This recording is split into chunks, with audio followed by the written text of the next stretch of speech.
Chapter 197, The Quiet Coup ch 217.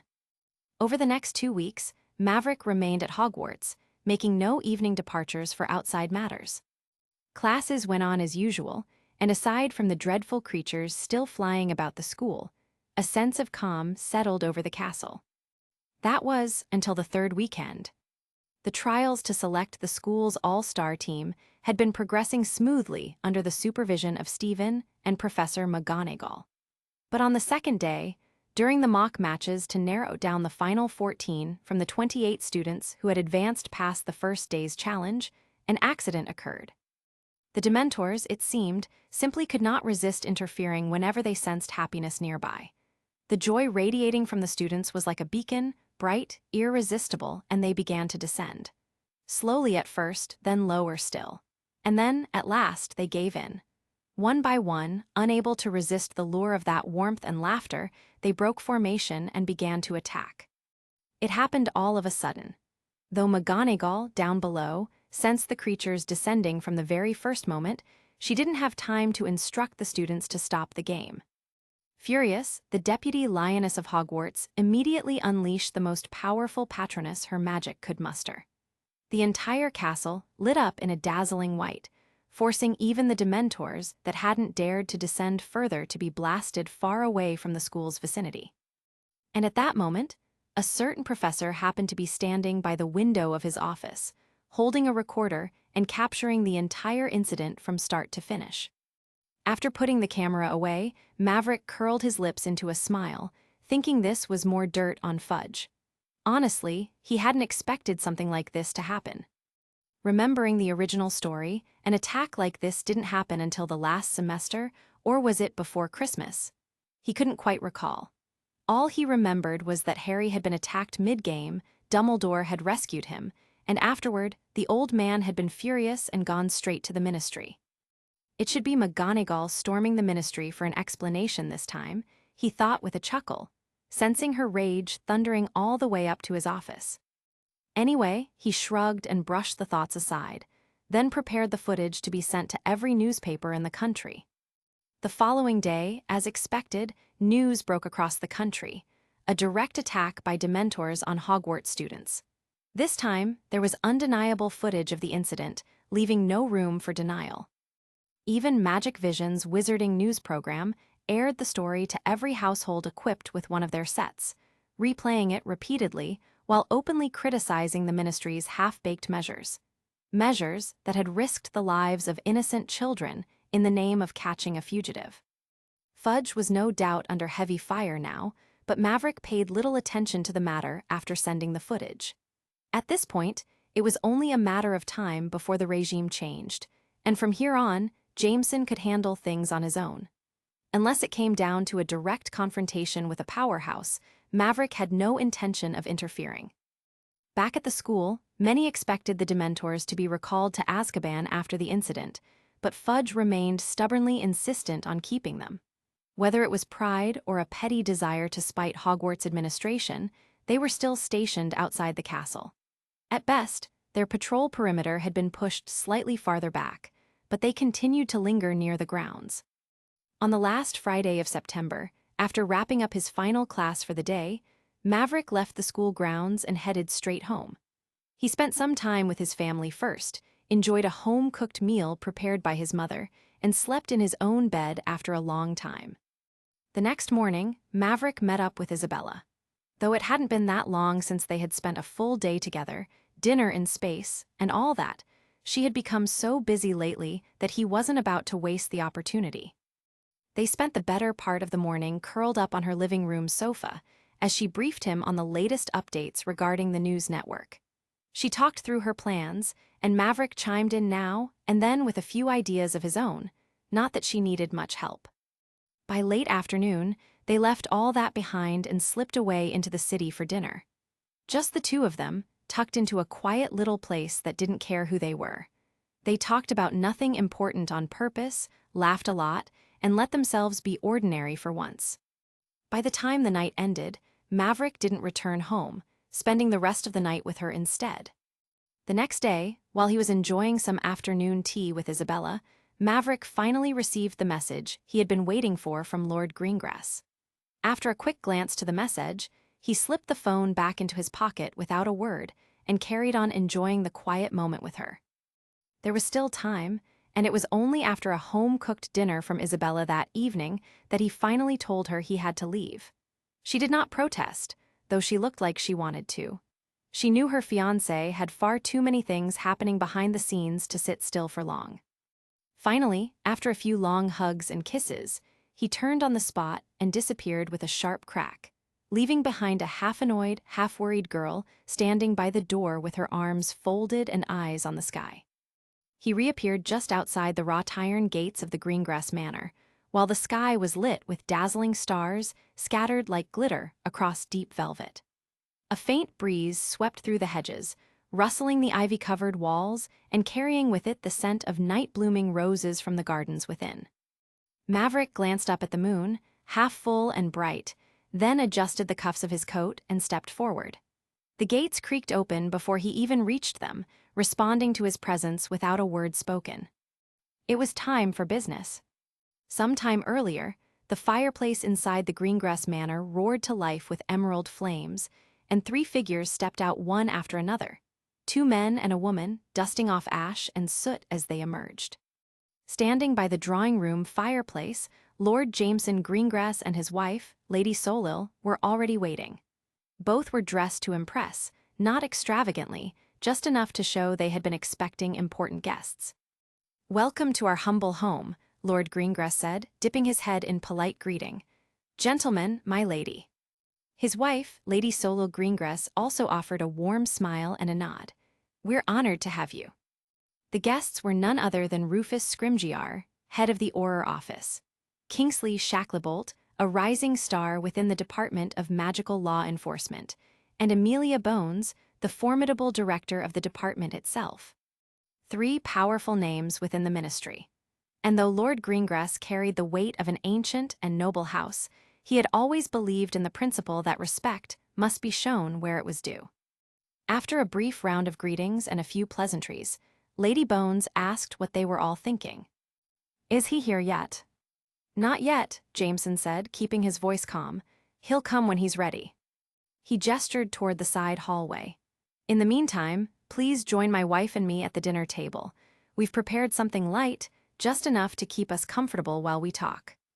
The 3 ministry officials exchanged glances, then gave nods of agreement. They followed the Greengrasses through the manor, past antique portraits that blinked lazily at them, until they reached the dining room. The table was long and finely carved, set with silver and porcelain. They took their seats, and a few house elves appeared with tea and light dishes, roast vegetables, buttered bread, and a platter of gently steaming chicken basted with herbs. The atmosphere remained calm, but laced with anticipation. They were not here for a social call, everyone knew it. And it didn't take long for the person in question to arrive. Lord Greengrass sensed the nudge on the manor wards the moment Maverick apparated near the gate, and he immediately granted full access so Maverick could pass through without hindrance. Meanwhile, Lady Greengrass, after a subtle gesture from her husband, had already gone to welcome him while the others waited. "I hope I haven't kept you waiting," Maverick said with a relaxed smile as he stepped into the room and made his way to the head of the table, while Lady Greengrass returned to her seat beside her husband. "Not at all, leader. You're right on time," Jameson replied promptly, offering a reassuring nod. "We've only just sat down." Maverick turned his attention to the 3 guests, offering a nod. "Mr. Scrimgeour, Mr. Shacklebolt, Madam Bones, it's been a while, all well at the ministry. Seems like the minister's been catching quite a bit of fire lately." "The minister is the minister, Mr. Speaker, and the ministry is the ministry. For us, nothing has changed," Scrimgeour said in response, as if he knew exactly what was being asked and chose his words to say everything and nothing at once. Maverick chuckled softly.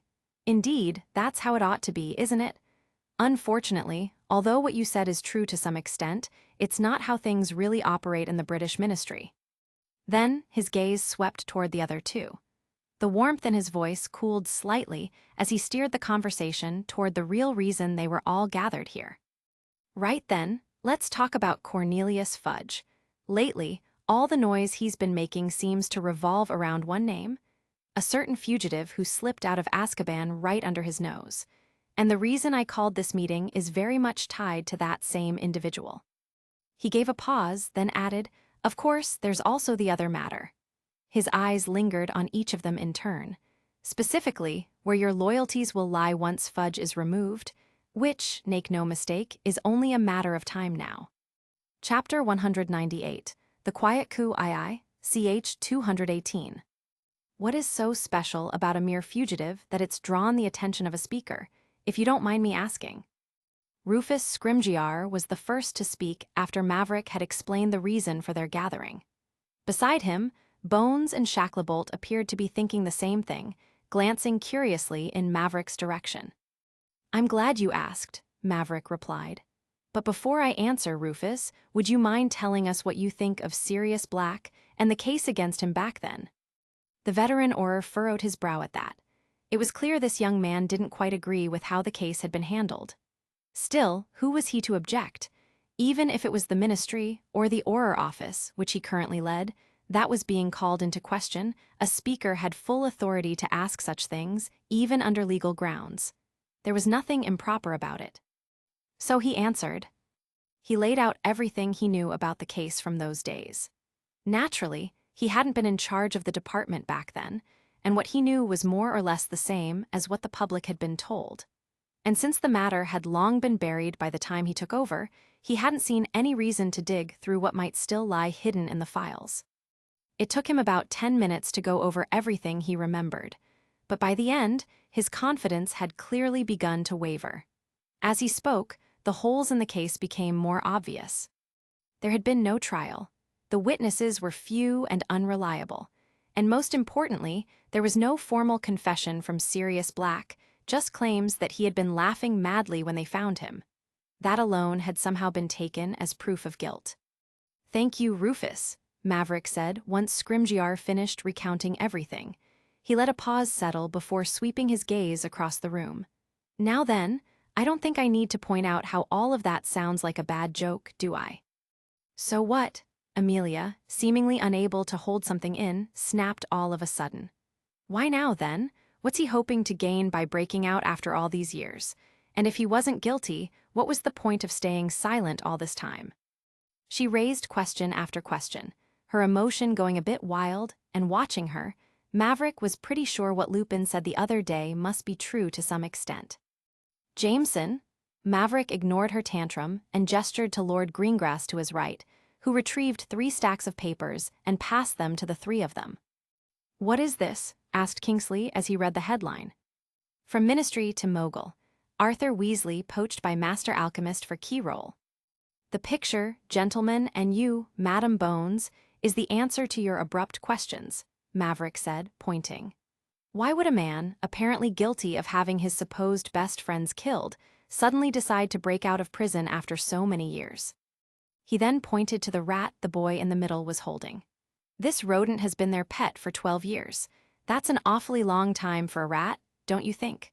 Rats typically live no more than 2 years, and even the domesticated ones rarely make it past 4.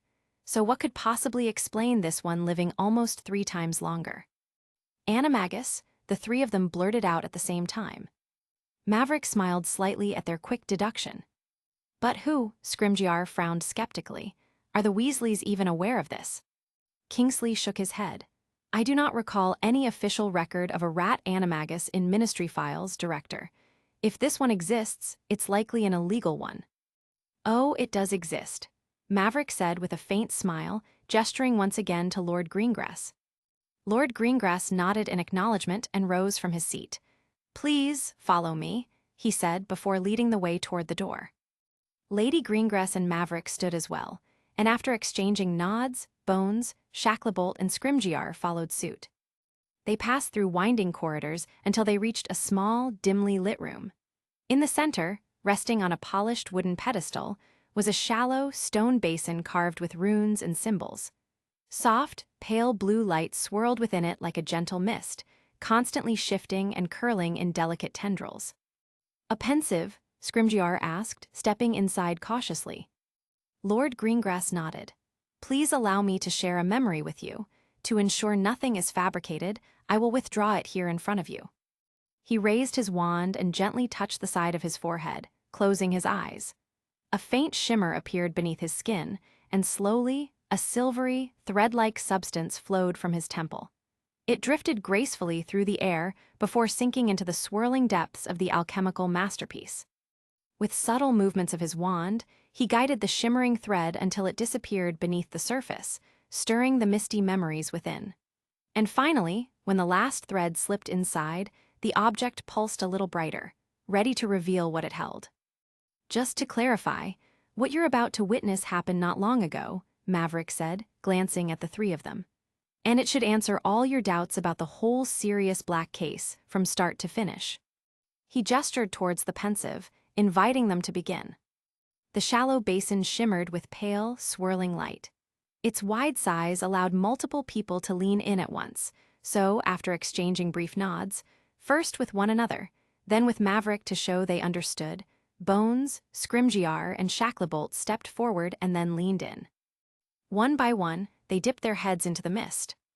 The memory Lord Greengrass retrieved captured the full sequence of events that had unfolded just the other day. Beginning from the moment, Lupin and Sirius were brought in to see the very much alive Peter Pettigrew. It showed their entrance, the heavy tension in the room, the heated interrogation, and finally, Pettigrew's breaking point as he confessed to everything. Even the brutal aftermath, when the truth came crashing down and tempers flared, was laid bare in detail. Maverick had instructed Lord Greengrass beforehand to include everything as it was, without tampering, though that wasn't something a mage of his caliber could even manage, even if he'd wanted to. While Bones, Scrimgeour, and Shacklebolt reviewed the memories, Maverick waited patiently nearby, with Lord and Lady Greengrass standing on either side of him. None of them spoke, until, after a minute or so later, Lady Greengrass leaned slightly and asked quietly, "Do you think they'll believe it, leader? Will it be enough to bring them into the plan?" "Believe it? Of course they will," Maverick answered her as a faint smile tugged at his lips. His eyes remained on the trio, who had their heads bowed over the pensive, then he added, "Not immediately, no, but eventually. People don't accept the truth when it's shoved down their throats. They need to reach it on their own, one step at a time. And that's why you haven't shown them Pettigrew yet, or brought Sirius Black to meet them, for that matter?" she asked, sounding like she was piecing it together but not quite there. Maverick finally turned his head toward her. "More or less," he said. Then, turning back, he added, "You saw Amelia earlier, how she lost her composure. If I'd brought Sirius in front of her, she would have hexed him without a second thought. Yes, I could have stopped her. I could have forced them all to sit and listen, bring Peter Pettigrew and Sirius Black to the table, shove Veritaserum down their throats, and make them hear the whole truth. Make them believe. But tell me, what would that make me in their eyes?" Lady Greengrass hesitated. "Strong." Maverick gave a soft, amused laugh. "Strong? My lady's strength has never been in question. They know who I am. You know, everyone knows I'm an archmage.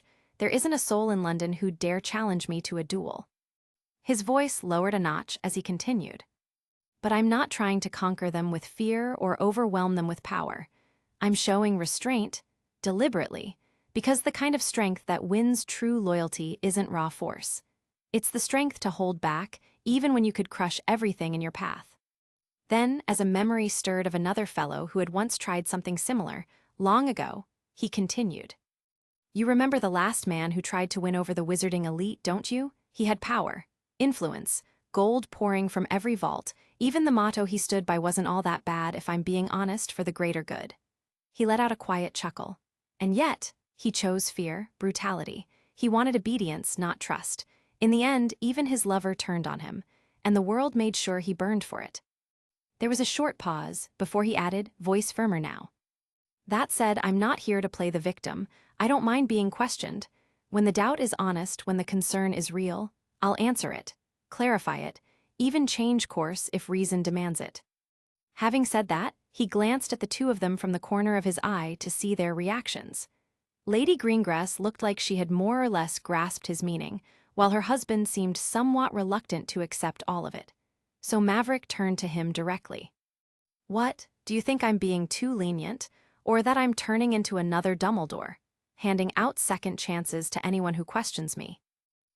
Leader, I didn't say that. The older man stammered, gulping when Maverick flashed him a grin just a fraction too wide. Maverick chuckled, turned back to the pensive, and when he continued, his voice dropped a notch lower. Don't get me wrong, Jameson. If someone dares to question me with an agenda, if they try to twist the truth of what I'm trying to build for their own selfish gain, then make no mistake, I will break them. Permanently. Lady Greengrass glanced between her husband and their leader during the exchange, thoughts racing through her mind. There were still plenty of things she wanted to ask, beyond the question she had raised earlier, doubts she and her husband had often discussed behind closed doors but never dared to say aloud.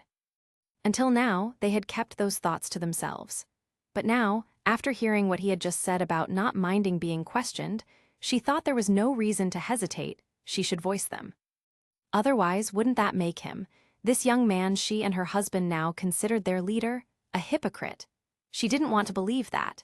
Even if only to prove the point to herself, she spoke up again, voicing the biggest concern about their grand plan.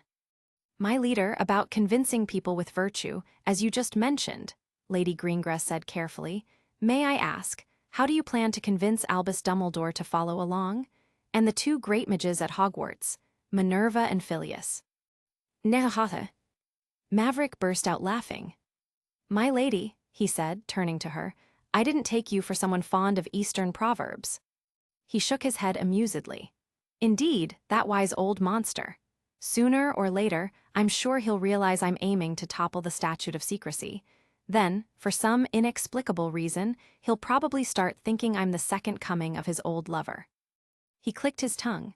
Since it all begins at Hogwarts, I can't expect to keep him in the dark for long. However, a smile tugged at his lips as he thought of the last resort he had in mind for Albus Wulfric Brian Dumbledore. Turning to the lady, he added, to convince a wise old monster, my lady, I'll simply have to bring forth a much wiser, much older monster. I'd like to see him cling to his ideals when faced with a being out of legend. Legend? She asked, eyebrows knitting. I'm sorry, I don't follow. And just then, Maverick's eyes flicked to the pensive. It seems our friends have finished reviewing your memories, Jameson. Unfortunately for Lady Greengrass, that was all the answer she would get for now. Across the room, Amelia Bones, Kingsley Shacklebolt, and Rufus Scrimgeour were rising from the pensive, each wearing the same stunned expression of someone who had just seen more than they were ready for. Chapter 199, The Quiet Coup, ch. 219. For a moment, the three Ministry veterans said nothing as they emerged from the pensive. They looked at one another, each searching for the right words, but nothing came. If what they'd seen was true, and they had no reason to doubt it, then the Ministry of Magic had condemned an innocent man to the darkest corner of the wizarding world for over 10 years. Morally, it was no better than handing someone a death sentence, 10 years locked away in that place without a fair trial, without even a chance to speak for himself. Especially for these three, who were known for their integrity and sense of right and wrong, this wasn't something they could simply shrug off just because it was an old, buried case. And politically, for those responsible, it was a disaster waiting to explode, not just for them individually, but a stain that would affect the entire ministry. A failure so profound, it could shatter public trust and bring down entire careers in a single stroke. Finally, after a long pause, as if a silent understanding had passed between them, the three then turned to the one who had brought them here. And almost in unison, they asked the same question. Where are they? Where are Sirius Black and Peter Pettigrew? Peter Pettigrew is alive and being held captive in the dungeons of this very manor. As for Sirius Black, I have him secured in another location. Now that they seemed to understand, or at least realize that everything they had believed about the case was likely false, Maverick decided to show them Pettigrew as well. It would be the final nail in the coffin to fully convince them. Moreover, their reactions were more or less what he had expected, so the plan could move forward, and showing them Pettigrew after the memories had always been part of it. Then, glancing at Jameson, Maverick gave a slight nod, signaling him to proceed. Lord Greengrass caught the signal, stepped forward, and motioned for the others to follow. Without another word, the group was led through the manor's halls and down into the dungeons, where the rat who had started it all was waiting. Some time later, you must have some incredible healers at your disposal, or was the violence we saw in the memories all staged, Lord Greengrass? Amelia Bones narrowed her eyes at Peter Pettigrew, who, despite what she had just witnessed in the pensive, appeared uninjured and quite intact. After all, she and her colleagues had seen the brutal beating he had taken from Sirius and Lupin, enough to leave any man barely clinging to life. I healed him, Maverick said, cutting in before Lord Greengrass. If you don't believe me, feel free to beat him to death again. I can patch him up just fine. And right when Maverick was speaking, it just so happened that Peter, who had been sleeping in the cage, also woke up from his miserable nap and heard every word that was said. A chill ran down his spine, and the color drained from his already pale face as memories of that day. The beating, the healing, and the pain again and again crashed back into his mind. No, no, no, no, please don't, he screamed, trembling as he scrambled against his chains. I already told you, it was me, I betrayed James, I'm the one who killed the Muggles, please don't hurt me again. I'll tell you everything, the Death Eaters. I'll give you all their names, even the ones you don't know about, please, just get me out of here, please. Really lives up to his Animagus moniker, doesn't he? Maverick muttered, then flicked his finger and fired a stunning hex, shutting up his annoying rant. He really has had enough of the miserable things wailing for a lifetime, having listened to Sirius, and Lupin beat him up for nearly an hour the other day. Looking back at the trio, he said, if you need to clarify anything else, go ahead, use Veritaserum torture. I honestly don't care. I think we've heard enough for now, Rufus Scrimgeour said, eyeing the fat man chained in the cage with a scrutinizing glare. Kingsley and Amelia both nodded in agreement, having reached the same conclusion. They didn't linger much longer. After confirming that Pettigrew was indeed alive and well, the three of them returned upstairs to the dining room. I want to see Sirius Black. Back in the dining room, no sooner had everyone settled than Amelia Bones spoke up with a firm demand. Soon, but on my terms, Madam Bones, Maverick locked eyes with her. What terms? I thought you wanted to clear his name. Hand over Pettigrew and Sirius Black, and we'll take it from there. There's nothing complicated about this. You're right, but I don't want to hand either of them over to the Ministry. Not yet. Bam! It seemed the woman could no longer hold her patience. Bones slammed her hand hard on the table. What nonsense are you talking about, kid? Aren't we here to help clear Sirius Black's name and lock up the real criminal? Amelia, Rufus quickly reached over and placed his palm over her hand before she went too far and ended up pissing off the seemingly harmless young man. Did she forget who this man was? He wondered, cold sweat forming on his brow. A moment of tense silence settled over the room before Maverick finally let out a quiet sigh. Madam Bones, if you'll allow me to finish speaking first. Mr. Speaker, please, tell us what's on your mind. Kingsley also chimed in as gently as possible, trying to cool the air. He hadn't forgotten how, not too long ago, that this kid effortlessly massacred Greyback's werewolf pack like they were nothing. Fortunately, the boy was quite civil and not easily agitated. Otherwise, tusk, he thought, glancing at his female colleague, who now, thankfully, looked a lot calmer. My apologies, Mr. Speaker. Maverick waved it off. He really didn't mind, and besides, if he lashed out now, it would only make it harder to get them to fall in line later. As I was saying, I do not want this case brought to the Ministry just yet. He stressed the final words, because while Sirius Black gets his long-overdue trial, I also want it to be the hearing where Cornelius Fudge serves his final day as Minister for Magic. Bones, Kingsley, and Scrimgeour exchanged glances. They were well aware that Maverick was backing Lord Greengrass's so-called neutral faction in the Wisengamot, and no one believed he was doing it out of idle interest. It wasn't unusual, really. In many countries, powerful mages often stood behind political parties or factions, whatever one preferred to call them. So the fact that he was pushing his own candidate for the top seat didn't come as much of a surprise. What did surprise them, though, was how quickly it was all happening. Maverick was only in his early 20s, and it couldn't have been long since he started involving himself in the country's politics. They all had the same thought. And then there was the other matter. It was true that Sirius Black had escaped from Azkaban during Fudge's term, but he had been imprisoned long before Fudge ever took office. Technically, the blame for that wrongful conviction couldn't be laid at his feet. So how, then, was Maverick planning to tie Fudge's removal to Sirius Black's trial? Doubts lingered in their minds, but none of them voiced it, and waited listening as Maverick continued. On the day of the trial, he said, turning to the noble lord seated to his right, Jameson here will put forth a motion under Article 42B of the Magical Governance Charter, citing gross dereliction of duty and endangerment of the public. Specifically, he will move for a vote of no confidence in Minister Fudge. He will argue that Fudge authorized Dementors to patrol the entire country, most notably a school full of children, based purely on blind faith that they could be controlled. Jameson will also present evidence that the ministry holds no formal or legally binding contract with the Dementors, only a loose agreement with absolutely no accountability. No oversight, nothing in writing. Maverick leaned forward slightly. That alone would be enough, of course, to put forward the motion I mentioned earlier.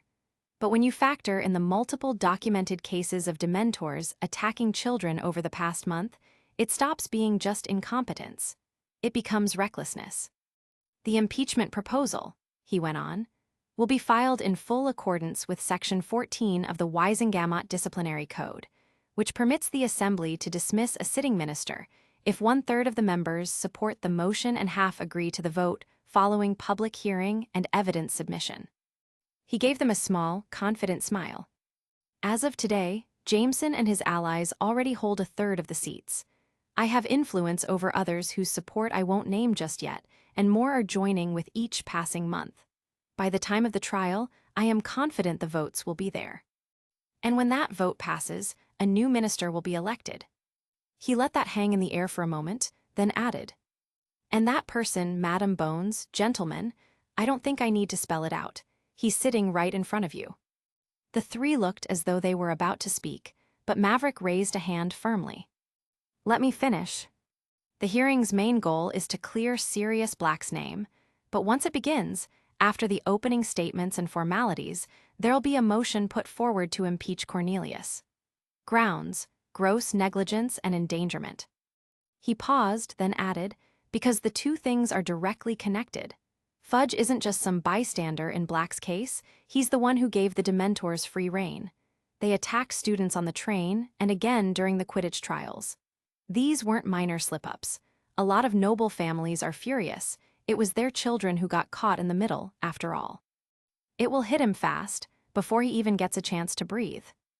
Then, once the Wisengamot votes him out and the new minister's in place, the hearing for Sirius will go ahead like planned. And if everything goes the way it should, we'll have one less idiot in charge, and an innocent man will finally get the justice he deserves." Maverick finished speaking and gave them a small nod, inviting their thoughts. "Go on then, say what you're thinking." Rufus, being the most senior, was the first to speak once a brief silence had passed. "Don't get me wrong, Mr. Speaker, I'm not exactly a fan of Cornelius either, but what you said has a lot of ifs. How sure are you that you'll get the votes you need in the next few months?" "I know I can secure at least half the Wisengamot," Maverick said confidently. "Jameson's faction already makes up a bit over 1/3, and like I said before, without naming names, I can pull in a few votes from the pureblood hardliners. That just leaves Dumbledore's side, and believe it or not, I already have something in motion to sway most of them." He then added with a small smirk, "And if I'm not mistaken, the three of you fall under that camp. If it means booting out the fat man and giving an innocent bloke his justice." Kingsley shrugged, "You've got my vote, Mr. Speaker." Maverick nodded once, then turned to the woman across from him. "Madam Bones?" he asked, raising a brow. She hadn't said a word yet, but she looked like she had a lot on her mind. Then finally, "Why?" she asked, eyes narrowing. "You're moving too fast, Mr. Speaker. If you want my support, you'll have to be honest with me. Why are you so desperate to install your puppet in the ministry?" She paused briefly, turning her gaze to Lord Greengrass without a shred of apology. "No offense, my lord," she added dryly, then returned her stare to Maverick. "But if I'm backing this, I need to know the truth." The room grew heavy for a moment after her blunt words. Lord Greengrass's jaw tensed, but he held back, waiting for his leader to speak first. Maverick met her stare calmly for a moment, then slowly broke into a grin. You really do live up to your nickname, Madam Bones, the Stone Lady.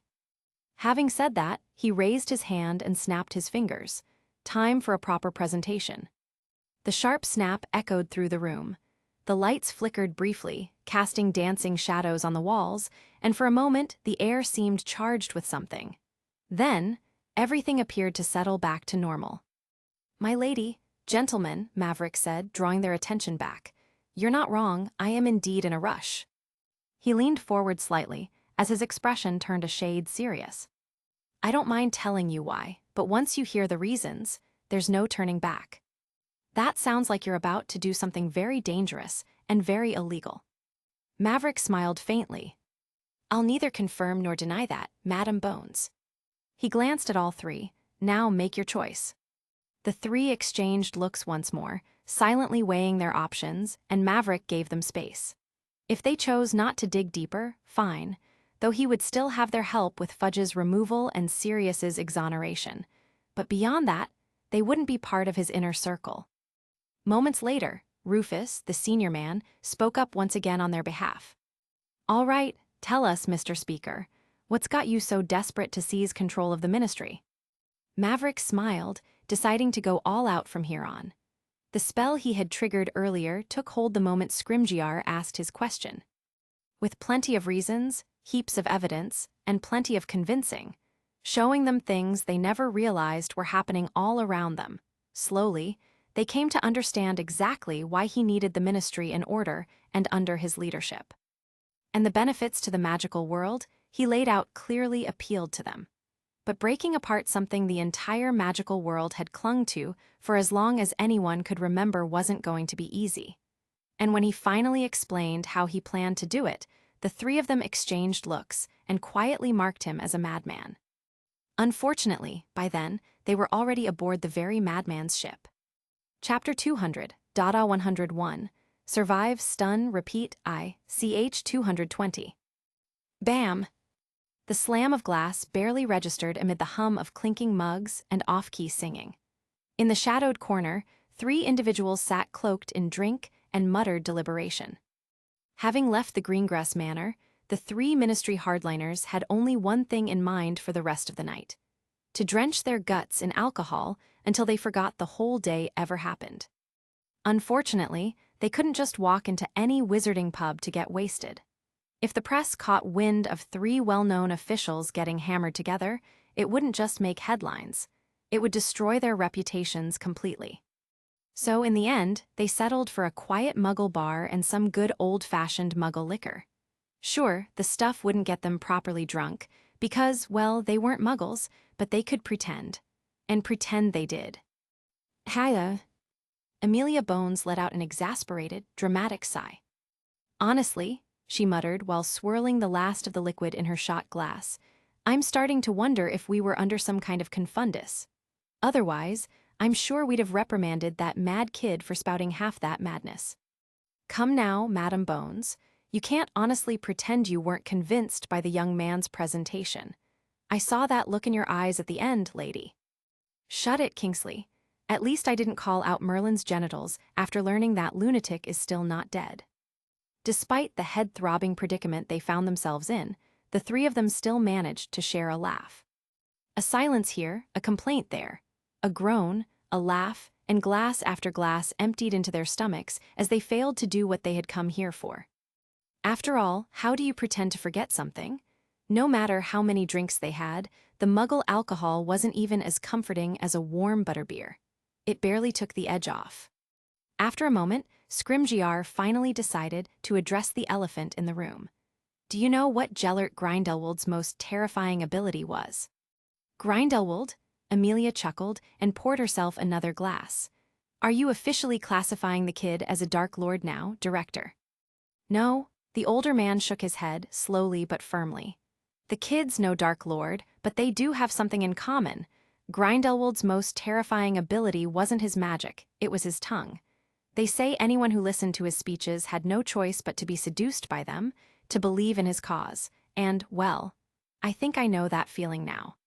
Here's to us, two grown men and a woman, being seduced by a kid who's just crossed his teens then.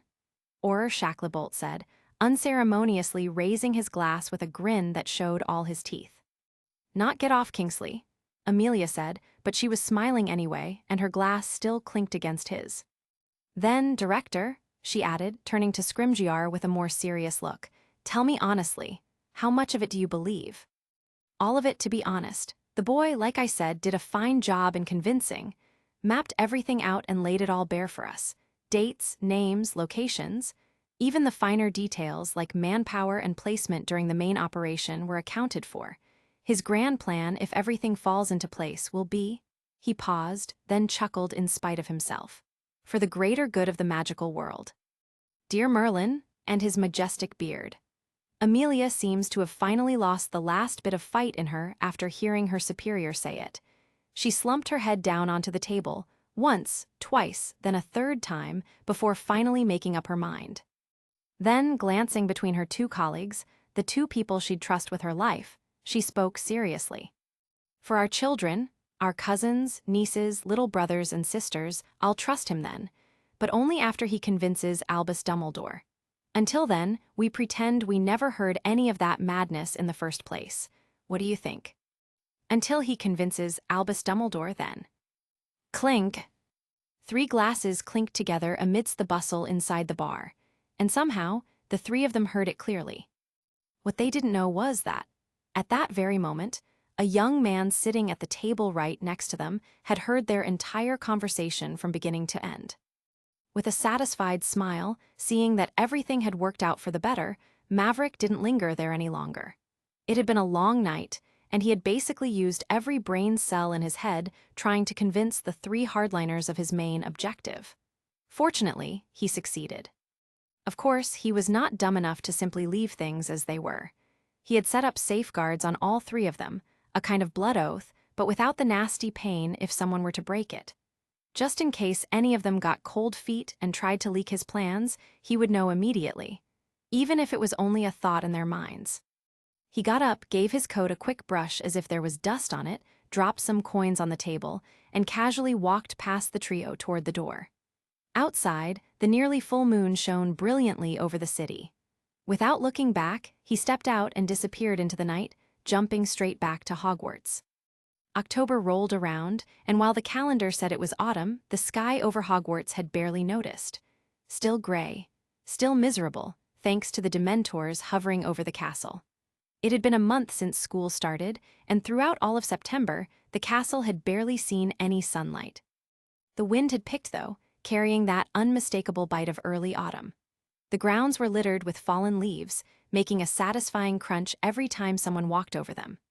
Rain came and went like it was on a random schedule, and by now, most students had ditched their lighter cloaks for the thick, heavy ones. Inside, the fireplaces were working overtime, crackling in almost every corridor and common room just to keep the chill away. On a regular Monday during the first week of the month, Maverick stood at the front of his class, facing a sea of noisy, excitable teenagers. He should have been used to this by now, but today, his expression was as black as the bottom of a pot.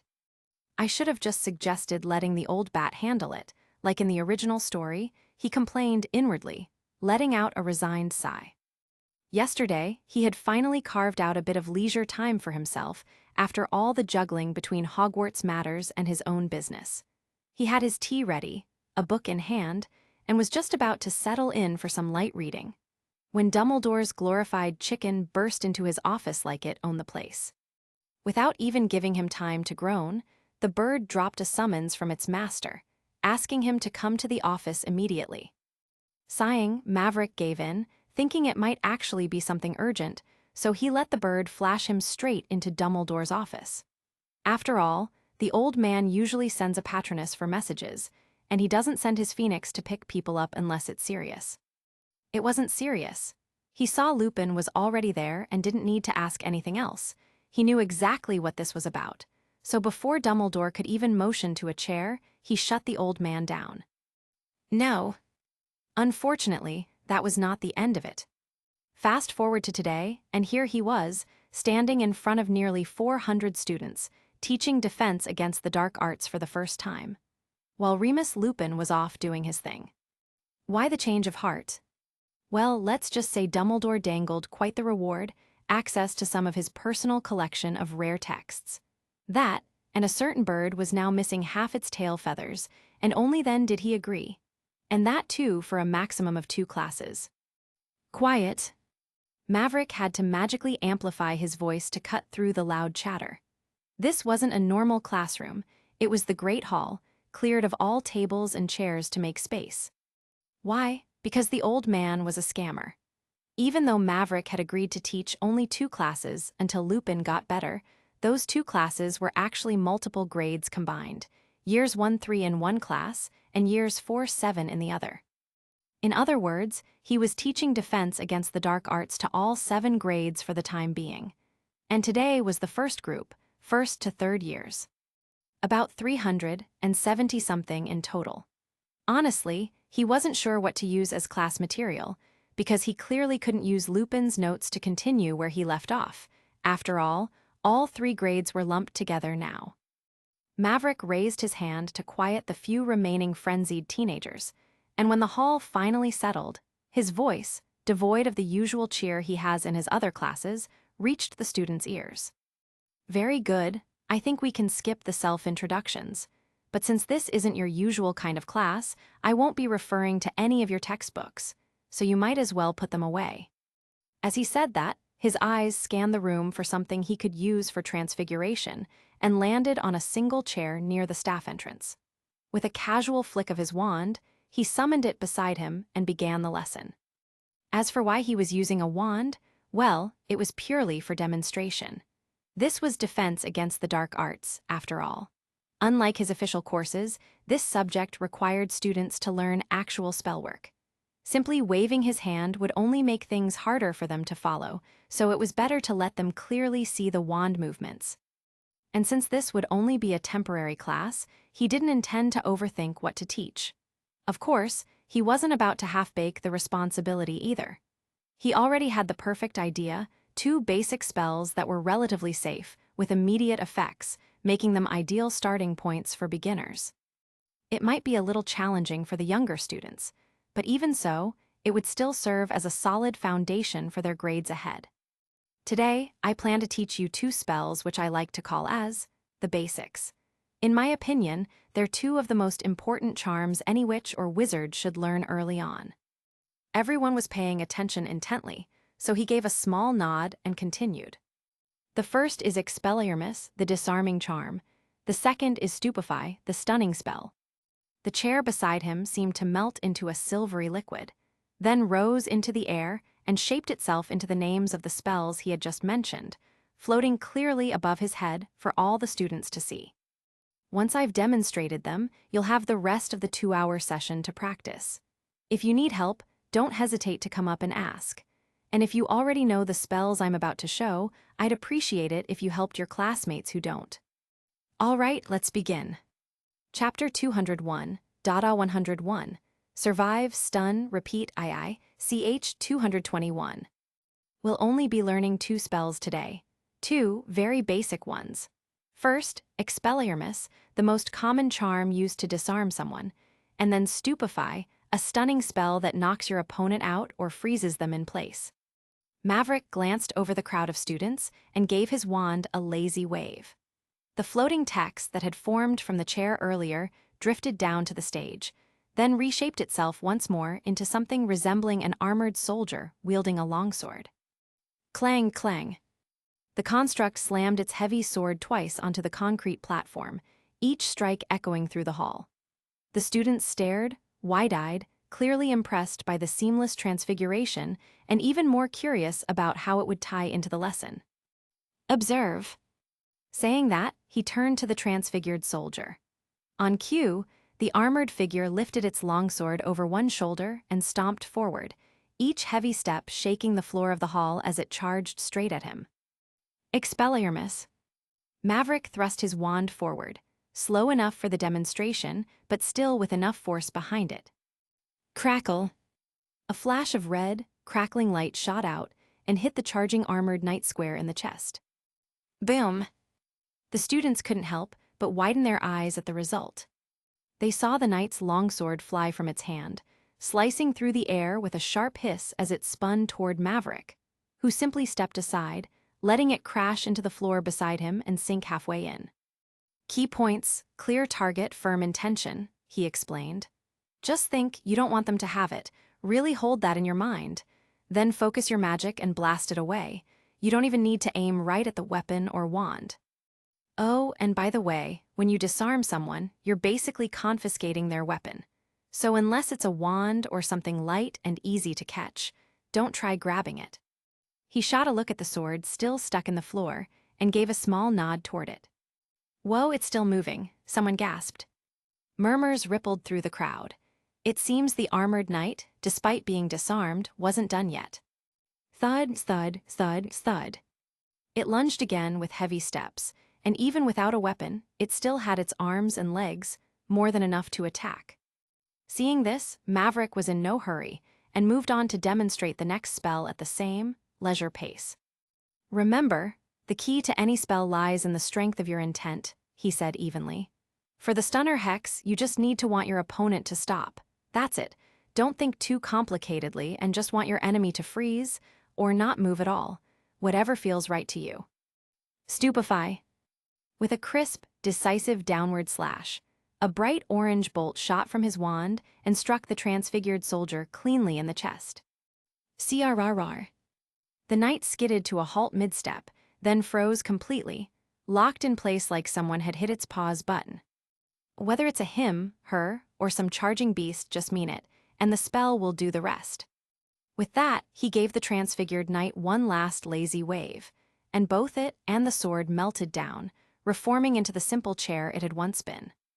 In the time that followed, Maverick carefully broke down both spells as thoroughly as he could, pointing out everything from the tiny changes in how the lips moved to the exact angle each wrist should turn using the illusion spell to project each detail clearly, so the students could follow along with ease. By now, every student at Hogwarts had experienced his unusual way of teaching, so it didn't cause much of a fuss. And yet, none of them ever seemed to grow tired of the spectacle. It had always been a fascinating way to learn, and no one had ever raised a single complaint. And half an hour later. All right, that's enough talking, and let's begin with the practicals. With a clap of his hands, he dispelled the illusion and spread his arms wide. And at the mention of practicals, the students watched eagerly, knowing full well that with this professor, something interesting was always bound to happen. And Maverick didn't disappoint, maybe a little dramatic, sure. He clapped his hands, then slowly raised them, drawing out the moment. The students gasped as the heavy oak chairs and tables stacked along the edge of the great hall began to transform, just like in his earlier demonstration. Only this time, it wasn't just a single chair undergoing a seamless transfiguration, but hundreds of them. They all rocked and twisted before transforming into armored knights holding small wooden sticks. As for why not longswords, well, that went without saying. Now, I want you all to split into groups, 3 per group, preferably with each member from a different year. I know some of you have already learned the spell, but still, cooperate. You can always improve your proficiency, so don't think this is a waste of time. Once again, no one noticed how quickly the time passed. The students were too caught up in practicing their spells, freezing, disarming, and occasionally setting off a few unintended sparks. The entire hall echoed with a jumble of wobbly incantations. Those who had already mastered the spells were quick to help their classmates, while Maverick made his way from group to group, offering guidance, adjusting stances, and occasionally tossing in a bit of praise. Potter, Maverick called out, his eyes landing on an unusual trio nearby. Tell me, what's she doing wrong? Her wrist angle needs to be raised, Professor, Harry replied without missing a beat. Maverick turned to the second year and asked, Did you hear that, Miss Lovegood? I did, Professor, Luna said with a dreamy nod. Mr. Harry Potter has been a wonderful teacher, almost like a Nargle whisperer if they were spells instead of invisible creatures. She adjusted her posture, and sure enough, the red beam of light from her wand looked far steadier than before. And what about Mr. Walpert's? The boy in question was a first-year Gryffindor, a little stiff and hesitant. Maverick recognized him from alchemy class, Nigel Walpert, shy but earnest, and apparently a big fan of Potter. Nigel's still getting the hang of the incantation, Professor, Harry said, but he's improving brilliantly. Good. Moving forward, weaving past a few more groups, Maverick paused again when he noticed two third-year witches flanking a much smaller first-year girl, trying to coach her through the spell. Hold your arm higher, Astoria, like this, Tracy Davis instructed, demonstrating the movement with a confident flick of her wand. On the other side, Daphne Greengrass, Astoria's older sister, chimed in as well, her voice equally firm. But from the way Astoria's brows furrowed and her grip on the wand tightened, Maverick couldn't quite tell if the two were helping or overwhelming her. He watched as the tip of Astoria's wand strained to release a faint red thread of light, but it fizzled out barely 3 meters in. Your wand movement isn't the problem. Maverick's voice cut in smoothly at the right moment, drawing quick, startled gasps from all 3 girls. Astoria's expression morphed quickly from surprise to a pink-cheeked fluster once she realized who it was. Then what is? She asked hesitantly. Rather than answering immediately, Maverick turned to the 2 older girls and raised a brow. Well, she's too nervous, Tracy offered after a short pause. Daphne nodded in agreement. Maverick finally looked back at Astoria. They're not wrong. Now, what did I say is the single most important factor when casting a spell? Astoria blinked, then her eyes lit up with understanding. She was quick, clearly her sister's equal in intellect. Intent, Professor, intent. That's right, he said, nodding with a small smile. While casting a spell, your will must always be firm. With that, he offered her an encouraging look, then continued his quiet patrol through the crowd, while a faint smile of satisfaction played at his lips. When it comes to learning, whether theory or practice, it always clicks better when your heart and mind are fully in the moment. Simply put, when you enjoy the process, it becomes easier. By the end of the class, even the first years had grasped the basics of the 2 spells at a beginner's level. That was no small feat, considering it was just 1 class and only lasted 2 hours. 2 hours of class seemed to pass in an instant.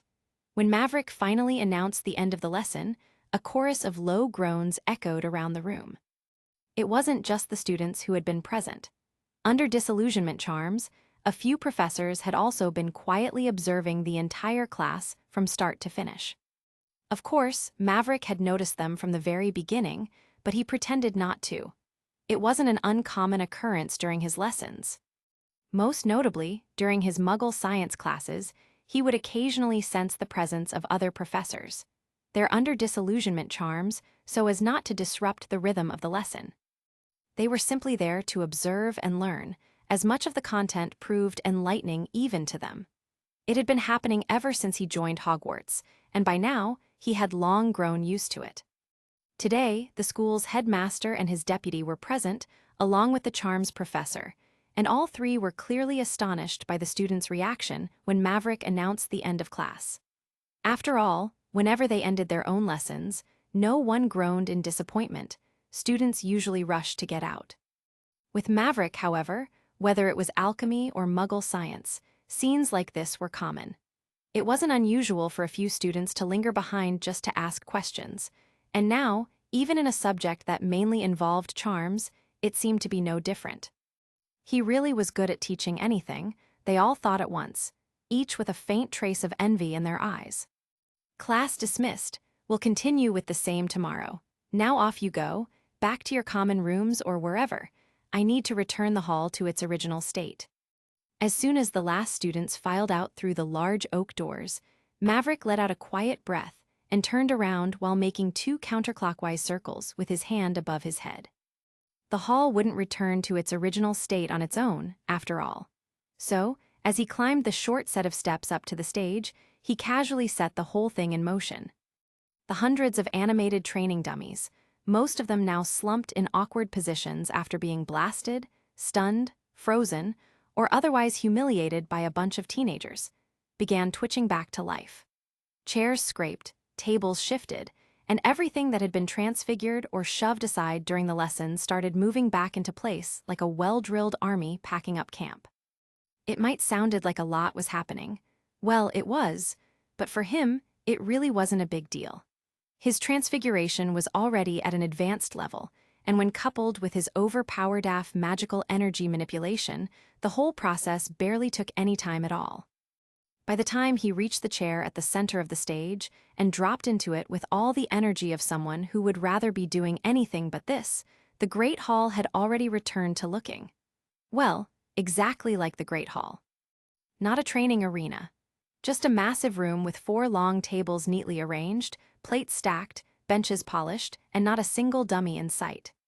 "What, you 3 need a lesson on the stunning and disarming hex too?" he asked lazily, one brow raised. 3 chuckles echoed the room, and 3 figures materialized next to him, smiling and completely disregarding his rather unimpressed look. "Headmaster, you cheated. How in Merlin's name can combining 3 grades count as a single class?" The old man just laughed, and honestly, what else could Maverick expect? He was pretty sure Dumbledore wasn't going to apologize for scamming him in the first place. "Are you sure there's no way to convince Professor Caesar to take the permanent defense against the dark arts position, Albus?" McGonagall suddenly asked, completely ignoring his presence. Birds of a feather flocked together. Hey, I'm still here, and don't even try, Headmaster. Even if you plucked that bird naked and handed its feathers to me, I still wouldn't agree." "Speaking of," came Flitwick's cheerful voice, "Maverick, I've been needing a phoenix feather myself. And Headmaster just mentioned that you recently came into possession of a good number." "Absolutely not," Maverick cut him off flatly. "Those were hard-earned. Go beg a certain bearded conman if you're desperate." The group chuckled and shared a few more jokes. But eventually, Dumbledore brought the conversation back to the reason they were there in the first place. "Remus is expected to have his first transformation tonight," he said calmly. "What are your thoughts, Professor?" "What does it matter what I think, Headmaster?" Maverick replied with a sigh. "It's an unavoidable misery he has to endure every month." He paused, then asked, "By the way, where exactly is he going to be locking himself in during the transformation?" "Curious, are you?" Dumbledore smiled, his eyes twinkling with that infuriating sparkle. Maverick's brow twitched. He was just about to tell the old man to forget he ever asked, then Dumbledore answered anyway. As expected, it was the same as in the original story. Lupin would be staying in the Shrieking Shack in Hogsmeade, connected to the castle by a hidden tunnel beneath the Whomping Willow. "Have you never seen a werewolf transformation and are thinking of observing one, Professor?" McGonagall asked. Perhaps." Maverick didn't exactly say yes and just shrugged. "Well," she said, "telling you to be careful would be redundant, but if you could, consider easing the poor man's pain, will you? I've heard you're quite the healer as well." "Fantastic, more labor." Right. If I do end up going, I'll see what I can do," he said with a lazy wave as he stood up. "Anyway, I'm off for whatever." Without another word, he turned and walked off. He had a feeling if he stayed any longer, these sly old foxes would drag him into another one of their pyramid schemes. As for Lupin, yes, he was definitely going to visit him tonight. They were already pretty familiar with each other, thanks to the whole mess with Peter Pettigrew, but Lupin hadn't officially agreed to join him yet. And there was no way Maverick was about to pass up the chance to recruit this perfectly good thug. Ally, who, if he agreed to take the alternative cure, could be used to terrify the living daylights out of his enemies. Chapter 202. A Toast to Be or Not to Be ch 222. Tap, tap, tap. Footsteps echoed through the warped hallways of what could only be described as a long-forgotten house. The walls were peeling, the ceiling sagged like it had given up trying to stay upright, and the whole place gave off the kind of vibe that suggested it had seen some seriously messed up stuff in its time. This was the Shrieking Shack, an abandoned house on the edge of Hogsmeade. Inside, the floorboards groaned with every step, as though the house itself disapproved of visitors. The air was thick with the stench of rot, tinged with something sharp and metallic, like old blood, long dried but not quite forgotten. Dust curled in the torchlight as a heavy wooden door swung open with a long, reluctant creak. The room beyond looked more like a dungeon than anything else. It was cold inside. The floor seemed damp and uneven, with cracked beams overhead and cobwebs so thick they could have snared an owl. It felt part prison, part tomb, and it wasn't empty. At the far end of the room, behind a set of thick iron bars, sat a man. Chains bound his wrists and ankles, and judging by his hollow expression and slumped posture, he looked far too used to his miserable situation, or perhaps he had simply been there too long. The cage offered nothing in the way of comfort, just enough room to curl up or take a few short steps, but he didn't look like he had the strength for either. His back rested heavily against the bars, and a half-healed gash ran across his collarbone. "Looks like you've had better days, Professor Lupin," a lazy voice echoed from the shadows, filling the room. The man in question was indeed Remus Lupin, the current defense against the dark arts professor at Hogwarts. But beneath the quiet dignity of a teacher lay a much darker truth: he was also a werewolf. And tonight, the moon would rise at its fullest, which for a werewolf could only mean one thing: pain, madness, and an unbearable hunger that refused to be reasoned with. Hearing that familiar voice, the miserable-looking man stiffened at first, then slowly emerged from the fog of his thoughts. He squinted toward the sound as slow, unhurried footsteps approached through the gloom. Slowly, the speaker emerged into the flickering glow of the lone torch, hands buried in the pockets of his long coat. The light caught his face just enough to reveal angular features and a smile as unreadable as the dark behind him. "Mr. Master Caesar." With some effort, Lupin pushed himself upright and managed a croaky, uncertain voice. "Did the headmaster send you?" "Not really," Maverick shrugged one shoulder. "Just thought I'd drop in, offer you a toast. You look like you could use one." He didn't sound particularly concerned or serious. Why would he be? Lupin thought bitterly, just before he saw the young man make a casual wave of his hand, vanishing the metal bars between them. A chair appeared behind him, and he sat down lazily, crossing one leg over the other. Is he really here to share a drink with me? He wondered, noting the casualness of his expression. "Get up," he heard him say all of a sudden, then saw him snap his fingers. Lupin opened his mouth, wanting to speak. He had plenty on his mind, starting with why in Merlin's name Maverick was even here, but the young man kept flicking his fingers, casually working one bit of magic after another, leaving him no chance to get a word in. The chains binding his limbs and the collar around his neck vanished next, before a chair appeared beside him, followed by a small table between them. What is this? Old friends settling in for a quiet drink? More inexplicable thoughts crossed Lupin's already muddled mind. Well, he glanced at Maverick, who was gesturing to the chair. What else could he do, except with a helpless sigh, do as he was told? And just as he settled into the seat, he saw Maverick made yet another hand gesture, this time a slow, circular motion to his side. Subsequently, a portal just big enough for an adult to step through appeared out of thin air next to him. He had seen the same magic done by him before, so he wasn't too taken aback. He had been wanting to ask about it, but shrugged the thought aside when another man walked through the portal into the dilapidated room. The newcomer was also familiar, someone he had met just a few days ago. Now Lupin was more confused than curious. He had no idea what was happening. Tonight, he was supposed to go through the usual transformation, in other words, suffer miserably through the excruciating pain of bones and flesh reshaping and breaking. He was more or less used to it. Not the suffering, of course, but the experience of it. "Sit, my friend." Maverick made another chair materialize, and now the two of them sat in front of a very confused Remus Lupin, who looked like he had far too many questions. "Now, Mr. Lupin, I don't think you and my friend Ali here have been properly acquainted, right? You two only met briefly that evening when we went to see Black." Lupin nodded absent-mindedly. The itch was already creeping through his body, a warning that the beast would soon take over. Was this really the right time or place to get acquainted with someone? He didn't say it out loud. Instead, he gave a polite nod to the stern-looking man from the Middle East. "Ali here is actually the one overseeing all my projects. Whether it's business or something else, he takes a lot off my plate. And most importantly, he's my closest friend." Then, You, Mr. Ali, are a lucky man to be so valued by Master Caesar, Lupin said, still confused. He still had no idea what's going on and why he was being told all this. He's also a werewolf, just like you. I see. Wait, what? Lupin's already juggling mind became even more confused by the sudden bombshell. But how, why? Aren't you worried or taking any precautions? Don't you know what tonight represents?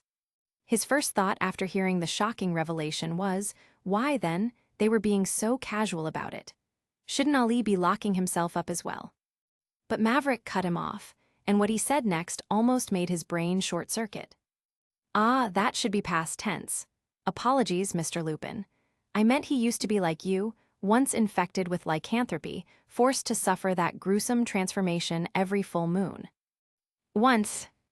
Indeed, Maverick nodded approvingly, glad Lupin was following despite the shocking news. Yes, he was like you. Until one of my teachers, a master potioneer, by blending cutting-edge Muggle biology with her incredible potion-making talent, found a... He paused, searching for the right word, then added, a way around it. Lupin didn't say a word, but the look on his face said everything. First there was confusion, then shock, and finally wide-eyed disbelief. His mouth hung half open, as if wanting to say something, but no words came out.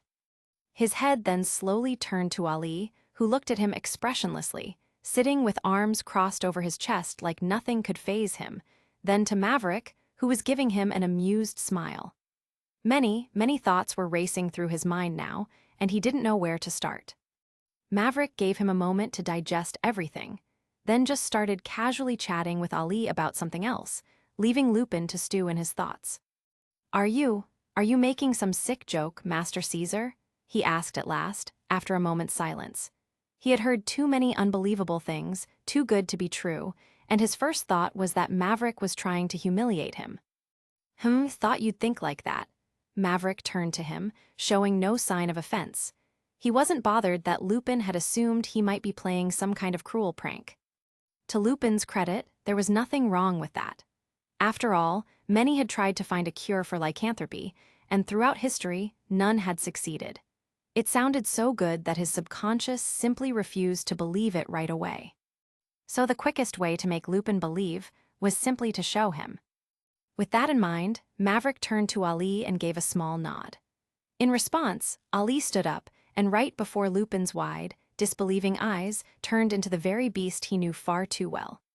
Familiar, yes, but isn't that a bit too massive? He wanted to ask how, but the sight in front of him, the towering werewolf whose head nearly touched the ceiling, was just a little too intimidating to question out loud. Thankfully, Ali changed back a moment later to his human self, somehow, weirdly, with his clothes still perfectly in place. He calmly sat back down, and the room fell quiet again, save for the soft crackle of the lone torch on the wall. Right then, ask your questions, Maverick said, gesturing with his hand, and Lupin finally managed to pull his thoughts together and return to the present. How was the first word he managed. Like I said, my teacher developed a serum to counter lycanthropy. What you just witnessed was the result, an effortless, painless transformation, just like that of an animagus. Instantaneous. Now my friend here doesn't have to worry about the full moon, it has absolutely no effect on him. In his transformed state, he maintains full control over the beast within him. He continued, and as you saw, the creature he becomes is significantly larger than a typical werewolf. That means he's stronger, in every sense of the word, than any werewolf alive. Not even Lucian, the leader of the Lycans, can match him, and that's not just because of the transformation. Ali is also a great mage-rank wizard. Maverick didn't bother with embellishments or metaphors. He explained it plainly and truthfully. Once again, Lupin was left gaping at what he was hearing, but this time he snapped out of it more quickly. Rational thought returned. First of all, this couldn't possibly be a joke. Why would someone like Maverick Caesar, an accomplished archmage, go through all this trouble just to humiliate him? There was no gain in it, so this had to be real. Someone had finally found a way out for werewolves like him. Yes, a way out. Even if it wasn't a cure, it was something infinitely better. The worst thing about being a werewolf wasn't just the physical pain, it was the loss of control. The agony of bones breaking and flesh reshaping each full moon was horrible, but what haunted him most was knowing he would lose his mind, become something feral, something monstrous. Many good people he had known were driven to the dark side by that helplessness. They had no choice but to adapt. And adapting meant giving in, surrendering to the beast, becoming killers once a month just to survive.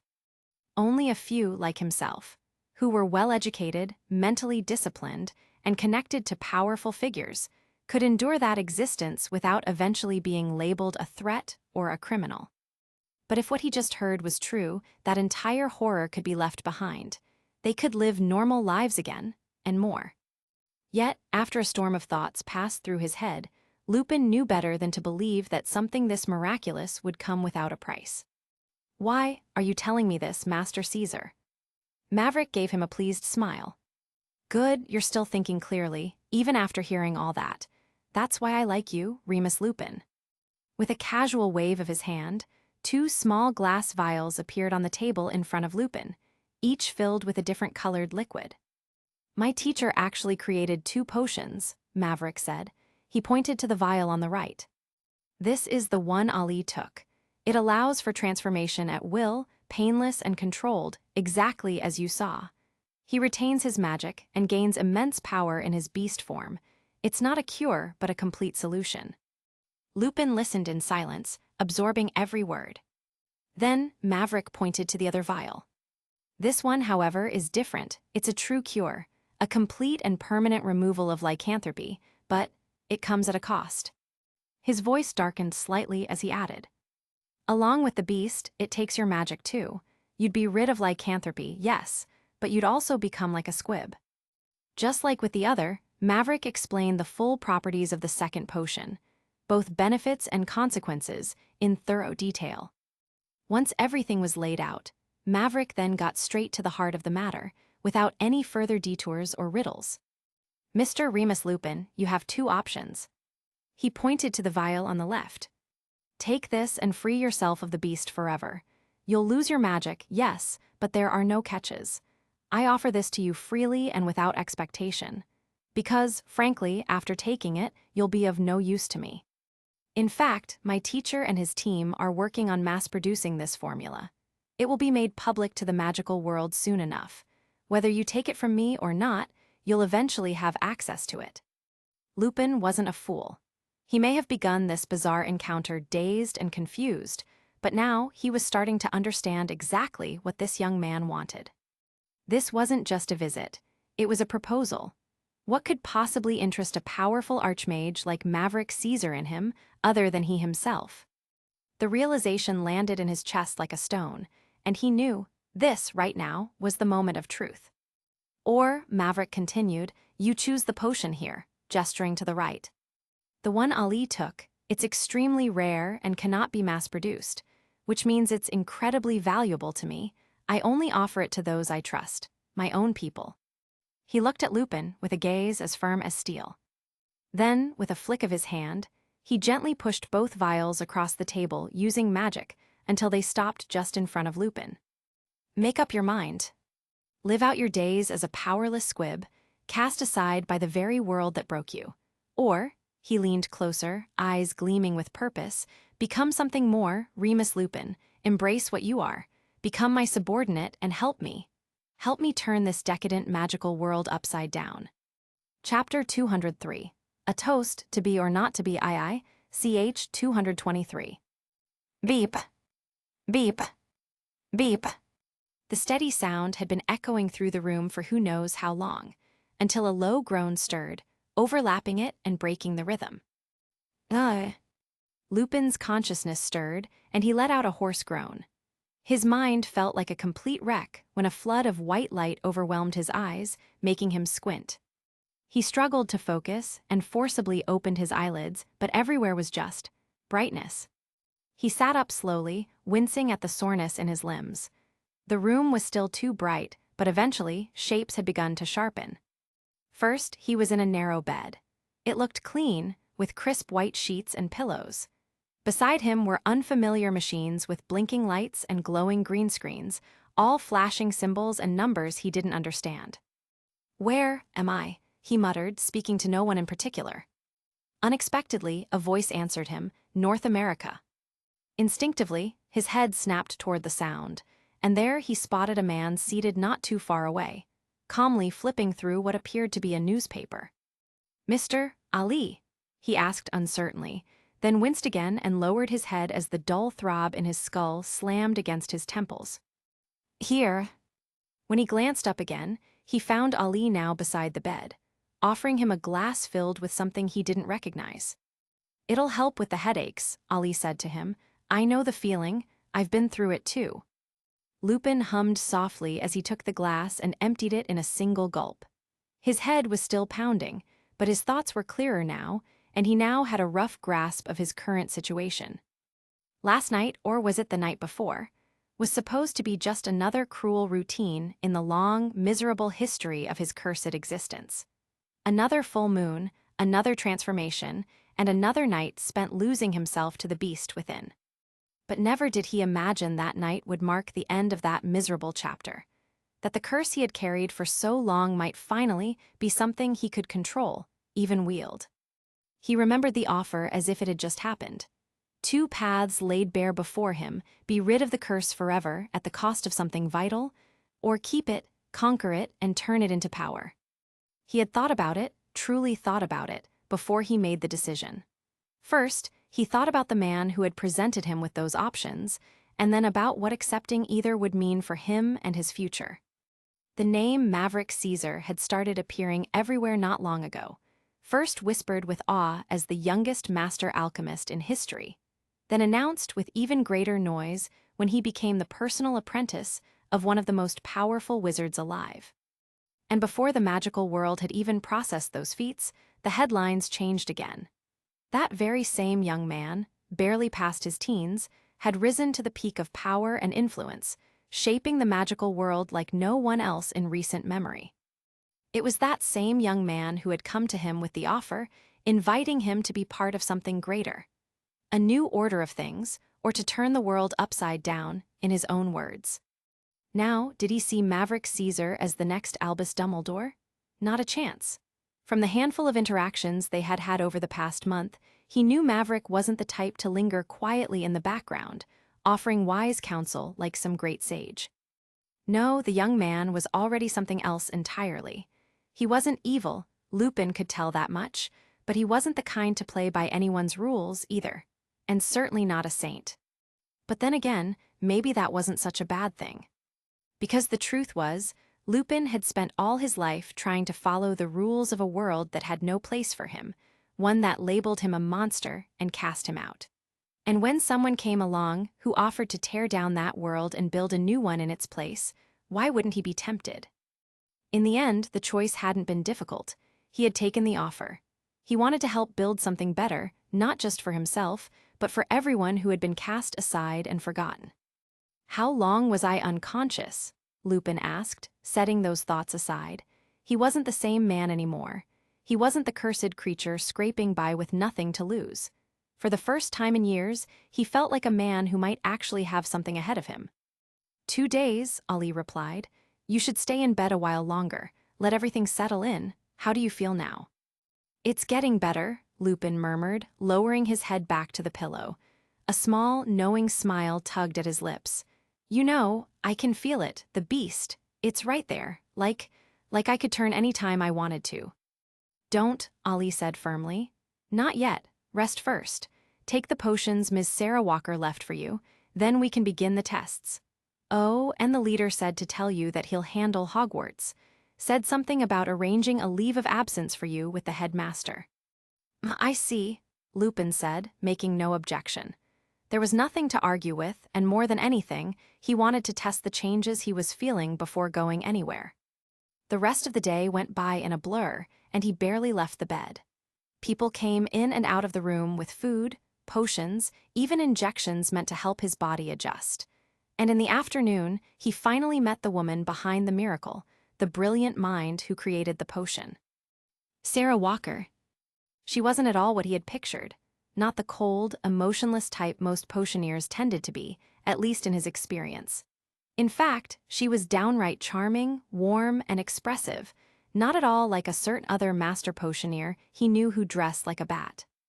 And under her supervision, the next day, he finally got to test the results for himself. Merlin be damned, it felt good, was the first thought that crossed Lupin's mind. The power that coursed through him, the ease of transformation, as though he were merely stepping into a different form rather than unleashing some terrible inner monster.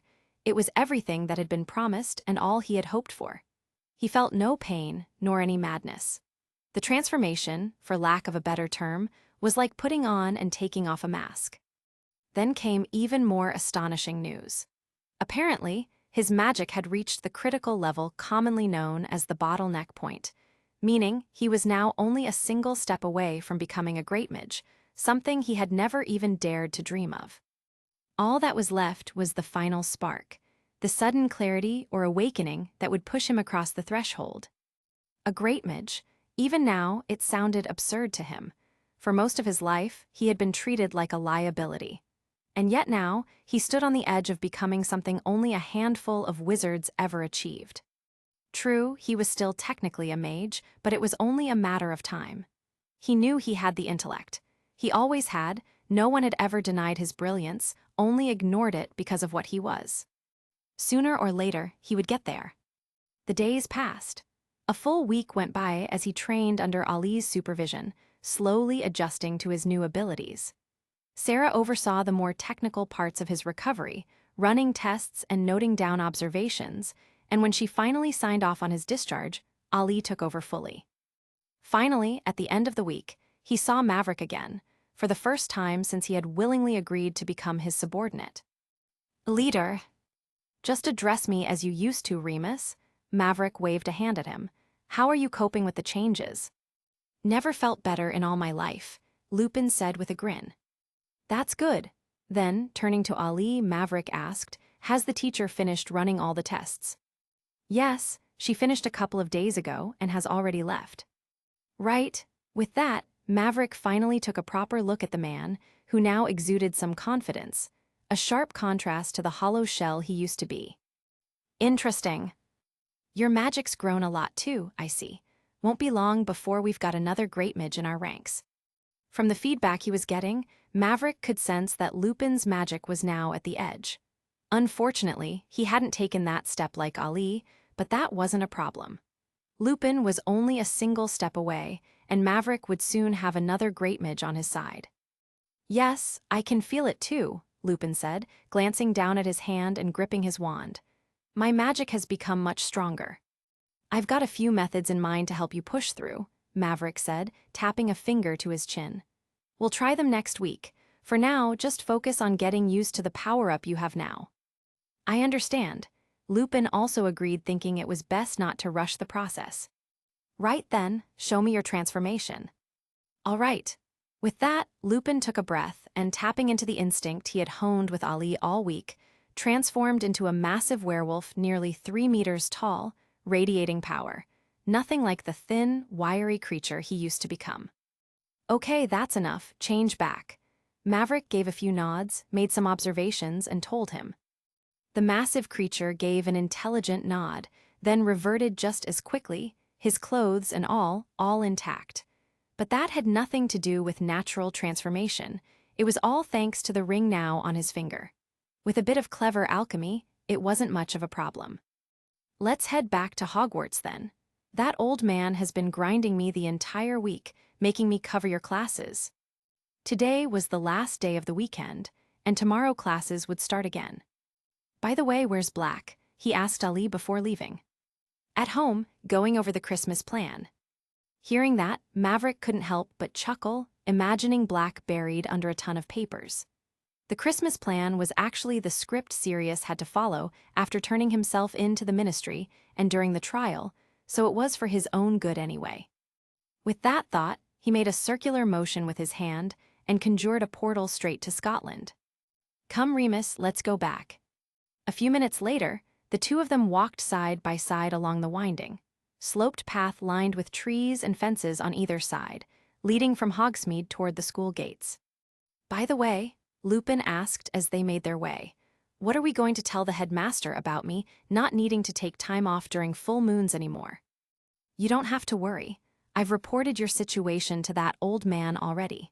Sooner or later he'd find out, and I figured it's better to get it over with. Everything. More or less. He knows now that my teacher has developed a potion to cure lycanthropy and is planning on mass-producing it. I didn't go into details about your version, but yeah, he knows you don't need Wolfsbane anymore, or the full moon. I see. Lupin nodded thoughtfully as they passed through the front gate. No Dementors guarded the entrance anymore, not after the incident during the Quidditch trials, but several of those cursed things still circled high above the school. Chapter 204. The Wise Man on Board Ch 224. When October drew to an end, the weather had turned properly cold. The trees along the edge of the Forbidden Forest glowed with gold and orange leaves, most of which had already fallen, forming a crisp, rustling carpet across the grounds. Despite the Dementors circling the skies above the castle, the first 3 weeks of the month passed by without incident. The mood around school stayed calm, and nothing unusual disrupted the routine. But nothing ever stays quiet for too long in this castle. As the final week crept in, that calm was quickly replaced by excitement. Not just because Halloween was around the corner, but because it was also the time for the school's all-star Quidditch team to be heading to Germany to participate in the first round of this year's inter-school tournament. Thus, on Saturday, the school's deputy headmistress, Minerva McGonagall, along with flying instructor Rolanda Hooch and the Hogwarts team coach, Stephen, all left for Germany, accompanying this year's 14 students to show the world what they were made of. And speaking of the team, a few changes had shown up compared to last year. 3 new players came in to replace those who'd graduated.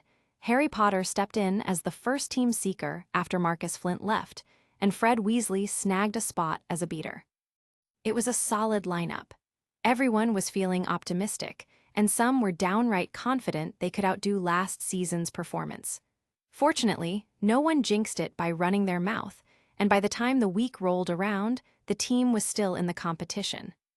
When Halloween finally arrived, the Great Hall was once again fully transformed for the occasion, with giant carved pumpkins floating above the tables, cobwebs stretched across the rafters, and bats drifting lazily beneath the enchanted ceiling.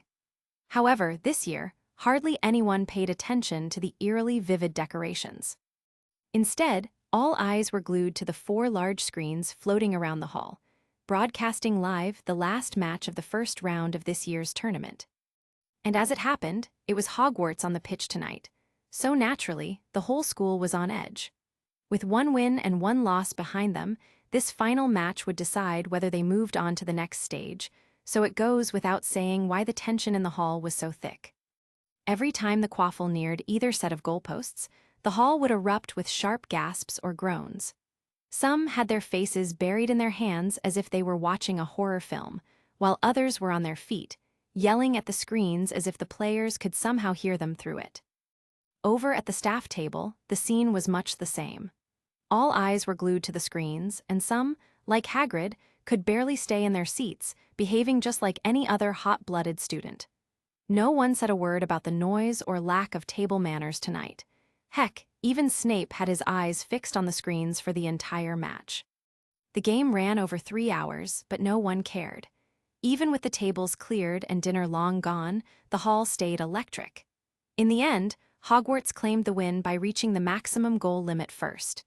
And at that moment, the Great Hall turned festive all over again as everyone burst into celebration. A most spirited game, wouldn't you say? The school's headmaster asked the staff table after letting out a long breath he didn't even realize he was holding until the final whistle. Everyone else had been the same, sighing in unison with relieved exhaustion, glad that the team had won. The kids gave their best and luck was on our side too, Maverick said. He, too, had been swept up in the match and could see just how close it had been. In his opinion, they would need more than luck to make it past the next stage. Dumbledore chuckled lightly at the serious remark, his eyes twinkling behind half-moon spectacles. Ah, but is luck not its own peculiar form of strength? He paused, then, glancing at the clock, shook his head. Much as I would like the evening to continue, curfew is nearly upon us. Give them a bit more time, headmaster. It's a celebration. Maverick cut in smoothly. Professor Caesar is right, headmaster. Besides, it's Halloween. The other professors also chimed in, suggesting they allow the kids to celebrate a bit longer. The old man could only accept since everyone had spoken, and the thunderous atmosphere in the Great Hall continued until midnight before the students were finally asked to head to their common rooms. Headmaster, Maverick stopped Dumbledore before he headed to his office once the hall cleared. When Professor McGonagall comes back, I'd like to have a chat with the two of you. Something urgent? Dumbledore asked thoughtfully. Yes, it has to do with Sirius Black. The twinkle in the old man's eyes faded upon hearing that name, and he nodded solemnly. I shall speak to Minerva the moment she returns. Let us meet in my office tomorrow evening then. With that, the old man departed, and Maverick also retired for the evening to have a good night's sleep. The next evening, after dinner, Maverick climbed the spiraling staircase toward the headmaster's office, the stone walls flickering with torchlight, until he reached the familiar griffin-shaped gargoyle guarding the entrance. Sugar Quill, he said, and the statue leapt aside with a scrape of stone, revealing the moving staircase beyond. He wasn't alone. Remus was beside him as well, brought along because it would be easier to explain some aspects of Black's situation with him there to fill in the details. The door creaked open, and they found the headmaster and his deputy already there, waiting for them, both seated with tea and some snacks already prepared. What's this, a gossip table prepared? Maverick chuckled inwardly, just as he heard McGonagall ask inquiringly, her gaze fixed on Lupin. Remus, she asked, brows drawn. It's a long story, Professor, Maverick said as they stepped inside. Professor Lupin is here because he can explain some things better. He has a history with tonight's subject, after all. They all settled in, and Dumbledore, ever the hospitable host, offered tea and snacks just as quickly. First off, Maverick said, dumping the cup back on the saucer after one disgusted sip, too damn sweet. I need you to listen and think very carefully about what I'm about to reveal. The Sirius Black case isn't as simple as you've been led to believe. For the next hour and a half, Maverick laid everything out from start to finish. He began with how he had found Black, and how questioning him had finally revealed the full truth. The truth about the Potters' deaths, the secret switch of the secret keeper, Pettigrew's betrayal, how the rat had framed Black for the murders and destruction he himself had caused, and that Peter Pettigrew had never truly died back then. Lupin chimed in every so often, filling in details as Maverick continued, explaining how he had captured Pettigrew afterward, and that the audacious rat had been living in plain sight with the Weasleys for 12 years, even staying at Hogwarts with Ronald Weasley during the past 2. Since Lupin had a history with both of them, I took him along with Black to finally interrogate the rat. He confessed everything. The man was a pure coward. Dumbledore leaned back, fingers steepled, his eyes reflecting a mix of surprise and contemplation over the turn of events. His deputy shared a similar look, bewildered that the two men she had once taught, long believed to be a brave hero and a coward, had somehow swapped roles. I had a feeling something was off back then, McGonagall said quietly. I knew that boy, Sirius Black, very well. Mischievous, yes. A troublemaker, most definitely. But unlike other purebloods, he never cared about blood status, so I found it hard to believe he'd be a spy for a blood supremacist madman. His family, especially his mother, I was told, placed that above all else. I even heard he was disowned by her for nonsense. A heavy, aged voice, sharp with anger, suddenly cut in, interrupting McGonagall. A mere woman who married into my house possesses no authority to disinherit a scion of the Blacks. No matter how wayward that boy's opinions may be, blood and birthright are not, and shall never be, so lightly cast aside. Phineas, Dumbledore said with a faint smile, I almost forgot you are a Black as well. Dumbledore, said the man inside the portrait, I have heard many ridiculous tales tonight, but this one I firmly believe to be true. You must help that boy clear his name. Then he turned his gaze to Maverick.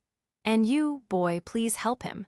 As a favor, I will allow you to choose any treasure from the Black family vault, anything you desire. Maverick chuckled at the portrait's ridiculous remark. Headmaster, with all due respect, you're dead. Not to be outdone, the former headmaster replied firmly, I will speak to the boy if you bring him here to me. He will listen to me. Okay, forget it. Maverick waved his hand dismissively. I'll be helping Sirius Black clear his name anyway. Besides, even if you don't ask him, I'm pretty sure he'll hand over whatever I want from the vault. Have you thought about how to get his case started? What about handing over Peter Pettigrew to the ministry? McGonagall asked again once the blunt, old portrait had finished speaking its mind. Maverick nodded. I've shared the full story with the ministry's law enforcement director and several of his colleagues. They've promised to help and to reopen the case as soon as Black and Pettigrew are handed over together. You have handled these matters remarkably well, Professor Caesar. I doubt even I could have done it so deftly, Dumbledore said with a twinkle in his eye, leaning back in his chair. But I can't help but wonder. Surely there's more to this tale, yes. As sharp as ever, Headmaster. Which is why I'm sharing this with the two of you in the first place. Because really, clearing Black's name and putting Pettigrew behind bars isn't a challenge for me. The old man smiled, gesturing for him to continue, while McGonagall raised an eyebrow, also curious about what he had to say next. Chapter 205, The Wise Man on Board II, ch. 225. The atmosphere in the Hogwarts headmaster's office was unusually quiet at this moment. The usual twinkle in Dumbledore's eyes was gone, replaced by a subtle crease of concern, and likewise, his deputy looked just as deep in thought, as if 1,000 worries were running through her mind. Why Maverick? McGonagall asked after a moment of thought, forgetting to even use the formal professor, as she usually did. You have wealth, fame, and power, so why involve yourself in the country's politics? Her eyes studied his face, trying to make sense of the young man she had known for over 2 years but who suddenly felt like a different person. Because I can't stand how backwards this country's magical government is, Professor. Fudge needs to step down, and a more competent minister is desperately needed. By competent, you mean Lord Greengrass. How are you so sure he won't be the same? Or worse, she pressed. Maverick let out a quiet sigh. Look, Professor, it's out of sincerity that I'm sharing this with you. Even if you choose not to persuade the votes in your faction to cooperate, I'm confident I can still secure the minimum support I need. He paused, his eyes flicking between the two of them, stopping briefly on Dumbledore, who had remained silent the entire time. Then he added, I just don't want you to be caught off guard when everything unfolds. Hearing his answer, McGonagall didn't know what else to say and could only turn to her mentor, hoping for his take. What Maverick was asking for was simple enough, just their support when it came time to vote to impeach the minister for magic. His reasoning was also sound because, truth be told, she wouldn't mind seeing the current minister replaced as well. But decades of working under Albus Dumbledore had shaped her thinking, and many of his principles had rubbed off on her over the years. One of them was, never meddle in public opinion. In Dumbledore's eyes, public opinion was as dangerous as any powerful wizard, and when such a wizard set out to shape the minds of the masses, well, he had seen firsthand what came of it half a century ago. Do you know why I never meddle in this country's politics, or in any magical communities for that matter, Maverick? Even with all my power, the old man said at last. Maverick didn't answer. He just waited, letting the silence stretch until Dumbledore chose to fill it. It corrupts, Dumbledore said simply. Too much power concentrated in one place always leads to the same end, and absolute power corrupts absolutely, Maverick cut in, waving a hand in mild dismissal.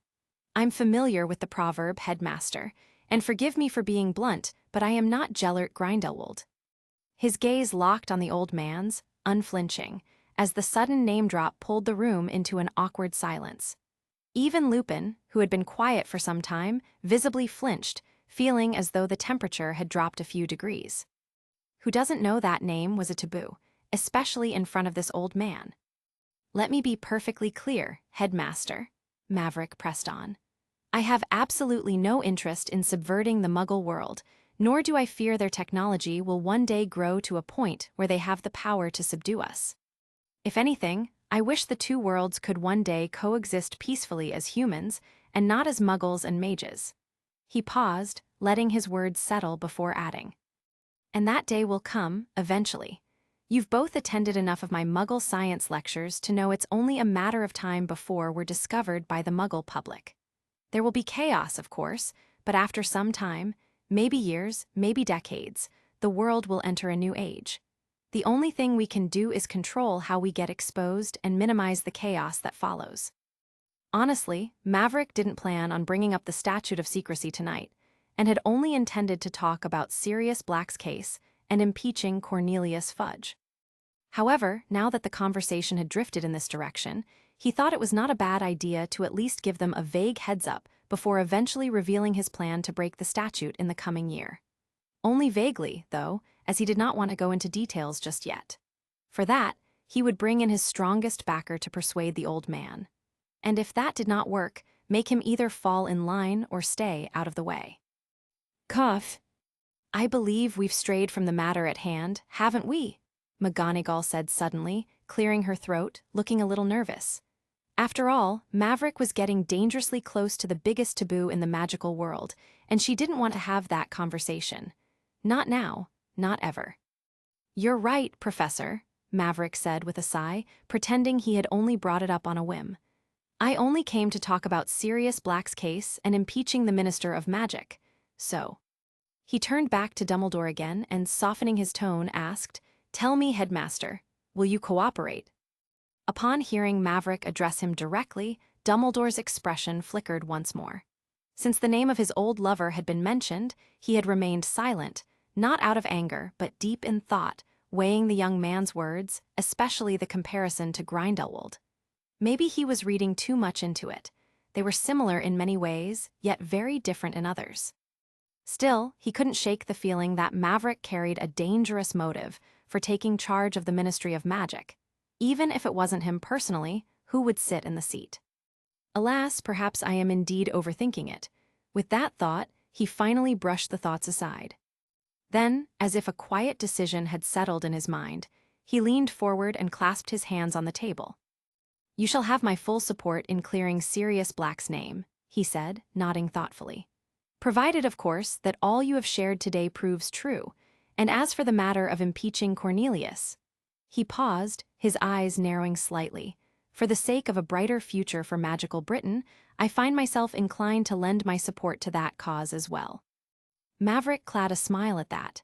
Thank you, Headmaster, though you might as well say it's for the greater good. Professor Caesar, McGonagall cut in, a twitch in her brows. Right. Sorry, couldn't help myself. Maverick chuckled, glancing at the old man who, instead of taking offense, just smiled back, amused. When shall you take us to see Sirius Black and Peter Pettigrew, then? He asked, leaning back a little, relaxed in his chair. I can bring them both here now, if you like, Maverick replied, glancing between the two. Or you can come with me to where I'm keeping them. Dumbledore and McGonagall exchanged a glance and silently agreed it would be better to bring them here directly. And so, Maverick left with Lupin, taking the Floo network, first to where Black was, then to Greengrass Manor to pick up the rat, and returned to the office in less than half an hour. And who might this be, then? McGonagall asked, her sharp eyes fixed on the unfamiliar figure who stood beside Lupin, nervously rubbing the back of his head. Right, I forgot. The man in question glanced down and said as he slipped a ring from his finger. Instantly, his features changed, revealing a face they all knew, wearing that all-too-familiar grin. Seeing his true appearance, a flicker of surprise crossed the two deans' faces, and McGonagall stood from her chair and approached him. Professor, I hope I'm not in any trouble, Black said, swallowing nervously. Despite having graduated long ago, he still feared the stern professor. But to his surprise, she suddenly pulled him into a motherly hug and patted his back gently. You poor thing, I apologize for allowing you to suffer in that wretched place all these years. Sirius flinched at the sudden embrace, but then sighed and relaxed into it. I chose to stay silent, Professor. It's nobody's fault, he said, voice more emotional than he let on. McGonagall stepped back, then finally turned her gaze to the other man, the true culprit behind it all, locked in a small cage, chained up. Why is he unconscious? She asked. It's better if he doesn't see you both, otherwise it could get complicated during the hearing, Maverick said. But if you need to interrogate him, feel free to use Veritaserum after changing your appearance. or I have a memory of our interrogation that you can watch. The memory will do, Dumbledore said, rising from his chair. He walked over to Sirius, resting a hand on his shoulder and offering the same apology for neglecting him. Then, taking the vial Maverick had handed over, Dumbledore and McGonagall both leaned in to examine its contents without another word. Half an hour later. Professor Caesar, and you too. As soon as she raised her head from the pensive, the stern headmistress glared sharply at the three men, eyes blazing with all the words she chose not to say aloud. Did you give them the wrong memory? Sirius nudged Maverick, whispering. No, of course not, probably, Maverick mumbled, tilting his head toward the fuming lioness. Do you call that interrogation? Merlin, that was downright barbaric. Dumbledore walked back to his chair and sat down, making no move to stop his deputy's outburst. To be honest, he wasn't fond of the brutality either. The endless cycle of beating Peter Pettigrew and then healing him, repeated for over an hour, so much so they had to skip most of it. Finally, after sizing up the two culprits, Lupin and Sirius, to her heart's content, McGonagall sank back into her seat. But not before casting a sharp glare at Maverick, clearly knowing he had allowed it to happen. The brief episode ended quickly, and Dumbledore and McGonagall now fully grasped the clear proof and truth behind the whole incident. They talked a bit more, with the portrait of the dead headmaster joining in, rambling on at Sirius about marrying a few wives, before finally calling it a night. With the meeting finally over, and after returning the Rat and Sirius Black to where they had been picked up, Maverick and Lupin made their way back to their offices. Settling into his chair in his own office, Maverick reflected quietly on the night's events, thinking things had gone about as well as they could have. The old man was on board, though not entirely convinced, but that was enough for now. The next few months until the end of the semester would hopefully pass quietly at Hogwarts. Yet beyond the school's walls, before the holidays, Maverick still had a pressing matter looming on his schedule, something not quite tied to the magical world, but destined to play a crucial part in his plans for the coming year. Smartphones? Well, not quite smart, at least not yet, but the world's first truly mobile phone with a color touchscreen and a built-in camera. Maverick's company on the Muggle side had been working tirelessly to bring this vision to life, pouring countless hours into research and development. Now, after months of trials, they were finally in the testing phase, with a planned launch set for late November. This wasn't just another gadget, it would be a game changer. Though the world's technological evolution had, in some ways, raced ahead faster than Maverick remembered from his previous life, everyday inventions like public computers and cell phones followed a familiar path, a steady, predictable climb. Therefore, he didn't need to be a Tony Stark-level genius to make a name for himself in the Muggle world. With knowledge of the future 20 years ahead, he was confident he could build a technological empire on the Muggle side just as well. Chapter 206, Caesar I, the first of its generation, ch 226. The age of information technology didn't arrive suddenly with a bang or fireworks. It all started during the late 1980s and evolved gradually, slowly at first, slipping into homes as boxy personal computers that hummed and blinked like they belonged in a lab. People weren't quite sure what to make of them at first, fascinated by their promise, but still figuring out how they fit into everyday life.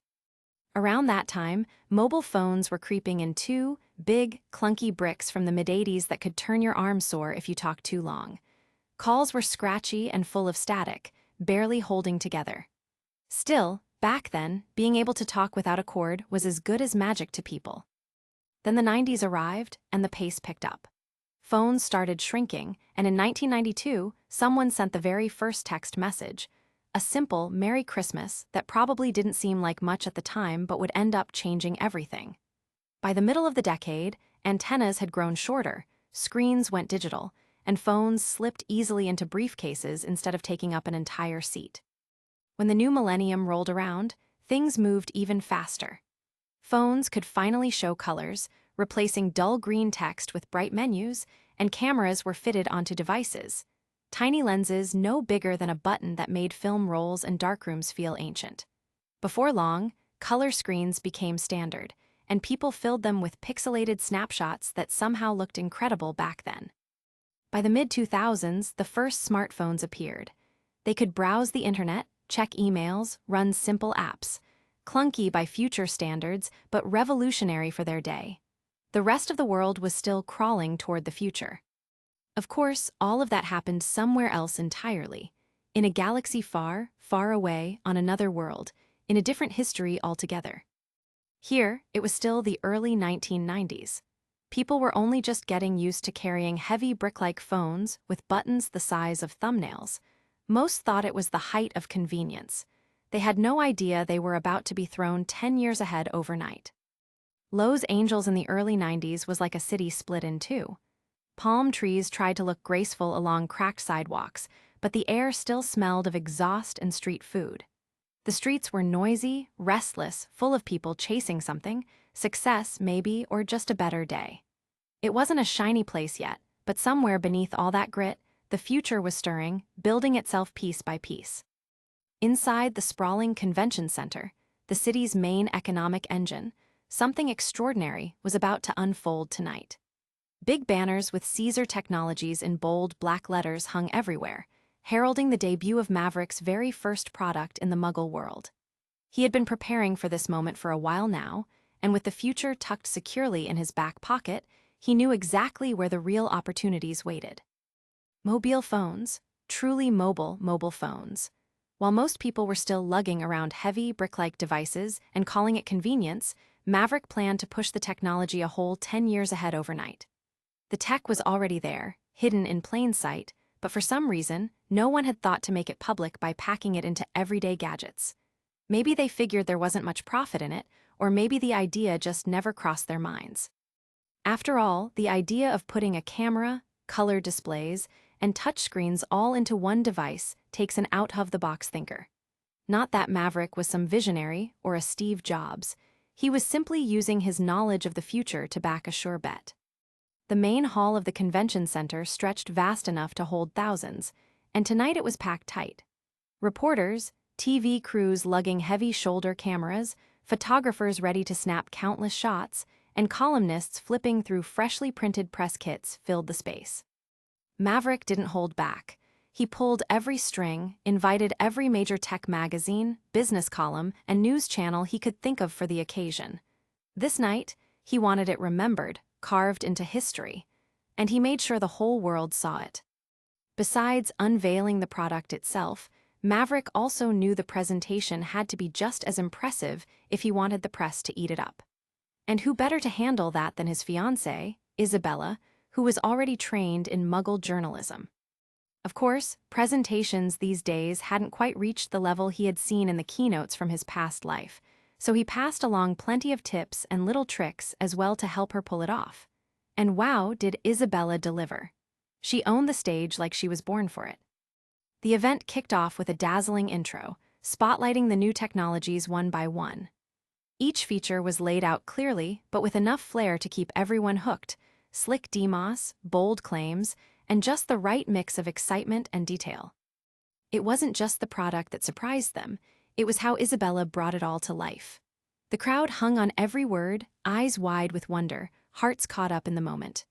Applause rolled through the hall like thunder, crashing again and again, carrying the excitement all the way to the very end. The phone itself was sleek, but not too futuristic, just enough to turn heads in 1993. A smooth, compact rectangle with a glossy black surface that seemed to glow under the lights. No buttons cluttered the front, only a clean, bright touchscreen bursting with vibrant colors. On the back, the Caesar Technologies logo stood proud. A bold, stylized C, shaped like a sharp, forward-moving spearhead, cutting through a circle of laurel leaves, a symbol of power and innovation. The moment Isabella revealed the Caesar one, yes, that was the name Maverick had chosen for the first generation of the phone. With its full-color RGB touchscreen, the whole room buzzed like they'd just seen a miracle. After all, this was a time when phones didn't even have color displays, let alone touchscreens. Then she launched into a flawless demonstration, gliding through menus with effortless taps and swipes. No fumbling with buttons, just smooth, seamless control, fingers dancing over the glass like magic. The crowd was spellbound, caught up in the promise of a future they hadn't dared to imagine yet. Gasps and whispers rippled through the hall, followed by an explosion of applause. Maverick smiled, just as he had hoped. Journalists and onlookers rose to their feet, clapping and cheering like they were witnessing the future unfold right before their eyes. It was everything he imagined, and then some. No doubt tomorrow, heck, the next few weeks' headlines would be all about his new product. A phone small enough to fit in a pocket, loaded with features that felt straight out of a sci-fi novel. Maverick felt the crowd buzzing, and he had no doubt it was going to be a smash. Finally, when Isabella announced the price, the crowd erupted, and that roar told him everything he needed to know. A typical phone these days, the chunky cell bricks, ran over $1,000 and to most people was more of a status symbol than something you actually needed. They were heavy, awkward, and barely fit the idea of mobile, so most people stuck with their trusty landlines. Maverick, however, had pegged his price at exactly $999. Not cheap, but with a design you could slip into your pocket and a lineup of downright cool features, he knew that anyone with $1,000 to spare would be itching to get their hands on one the moment they saw it. As for how he managed to price it so low while packing in so many features, well, he was a mage. Things that would be expensive headaches for Muggle manufacturers were ridiculously easy with alchemy, especially for a master alchemist. Of course, he wasn't cranking them out in endless batches from some magical cauldron or anything. No, the phones still rolled off Muggle assembly lines, with certain parts even outsourced like any other tech company. But a few key steps weren't handled quite the Muggle way.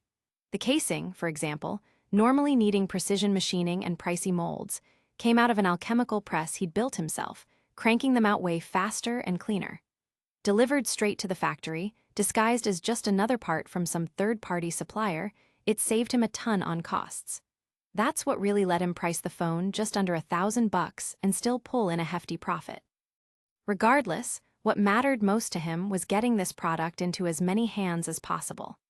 Everything he was doing at this point, especially why he was so hasty in introducing this product much earlier than it was supposed to be released to the world, wasn't simply about taking advantage of his future knowledge and breaking into the Muggle tech world. Yes, that was part of it, but this phone, especially with its on-the-go camera, was a key piece in the events he had been orchestrating that would unfold in the near future. In other words, those cameras would play a crucial role in his scheme to finally shatter the long-held veil of the Statute of Secrecy. Clap, clap, clap, clap. Clap, clap, clap, clap. When the presentation finally ended, the hall thundered with one last roar of excitement and awe. Cheers bounced off the walls, reporters exchanging knowing glances as they scrambled to craft the perfect headline, while cameras flashed nonstop, all focused on the night's star. Maverick stood at the front row, watching it all like any other member of the crowd, clapping along, his eyes fixed on Isabella with a proud smile. She had nailed every single part of the presentation to perfection, and Maverick wasn't sure even he could have done it any better. Chapter 207, Xuanhuan, the first of its generation, CH 227. The next day, just as Maverick expected, the world woke up to headlines that made last night's unveiling sound like the turning point of an age. Every newspaper that had been invited to the presentation splashed it across their front pages, the Xuanhuan looking less like a simple mobile phone and more like a cultural turning point. A leap into tomorrow, Xuanhuan shatters mobile boundaries, the New York Times. Touchscreen revolution ignites a new era in mobile technology, The Guardian. From buttons to brilliance, Xuanhuan upends the phone industry, the Sydney Morning Herald. Mobile industry stunned by first ever phone with built-in camera, the Asahi Shimbun. The future has landed, and it's changing everything, Le Monde. Even papers that hadn't been invited were quick to jump in once the news spread, each scrambling to ride the wave of attention. In just 24 hours, Xuanhuan and Caesar Technologies had gone from mysterious names to sensations all around the world. Tech companies around the world were blindsided. The product hit like a punch to the gut, a wake-up call that came out of nowhere. The name, Caesar Technologies, hadn't been on anyone's radar before this. No leaks, no rumors, nothing. One day they didn't exist, and the next, they were holding up a device that looked like it had fallen straight out of the next century. At first, the disbelief was almost comical. The executives from major tech companies weren't shocked by the individual technologies themselves. They knew all of those existed in some form already. But they were very different things. Cameras were common, and touchscreens were mostly limited to niche uses like ATM machines, airline check-in kiosks, and large-scale computer systems. Never had it occurred to them to combine those technologies, and especially into a phone. Aren't mobile phones supposed to be for telecommunications? If you want to take a picture of someone or something, couldn't you just use a camera? They were bewildered by the radical approach of this mysterious company's new product. Of course, much of their reaction was regret, because judging by the hype it was already gaining worldwide, those very radical ideas were bound to be a huge success. And along with their envy came doubt. How on earth was it possible to pack all that technology into a single handheld device, sell it for just $999, and still turn a profit? That's impossible. Won't they lose money? Quick, find out everything about this Caesar technology. I want to know whose business it is. Could they have found a breakthrough? It's a gimmick, it has to be. Within days, boardrooms of every major technology company across the world lit up with tense discussions. Some executives scoffed, others speculated, and many were already issuing orders. Every company wanted to know the same thing: who exactly was behind Caesar Technologies and how had his company pulled this off. Investigators, analysts, and market researchers were set to work. At the same time, every competitor shared one urgent goal: get their hands on the Caesar one. Engineers were told to buy it, strip it down, and study every circuit and screw. They needed to know how it worked, and whether it could really be sold at that price without sending the company into bankruptcy. Maverick, of course, had predicted every reaction. Let them reverse engineer it, he didn't care. Even if they figured it out, they couldn't match his production costs.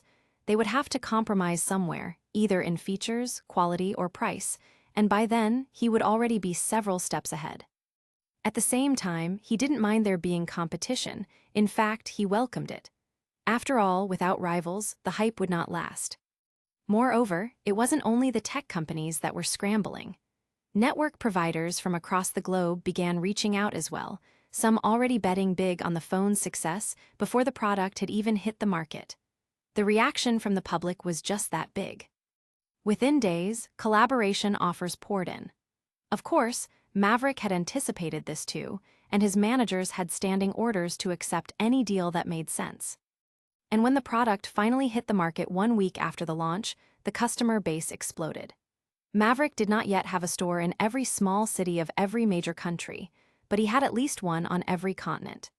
In particular, the United States, the United Kingdom, Russia, and China each had several stores, as these countries had the largest populations paired with the strongest economies. Maverick used every trick he knew, from both his previous life and this one, to market it as hype as possible, and sales poured in from the very first day. His warehouses were swamped.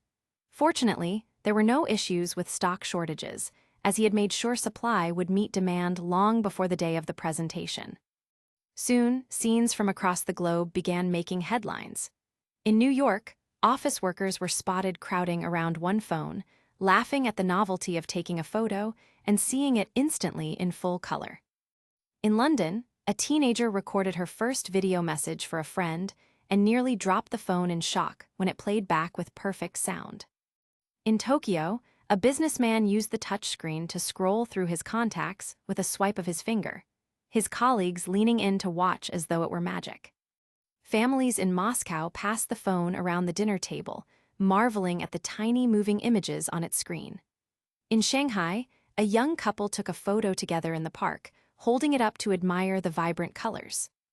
The only downside was that multimedia messaging service wasn't quite ready yet. The true age of the internet was still on the horizon, so the pictures they took could only stay on their phones. To share them, people had to transfer images to a personal computer, then either print them out or save them to a floppy disk to send to someone else.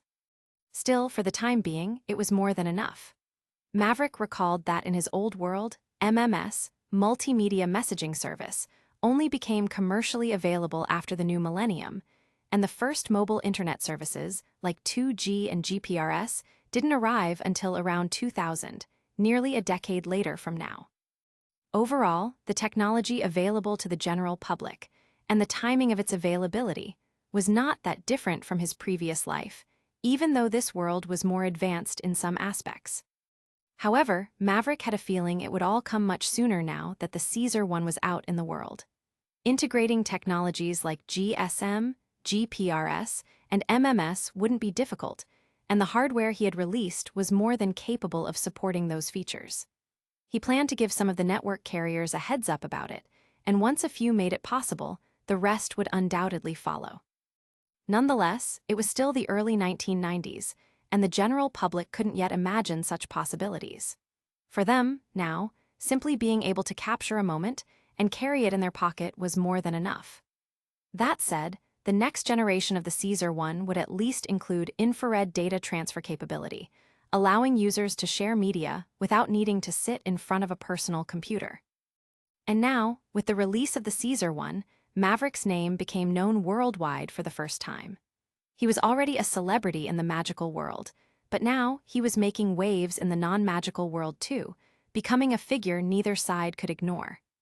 News outlets scrambled to tell his story, the public buzzed with excitement about his genius, and whispers spread of the mysterious innovator behind it all.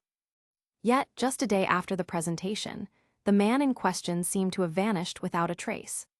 It was only by talking to people at his company that the media uncovered who he really was, a Brit, and not just any Brit, but a genius even in his school and university days. To top it all off, he was also the son of the current English Prime Minister. Though no one could secure a direct interview with him, the headlines kept running stories about his life, and newspapers made sure the whole world knew his name, even if he himself stayed silent. Tracking back to the weekend of the product launch, after the presentation, Maverick vanished with Isabella and left everything to the capable hands of his company's management. He was confident that his carefully chosen team could handle everything, and he didn't need to involve himself in the day-to-day operations. Though still the CEO, Maverick was more like a hands-off shopkeeper, and the company was practically run by COO Jackson, a marketing genius Maverick recruited long ago, Chapter 90. The man was fully capable of steering the ship, and Maverick trusted him completely to deliver on every expectation. With that settled, Maverick spent the rest of the weekend with Isabella, and when the new week finally rolled around, he headed straight back to Hogwarts, where the real work was waiting. It was early December now, and he had midterm exams to prepare for 4 grades. On top of that, the script for Sirius Black was also set to begin within the month. It promised to be a busy, event-packed final stretch to the year. Chapter 208, The Trial and the Turmoil I, ch. 228. When December arrived, the last colors of autumn were all but gone, and a thin layer of snow dusted the Hogwarts grounds. The air was sharp and biting, each breath visible in the cold, and the wind whispered through the bare branches of the forbidden forest, a quiet that confirmed winter had fully settled in. Inside the castle, however, the school's magic kept the halls pleasantly warm, and the corridors snug and alive with quiet energy. Past 2 o'clock was usually the hour for upper-grade classes, and at this moment, the 6th-year Muggle science classroom was filled with low murmurs as its occupants stared intently at a magical diagram hovering beside their professor. The focus of today's lesson was how the smallest parts of the body function, and Maverick stood at the front, explaining while gesturing toward the magical construct he had created for emphasis. A moving diagram of a single epithelial cell, its nucleus, mitochondria, and other components slowly rotating in midair for the students to observe. The Muggle science class was not just about physics at work, but covered all 3 major branches of science: physics, chemistry, and biology. Maverick's objective for the course was to ensure the students understood how their world operated without magic, and biology was a cornerstone of that understanding, revealing the intricate systems that keep all living things alive, magical or non-magical alike. They are the foundation of all living things, Maverick explained, pointing to the diagram. Think of them as tiny house elves in the kitchen, each working tirelessly to make sure you never go hungry. Students leaned in, some raising their hands with questions, while others whispered among themselves about the invisible worlds inside their bodies. When the bell rang to mark the end of class, it had been another enlightening session for the students, one that introduced entirely new ideas and changed the way they saw the world. Of course, it wasn't just the material that left them satisfied at the end of every lesson. It was also how Maverick brought the class to life. Otherwise, he was sure half of them would have been snoozing before even reaching the halfway point. With the third class of the day finished, Maverick waited a moment as the students filed out, and soon the classroom filled again, this time with their seniors, the Newt students of the same subject. For this class, what Maverick taught was slightly more advanced, but still far from university level. While fifth-year Muggle science class covered mostly middle school material, the seventh-year class included a mix of middle school knowledge and a bit of high school level knowledge as well. The purpose wasn't to turn them into scientists, but to give them a solid understanding of the world, basically Muggle logic.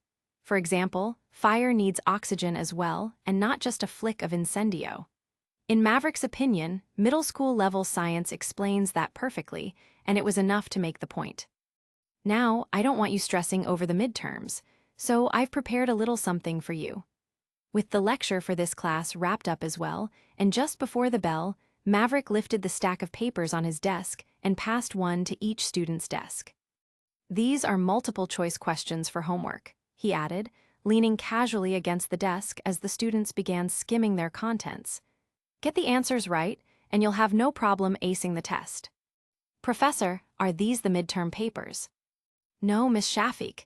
If they were, there'd be no point in the exams, right? Maverick replied, glancing at the little witch at the front who looked way too excited. Then, gesturing lightly toward the paper on her hand, he added, "It's just for reference.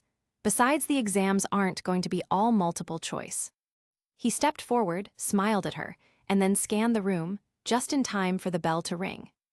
Right, that's it for today. Have a nice weekend. With that, the last class of the first week was over. And after answering some questions from a few students who stayed behind, he left the classroom and strode straight toward his office. Bloody hell, Harry, what the heck do you think is wrong with that greasy-haired bat today? 15 points. He deducted 15 points from us just in that one class. The Gryffindor trio also had just finished their last class for the day and were making their way toward the common room, their conversation circling back to the disaster that was potions. "Isn't that how he always treats me?" Harry muttered, eyes fixed ahead. He didn't have to say he was annoyed. His face said it all. Snape had indeed yanked 15 points from Gryffindor, and it was because of none other than Harry himself, who had been unable to answer his ridiculous trick questions. "I don't know, Harry. He seems especially not in the best mood today, like really mad at you for some reason," Hermione said thoughtfully, keeping pace on his right. "Forget it, I'd rather talk about something else." Speaking of, have you seen yesterday's newspaper?" asked Hermione again, glancing sideways. "About Sirius Black? Good riddance. I think he's already been caught, right? That's what I heard from some of the seventh years," Ron spoke up before Harry could answer. Harry shook his head. "I read it. It didn't say he's been caught, just that they think they know where he is. The Aurors might get him soon." "There's someone in our year who might know more," Hermione said, nodding as a thought occurred to her. "Daphne Greengrass. It's her father who gave the interview for the article. Should we ask her?" But before Harry could answer, Hermione's eyes lit up. Up ahead, she saw her favorite professor heading in their direction, so without a second thought, she broke into a quick jog. He would definitely know more than Daphne Greengrass, she thought. "Professor, can we talk?" The trio came to a stop in front of Maverick, unintentionally blocking his path. He gave a long-suffering sigh. "What is it?" "It's about yesterday's newspaper, Sirius Black. We were wondering, do you know anything more about what's going on? Have the Aurors caught him? And what does Lord Greengrass mean by this new evidence that might change everything everyone thinks they know about the criminal?" Little Miss Know-It-All fired off 3 questions in one breath. "And what does that have to do with you 3? Maverick raised an eyebrow. "You do realize your midterms are just a week away, right?" "Professor, if you know something, please tell us. Sirius Black is the reason my parents died." "Your parents were murdered by the Dark Lord, Harry," Maverick cut him off. He sighed inwardly, but then, thinking he was going to tell the kid some of the truths about Black before the trial anyway, he softened his tone and continued, "I do know something about the fugitive. Come, follow me to my office." The trio agreed hastily, and after a few corners and some stairs, they soon found themselves sitting in Maverick's office. "Tea?" "Yes, please." Hermione bobbed her head, and Maverick summoned 3 steaming cups of scented tea for them. Right about Sirius Black, Maverick went straight to the point. "First, I need you 3 to promise not to leak a word to anyone without my permission." His eyes were stern as he leaned back and clasped his hands. "We will," the trio said in unison, their expressions turning serious too. Maverick didn't doubt them, even if they were only teenagers. Until now, anything he asked them not to share, they hadn't. Especially Harry, some things, he even kept from his own friends because he was told not to speak about them. Letting out a sigh, Maverick began explaining the situation with Sirius Black, carefully leaving out some details. How he was caught, the interrogation, and even the true identity of a certain lost pet. What he told them was basically that new evidence had reached the Wisengamot, suggesting that Sirius Black might very well be innocent, and that someone else was the real culprit that betrayed Harry's parents, leading to their deaths. Needless to say, Harry was shocked and even more confused. "What evidence?" he blurted out the moment Maverick finished. "Peter Pettigrew. Apparently, he was the one who betrayed your parents and has been faking his death until now. We'll know more at the hearing." "Trial, so he's really been caught?" Hermione asked. "No, it's more complicated, but there will indeed be a trial, and you'll just have to read about it afterward to understand. What you need to know is that Sirius Black never received a proper trial, any trial at all, 12 years ago. He was simply caught and locked away without a word to anyone. Now, the Wisengamot wants to set things right." He explained, keeping everything as simple as possible. Although he had given them a watered-down version of events, he didn't plan to reveal all the details. If Maverick didn't have plans for them in the future, he wouldn't even be explaining anything, despite the case's direct connection to Harry. But he did need to cultivate thugs, future leaders, and these 3, well, 2.5 were prime candidates. A moment of silence fell over the room as the trio digested his revelations, and then, "Professor, is everything you said true?" Harry asked after a while. Hermione and Ron glanced at their friend with sympathy, each clasping a hand over Harry's. "We're with you," they didn't say aloud, but Harry knew, glancing at them, that was exactly what they meant. What a powerful bond, Maverick thought. Teenagers or not, they truly were an iconic trio. "Very likely, the trial should be held after Christmas. This is a secret, so again, do not speak a word about it," Maverick warned. "Can we also attend?" Harry asked hopefully. Maverick nodded. In fact, he had planned to bring Harry from the start. "What about us? Professor, we'd like to go too," Hermione asked just as hopefully. Maverick shook his head firmly. As Harry said, he has a direct connection to the case, so he can attend. Plus, he's the heir to House Potter and will inherit the lordship once he comes of age. The Wisengamot isn't like Muggle courtrooms, so you too will have to read about it in the news, or Harry can tell you the story afterward. Begrudgingly, the duo could only nod. "I'll tell you all about it. No worries," Harry said, glancing left and right. "Right then, off you go. Don't think about the case for now. Focus on your midterms and remember, don't tell anyone." Maverick dismissed them to their common rooms. Once they left, he leaned back in his chair, reflecting on everything that had happened this week. First, Lord Greengrass had given an interview to the Daily Prophet to prepare the public for the ruckus that was coming in the following weeks. One reason was to prevent Fudge from brushing the matter under the rug, and the second was that it would make arranging a trial for Black easier. Of course, Fudge would be all over Jameson for going to the press, but that was all he could do.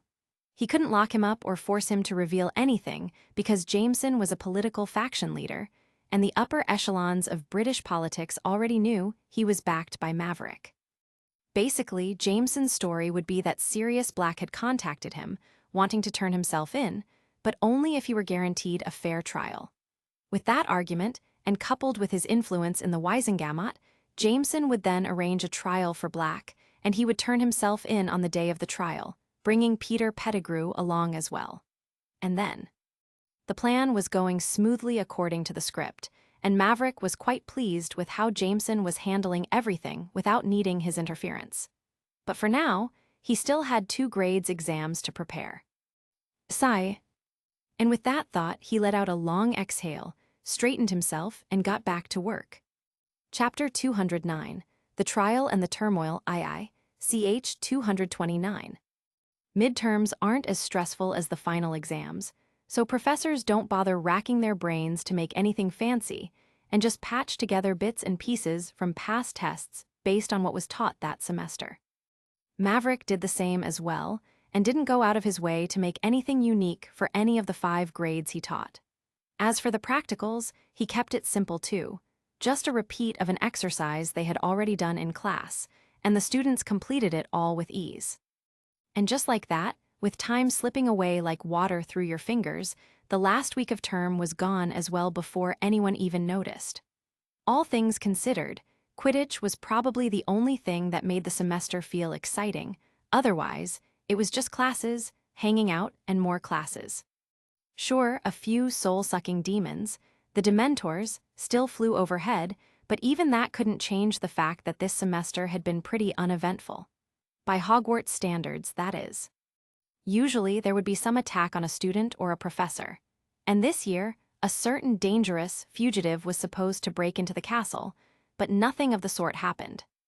Basically, it was just a normal ending to a normal semester, the kind one would see at any other school. Outside, the Scottish December air hovered just above freezing, and a fresh layer of snow covered the grounds. The very next morning after midterms, the castle was alive with movement, students dragging or floating their trunks toward Hogsmeade Station, their paths carving thin trails through the white. Of course, not everyone left. Some stayed behind to spend the holidays at Hogwarts. It happens every year, usually Muggle-born first-years too enchanted by magic to part with it, even for a week or 2. Then there were those with no home to return to, a quieter group who found the castle warmer than anywhere else.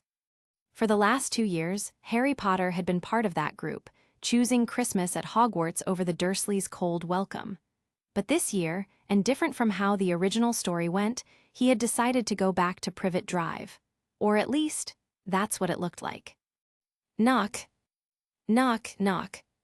After breakfast that day, while the rest of the castle bustled with students packing their things for the holiday, Harry made his way to Maverick's office before heading to the train. Not long after he knocked, the door opened to reveal his professor at the desk, buried in papers, and another person across from him on the sofa, comfortably reading a book. It was an acquaintance, and it didn't take Harry long to realize why Jean would be here today. Unlike everyone else, she would have to go to another continent, and the Hogwarts Express only had one stop. The 2 Gryffindors met eyes, and she set the book down, asking, "Harry, you aren't going back home?" I am." Harry hesitated, wondering whether to say what he had come for with her there. He glanced at Maverick, who had just set down his pen and raised an eyebrow in his direction. "What brings you here, Mr. Potter?" Harry thought for a moment and decided to be straightforward, since he wasn't sure he would get another chance to see Maverick before the break. "Professor, I just wanted to let you know I won't be in the castle during the holidays." "Oh," Maverick leaned back and smiled. "Did you miss Dudley or something?" "Number Merlin, no." Harry shook his head quickly. "It's about, you know," he trailed off, glancing at Jean, though Maverick had already read the surface of his thoughts. Harry was mainly worried about missing Sirius Black's trial, and to his credit, it was clever of him to realize that staying at school might make getting to the Wisengamot more complicated. But if he was at home, he could just go, no professors to inform, no annoying questions to answer. And what he really wanted was to remind Maverick to pick him up. Because even if he managed to get to the Ministry, what could he, a little teenager, do after that? "Right, you don't have to worry," Maverick said, nodding to show he understood. "Go on before the train leaves. I'll pick you up from the Dursleys when the day comes." Harry's eyes lit up, and he nodded. With his purpose taken care of, and after wishing Jean a good holiday, he didn't linger any longer and left just as quickly to join his buddies. "Professor." As soon as the door closed, Jean looked at him eagerly, sensing it might be something exciting, and she obviously wanted to tag along. But Maverick raised a hand and stopped the girl before she could say anything else. "It's something to do with Harry's family, a personal matter of his, Jean," he said straightforwardly, his expression serious. Fortunately, she was smart enough, and at the mention of a family matter, she didn't press further. "Right, let's get you home then." Saying that, Maverick rose from his seat, walked around the desk, and beckoned her to follow as he headed toward the fireplace. "Remember, no magic outside of school," he reminded her with a smile. "I'll pick you up again after the holidays." Then, with a flash of green, the two of them vanished from the room. While Hogwarts itself had gone through the week without so much as a ripple, outside, in public and behind the scenes, the past 7 days had been anything but quiet. Because of the interview Lord Greengrass had with the press, the ministry was thrown into frenzy, with both the press and the public clamoring for answers.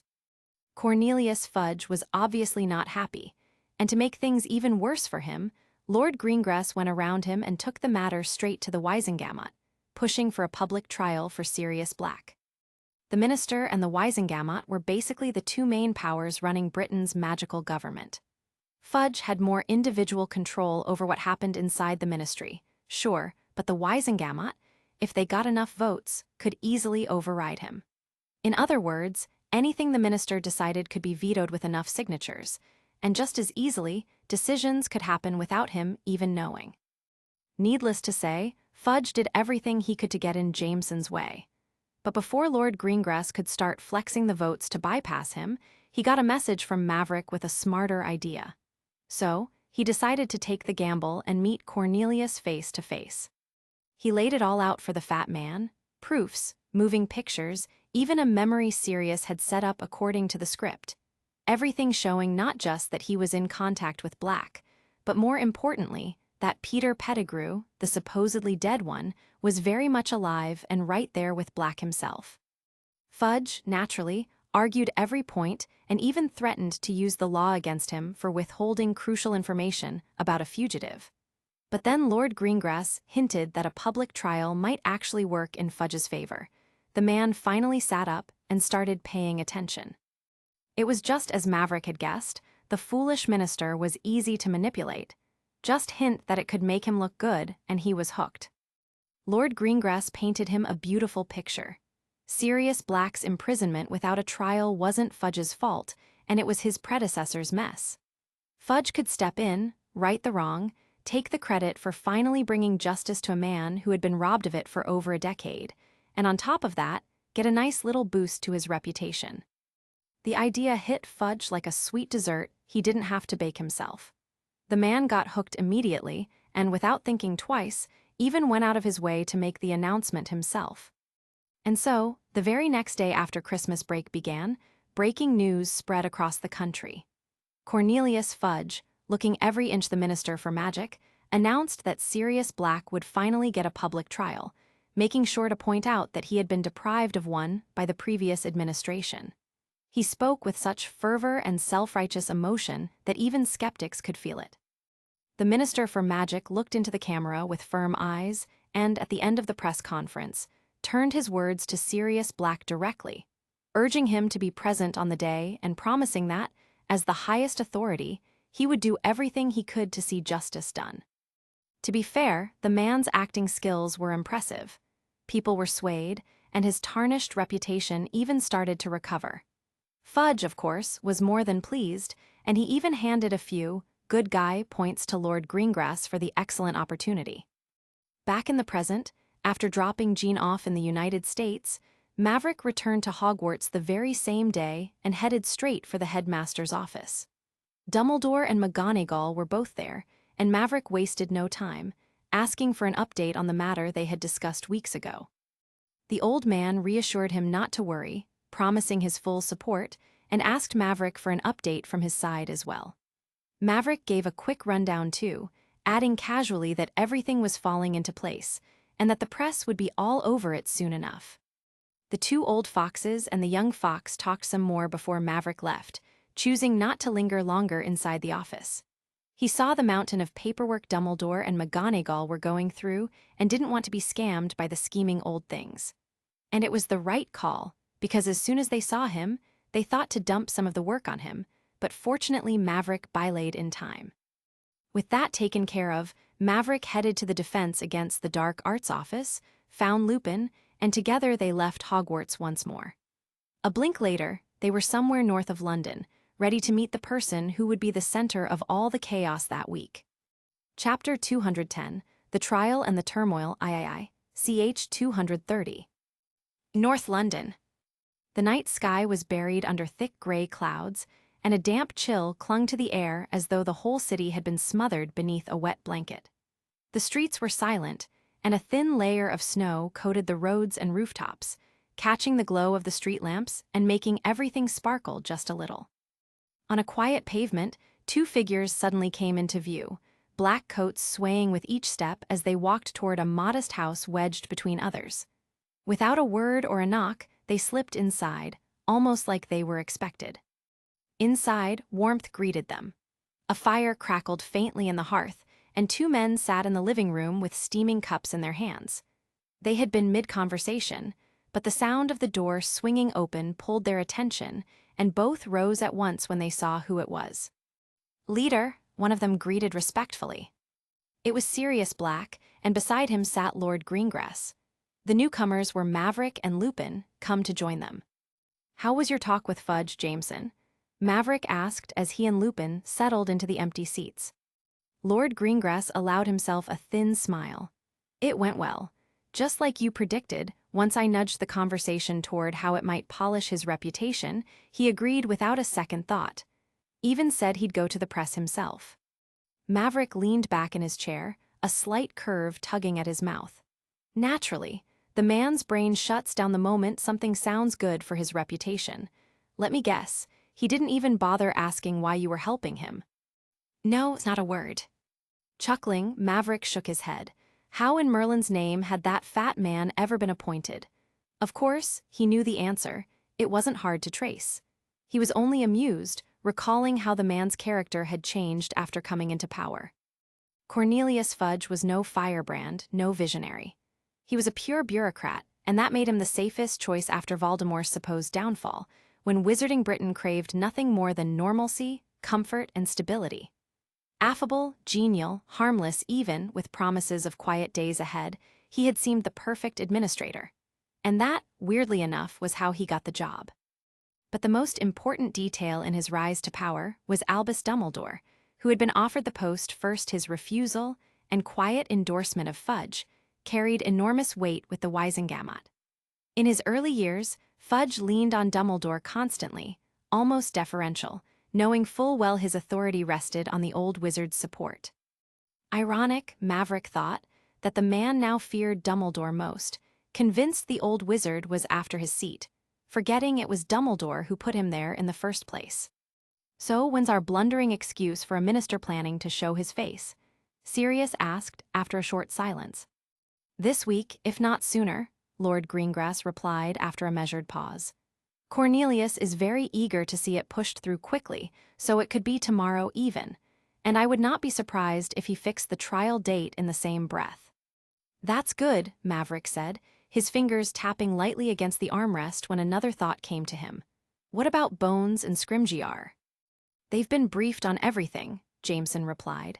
Then, turning to Black, he continued, "Once Fudge makes the announcement and sets the trial, you will surrender yourself to the Director of Magical Law Enforcement.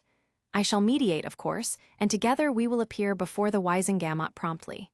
He paused, then added, "And naturally, Pettigrew will be coming with us." The four of them kept talking, ironing out the details of the days ahead. When it was finally settled, Maverick rose to leave, while Lupin remained behind. This time he wasn't heading to Hogwarts but home. It was the holidays, after all, and he was looking forward to time with his family. The very next day, just as Greengrass had predicted, Fudge appeared before the press. He put on his usual dramatic show of bluster, first addressing the ongoing buzz about the country's most wanted fugitive, then boldly announcing, much to everyone's surprise, that he had personally taken the initiative to schedule a public trial for Black. If he is truly innocent, Let him appear before the Wisengamot and prove it, Fudge declared. And in a show of false generosity, he added that Black would not be apprehended unless the court found him guilty.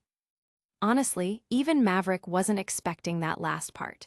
He had prepared contingencies in case Black was taken to Azkaban the moment he turned himself in, which was why he involved Rufus Scrimgeour, the head of magical law enforcement. With Scrimgeour on their side and Lord Greengrass, a faction leader in the Wisengamot and the Ministry's top law enforcement official, any sudden order from Fudge to apprehend Black or cancel the trial could be stalled without anyone needing to point fingers. The plan wasn't perfect, but it was enough to keep Fudge from acting unpredictably. But after that bold announcement from Fudge himself, things should play out more smoothly than anticipated. Anyway, whether or not that broke half the laws in the book, Fudge didn't seem to care. The British ministry wasn't exactly known for clean separation of power. The Wisengamot played judge, jury, and counsel all at once, and the laws they had, while functional, were far from airtight. Even if half the country believed Fudge was abusing his authority, the gaps in the system left him pretty safe. Of course, that was assuming everything went according to plan. He was hell-bent on going all in, convinced that no matter the outcome, he would come out ahead. If Black was guilty, Fudge would be hailed as the hero who brought him to justice. If he was innocent, he would still claim credit for clearing his name. His gamble was simple. Sirius Black had to show up, and whatever happened, Fudge would declare himself the winner. He was desperate now, his reputation already dragging through the mud after all the reckless blunders he had made this year. What he needed was something big and loud enough to pull himself back up, which was exactly why Lord Greengrass was able to convince him so easily. Poor Fudge, he couldn't even see that he was digging the very pit that would bury him. Time passed slowly after that. Christmas arrived with its crisp air and glittering snow, rooftops frosted white and streets lined with glowing lanterns. Maverick spent the holidays with his family and Isabella, enjoying the bit of peace before the ruckus that awaited the next day. In the morning, golden sunlight strolled lazily over the city, a rare Christmas gift, making the snow sparkle on rooftops and tree branches, while the crisp air shimmered with a strange kind of warmth that made everything feel almost magical. After a night of Christmas festivities, the lively youth were heading home, laughing and brushing off the cold, while the middle-aged residents left the comfort of their warm beds, straightening their clothes and getting ready for the busy holiday day. Is this the Ministry of Magic? Harry's eyes wandered over the street, taking in the drab office buildings on either side, the long-shuttered shops, and the dilapidated taverns. He glanced at his professor beside him, frowning. Nothing here screamed powerful government office or big country ministry. If this was the Ministry of Magic, Harry thought, it had a very strange sense of style. Maverick chuckled as he caught the surface thoughts of the kid. To be fair, there really were no imposing buildings here, at least not by ordinary standards. But of course, this was the Ministry of Magic, and without a touch of magic, how could a building belonging to the country's highest magical authority be visible? Come. He didn't explain anything and just walked on, guiding Harry toward a dilapidated-looking red telephone booth. The paint was peeling in large patches, most of the glass on 3 sides was shattered, and the only receiver inside dangled awkwardly, as if someone had yanked it half off. Professor?" Harry asked again, eyes fixed on the battered telephone booth. He frowned. "Don't you own that big mobile phone company? What are we doing here? Making a call from a telephone booth?" "Sigh. Just follow my lead, Potter," Maverick said after a long breath. Honestly, he wondered and really couldn't figure out whose bright idea it had been to put the ministry's general entrance here, or why this had to be the way in. Sure, there were easier ways to access the ministry, like the Flu Network, but Maverick wanted to show Potter this route. It was the boy's first time here, after all. He pushed open the chipped door of the booth, and Harry followed hesitantly. Inside, the space was cramped and smelled faintly of dust. "Let's see, 739,244. Maverick lifted the receiver and dialed, listening to the click and hum of the line before a woman's voice immediately crackled through. "Welcome to the Ministry of Magic. Please state your name and the purpose of your visit." "Maverick Caesar and Harry James Potter," he replied. "We're here to attend the public hearing of Sirius Black." For some reason, magicals seemed to have a thing for putting all their important institutions underground. Whether it was the ministry, goblin banks, or even the underworld, everything was buried deep beneath the earth. And the ways in were just as terrible. After giving their names, there was a soft whoosh, and the booth seemed to sway slightly. Before Harry could even react, the ground beneath them gave way, and the city above vanished. Within moments, the telephone booth had vanished entirely, leaving them standing in a brightly lit, bustling atrium filled with magical portraits, busy witches and wizards, and the unmistakable hum of activity. Chapter 211, The Trial and the Turmoil, IV, ch. 231. Ding! The phone booth, elevator, or whatever it was meant to be, shuddered to a stop. Its glass door swung open, and Harry stepped out beside Maverick at last into the true heart of British magic, the Ministry of Magic. The atrium they stepped into stretched so wide and long that Harry couldn't make out the far end at first. It felt grand and unmistakably magical, with dark wooden floors gleaming under the glow of hundreds of torches mounted high along the walls. Speaker Caesar. He turned toward the voice and saw a witch in uniform hurrying toward them, bowing slightly as she addressed Maverick with obvious respect. Standing beside him, Harry felt out of place amid all the ceremony. "The trial is about to begin, Mr. Speaker," she said, motioning for them to follow. "All the seats are filled, and most of the registered guests are already inside as well." Maverick nodded and stepped forward, with Harry following close behind, his head swiveling in every direction. To their left, a row of tall fireplaces roared with green flames, sending witches and wizards vanishing or appearing in bursts of flue powder. On the right, golden lifts clattered open and shut, ferrying people up and down to who knew where. Up ahead, at the center of the hall, a fountain rose proudly, adorned with golden statues. A wizard, a witch, a centaur, a goblin, and a house elf. Water poured from their wands, arrows, and outstretched hands, cascading into the wide pool below. The whole place was alive with sound and movement.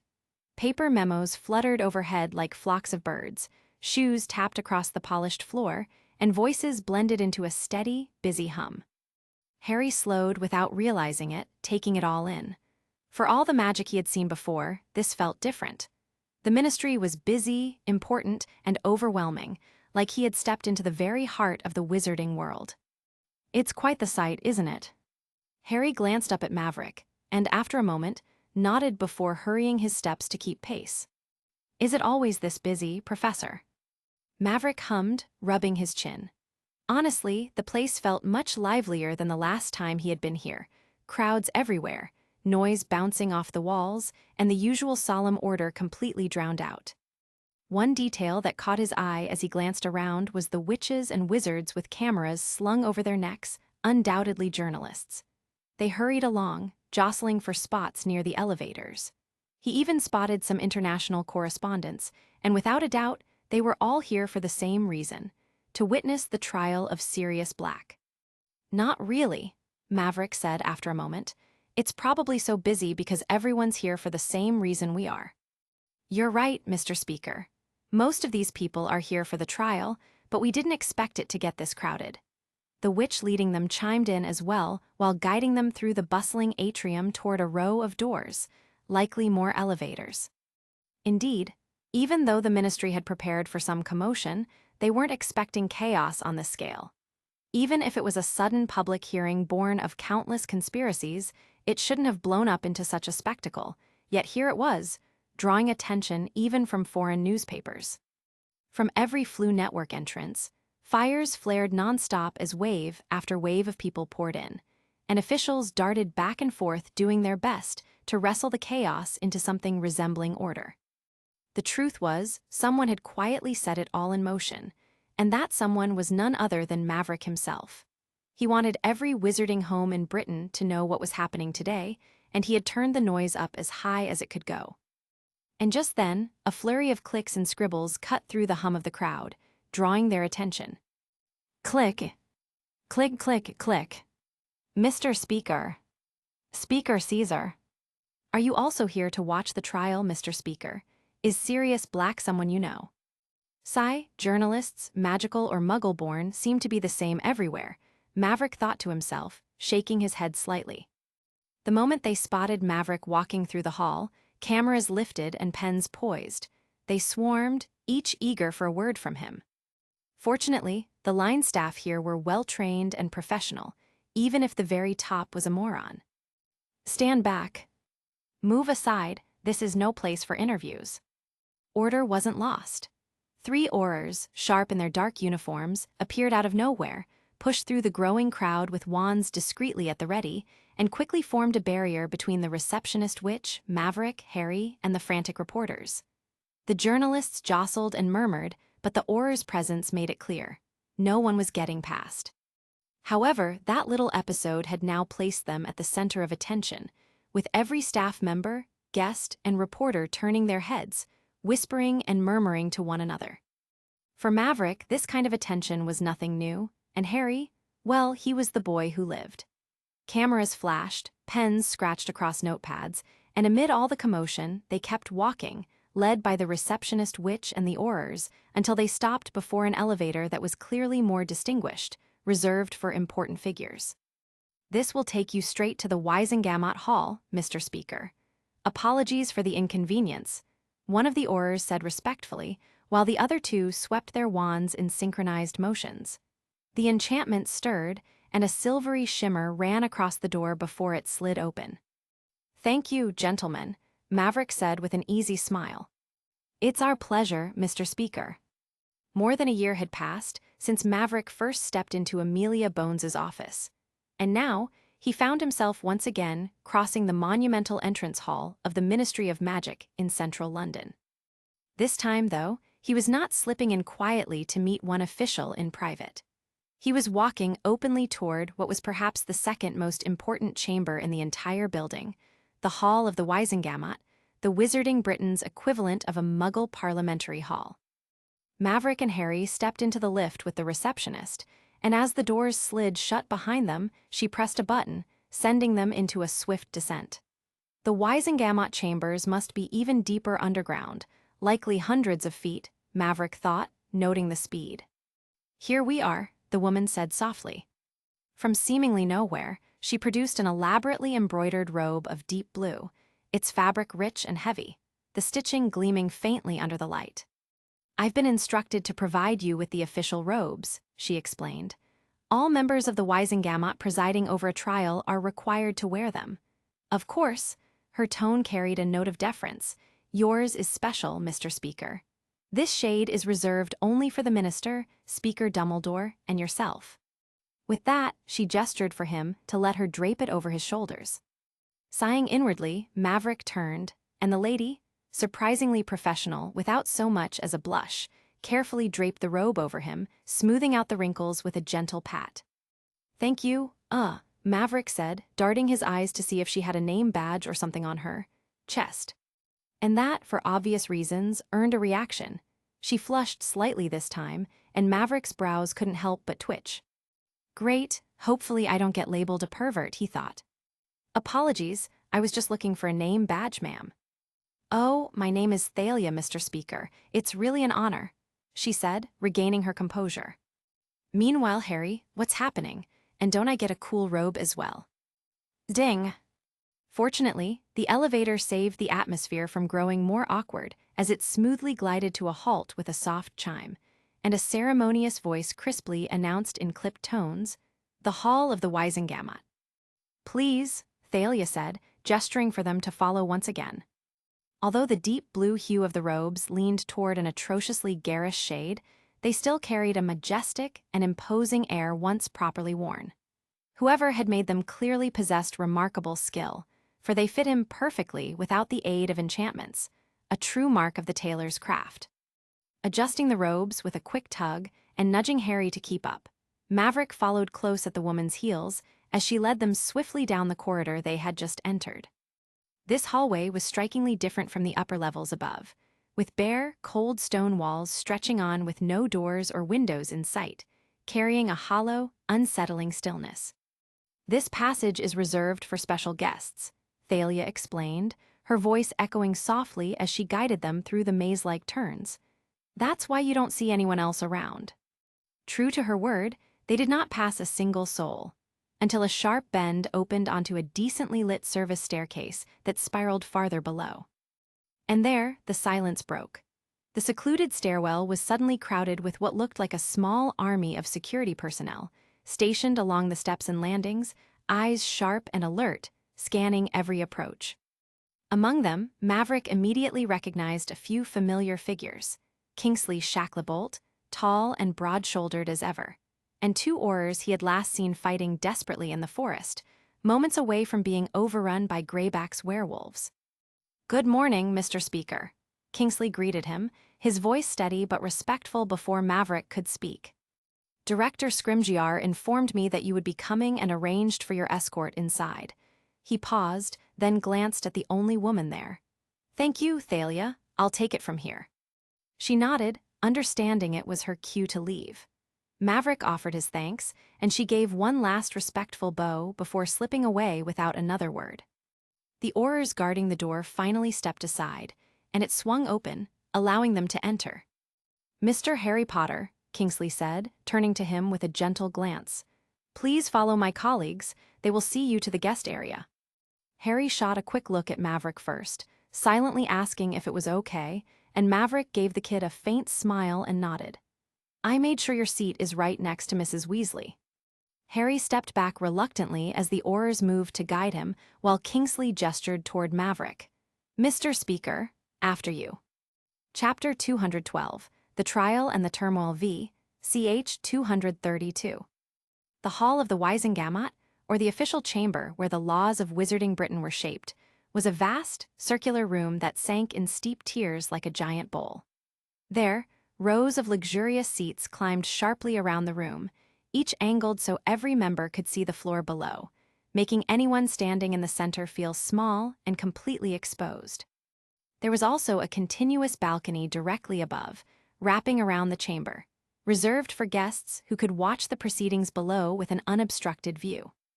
Normally, the curtains here stayed drawn during regular assemblies, and the seats were only filled when a public audience was absolutely necessary, like when a major law was being passed, or, in even rarer cases, during a public hearing. On any other day, the Wizengamot councilors' seats would be arranged in strict concentric rows following the curve of the chamber, with the most senior members, the patriarchs of the oldest and noblest houses, occupying the inner rings nearest the central floor, while the outer tiers were filled by everyone else. And at the same time, the very center would hold an open space, kept clear for debate and discussion, where any member could stand and be seen and heard by all. Yet today, the chamber was not arranged for a typical assembly, but for a formal hearing. The seats no longer formed a wide circle around the center of the room. Even the middle of the hall was now filled with rows, all angled toward the head of the hall. At the very front, an elevated platform had been set for the judges overseeing the case, with designated areas to their left and right for the defendants and witnesses. Coincidentally, or perhaps not, the Hall of the Wizengamot today bore a striking resemblance to the general layout of a Muggle courtroom. That is, if not for the second dais, set even higher up, reserved for the most distinguished members of the gathering, figures whose rank and standing demanded they look down on the proceedings and the entire chamber below. In the wizarding world, hierarchy carried great weight, especially when it came to a witch or wizard's magical rank and achievements, and even in a judicial assembly, that unspoken order was built right into the very design of the chamber. Today, nearly every Wizengamot seat was filled, and even the gallery for approved guests was packed, leaving barely an inch of space for anyone else to squeeze in. Minister Cornelius Fudge had been among the first to arrive, taking a seat on the raised platform, not as a judge, of course, but as Minister of Magic, his importance clear from the seat set above the judges. Seeing the chamber filled with members and guests, he looked quite pleased with how things had turned out, getting exactly what he had asked for, though whether the day would end as he expected remained to be seen. Clang! When the creaking iron-bound door swung shut behind Maverick with a resounding thud, an abrupt blanket of icy silence fell over the chamber that had been buzzing with noise. The murmurs and shuffling of the gathered council members and guests instantly ceased, silence pressing in as all eyes fixed on the lone figure entering the chamber. Before coming inside, Kingsley had told Maverick where his seat would be, so without slowing his steps or sparing the weight of the hall's attention a glance, he walked past the front row and made his way toward the single stairway in the center that led up to the elevated platform. Honestly, the stage could have used a few more stairways, considering the width of the hall. Though maybe that was the point, a way to puff up the noble's sense of grandeur. The walk gave him enough time to take in the chamber. Its walls looked like rough-hewn stone, ancient, almost excessively so if he had to be honest. As for the lighting, Maverick had half expected torches to line the walls, but surprisingly, a vast alchemical array cast a steady, bright glow. Uncommon, certainly, and it would take a master alchemist to design such a structure. Not a single lamp, torch, or gadget in sight, and yet the room shone perfectly, every corner illuminated, giving the entire space an almost impossible sense of grandeur. It was impressive, to say the least. Around 50 seats filled the chamber, meant to hold the country's representatives. Traditionally, this body was made up entirely of pure-blood wizarding families, but over time its composition had changed to include ministry officials and recognized experts as well. Meanwhile, the brief hush that followed Maverick's entrance was suddenly broken by a soft, almost reluctant creak of a chair that echoed through the chamber. When Maverick was halfway to the central stairway, completely unfazed by the weight of every eye upon him, Lord Greengrass, seated at the front, rose and bowed his head slightly in his direction. Then, as if sparked by an unspoken signal, one by one, more seats lifted, their occupants standing in deference. In moments, nearly half the chamber was on its feet, the shuffle of robes and murmurs swelling into a low roar that filled the vast space. Whispers rippled through the hall, rising from both the seats below and the balcony above, while cameras flashed and invited guests whispered among themselves, speculating on the meaning of the display. This was clearly no simple gesture of respect, but a clear message. One must know, even Dumbledore did not command such a reaction when he entered the chamber, though it was no secret that many counselors regarded the old wizard as their unofficial leader. Yet here it was, a bold, unmistakable declaration.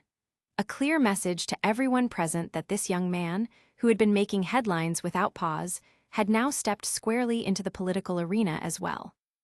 This was major news for the entire British magical political circle, and there was no doubt that countless headlines would follow this brief, unspoken declaration. Even the few who were already aware of Maverick's unofficial actions and his connection to Jameson Greengrass were surprised, for even they hadn't anticipated such numbers or the significant change in the council majority. It was worth noting that Lord Greengrass had previously held only a small number of councillors under his faction. Now, however, it seemed that much had been happening behind the scenes. Maverick showed no reaction of the stir around him, continuing his steps with casual ease, though a small smirk tugged at his lips. Of course, this was all part of the script, and Lord Greengrass, along with those under him, was merely playing his part. As he reached the first set of stairs, his eyes landed on a face he didn't know well, at least in person, Bartemius Crouch SR, the former head of the Department of Magical Law Enforcement. It was this very man who had sentenced Sirius Black to Azkaban years ago, and whether he did it because of the circumstances at the time mattered little. He was known then for his ruthless severity in pursuing Death Eaters, even authorizing the use of the unforgivable curses by Aurors. To his credit, though, the wizarding world had been in a state of panic at the time, and immense public and ministry pressure demanded swift justice against Voldemort's followers. And Sirius Black, a scion of one of the oldest and noblest houses, had just so happened to be caught in the chaos at the wrong moment, and Crouch Sr.'s swift, harsh sentence was, for lack of a better word, deemed necessary, hailed as a morale-boosting victory. In the immediate aftermath of Voldemort's first downfall, Crouch was promoted to head of the Department of International Magical Cooperation, a major step up, and a position that put him in line to eventually become Minister for Magic. Unfortunately, he never had the chance to relish that success. His rise came to an abrupt halt when his own son, Bartemius Crouch Jr., was exposed among a band of Death Eaters and tried for torturing Frank and Alice Longbottom into insanity. to demonstrate his lack of favoritism and maintain a hard line against dark magic, Crouch Sr. Then personally presided over the trial and sent his own son to Azkaban. Although the act upheld his public principles, it unfortunately completely destroyed his political career. So why was he presiding as a judge today, after so many years out of the public eye? The answer lay with the two figures who stood to gain the most from this hearing: Cornelius Fudge himself and Lord Jameson Greengrass, who had personally requested Crouch to chair it. While Fudge could have taken the role, his already tarnished reputation made him cautious. He was betting everything on restoring it after all, and he wanted the proceedings to appear completely above reproach. Because it was Fudge who had instigated the trial in the first place, and presiding over it himself would only have fueled suspicion that the whole affair was for his own benefit. He needed someone else to lead the hearing, someone with a reputation for unimpeachable integrity. And who better than Bartemius Crouch Sr., the man who had once sentenced his own son to Azkaban without hesitation? But the veteran had refused the minister's request at first. Fudge even tried to sway him on moral grounds, insisting the trial was about correcting a past wrong. Yet Crouch was no longer a man who could be moved by such appeals. His wife had withered away into despair, and his son, well, that goes without saying. Righting an old wrong was not enough to drag him back into the public eye, it seems. That was, at least, until Jameson Greengrass, having learned of Fudge's approach, then decided to pay Crouch a visit of his own. But what Lord Greengrass laid before him went far beyond righting a wrong that had lingered for over a decade. His request was far bolder. At first, Crouch had called Jameson a madman outright. Yet as Greengrass laid out, one by one, the catalogue of Fudge's blunders, backed by proof, and then more proof still, and pointed out that the outcome of the hearing was already all but certain, Barty finally relented. It was a simple task as chair, entirely within the rules. More importantly, it was enough to persuade the man to step back into the spotlight, if only for one last time, and perhaps even earn a place in the history books. And so, with both Lord Greengrass and Fudge's insistence, Barty agreed to preside over the trial, not as a favor to them or for personal gain, but simply to right a wrong from his past and to bring about some measure of change to their decadent magical government. Barty Crouch, though he had made some questionable decisions before, was by no means a bad wizard. After all, not every father could send their own son to Azkaban, yet Barty Sr. did exactly that, remaining true to his principles. Maverick gave the old wizard a nod of acknowledgement, then stepped forward, circling the high table set for the judge. He climbed another flight of stairs to his seat beside Albus Percival Brian Dumbledore, who held the center, with Cornelius Fudge on the other side. From his new vantage, he cast a quick glance at the counselors below. Many returned friendly smiles, though a handful remained cold and indifferent. He didn't dwell on it, just pulled out his chair and settled in. "Take your seat, Maverick, and welcome to the Hall of the Wisengamot," Dumbledore said softly, nodding toward the chair. "This must be your first judicial hearing at a magical court, isn't it, Master Caesar?" Fudge chimed in from the other side. Maverick gave a small smile and replied, "Actually, this is my first time in any court, Minister, though calling this an actual courtroom might be stretching it a bit." No matter how much Maverick disliked the pompous fool, this was a high-profile gathering, and cameras were everywhere, so he played nice. Indeed, it's quite different from a Muggle courtroom, though the layout may seem somewhat familiar. Our governing and judicial systems are very different, so you can't really compare the two directly, Dumbledore, ever the wise, added. After the brief exchange, Maverick's gaze drifted upward to the gallery, sweeping the rows until it settled on a certain blonde.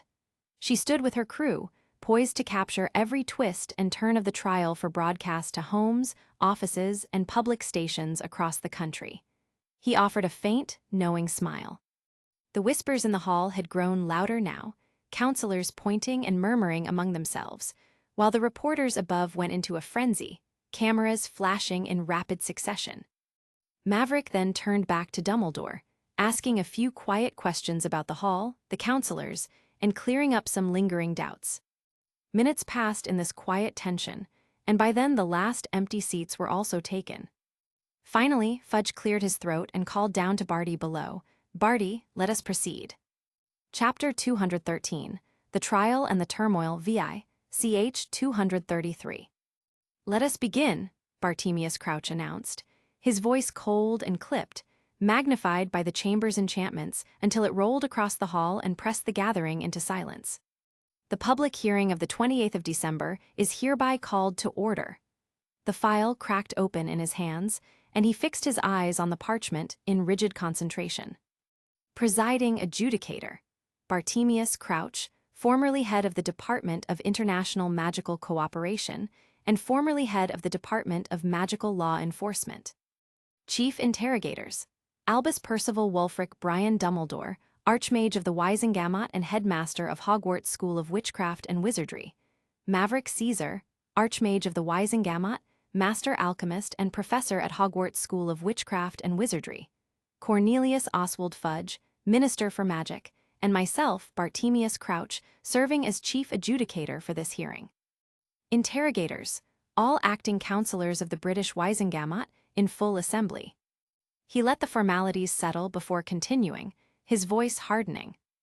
"This hearing has been convened under the authority of the Minister for Magic Cornelius Oswald Fudge, pursuant to Section XII, Clause 7 of the Wisengamot Charter of Justice, and under Article 4 of the Magical Due Process Act of 1923, which grants the Minister power to petition for extraordinary review of prior convictions where." He paused, lifted his eyes, and let them sweep the chamber before finishing. "Grave irregularities are alleged. By this authority, the case of Sirius Orion Black is hereby reopened for hearing before this assembly. If there are any present who wish to raise objections as to the legality of this convocation, the jurisdiction of this chamber, or any procedural defect arising under statute, you are entitled under Article 9, Clause 4 of the Charter to voice such objection now." He paused again, and added in a heavy tone, "even to raise a point of order or motion of urgency, for it shall be accepted and ruled upon in due course." By Wisengamot tradition, any councillor could raise a point of order before a hearing began, though in practice, no one had done so for decades. The custom had long since withered into little more than a line in the rulebook. With Crouch's declaration, the hush in the chamber gave way to quiet whispers drifting down from the balconies. "Bartemius," Fudge muttered with a crooked smile, "always fussing over rules no one bothers with." He looked sidelong at the two wizards beside him, as though inviting them to share in the jest, but neither Maverick nor Dumbledore so much as twitched, leaving Fudge to stew in silence, uncomfortably aware that he had been left out. The hall buzzed softly for a full minute, yet no one spoke, and every eye was fixed on the chief adjudicator. The pause stretched on, and just when everyone thought he would strike the desk to move the hearing forward, they instead saw him raise his hand and turn to face the three seated behind him. He lifted his gaze toward the dais, specifically to the center where Dumbledore sat, and in a clear, deliberate voice, he declared, "I, Bartemius Crouch, Chief Adjudicator and acting member of this council, raise an objection before this hearing proceeds. In accordance with council law, when the Chief Adjudicator himself brings an objection, the matter must be referred to the High Precedent, the presiding authority of the council. By rank, that authority belongs to you, Speaker Dumbledore. I ask that my argument be heard." Sitting beside the man in question, Fudge's brow furrowed, slowly at first, as confusion flickered across his face, then deeper, hardening into disbelief. This was not how the script was supposed to go. He parted his lips, ready to cut in, yet no words came, hanging uselessly in his throat. "What, Bartemius, what is the meaning of this?" he finally barked, his voice echoing through the chamber.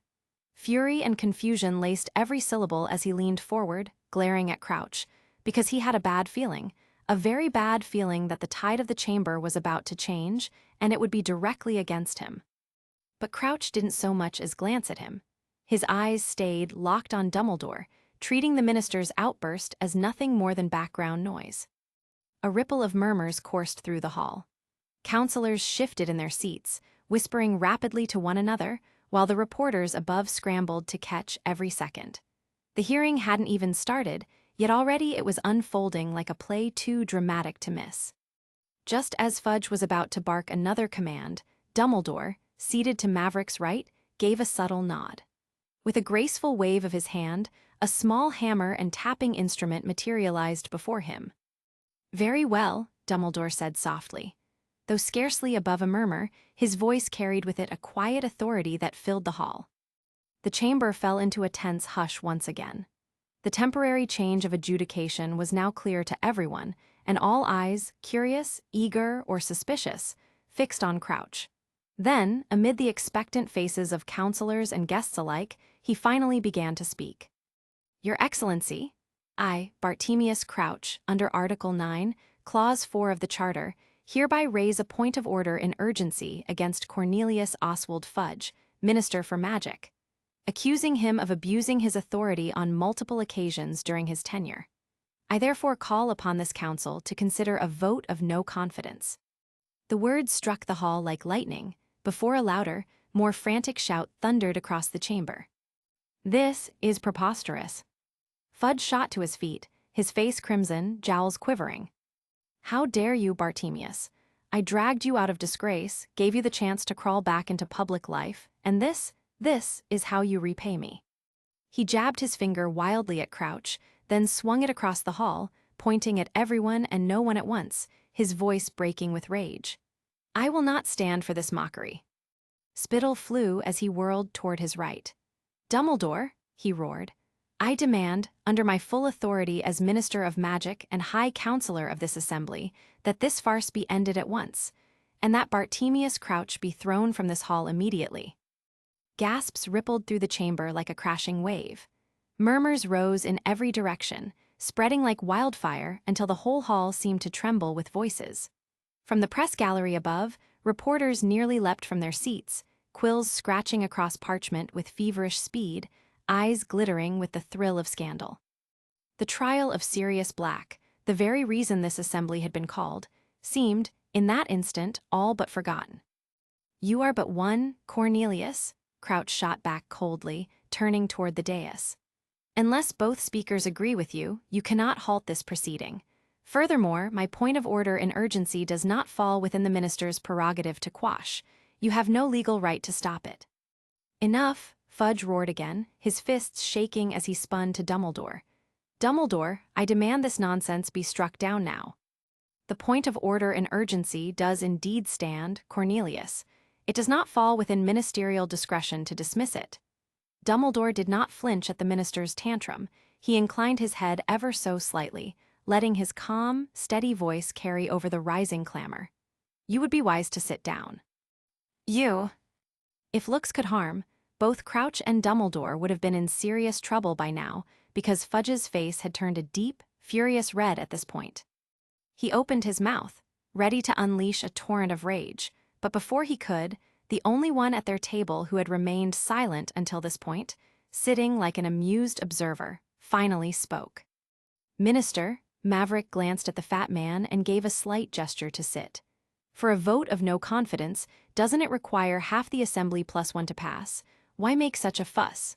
Or are you afraid half the assembly might not have confidence in you?" "Caesar, you as well?" Fudge murmured, the words tasting bitter on his tongue, before Maverick's remark finally sank in. That's right, he thought. To remove him from office would require half the assembly plus one, an outcome so unprecedented in Wisengamot history that probably he was fussing over nothing. He cleared his throat, as if rebooting his composure. His whole demeanor changed in an instant. The probability of half the counselors wanting him out was, in his view, almost impossible. He glanced at Crouch again, and for a brief moment, rage flickered. But this time he swallowed it, seething the words internally. "Crouch, you will regret this. Who gave you the confidence that such a ridiculous motion as impeaching me would succeed? You are a relic of the past, while I am the Minister of Magic, supported by countless factions within this assembly. You, someone long forgotten, would be a fool to think anyone would back you." Satisfied, he finally sank back into his chair and gave a nod to Dumbledore, certain this absurd stunt would be crushed in an overwhelming victory. On the other side, Maverick's lips curled into a faint, knowing smirk. Dumbledore mirrored him with a subtle, almost imperceptible smile as well. "Very well," Dumbledore said, his calm voice amplified across the chamber. Following Councillor Bartemius Crouch's point of order in urgency, and pursuant to Article 9, Clause 4 of the Charter, I hereby call upon the Assembly to vote on whether Cornelius Oswald Fudge, Minister for Magic, shall be impeached from his position. Those who wish to present arguments may do so now. The hall buzzed with murmurs once again. Everyone speculated where this could lead. Those in the know remained silent, while the unprepared and shocked observers whispered frantically among themselves, trying to make sense of the unfolding scene. Like Fudge, most believed the motion absurd, never imagining that a vote could actually pass against the Minister of Magic. Within the Assembly, 3 factions vied for influence, and for the motion to succeed, it required the support of at least 2 factions, half the Assembly present plus 1. The odds of that happening were slim to none. And perhaps it was that very belief that kept every councillor silent. Even those taken aback by the unfolding drama dismissed it as little more than a fleeting farce. Not a single councillor challenged the motion or even questioned the evidence of Fudge's misuse of authority. After all, in their minds, it was a foregone conclusion that the vote would end in Fudge's favor. Minutes stretched on, each feeling like an eternity, until Dumbledore finally spoke again. It appears no one has any arguments to present. Dumbledore's voice rang clearly across the chamber, slicing through the murmurs. I shall now call upon you, esteemed councillors, to state your standing. Those in favor of impeaching the Minister of Magic, Cornelius Oswald Fudge, raise your hands. Those who oppose, keep your hands down. Chapter 214, The Trial and the Turmoil VII, ch. 234. Mrs. Weasley, isn't this supposed to be about Sirius Black? Above the grand hall of the Wisengamot, inside one of the guest auditoriums, Harry sat with his head tilted, watching the inexplicable turn of events unfold. Questions buzzed in his head faster than he could sort them, and even his Gryffindor brain could tell this had nothing to do with Sirius Black or the trial they had all come to witness. I'm as confused as you are, dear, Molly admitted, her brow furrowing. It wasn't that she disliked what was happening, no, it was just, everything was happening so suddenly, out of nowhere. How many hands can you count, dear? She asked, leaning forward. It wasn't just them. The same bewildered current ran through the entire gallery. This was supposed to be the trial of a notorious fugitive, yet before anyone realized what was happening, it had swerved into a vote of no confidence against the very head of their government. Most magical communities across the globe had some form of democracy, more or less. Even so, coups were hardly a familiar concept in the wizarding world. Then again, as the saying went, it was only a coup if it failed. And the architects behind everything that was happening had no plans on failing. Reporters' quills scratched furiously, never pausing, while the enchanted broadcast carried every word and gesture into homes, restaurants, and pubs across the country. Families, workers, even drunks leaning on counters were glued to the floating screens, holding their breath as hands began to rise in the chamber. 6, no 9, Harry muttered, eyes tracking each motion from below. That's not even close, Molly's lips pressed tight. Then what in Merlin's name gave Barty the confidence this would work? Another witch muttered from the row beside them, only to break off mid-sentence when yet another hand shot up, followed by a wave of others. Down on the floor, when Dumbledore first called the tally, only a small cluster of counselors had lifted their hands, mostly the ones long at odds with Cornelius Fudge. The minister allowed himself a smug little smile at the sight. Opposition was expected, after all, and it appeared in such pitiful numbers. He could already picture himself rubbing it in Crouch's face. And then he froze.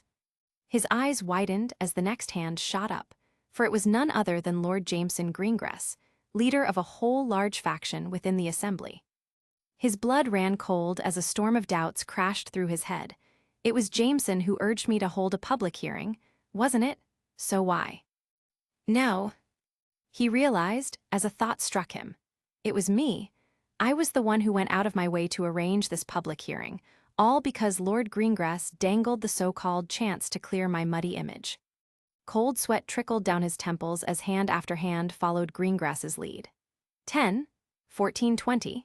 The so-called neutral faction, the counselors who usually kept to the sidelines, were now in motion, and each hand that rose struck him like a hammer blow to the chest, driving home the terrifying realization that this ridiculous farce might actually succeed.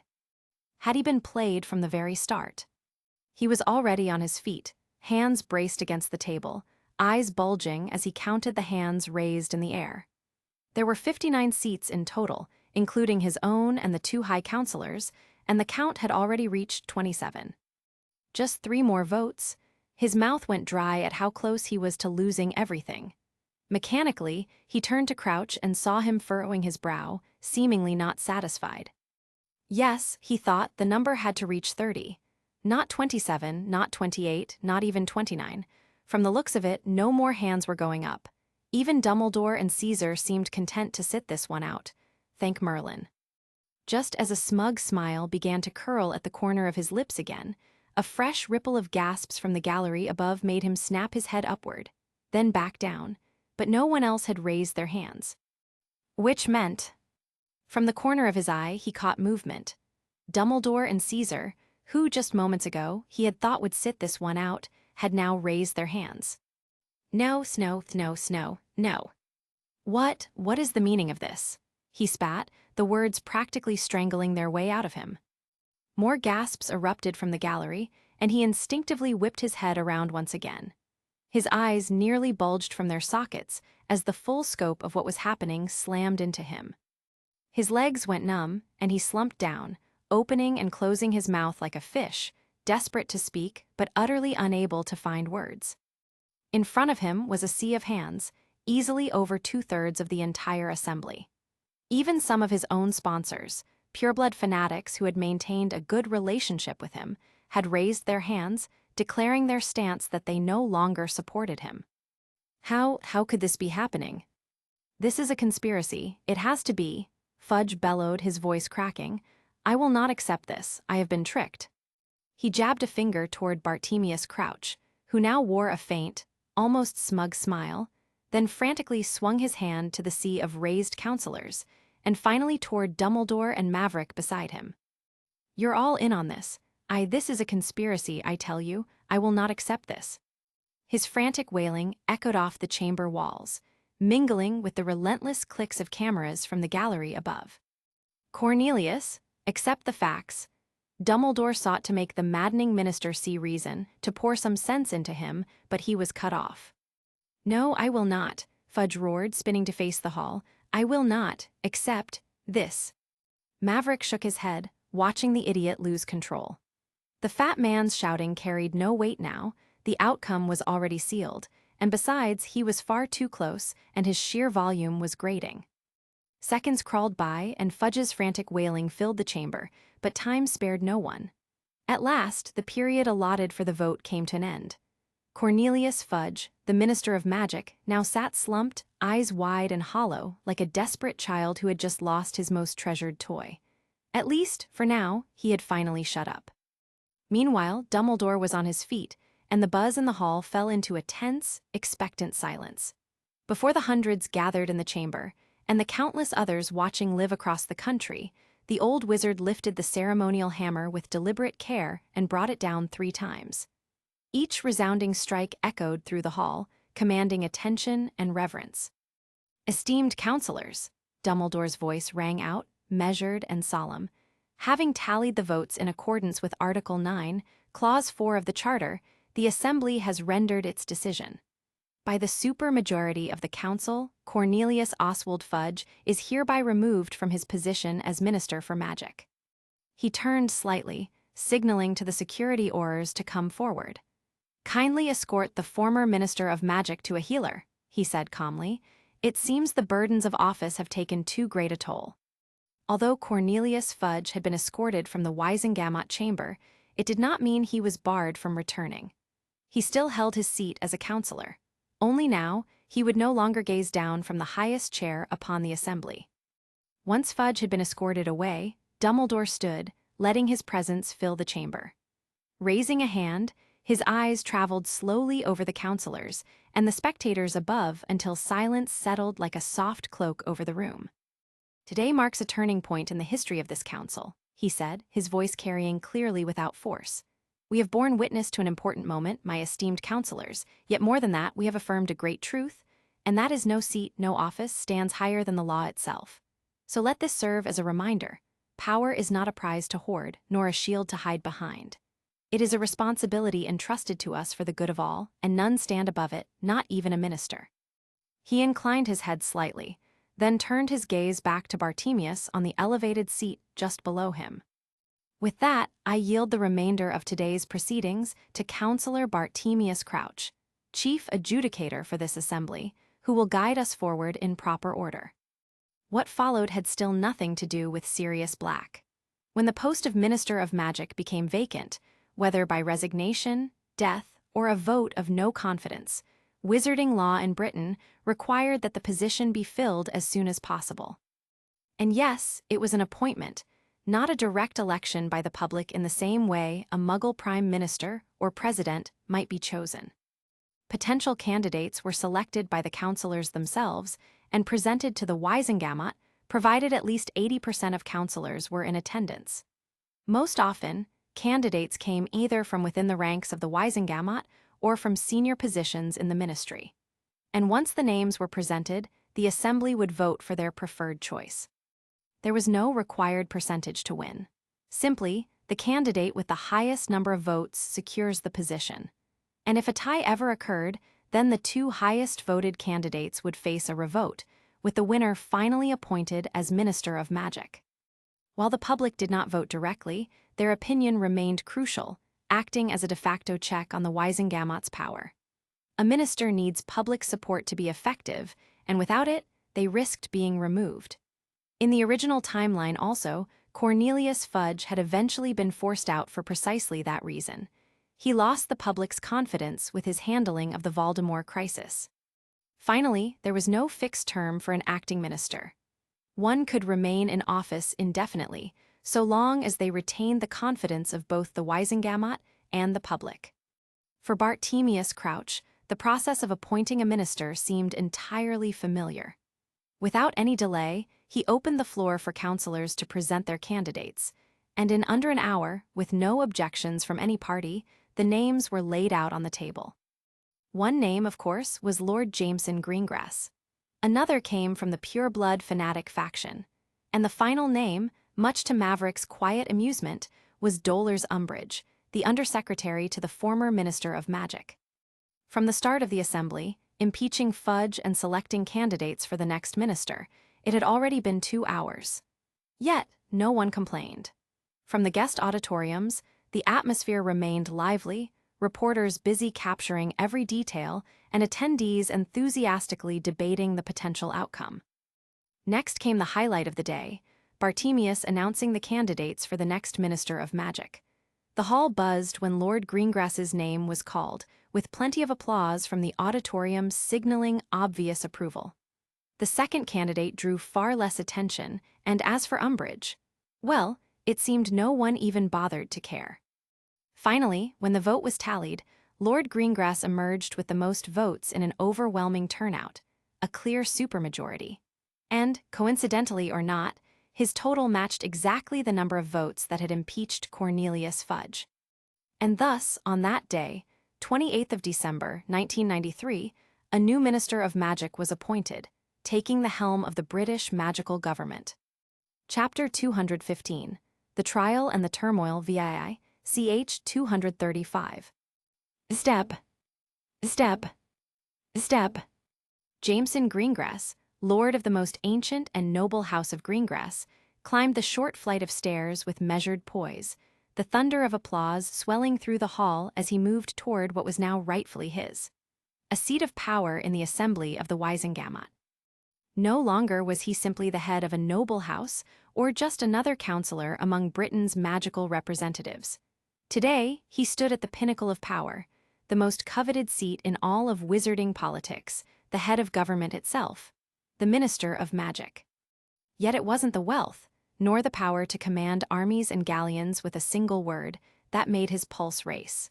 No, it was the realization that, after years of a life he had once thought unremarkable, he had finally accomplished something truly extraordinary. With the final step, he drew in a steadying breath and set his features into calm composure. A faint smile tugged at his lips as his gaze lifted and found two familiar figures watching him. Albus Dumbledore. The old wizard's eyes shone with quiet encouragement, his gaze warmly inviting him to the seat beside him. Yes, it was his now. And if only in the game of politics in this country, he stood shoulder to shoulder with this legendary old monster now, whom everyone either feared or worshipped. With a measured nod, he inclined his head in respect, then turned to the younger man seated at Dumbledore's side, the one to whom he owed everything that had unfolded for him on this very day. Their eyes met. How long had it been? He wondered, studying the man he had chosen. By will or by fate, it no longer mattered to follow in leadership. A year, perhaps. Even so, the weight of this moment still felt unreal. He had long known this would be the outcome, but knowing it and standing here to live it were two entirely different things. He saw the young man's lips curl into a knowing smirk, and with a subtle gesture, he too extended an invitation for him to take his place, no less warm than Dumbledore's. Cameras flashed relentlessly from above, capturing every breath, every glance, so in this moment, both of them had to keep up appearances. So after brushing aside the thrill rising in his chest and taking another long, steadying breath, he looked down for the first time at the witches and wizards governing the country from that position, each of them meeting his gaze with expectant expressions. The hall fell silent. As the new Minister of Magic, he would, of course, have to give a speech before taking his seat. Then, clearing his throat, he addressed not only the counselors before him, but also the hundreds of thousands who he knew were watching live across the country. He had long anticipated this moment, and his speech was already written and memorized. Yet the nerves were undeniable, flickering across his face for anyone keen enough to notice. Still, he delivered it with poise, each word carrying the weight of his new authority.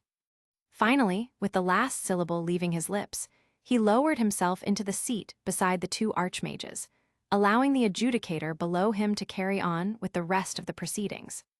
The assembly was complete once more, except now there was no Cornelius Fudge, and in his place, a new Minister of Magic looked over the Wisengamot.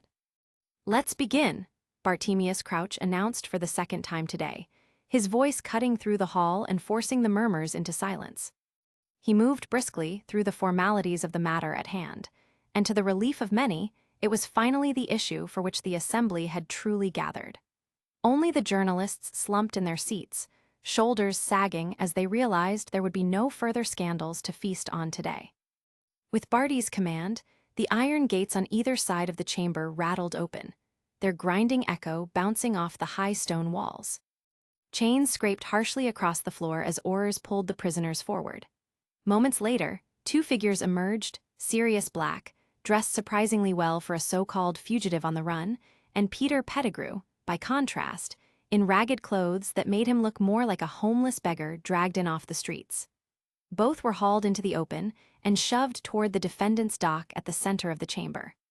Sirius looked calm, almost as if he already knew the verdict would fall in his favor, while Pettigrew seemed utterly drained of hope, especially when his eyes lifted to the high platform and found Bartemius Crouch seated there, stern and unyielding, with the front row of power gathered at his side. Terror flickered in the rat's gaze.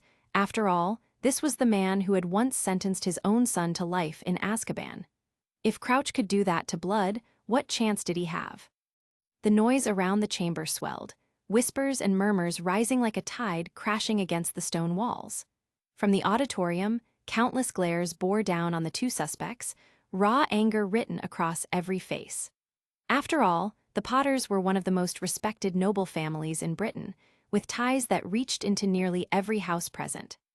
Just then, the chains binding the dock groaned and rattled.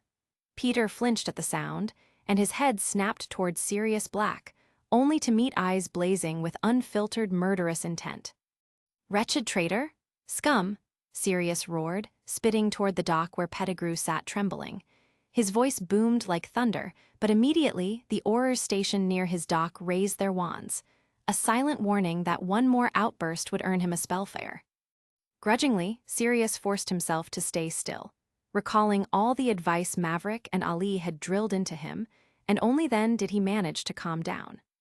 If you disrupt the proceedings again, black, Bartemius Crouch snapped, meeting Sirius's glare with an icy stare.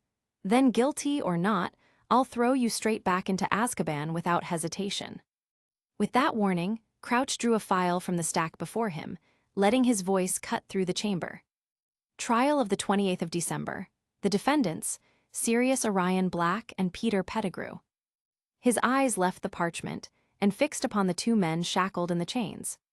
You stand accused of betraying the fabulous secret of James and Lily Potter to he who must not be named in October 1981, directly causing their deaths. Do either of you have anything to say in your defense? Peter stared blankly ahead, lost in a stupor, his mind fleeing from a truth he could no longer escape. Sirius, on the other hand, was unnervingly calm, collecting his thoughts to give his testimony. But before he could speak, a counselor in the front row rose. He gave a courteous nod to the adjudicator and the high council above, then addressed the chamber in a steady, measured voice. Speaker Dumbledore, if memory serves, over 10 years ago you declared Sirius Black to be the Potter's secret keeper. Yet the Ministry now prosecutes Pettigrew for the same betrayal. We require clarity. All true, Dumbledore replied gravely, inclining his head. But only recently did I learn that the secret had been changed a second time, without my knowledge. I would therefore ask the defendant himself to explain and offer what proof he can. All eyes turned to Sirius, but he didn't falter. He knew he had to explain, and besides, he wasn't going to fabricate anything, he would simply tell the truth. So, he nodded once to the assembly, stepped forward, and began to speak. Back then, he began, voice low but clear, we had word that you know who was hunting James and Lily. Dumbledore advised the Fidelius charm, and James chose me as secret keeper. But just before the charm was sealed, I told him to use this rat instead. Everyone knew me as their closest friend. Voldemort would have suspected me first. I thought it would be clever. His voice still cracked as he recounted everything, even though he had told the same story countless times since his escape to Maverick and Ali. Meanwhile, the chamber stirred with unease. Even before his testimony, the news of Pettigrew being alive and now seeing him there in front of them had forced the public to reconsider the truth. But the law demanded more than speculation. The Wisengamot required proof. This is an official trial, Crouch cut in, his tone hard as iron. And words are not enough. Over a decade has passed since the crime, and it is only natural that tangible evidence is limited. Therefore, under authority of the Wisengamot and with due process, I offer this choice. Will you, Sirius Black, submit to interrogation under Veritaserum and repeat your testimony beneath its influence? The chamber stirred once again. It was common knowledge that Veritaserum, one of the most tightly restricted magics in the wizarding world, was a heavily restricted potion for any purpose. Only in extraordinary hearings such as this, and only with the defendant's consent, could its use be sanctioned. I will, Sirius said without pause. Across the dock, Pettigrew went pale as ash. He knew exactly what that meant. In the wizarding world, truth under Veritaserum wasn't just evidence, it was as close to being caught red-handed as one could get. He felt utterly hopeless, not even bothering to protest, silently praying to Merlin, or anyone, that he wouldn't be handed the death sentence on the spot. Chapter 216, The Trial and the Turmoil IX, ch. 236. Veritaserum, or in other words, truth serum, was a highly regulated magical concoction, strictly controlled and monitored by both the ICW and individual magical governments around the world. Only after meticulous review and explicit approval from the very top of the ladder, high councils or the minister himself, could this potion be legally administered. Its reliability was unquestionable. No wizard or witch in their right mind doubted its accuracy. And when the hoarse, heavy voice of Sirius Black, full of remorse, echoed through the cavernous courtroom under its influence, an eerie silence fell over the Wisengamot and the audience above them. In that moment, all uncertainty vanished. No one could deny the truth anymore. The real traitor stood exposed, and his guilt was undeniable. The potion had stripped away every last lie. Crouch demanded that Peter Pettigrew also submit to Veritaserum and recount the events from his own perspective. But the rat refused outright, panicked and trembling, and under ICW regulations, the potion couldn't be forced without the subject's consent, so the courtroom got no testimony from him. But it hardly mattered. Sirius's words, given under Veritaserum, had already laid everything bare beyond doubt, and Crouch insisting that Peter take the potion was little more than a formality. Peter Pettigrew, Crouch's voice boomed across the chamber, cold and unflinching after Pettigrew's final refusal, even when offered leniency for cooperation. You stand accused of the most heinous and unforgivable crimes, revealing the secret whereabouts of the Potters to he who must not be named, an act that directly led to their brutal murders, and the wanton, unconscionable killing of multiple innocent muggles. For these cumulative crimes against the wizarding world and its very values, the recommended sentence is— He paused, sweeping his gaze first over the cowering rat, then across the counselors, before finally declaring, execution. As Barty Crouch's chilling words reverberated through the Wisengamot chamber, an eerie, drawn-out silence fell over the courtroom. Many in attendance stared in disbelief at Crouch's stern, unyielding face, their expressions a mixture of shock and dawning comprehension, including the stunned Sirius Black, seated on the opposite side. So many Death Eaters, guilty of heinous and unforgivable crimes, had been tried and sentenced, always to life in Azkaban's soul-draining confines, and Sirius had expected the same fate for the rat as well. Yet here was the very same Bartemius Crouch, the man who had personally condemned many such dark wizards to Azkaban, including himself, now proposing that Pettigrew face the death sentence. Sirius stared at him, caught between disbelief, resentment, and gratitude he couldn't yet name. Maverick, watching from above, was also taken aback by the sudden call for execution, since he, too, had assumed the worst Pettigrew would face was life in prison. Besides, he didn't want the rodent dead just yet. He still had plans for the rat, and if Pettigrew were killed, he would have to overhaul a good part of his blueprint. His expression grew increasingly cold as he contemplated the implications, wondering whether to ask Jameson to object to the sentence. But realizing that the jury, or the council, would first have to vote in order for the sentencing to pass, he brushed the thought aside for now and glanced sideways at Dumbledore beside him. Surely the old man wouldn't be okay with execution. He was Albus Dumbledore, after all. Sure enough, he saw that the old man looked just as surprised by the sentence, one brow arched at the adjudicator's chair below. "Headmaster?" Maverick asked, carefully wording his thoughts and speaking only loud enough for the three at their table to hear. "I've never known the Wisengamot to hand down death sentences. Even over a decade ago, those ruthless fanatics only got life in Azkaban, never execution. What do you make of this?" "Indeed," Dumbledore murmured, stroking his chin. "It may be that Sirius Black's wrongful imprisonment, a grave mistake, a blemish upon Barty Crouch's record, second only to the shame his own misguided son brought upon him, has driven him to severity in this case. Yet I doubt the council will follow him so far. Let us wait and see what the assembly decides." "Your Excellency, the adjudicator. According to the established laws and precedents of the British Magical Constitution, he should be sentenced to life imprisonment, not execution." It was Rufus Scrimgeour who broke the silence first. Shaking off his stunned daze, he rose sharply from his chair and voiced the objection. At once, the full impact of Bartemius Crouch's unprecedented sentence rippled through the chamber. Since Maverick had first entered these chambers, he had not yet seen such uproar, not even when Fudge had been stripped of his seat, as a cacophony of voices erupted from the assembled witches and wizards. He wondered why they were so against the death sentence, as a lot of these politicians weren't exactly saints. Some were outright former Death Eaters, and yet they acted as if executing a convicted murderer was some unspeakable taboo. He scoffed at the spectacle, watching the pathetic drama unfold.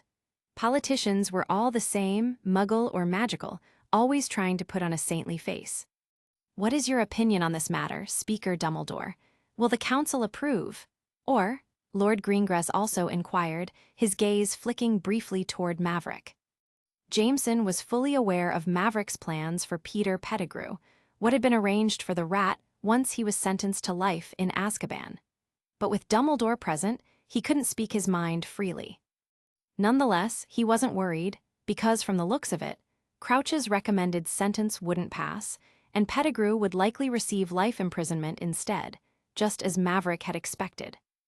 The death penalty is a punishment of grave and irreversible finality, one that has lain dormant for many years within our British wizarding world.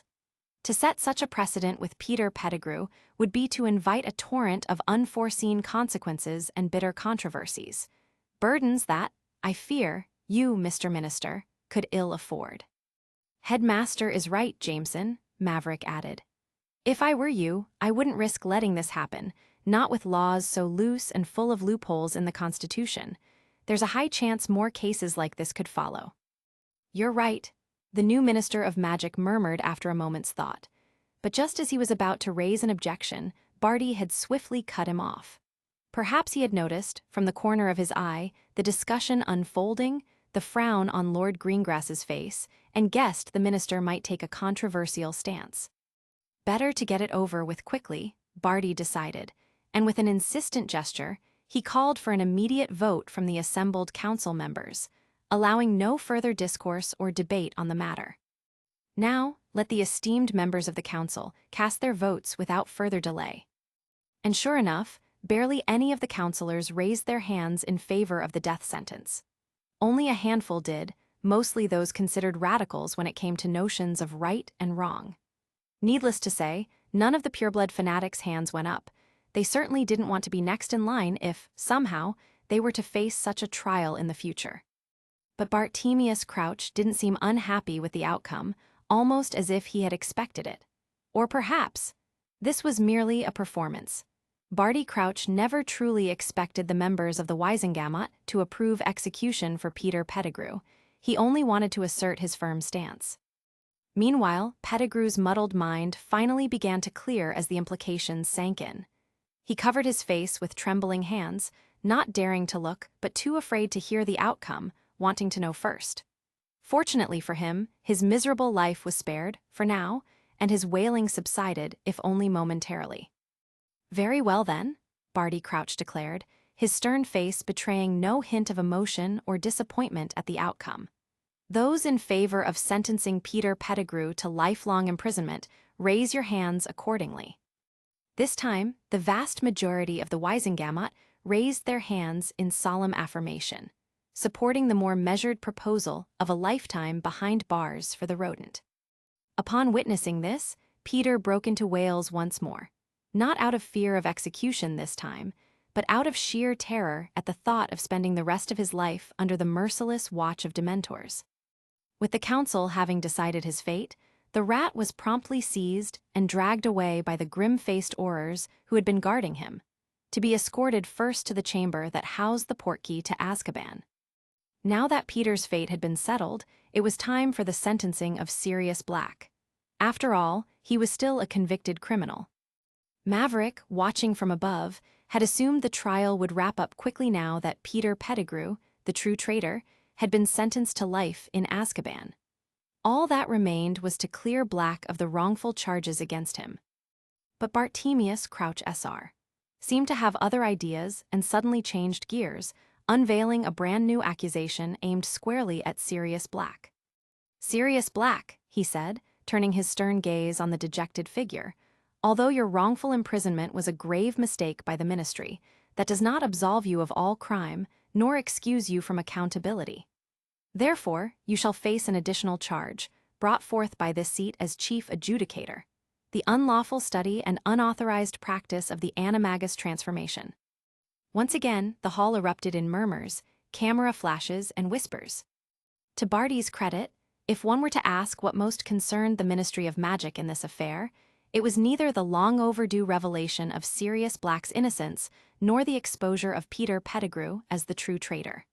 No, the Ministry's foremost worry was far simpler, and far more damning. How had Sirius Black escaped from Azkaban in the first place? Azkaban, the fortress prison guarded by soul-sucking Dementors, those dreadful, spectral beings whose mere presence could unravel even the strongest mind. It was a place designed not just to contain, but to destroy, a black pit of despair where time and hope withered. To the wizarding world, and especially to Britain's magical community, Azkaban was hailed as more than just a prison. It was a symbol, a warning, a weapon, a grim reminder of the British ministry's absolute power. Loathed by all who knew of it, it nonetheless stood as the ministry's sharpest blade, cutting down resistance not through justice, but through fear. And now, a wizard had somehow managed to shatter Azkaban's legend by accomplishing the seemingly impossible, a successful escape from its clutches. This unprecedented feat had, to some extent, shaken the very foundations upon which the ministry's authority rested, casting doubt on the security of their most potent instrument of control. It was also one of the main reasons why the former minister, Fudge, had resorted to such extremes, even sending Dementors to patrol the grounds of Hogwarts in pursuit of Sirius Black. In doing so, he had also issued orders to the ministry directors, demanding that every resource at their disposal be used to uncover how Black had managed to escape. Only after Black had been taken into custody was it made clear to then Minister of Magic, Cornelius Fudge. Together with Amelia Bones and Rufus Scrimgeour, he had, in fact, spoken to Barty just before the trial began, advising him to let the matter rest as compensation for Black's long years of wrongful imprisonment. However, the agreement had been made hastily and only verbally, since Black had turned himself in at the last moment. With nothing in writing, perhaps Barty saw an opening to twist the situation to his advantage, harboring plans of his own about the matter. Chapter 217, The Trial and the Turmoil X, ch. 237. I have been advised, adjudicator, that an understanding had been duly reached with my predecessor, had it not, to let this matter rest as compensation for Mr. Sirius Black's 12 years of wrongful imprisonment. Barty Crouch's recommendation to press the charge of illegal animagus transformation did not catch many in the assembly off guard. In fact, when recalling the events of the night the Potters were killed, and when he had chased and confronted Peter Pettigrew, Sirius, under Veritaserum, had inadvertently revealed he was an animagus, making the charge technically valid and its addressing inevitable. However, the matter had already been communicated to the ministry before Sirius turned himself in, since, naturally, how he escaped Azkaban would come up and he had to be forthcoming. The then-minister, Cornelius Fudge, was, of course, shocked by how anticlimactic it was, but regardless, he had promised that the matter would not be pursued. Fudge, along with Rufus Scrimgeour, the director of magical law enforcement, had personally vouched that the charge would not be pressed, at the very least, as a small compensation for Sirius's wrongful imprisonment of over a decade. This had also been addressed to Barty Crouch, and he had verbally agreed, but it now appeared that may not have been the case. So when Barty began going off the rails, Minister Greengrass immediately rose to his feet and addressed the assembly, loud and clear, effectively cutting off his attempt. While the deal may have been communicated with Jameson's predecessor, the agreement was still with a sitting Minister of Magic. Below, Amelia Bones and Rufus Scrimgeour both furrowed their brows, eyes fixed on Barty Crouch. After all, they had been the ones to mediate between Black and the ministry before he ultimately turned himself in. To see their former supervisor act unilaterally, blatantly ignoring the agreement they had all reached, left them visibly displeased. Barty, however, seemed utterly oblivious to the Minister of Magic's argument and to the pointed scrutiny of his two former top employees. His cold, impassive gaze was fixed instead on Sirius Black, who stood in the witness dock looking equally caught off guard. For the first time that day, things had veered off the script he had been given, and he had no idea what was happening. Sirius Black, I assume you are aware that the Ministry of Magic has long enforced strict laws regulating the dangerous and complex transfiguration magic of animagi. Correct. Yes, I'm aware. What else could he say to answer such an obvious question? Having answered Crouch, he couldn't help but glance toward the three highest seats, brows furrowing as they landed specifically on Maverick. He wasn't sure whether this was part of the plan, or if something had changed that he wasn't aware of. His confusion only deepened, seeing Maverick sitting so coolly beside Dumbledore, utterly unfazed by the turn of events.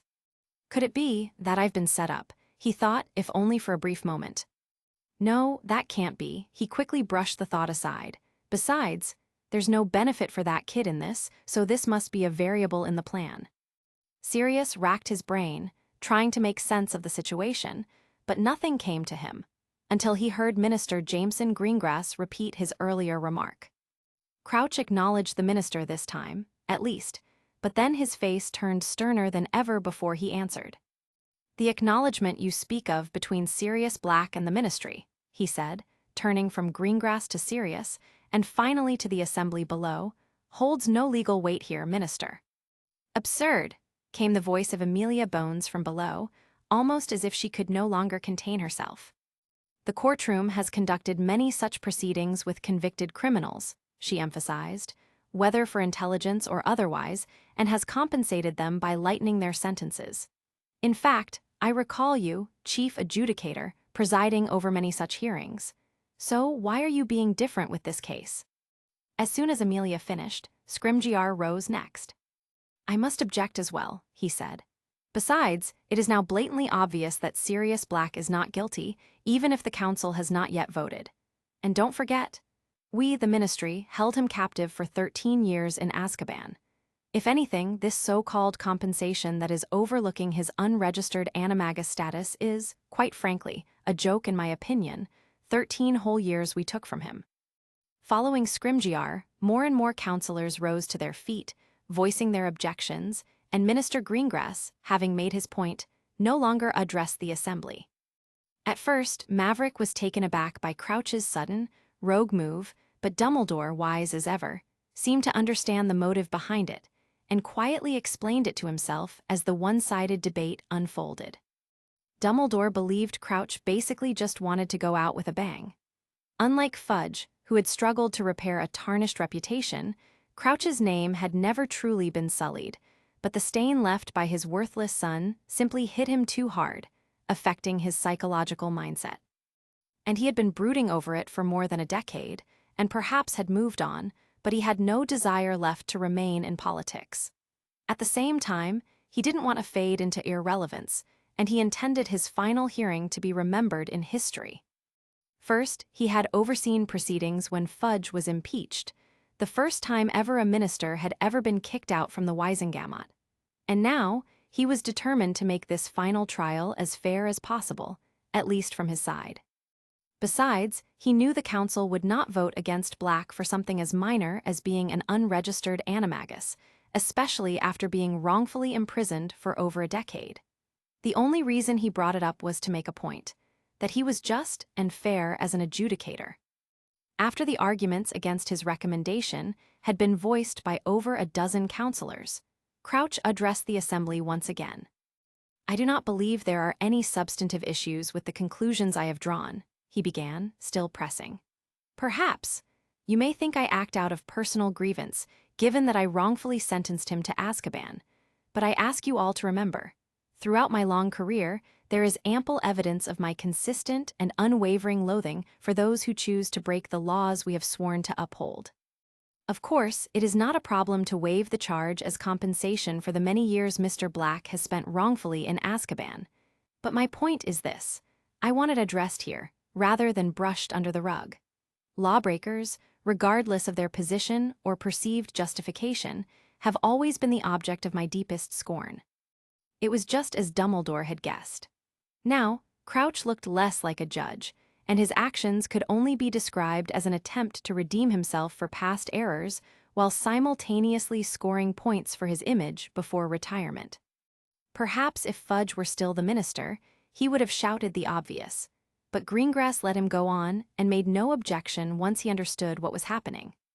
Had the setting been more fitting, he might have even applauded Barty Crouch S.R.'s performance.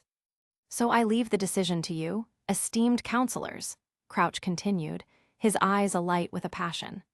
"I urge each and every one of you to give serious consideration to my statements regarding Sirius Black. Do not allow the truth to be obscured by sentiment or misplaced sympathy." While Barty's words and actions that day may not have deceived the truly intelligent and discerning among those present, he still managed to hold the people's hearts and the steadfast support of the masses, within the Wisengamot, the ministry, and across wizarding Britain. He would reach as a man of the law, someone who wouldn't budge for anything. And frankly, that was all he wanted at this point, and that was why he was putting on such a show, playing rough with Black's case. "Headmaster, I think you should voice your opinion too," Maverick said to Dumbledore. "I believe so," the old man replied, rising to his feet. "First, I firmly believe that Sirius Black bears no legal responsibility for the tragic affair involving the Potters. On that account, he should be cleared of all charges and deemed innocent. Of course, we are all agreed that he is indeed an unregistered animagus, having used this ability without the Ministry's leave.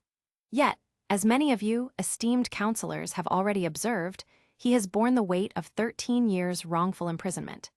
In light of that grave injustice, I, too, stand by the decision of the former administration, that no further punishment should be sought for so small a matter." "Very well, then." With the wisest voice in the chamber having spoken, Crouch pressed on, offering no further argument on the matter. Then his tone rose, booming across the chamber. "Let us put this matter to a vote by a show of hands. First, those in favor of declaring Sirius Black innocent and pardoned for the offense of practicing as an unregistered animagus, raise your hands." From the very top, 3 hands shot up almost immediately, followed by more, row by row, until over 40 hands were raised high into the air within the allotted time for voting. "Sirius Black," Crouch declared, his expression unchanged as he looked down at the man before him. "You are hereby declared innocent by the Wisengamot for practicing as an unregistered animagus. That said, let me remind you, the very first thing you do, should you walk out of this chamber a free man, is ensure your registration as an animagus with the Ministry." Sirius scratched the back of his head, nodding repeatedly, when Crouch's voice rose once again, carrying through the hall.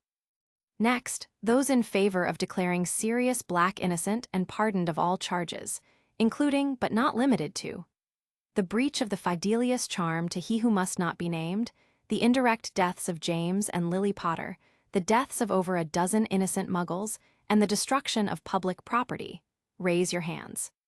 Contrary to what many had expected, he was the first to raise his hand this time, a decisive gesture of support, swiftly mirrored by Maverick, Dumbledore, and Jameson. Then it was like a tidal wave sweeping through the chamber. From the front row to the back, one by one, the assembled witches and wizards rose to their feet, hands shooting skyward in a united show of backing. Sirius, watching from his place below, swallowed hard. Each raised hand made his heart pound harder against his ribs, a forceful drumbeat of hope. Fresh from his ordeal in Azkaban, Sirius had once been indifferent to the prospect of either imprisonment or freedom. But in the time he had spent with Maverick and Remus, the embers of hope had slowly reignited within him. After all, he had a responsibility, did he not? James and Lily's son, young Harry, was still waiting, yearning for the care and guidance that only Sirius Black, his godfather, could provide. 55 in favor, 6 abstentions. "Sirius Orion Black," Crouch's voice rang out, his gaze sweeping over the now flushed and exhilarated man below. "Let it be known, henceforth, all charges against you are dropped. By the authority of the Wisengamot, you are declared innocent." Chapter 218, Unexpected Guest from the Stars, ch. 238. The moment Barty Crouch proclaimed Sirius's innocence, the somber atmosphere that had weighed over the Wisengamot lifted, replaced at once by a surge of energy. The great chamber grew alive with murmurs, camera flashes flickered in every direction, and the counselors, along with the guests watching from the stands above, leaned toward one another, whispering and debating about the string of unbelievable events they had just witnessed. Where once the hall had looked at Sirius with suspicion, doubt, or uneasy curiosity, their gazes had now changed, sharp and calculating, filled with interest. To them, Sirius Black was no longer a wrongly imprisoned man, but an opportunity itself. And politicians, whether muggle or magical, always had an instinct sharper than any beast when it came to the scent of wealth and power. Standing before them, now was the sole heir of the most ancient and noble House of Black. And now that his freedom had been restored, it was only a matter of time before he also claimed his rightful place as a council member in this very chamber. But it was not just the name, nor the political power tied to it, that made their eyes gleam. It was the fortune, vast, untouched, and now fully under Sirius's control.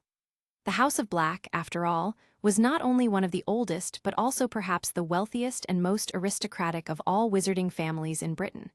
And with no other heir to claim it, that immense inheritance now lay entirely in his hands. Counselors argued in hurried whispers, some thinking carefully before speaking, while others spoke without thought and rushed straight toward him. Up in the gallery, dignitaries speculated wildly, their voices clashing and overlapping like a noisy market. The press was no different, cameras flashing as they pushed closer, desperate not only to capture the moment, but also to get a single word from him. Even Crouch's formal call to close the assembly was drowned out, his voice swallowed by the uproar. And the truth was, no one seemed to care. Meanwhile, Maverick, rather than approaching Sirius just yet, slipped out through the private entrance with Lord Greengrass and Dumbledore. If he went to him now, it would only add fuel to the fire, and he had no interest in mingling with the press. "Please give my congratulations to Sirius Black, Professor," Dumbledore said softly, a trace of melancholy in his voice. "And, if it is possible, extend my invitation for him to visit the school. I have long overdue conversations to have with him and apologies I ought to offer." "I'll deliver your message," Maverick replied evenly, "but the apology, you will have to give yourself, headmaster." Dumbledore inclined his head without protest. Then, after offering one last congratulation and a courteous farewell to Lord Greengrass, he departed, leaving Maverick and Jameson alone. "Don't look too smug, Jameson. We're only getting started," Maverick said, long noting the older man's struggle to contain his grin, as he paused near the private entrance to the auditorium to wait for the kid he had brought. "You know what comes next." "Yes, leader." Greengrass straightened at the remark, catching the full meaning behind it. "It won't be long before I have the ministry completely under my control." He knew well that election as Minister of Magic was only the beginning. The ministry itself, its departments, its machinery, its far-reaching influence, would need careful shaping and the right people placed in the right positions. Only then could he truly claim control. "Take your time," Maverick instructed, his voice calm but edged. "Don't rush, but don't be soft either. And once everything is in order, call a cabinet meeting and inform me. Also, keep Bones and Scrimgeour close. Do not put chains on them and let them do as they will." "I understand. It will be done," Greengrass assured him, yet a flicker of doubt crossed his face. "But leader, can they really be trusted? Will they cooperate all the way?" Maverick's eyes glinted coldly. "They have no choice. I gave them the chance to walk away, but they chose to stay tangled in this. There's no turning back now, least of all by standing in my way." Greengrass swallowed hard. That's right, he thought. His leader hadn't forced them to do anything, and it was their own insistence that had pulled them into the grand plan. Taking control of the ministry was only the first step. It was meant to ensure that the events planned for a year later would unfold smoothly, without any authoritative obstacles. Both Bones and Scrimgeour had been fully briefed, and they could have walked away, leaving only a blank memory of the plan behind. But they hadn't. They had wanted to see if everything would fall into place, as intended. The outcome, after all, if everything fell into place, was simply too good to ignore, tempting even hardliners like them. So with that thought, any lingering reservations he had vanished under the certainty in Maverick's words. Anyway, even if Bones or Scrimgeour wavered, he trusted that his leader would handle it, decisively. Maverick gave him a few more instructions to follow up on until their next meeting. And with that, the new Minister of Magic left, no doubt heading straight into the swarm of reporters waiting for him. Meanwhile, Maverick stayed by the door where he and Harry had parted ways when they first arrived. And not long after, Kingsley appeared, leading little Potter in from the other side. "Apologies if I kept you waiting, Speaker," Kingsley said with a wry sigh. "He's been pestering me to take him to Sirius Black, but there are simply too many reporters out there." "I was wondering why it was taking so long," Maverick said, waving a hand in a gesture that meant there was no need for apology. "Anyway, you did the right thing. Thank you, Mr. Shacklebolt." With that, he dismissed Kingsley, and once the Auror left, he turned to Harry. "Let's go," he said, starting to walk back the way they had come. Clearly, the boy's emotions were tangled up inside him, and for good reason. During the hearing, it had already been made clear that Black had been very close to Harry's parents, and Harry was simply eager to ask him about them. "Professor," Harry said quickly, falling into step beside him. "I know you want to meet Sirius Black now, Potter. And don't worry, you will today. But first, did Mrs. Weasley say anything?" "Lots of things, Professor, did you know? Sirius Black is my godfather. She said he and my parents were really good friends. And, oh, my mum, my dad, and her, they were all part of this, like, ultimate group of Aurors back then, fighting Voldemort's Death Eaters." Harry rambled on, and Maverick raised an eyebrow at the mention of the ultimate group. He hadn't expected Mrs. Weasley to speak so freely about the Order of the Phoenix to a child. Was it Arthur's idea? He wondered, then shrugged. "And what do you think about Sirius Black now?" he asked.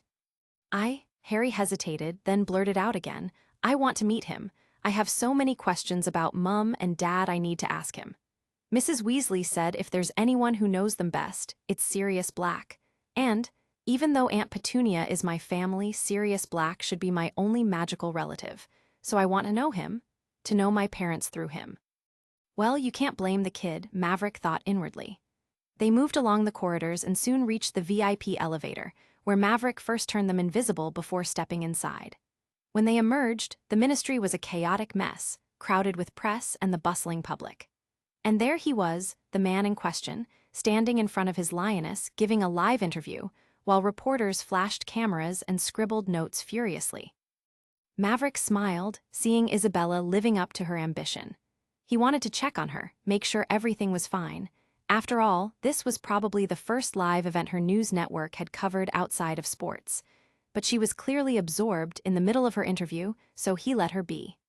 After this, she would be free, and he already had most of the rest of the holiday planned with her.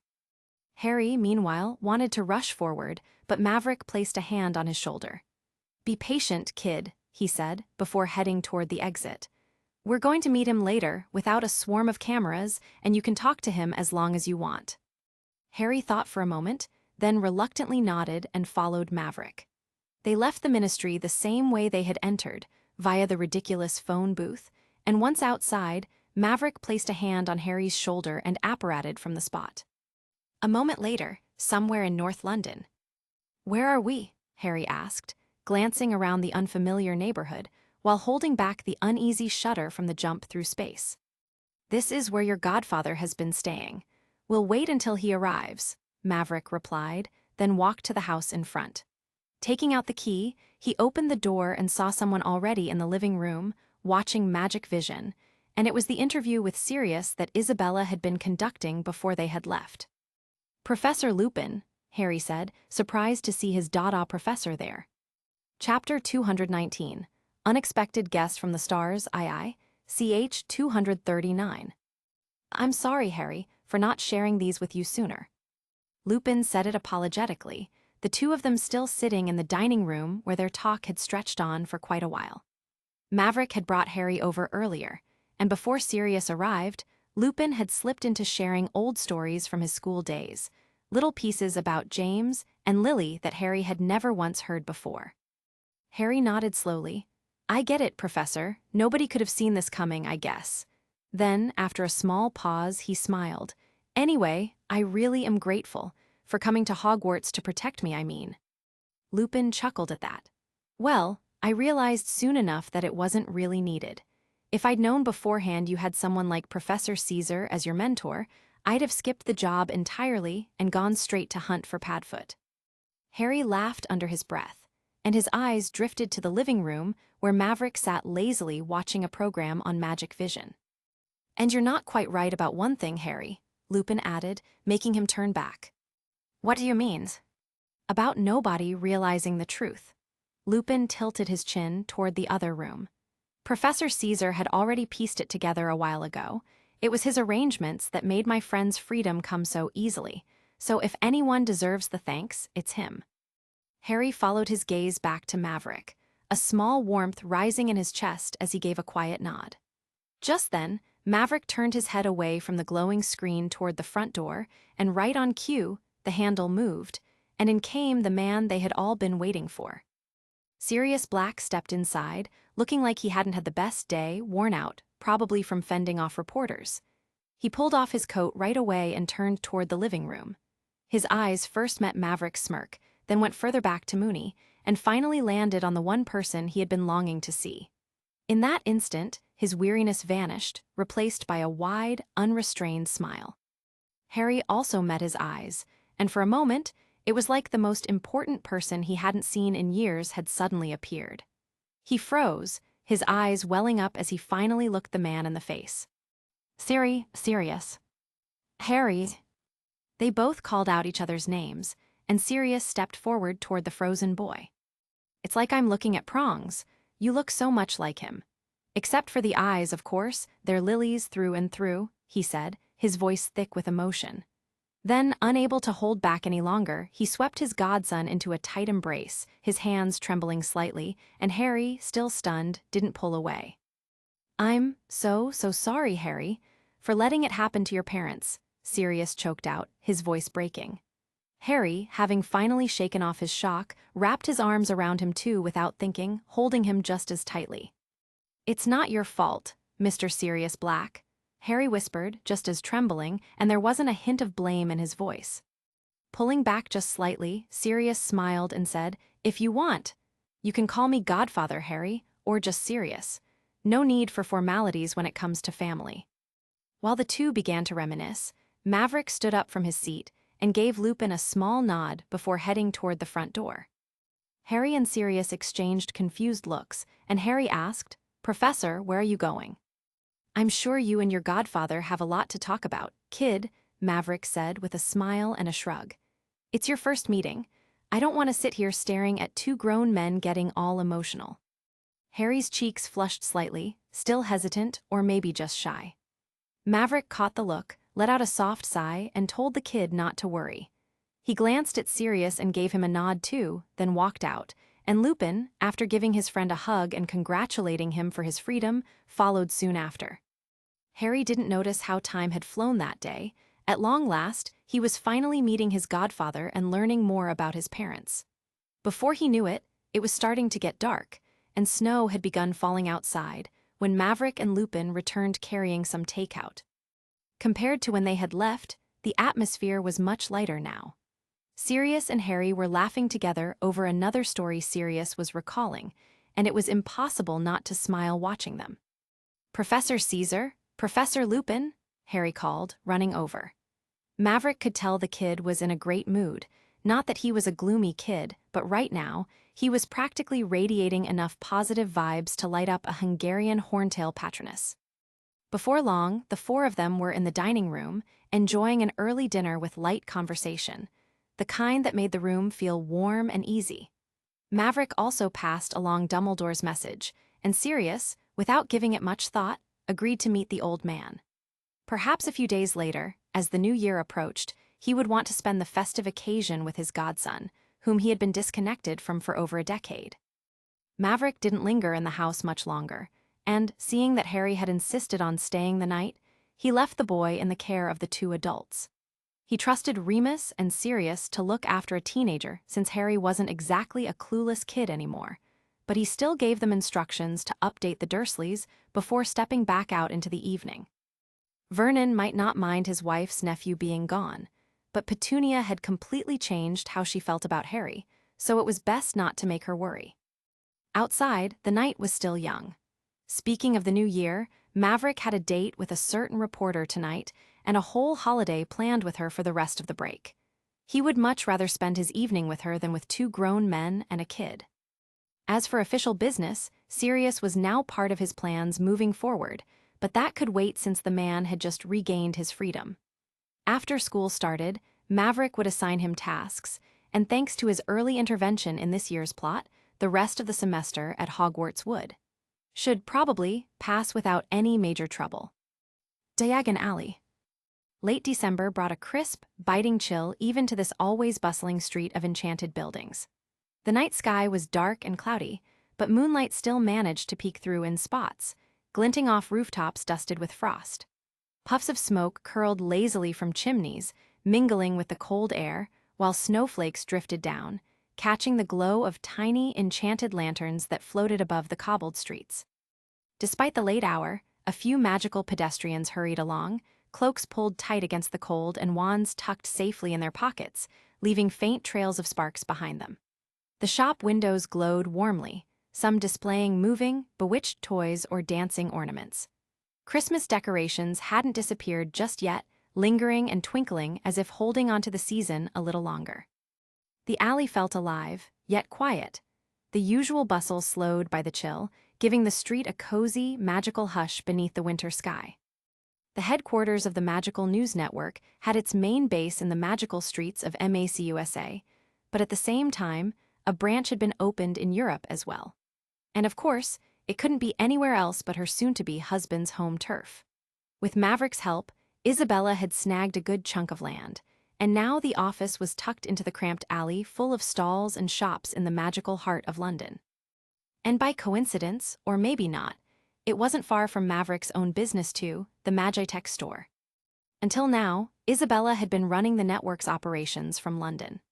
At first, most of their coverage focused on Quidditch, and being closer to the last European tournament had made things easier. Over time, she had expanded to cover other noteworthy events, from interviews with famous wizards to everyday magical happenings in both America and Europe. It wasn't much yet, since she and the company were still finding their rhythm, but a few scheduled programs were airing now, and tuning in to their daily evening news broadcast had become a regular routine in many wizarding households.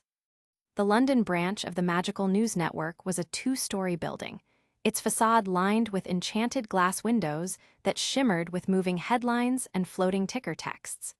It didn't look anything like the usual shops around here, which seemed like they belonged in museums. So with this new, unusually modern building, second only to Maverick's own store, the historic street finally started to feel a bit more up-to-date, and in time, he was hoping more buildings like it would start popping up. When Maverick arrived, the nightly news was long over, and most of the staff had already called it a day, leaving only a few lingering in the building. Feeling a bit drained after the long day, he made a beeline for Isabella's office.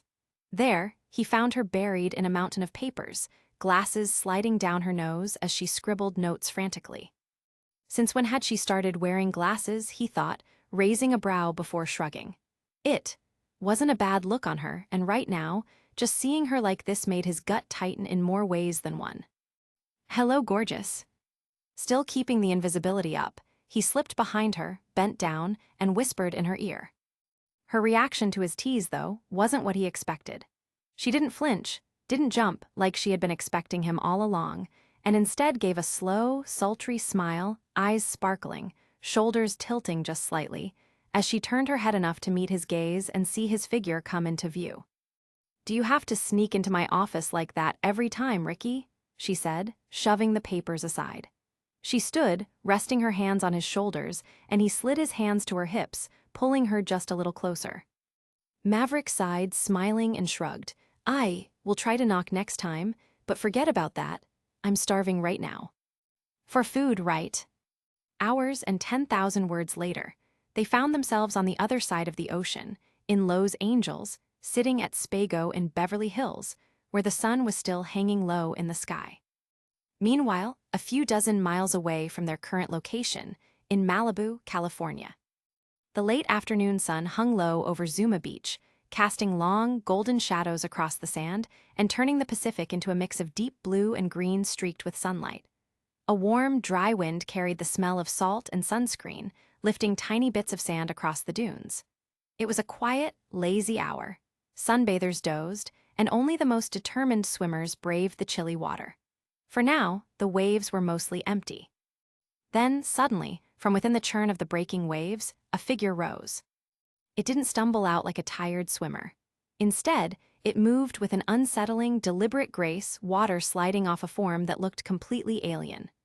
Tall and unnervingly slender, its skin had the texture of emerald stone. A ridged, prominent brow shadowed large, black eyes, and its face was sharp and severe, moving with the stillness of a predator. The first figure paused for a moment, a statue of green against the shimmering waves, foam swirling around its knees. Then, from the surf behind it, 3 more identical forms emerged, their dark, liquid eyes scanning the shoreline, the cliffs, and the few scattered humans. Because of the time, not many people were on the beach. The first figure that emerged scanned the shoreline with calculating eyes, pausing briefly on a woman some distance away who was just about to enter the water. Not long after, something impossible began to happen, or at least impossible to any ordinary human eye. Its skin, or whatever passed for it, began to melt and reform, flowing over itself in a fluid, almost hypnotic motion. Moments later, where the alien had stood, a woman in a bright turquoise bikini now smiled faintly, brushing her wet hair back as if she had just stepped out of the surf. Every detail was flawless. The sunlight glinting off her sunglasses, sand clinging to her tan legs, and the playful ripple of water sliding off her shoulders. As it glanced behind, the three figures that had followed also no longer looked like, well, aliens. Each had taken the form of another human from the beach. A man in red swim trunks adjusting his towel, a teenager in a rash guard lugging a surfboard, and an older woman in a wide-brimmed sun hat scrolling on her phone. The first alien, now fully the woman, surveyed the others briefly, then nodded approvingly. "You all know what to do," it said, voice calm but authoritative. The three behind her nodded solemnly. No commotion arose, and no one on the beach noticed the impossible transformation that had just occurred. Even the humans whose forms they now wore seemed oblivious, caught up in their own routines or too lazy to pay attention to anyone else around them. With their disguises complete, the four figures moved toward the city, blending seamlessly into the late afternoon crowd. From their brief exchange, though, it was clear they were here to look for something, or perhaps someone. Chapter 220, Unexpected Guest from the Stars III, ch. 240. The morning sun dragged itself lazily over the horizon, painting the rooftops with a thin sheen of gold that glittered against the frost. Winter was in no mood to loosen its grip, the air so sharp it could bite through a scarf, and the streets below carried that brittle calm only found on frozen mornings. By the time breakfast rolled around, the wizarding world were humming with gossip. Papers rustled open on kitchen tables, in corner cafes, even at cluttered office desks, and every single headline shouted the same story.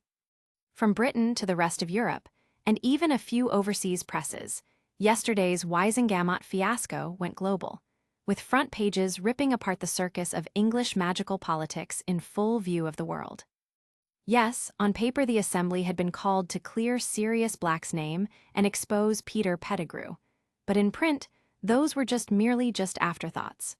The true spotlight fell on the English magical government itself, with critics circling like vultures over the state of their politics.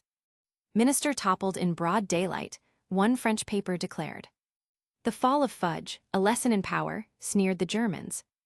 Even the Americans chimed in with their usual flair. London in flames, politically anyway.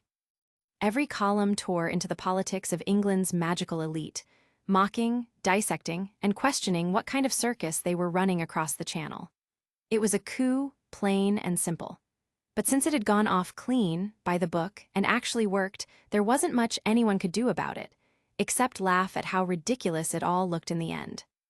Fudge, right up until the final moment, hadn't even realized what was happening.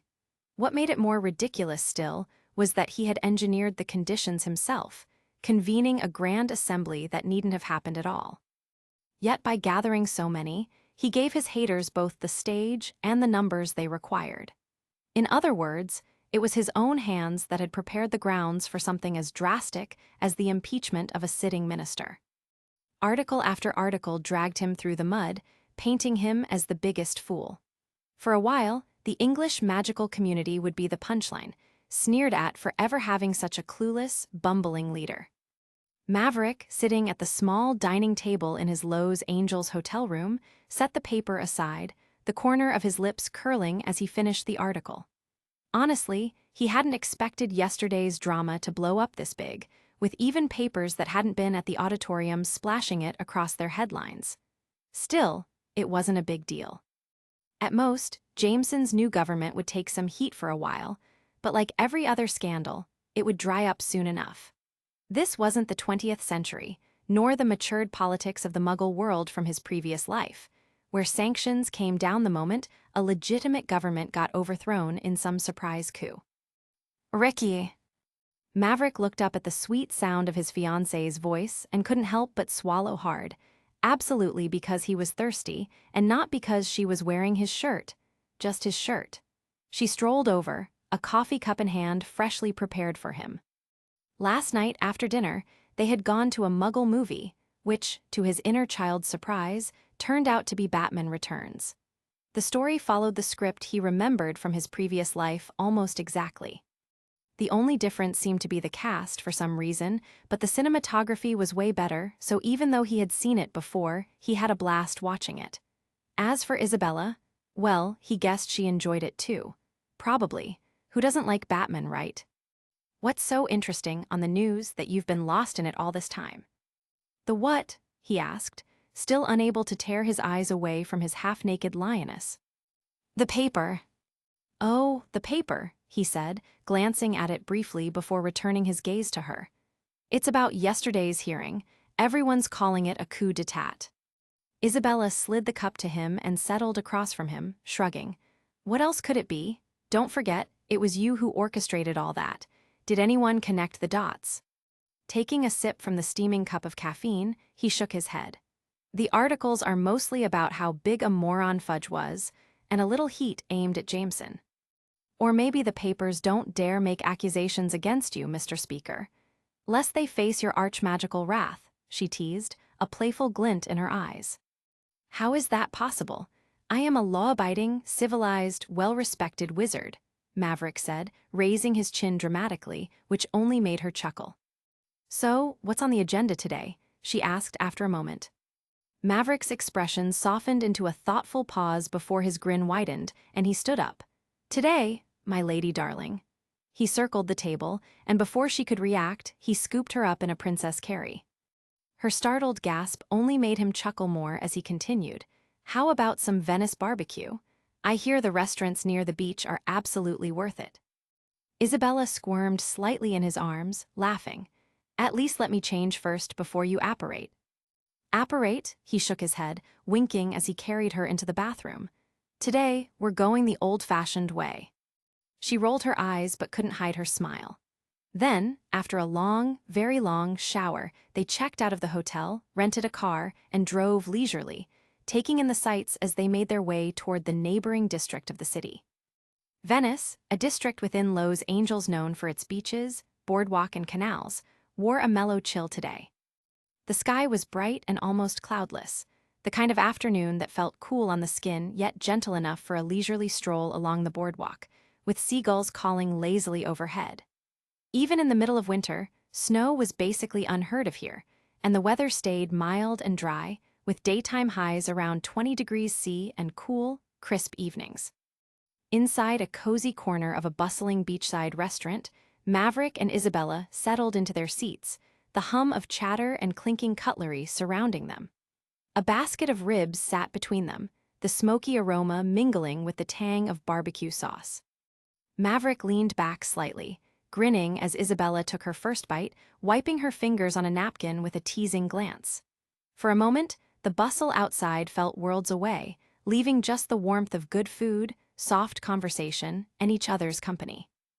And the food was indeed good. A little messy, sure, but that's barbecue, and besides, who cared when the flavors of meat and sauce melted in your mouth? Impossible to get enough no matter how much you ate. They chatted about everything and nothing, time slipping by without them even noticing, and of course, the food. Before long, it had all turned to bones. It was shaping up to be a perfect start to an excellent holiday, or so they thought. Until... boom! The bustling chatter inside cut off abruptly, and everyone's heads ducked instinctively at the loud bang from outside, followed by sharp cries and startled yelps echoing through the restaurant as people scrambled to see what had happened. It sounded like an explosion, not massive, but not small either, and Maverick and Isabella also turned their heads toward the restaurant's large windows. A duel. Isabella squinted at the block across the road, casting a wandless cleaning charm over her sauce-stained hands. Boom. Boom. Boom. 3 more sharp bangs rattled the street. Inside, apart from Maverick and Isabella, chaos reigned now. People screamed, ducked, and scrambled for the exits, unwilling to be anywhere near whatever was causing the explosions across the street. Maverick furrowed his brows as well, extending his magical senses to see who had dared ruin his lunch date. But then, the crease of concentration on his face eased as he took in, or rather, guessed at the figures out there. At least one of them looked familiar. He had met him once before, but... "They're not wizards, although, you have a point," he muttered under his breath. "No ordinary Muggle weapons could do that." Isabella's curiosity flared, her reporter instincts kicking in, and Maverick caught from the corner of his eye that she was itching to get a closer look. He let out a quiet sigh, then unhurriedly cast a notice me not around them. Once the charm took hold, he turned them invisible and, without a word, apparated to high above the scene where the ruckus was unfolding. "Merlin, is that human body transfiguration?" she exclaimed. They watched as a woman in green, oddly patterned tights leapt from rooftops and darted through alleys, chasing a man who, at one point, flickered into another form, and then another. "It certainly looks like it," Maverick said, nodding thoughtfully. By now, he was fairly certain about what was happening, and his earlier guess was quickly solidifying. For starters, the man frozen in momentary shock was none other than Nick Fury, whom he had seen during his inauguration assembly as High Counselor for the World Security Council. So the woman chasing the shapeshifter has to be Carol Danvers, aka Ms. Marvel. As for the shapeshifter, that would have to be a Skrull soldier. "Isn't this straight out of the Captain Marvel plot?" he muttered to himself with a frown, then added silently, "But isn't it a bit early for this?" "What plot?" Isabella's sudden question snapped him out of his thoughts, and the crease in his brow eased. "Nothing," he said quickly, though the grin that followed gave him away. A spark lit in his eyes. "Alien technology, spaceships, a cat, and of course the bloody tesseract, housing the space stone itself." "I know that look." Isabella folded her arms over her petite mountains, one brow arched high as she studied him.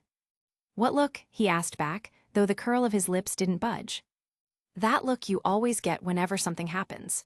Next thing I know, you're knee-deep in the middle of it." He opened his mouth to argue, then shut it again just as quickly. Was this what they called a woman's sixth sense? But never mind that for now. So instead, his grin only widened. "Say, honey, you up for a super interesting adventure?" Chapter 221, Unexpected Guest from the Stars, IV, ch. 241. The midday sun blazed like a merciless spotlight, its heat bending the world beneath it into a wavering mirage, burning too fiercely for any human eye to endure. Wiping the sweat from his forehead, whether from the heat or from the crushing realization that his world was far stranger than he had ever imagined, Nick Fury finally pulled himself together and sprinted toward his car. Of course, he wasn't new to the weird side of the world, but today he was hit once again with another profound lesson: never underestimate any possibility. Aliens, what's next? Angels, demons, and magicians. Oh right, we already have one of those. Motherfu, he bit off the curse, growling it under his breath as he yanked the car door shut. His glare cut to his partner, voice sharp with fire. "Follow them." Meanwhile, unbeknownst to him, two pairs of eyes had witnessed everything that unfolded here, probably even more than he did. High above the street, concealed by powerful invisibility magic, Maverick and Isabella perched atop a floating construct, quietly watching, and occasionally commenting on the chaos playing out below. Isabella had already pulled out her recorder and started filming everything. After all, she was a journalist now, and whether or not it had anything to do with their magical world, this was still a huge story. Besides, she wasn't doing anything illegal, like crossing the secrecy law. She wasn't interfering with Muggle affairs or exposing herself, just quietly recording from the shadows. Even if she did, what could anyone do to her? Is the ICW going to arrest her? Of course not. Rules are only meant to control the weak or people without connections, and Isabella had more than one pair of thick enough thighs behind her to make anyone think twice before even trying anything. And really, the magical world had every right to know their discovery. News of life beyond Earth would be a first for them as well, and seeing them with abilities similar to her own kind made it all the more monumental. Maverick glanced at her from the corner of his eye and could only let out a helpless smile at her antics. He hadn't realized just how passionate Isabella was into being a reporter. At first, he had thought she had chosen this profession to help him achieve his ambitions, but now it was clear that he had been mistaken. Observing her behavior, it was obvious that she was completely in her own element, a full-on, news-hungry reporter with zero pretense.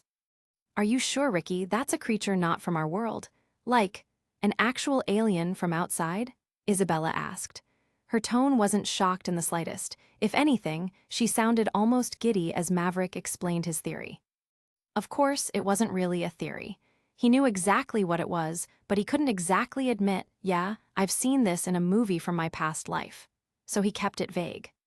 "That's definitely not a magical creature," he said calmly, nudging the magical construct they stood on to rise a little higher for a clear view of the action below. The woman who would one day be Captain Marvel chasing the Skrull, and Nick Fury along with? Not Coulson, hot on their trail. "I can't sense any trace of magical energy from it. The only other explanation could be a mutant, but I've never heard of multiple mutants sharing the exact same ability." Earlier, when Nick Fury had been momentarily frozen by Danvers suddenly displaying her powers, and the Skrull, another shapeshifter had slipped in from behind him, flawlessly taking on the form of the other agent who had entered the Blockbuster store just moments before. Fury didn't notice, but Maverick and Isabella saw it clearly. What had first looked like an ordinary muggle suddenly changed form, exactly like how the one Danvers was chasing. So if there were already two, then it could only mean there were more, ruling out the possibility that these strange creatures were mutants. "Are we going to tell him?" she asked, eyes never leaving the camera's viewfinder, flicking between the speeding car and the on-foot chase that had now spilled onto the top of a moving train. "I don't think that will be necessary," Maverick replied, the corner of his lips curling up as they paced above. Of course, he was ready to take action at any moment. Obviously, he couldn't exactly let Fury die. Inside the car at that very moment, a fistfight was erupting while the vehicle zigzagged wildly out of control. It seems Fury has finally realized that his partner wasn't really his partner. "To the front, Ricky. I want to capture the cat fight." Isabella nudged him sharply in the arm, her eyes alight, her voice buzzing with excitement. Maverick's corner of his lips twitched, but he obliged nonetheless. Isabella was grinning from ear to ear, capturing every tense second of the back-and-forth struggle between one man and one green alien. "They are not physically, in terms of strength, that much different from ordinary humans, at least not that one," she remarked from time to time as the fight dragged on until... Boom! Screech! Eventually, Fury managed to turn the tide. With one clean shot right between the brows, he put the Skrull imposter down, then wrestled the car back under control and brought it to a stop. It's green." Isabella finally lifted her head from the viewfinder, squinting at the crumpled body to get a better look. "Well, more proof it's not an Earthling. We humans, whether mutants or magicals, at least all bleed red, right?" Maverick shrugged his shoulders. Isabella made a thoughtful expression as she nodded, then shut off the magical camera with a contented smile and stowed it in her storage ring. "So what's next? Where's that woman and the other alien?" Maverick smiled helplessly. "No need to look for them. The alien has slipped away, and the woman's searching in the opposite direction." His magical sense hadn't left Danvers and the Skrull, but he had no intention of chasing them for now. If memory serves, what happens next would be Danvers digging into her past, eventually stumbling across Project Pegasus, likely in a day or two. The entire movie, at least the Earthside plot, wasn't very long, he thought, hand on chin. Aside from the flashbacks, it all unfolded over just a few days, and if things really did follow the script, it was shaping up to be the perfect holiday for him.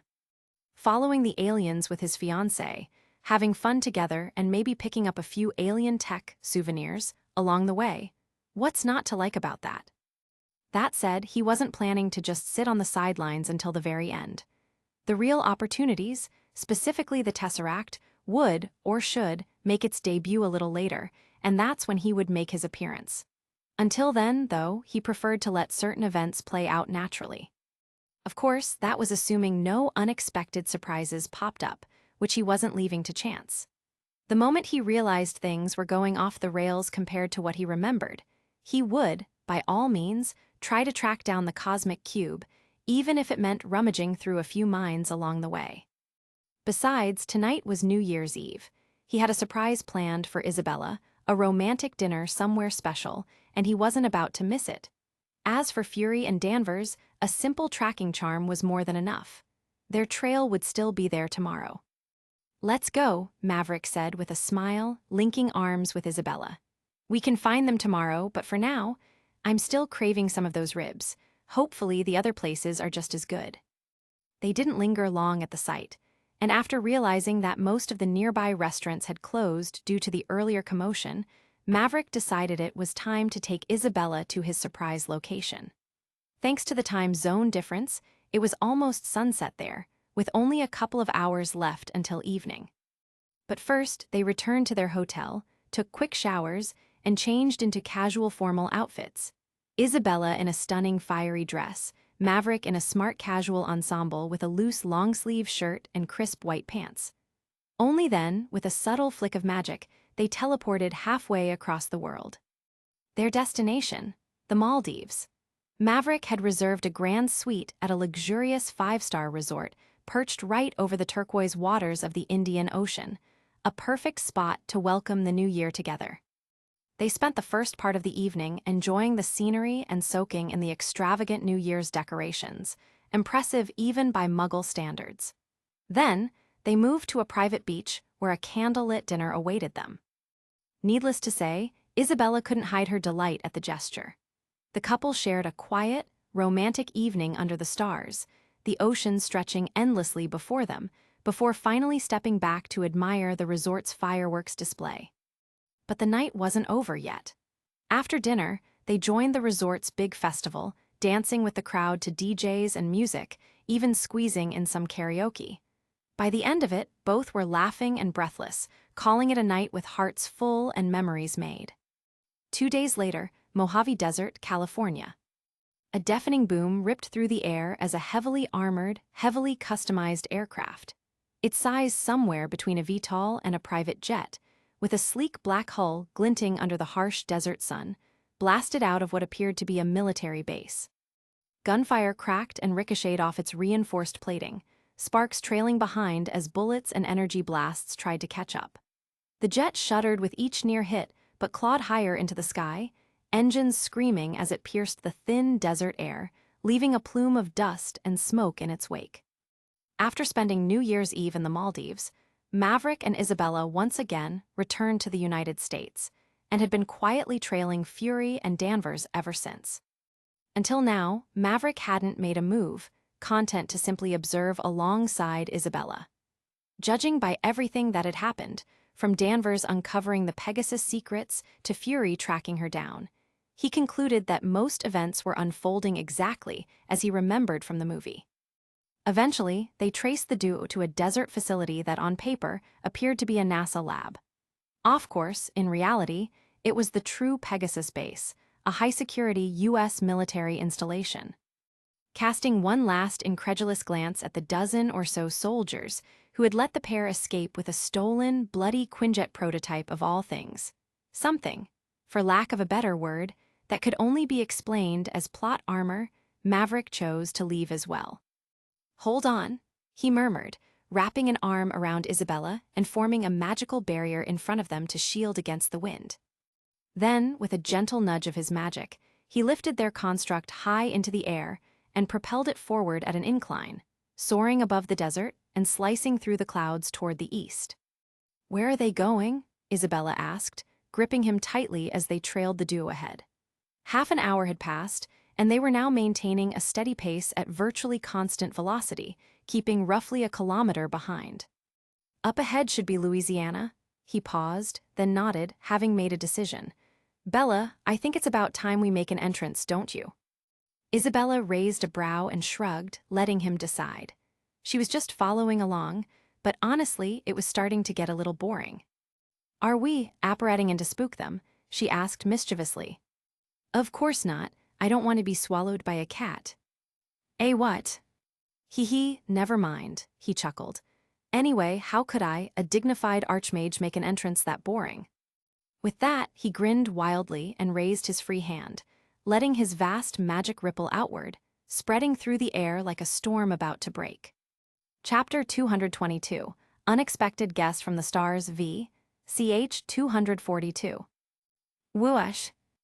Boom. High above the Mojave Desert, the air suddenly trembled with a shattering boom.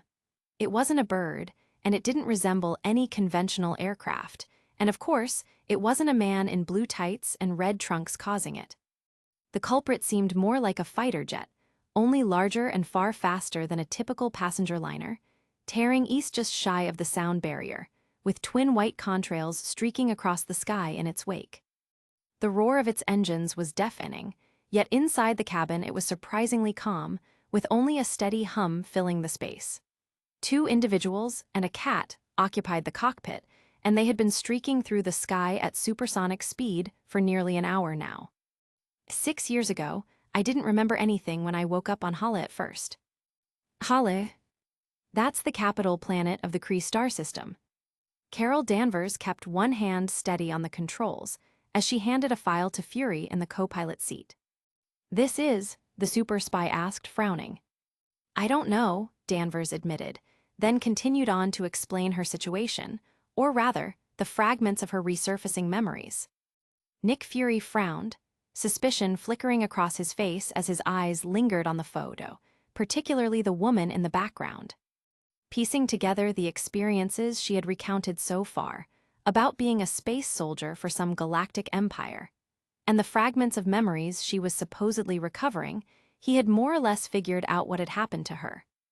This woman had clearly been used, exploited for her unique abilities, and it was very likely she was human. Could she be a mutant? He wondered, the most logical explanation for her powers. But that begged the question, how had she ended up in outer space? Was she the only one? Were aliens really so unscrupulous nowadays as to kidnap Earthlings? And how could S.H.I.E.L.D., the agency he worked for, the leading organization worldwide handling extraordinary affairs, have been completely oblivious to all of this?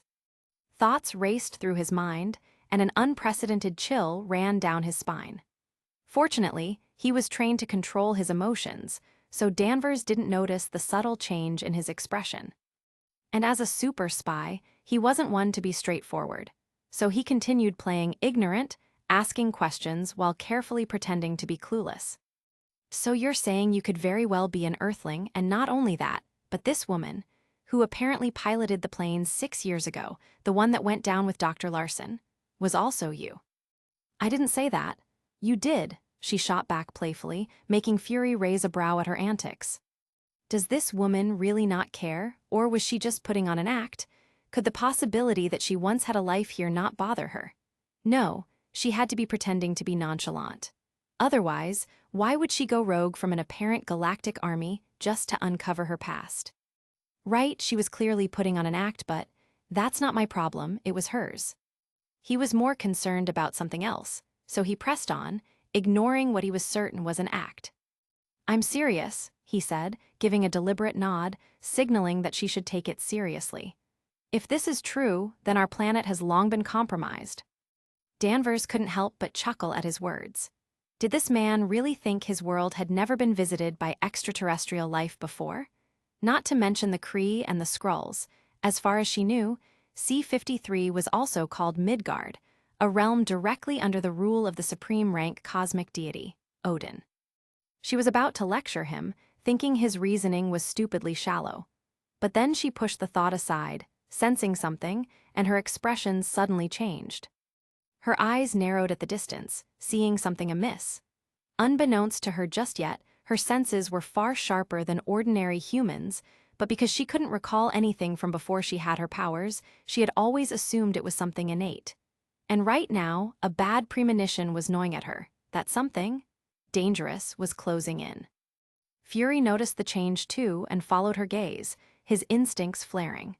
Yes, something about this sudden change in the weather was definitely not right. Purr. Even the cat let out a low purr and assumed an alert stance, staring ahead. The Duke didn't realize it yet, but very fortunately for them, that was all it did. For a few beats, The only sounds were the steady hum of the engines and the occasional beep from the controls. "I think we should turn around, or fly up to escape the clouds, don't you think?" Fury said, a perfectly logical suggestion, one that any pilot should obviously know. He thought right. Unfortunately, it wasn't that Danvers couldn't understand something so simple. She simply couldn't act. Her eyes darted to the control stick, pupils shrinking as she felt something powerful and invisible was holding her hands in place right now, refusing to let them move or budge. "Danvers!" Fury called out again, sharper this time, noticing that she wasn't looking quite right. Crackle! Thunder ripped across the sky in a deafening boom, making him shiver involuntarily. Of course, he wasn't scared of stormy weather, but tens of thousands of meters above the ground, inside an aircraft he wasn't even sure had proper lightning protection, anyone would feel uneasy. Crackle! Crackle! More lightning split the clouds, jagged and wild, swallowing everything else in darkness. The plane was bathed in fleeting flashes of electric brilliance, the swirling gray shadows of the storm twisting like a living thing around him. I can't move," finally, Danvers managed to speak up, making Fury snap out of his stupor. "Fury, I can't move, help me, push the control stick, to the left." Her words stumbled, trying to get him to take control at her suggestion, but then her eyes widened in sudden alarm, swallowing the rest of what she was about to say as she saw something utterly absurd. "What in that?" Seeing her eyes widen, Fury followed her gaze instinctively toward the darkness beyond the glass as well. Crackle! Crackle! Followed by the relentless flashes of lightning, he saw it too. It was impossible not to, and like her, his eyes nearly bulged from his skull as well. Mother, fuck! Between the flashing bursts that illuminated the clouds, the horror, or its shadow, seemed right in front of them. The first thing noticeable were its wings, so vast they could very well swat the aircraft they were in like a fly. Gulp, Fury swallowed a dry mouthful, and Danvers was feeling no better. Carol Danvers might be an intergalactic space soldier, but she wasn't that overpowered chick who could go toe-to-toe with the galaxy's director of human resources and his army. At least, not yet. Actually, if it were just a visual shock, these two experienced super warriors wouldn't have been affected this much. It wasn't only their sense of sight making them feel so small in that moment, but their very wills were being subtly pressed, restrained by a power they couldn't yet comprehend. They both watched helplessly as the colossal creature, as dark as night, drew closer. Its body loomed like a monstrous crow, massive beyond reason until its beak, and those crimson eyes, bigger than their aircraft, were directly in front of them. Every flash of lightning revealed it in stark, unfathomable detail. A shadow, a behemoth moving with the storm, each beat of its wings sending turbulence that rattled the plane. "I never thought C-53 had creatures like this. Fury, what aren't you telling me?" Danvers' voice trembled. Amid the fear churning in his gut, the booming thunder, the plane's warning alarms, and the rain hammering against the windows, the future one-eyed SHIELD director still managed to catch her whisper, and even gave it a moment of thought. Fuck it, he thought. If they were about to become food, maybe a little honesty wouldn't hurt. "Actually, I'm not really that worried about the Skrulls or whatever you've warned me about. Invading Earth," he gasped for breath. "What our planet doesn't lack, if anything, are superpowered beings like you, Danvers. We have stronger, more powerful monsters than you, more numerous than you can imagine." He only managed to get that far. And then his stomach finally dropped. He wasn't even sure if Danvers had heard him. Frankly, he didn't care, because at that very moment, he saw the monster finally opening its colossal, goddamn beak. "MOTHRFUCK." Nicholas Joseph Fury muttered one final prayer, unaware that in his panic, one hand had shot out and grabbed Danvers, who, strangely, had done the same. Their wrists tangled, fingers locking together as they both clutched their seats with their other hands, backs pressed hard against them, eyes squeezed shut, bracing for the inevitable until darkness swallowed them whole. Click! A sudden flash of light, and it wasn't lightning, but from a camera, came from behind them, capturing the moment their hands were outstretched from their seats, fingers tangled like an unwavering couple. Was all that really necessary? Isabella lowered the camera from her face and walked toward them, sighing as she glanced up at the sky through the aircraft's front windows. It was blue, clear, with not a single cloud in sight. The aircraft was still on its course, heading due east. Meow, purr. From behind her came a soft sound, a cat's meow, followed by steady footsteps. Maverick appeared, holding the cat that Fury seemed to have named Goose, gently petting its head as he walked shoulder to shoulder with her. His eyes twitched, seeing Fury's eyeballs roll all the way back. If he hadn't been able to sense his heartbeat, it would have almost looked as if he were dead. Maverick raised a hand to his mouth and let out an embarrassed cough. I might have gotten a little carried away there. Chapter 223, Unexpected Guest from the Stars, VI, CH 243. The world returned in fragments. A low hum pressed against their ears, droning steadily, while blurred shapes drifted in and out of focus. The stale tang of recycled air filled their lungs, the vibration beneath their seats thrummed faintly through their bones. Slowly, vision sharpened, and with it came the rush of memories, the storm, the lightning, and the monster. Nick Fury's eyelids fluttered open, and for a moment he lay there dazed. Beside him, Danvers stirred as well, a soft groan escaping her as her head turned and her eyes blinked open. At first, her vision swam, but clarity soon returned, revealing not the nightmarish void still vivid at the back of her mind, but the familiar cockpit walls enclosing them. Her chest rose and fell sharply as she pieced it all together, the image of colossal wings blotting out the sky. Not even on the harshest planets she had ever set foot on had she encountered, or felt, something that made her seem so utterly insignificant. Oh, that didn't take long. A teasing voice, male, suddenly drifted through the cabin, reaching their eardrums. Lazy, almost amused, it made Fury and Danvers freeze for the briefest of seconds, two caught off guard to register at first, until muscle memory kicked in and their instincts took over. Both were seasoned soldiers in their own right, and they didn't need time to think in a moment like this, so almost in sync, they sprang from their seats, bodies whipping around toward the source of the sound. Click. Humms. One hand cocked a gun and the other, just a hand, but it glowed with raw energy, ready to strike. Their brains were still scrambled, but their reflexes were sharp, and they held back, just one step short of pulling the trigger. And who the hell are you two clowns supposed to be? Sharp-tongued as always, Fury squinted at the absurd scene unfolding before him. Is that a motherfucking sofa, or did I miss it when we rushed in to take off? Because yes, there was indeed a chair, a full-on sofa, parked right in the middle of the cockpit. Sitting on it, he saw a young man dressed like he had just wandered away from a beachside lunch. Loose, wrinkled white shirt, white pants, and he blinked, flip-flops. Flip-flops.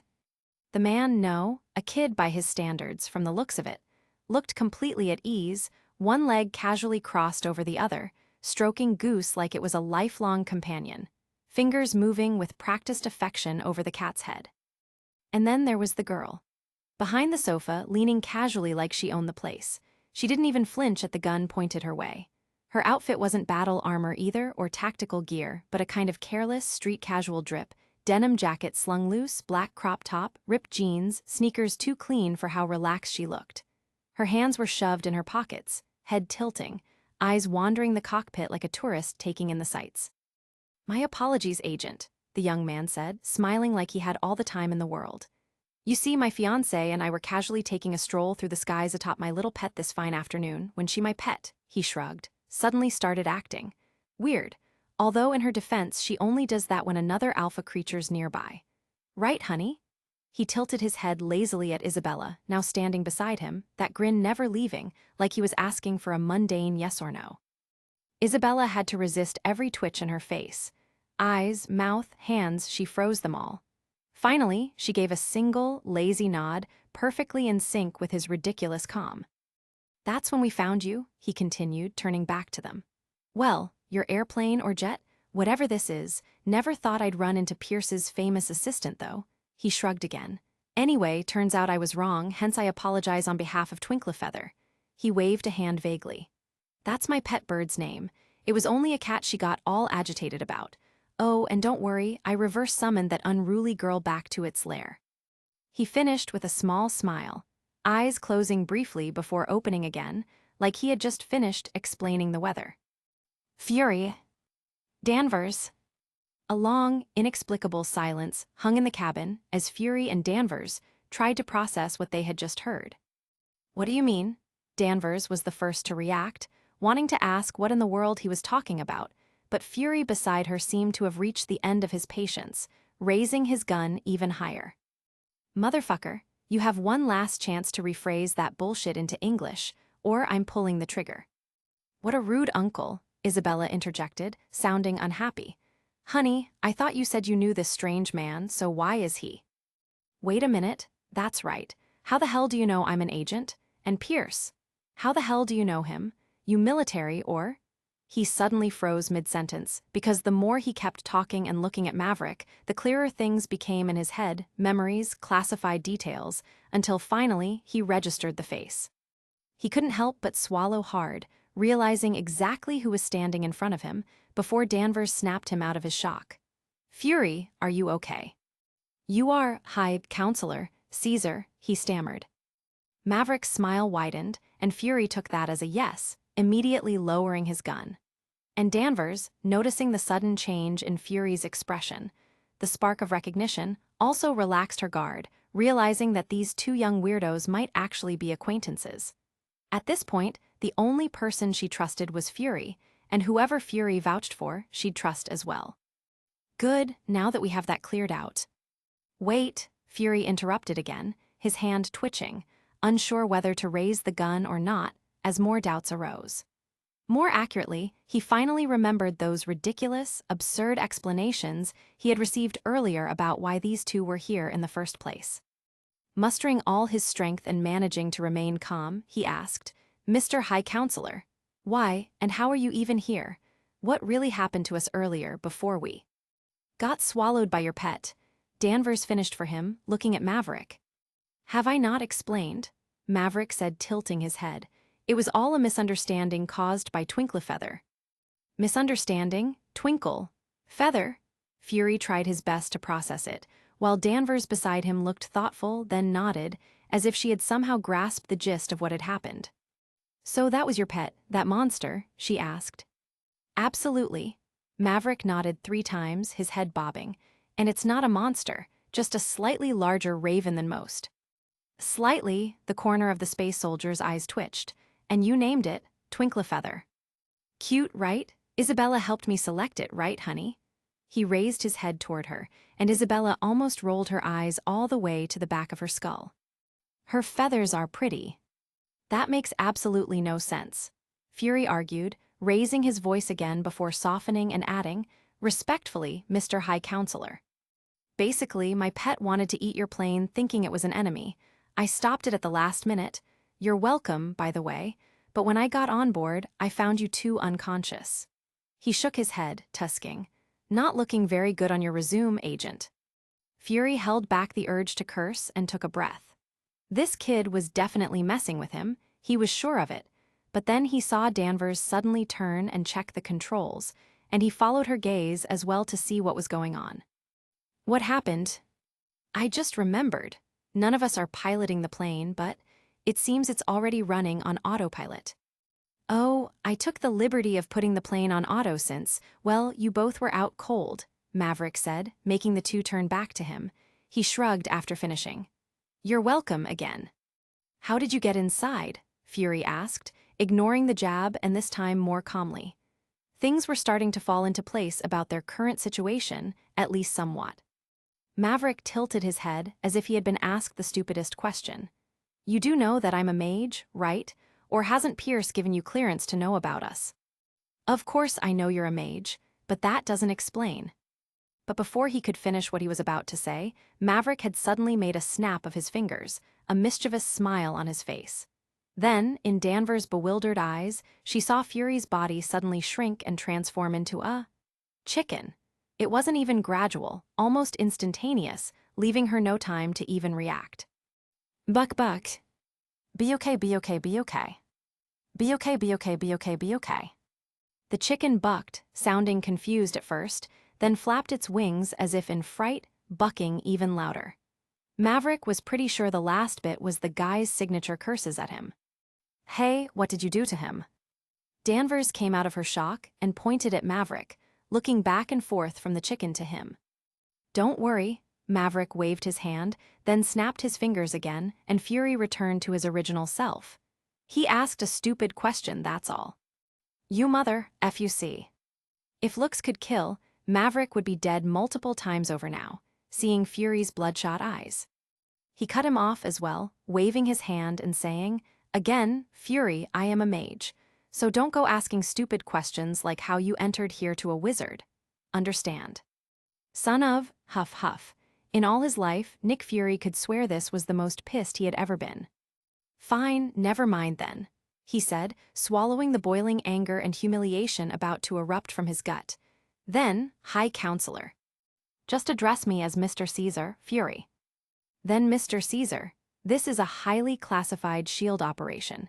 Even if you are a High Counselor of the World Security Council, you cannot just interrupt our missions. I must ask you to leave." Maverick raised a brow, lips curling into a smile. "Really now?" Saying that, he got up from his seat, stepped closer, and pulled a phone from his pocket, grinning at Fury. "Shall I call Director Pierce and ask permission?" You're right, protocol is protocol." Then, ever so slowly, he pretended to dial some numbers, fully aware that Fury would stop him. "Wait. What is it, Agent?" Maverick asked, looking confused but inwardly amused. He knew why Fury wasn't exactly playing by the rules either, having raided a classified military base and escaped his own agency just an hour ago. "Don't," Fury said, coughing awkwardly and raising his hand to his mouth. "Of course you're welcome to stay, but we're not heading to do anything relevant, only to speak to someone in Pennsylvania." "Oh, Pennsylvania?" Playing clueless, Maverick stroked his chin and glanced over at Isabella. "Honey, have you ever been to Pennsylvania?" Isabella also played along, took a thoughtful expression, then shook her head. "Great then, we've never been to that area, so we might as well follow. Actually, Agent Fury, we were just strolling over the sky, flying aimlessly before we ran into your plane. A bit bored, to be honest, so this sounds perfect for us." He clapped his fist against his palm. "Oh, and don't worry, just treat us as invisible when you're there. I'll cast some magic over me and my fiancé so that only the two of you and nobody else can see us. And I promise on Merlin, we'll keep whatever we see buried." Fury had a million comebacks bouncing around his head he wanted to retort. It all sounded absurd and wrong in so many ways, breaking so many agency regulations than he cared to count. But somehow, for some inexplicable reason, he just sighed and accepted. Then, waving a hand surrenderingly, he walked up to Maverick and held out his hands. Tilting his head as he looked at the offered hand, Maverick thought the subtle compulsion charm he had carefully crafted on the super spy might have worked a little too well. But then, just as quickly, he realized he was dead wrong. "Goose, I want my cat back." "Oh, so this is your pet?" "Yes." "It's not. We only found him today at the military base, and he just decided." Fury coughed abruptly, cutting her off. He didn't want Maverick, a World Security Council High Counselor, to know he had just raided a military base without authorization. "What she means is, even though we only just found him, he's taken a liking to me. I doubt a wizard of your stature would want to separate a man from his cat, right?" "Oh, absolutely not," Maverick said, righteously shaking his head, then handed the cat over. "There you go, Agent." Without another word, Fury took the cat, turned, and walked to the co-pilot seat. "Danvers, how long until we reach our destination?" he asked. At his question, she glanced over the controls briefly and said, "Half an hour more." Back to Maverick once again, curiosity shone in her eyes. Things had settled, they were back on track, and with half an hour to go, she wanted to know more about this mysterious magic couple. After all, it was her first time seeing Earthlings with special abilities. "So, you're a mage. Are you the ones Fury mentioned, the reason this planet doesn't fear outside species invading?" "Danvers," Fury turned again with a sigh. He'd thought she hadn't heard him before blacking out earlier, but apparently he was wrong. "What?" "What you're asking is this planet's classified information, which—" "Wait, are you saying she's an alien, Fury?" Maverick cut in, feigning shock. "Got him it." Fury cursed inwardly. Too many things were going wrong. If he had a choice, he didn't want Danvers knowing Earth's core secrets, and Maverick, High Counselor or not, he didn't want knowing everything about hers either. And yet, everything was slipping out of his control. "High Counselor," he said with a sigh, "we're not sure she's an alien. That's why we're on our way now to confirm." But he paused, pondering whether to tell or not, then thinking that the topic would come up sooner or later, and remembering he had already agreed to let them tag along, he finally decided to come clean. "We did come across extraterrestrial life today, Mr. Caesar." Fury then went on, explaining their situation, everything from the start up to the present.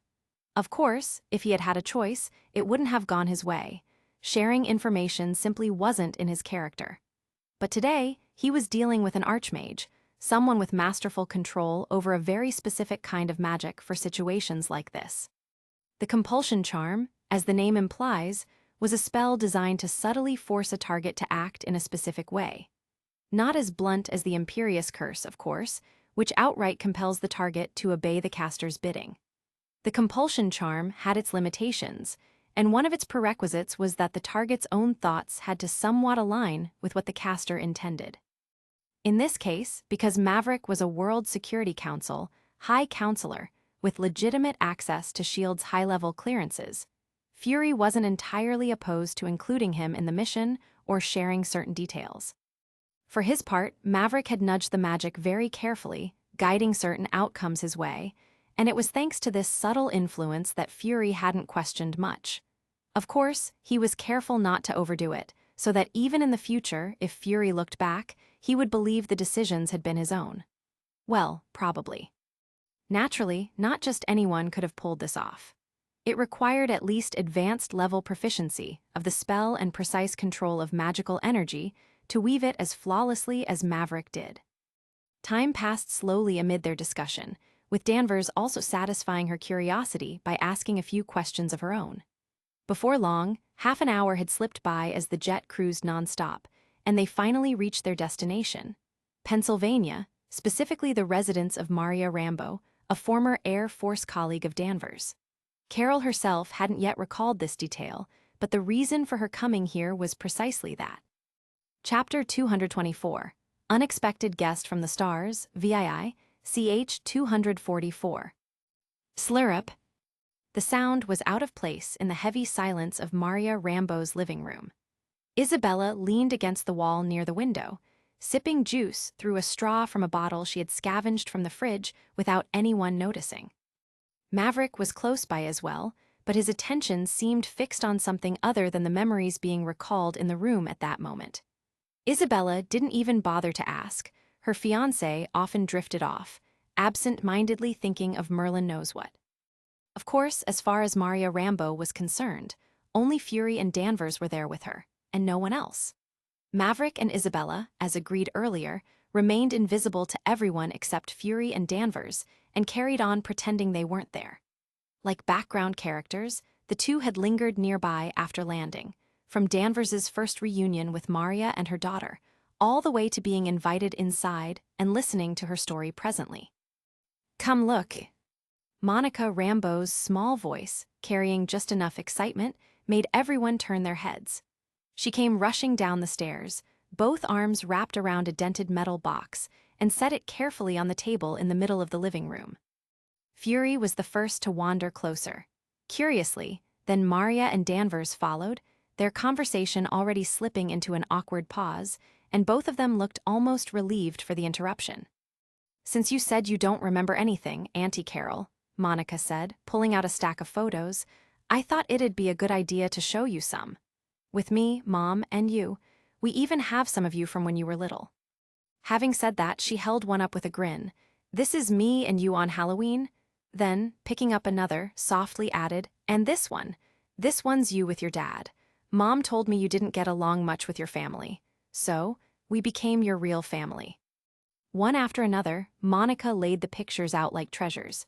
"This is us on Christmas, and this one's from the summer picnic." Danvers stared absent-mindedly at the snapshots, listening to Monica's recollections, each one a fragment of a life she couldn't remember, fragments full of laughter, warmth, and a sense of belonging that felt unmistakably real. Even though she still couldn't place the moments, the feelings in the pictures hit her hard, and a smile tugged at her lips before she even noticed it. Even Fury, staring at the pictures while the girl recounted the memories tied to each one, couldn't help but feel a twinge of sympathy for Danvers. To have once had a life and not remember it, that must hurt like hell. And with that, he also cleared the last bit of doubt in his mind about Danvers being an alien. Yes, until now, Fury hadn't completely ruled out Danvers being an Earthling, no matter how many coincidences seemed to point to it. Otherwise, he wouldn't be Nick Fury.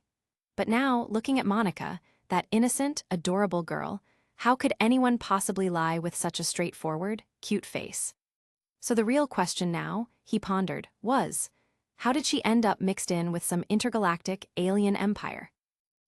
From the corner of his eye, he then saw one of their invisible guests, Caesar, turn around with a thoughtful expression and walk to the window. Curious, he also excused himself, walked over, and whispered, "What? Did your tingly magic detect something?" Maverick raised an eyebrow and, without turning, responded, "What tingly magic, agent? Is that a thing your shield records about my kind?" Fury shrugged. "I'm just admiring the weather," Maverick remarked thoughtfully, a slight gleam in his eyes. Then, turning to Isabella and signaling her with a thought, he looked at Fury and said, "Anyway, I'll be out for a bit." "Out?" "Whoosh." But before he could ask, Maverick had disappeared from the spot, startling the crap out of him. "This mother F. Fury." Danvers called at that moment, making him turn around, and fortunately, forcing him to hold back cursing aloud. "It's nothing," he said with a resigned sigh. He glanced at Isabella, and seeing she wasn't bothered by Maverick no longer being there, he brushed the rude bastard from his mind and turned to the owner of the residence. All that running around back at the Pegasus base, being scared to death by some magical monster bird, and finally flying all the way here had left him famished. "I'm a bit hungry, Ms. Maria. I don't mean to be rude, but..." Half an hour later, Maverick had been wandering the Rambo property, admiring the little private propeller plane parked in her garage, when his magical sense suddenly flared, alerting him to a group of uninvited guests sneaking onto the property. He smiled knowingly, understanding exactly who they were, and watched things play out. It was Talos, the Skrull leader, along with his grunts. They were disguised as random humans, of course, and what gave them away to Maverick was the conversation they were having with one another. It was the plan they were going to carry out, and to Maverick, it frankly wasn't even a plan, more like a bet. Soon, he saw one, Talos himself, enter the house, while the other had changed appearance again and was heading toward young Monica Rambo, who was now outside, playing alone near the small attic at the edge of the property yard. His eyes narrowed, and for the first time, his magical sense thoroughly scanned a life that wasn't native to planet Earth, searching for anything unusual. The outward appearance looked flawless, perhaps even on par with someone under a polyjuice potion, but that was all. His magical sense could clearly distinguish that this wasn't Maria. Or, more accurately, the feedback he was receiving told him it wasn't human at all. Humans, muggle or magical, have their own unique signature that magical senses can pick up, and not just humans, all creatures emit their own distinct feedback. Call it a smell or a taste, for example, a watermelon. Every watermelon tastes similar, but some are sweet and some not so much. Yet from a single bite, you can tell it's a watermelon. Of course, that wasn't the limit of magical sense reconnaissance ability.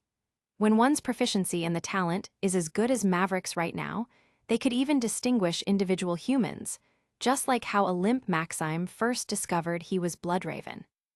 Back to the matter at hand, he figured good. At least this way, I can distinguish whether a Skrull is impersonating someone in the future. Meanwhile, inside the house, Danvers, Fury, the invisible Isabella, and the real Maria were still at it, going through old photo albums, when a knock at the main door interrupted them.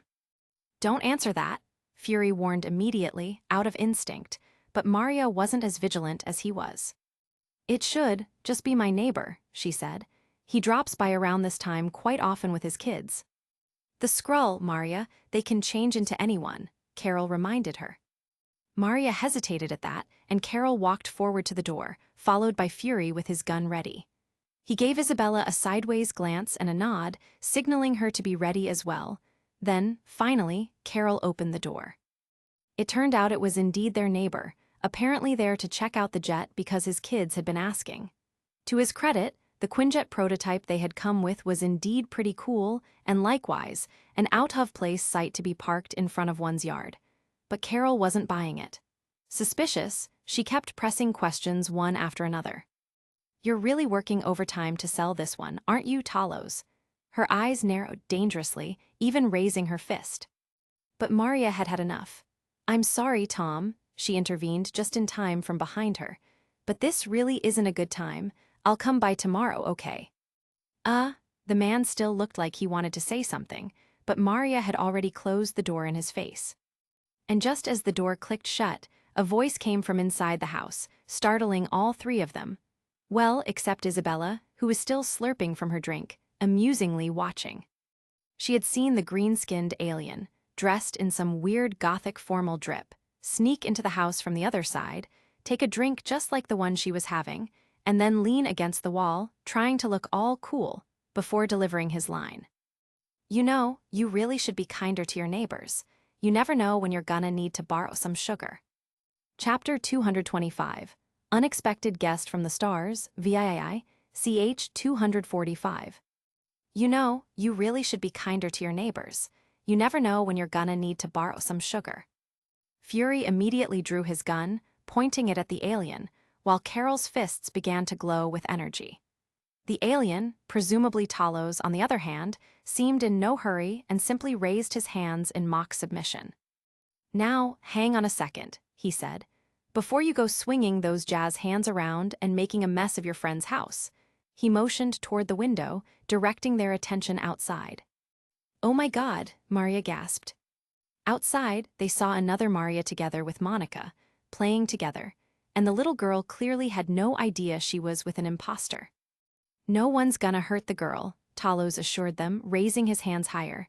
"Just, don't kill me, all right? That would really complicate things." Unbeknownst to Maria, Talos, the imposter Maria, and Monica outside, there was also a third person near the girl and the alien. Someone only Fury and Danvers saw when Talos pointed in their direction. At that moment, Fury and Danvers had also heard Maverick's voice inside their heads. "You don't need to worry about little Monica. If he so much as tries anything funny with the girl, I'll turn him into a pig." The reassurance made them both let out a quiet sigh of relief. Back to confronting Talos, Fury leveled his gun and said with cool confidence, "I'm about 5 seconds away from decorating that wall with some ugly-ass Skrull brains." "I'm really sorry I impersonated your boss, Agent Fury. I had no other options," Talos said with surprising sincerity, meeting his eyes. "But now I stand before you as my true self, without deception." "And who is that out there?" Carol demanded. Her tone, too, didn't betray nervousness, knowing Maverick was outside. From their brief half-hour chat, she had learned a great deal about this young man. First, he was someone with decision-making authority on this planet. Second, according to Fury, he was ridiculously strong.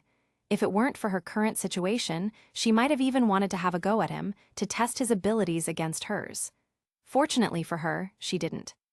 "Okay, that's a fair point," Talos admitted, "but I'm sure you understand I had to take some precautions. After all, I saw you crush 20 of my best men with your hands bound. I just want to talk." Danvers scoffed. "Last time we talked, I ended up hanging by my ankles." "That was before I knew who you were," Talos explained. "Before I knew what made you different from the others." "Is Monica safe out there?" Maria interjected anxiously, staring at the window, worried more about her daughter than the alien inside her house. "She's fine," Carol replied with unexpected confidence, which made Maria suspicious and Talos confused.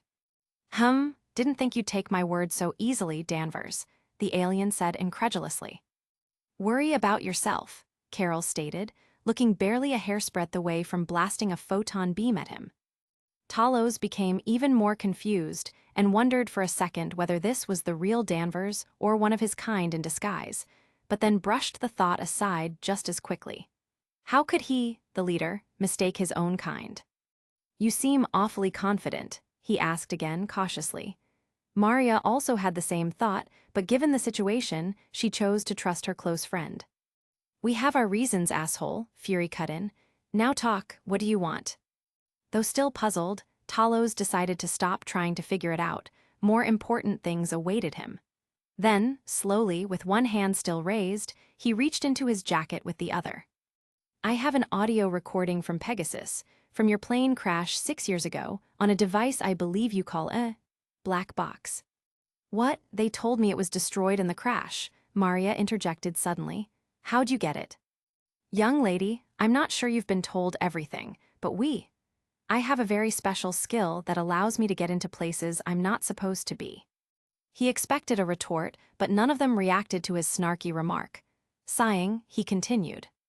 "Okay, anyway, if you'll listen to this recording, I assure you it'll be worth your while.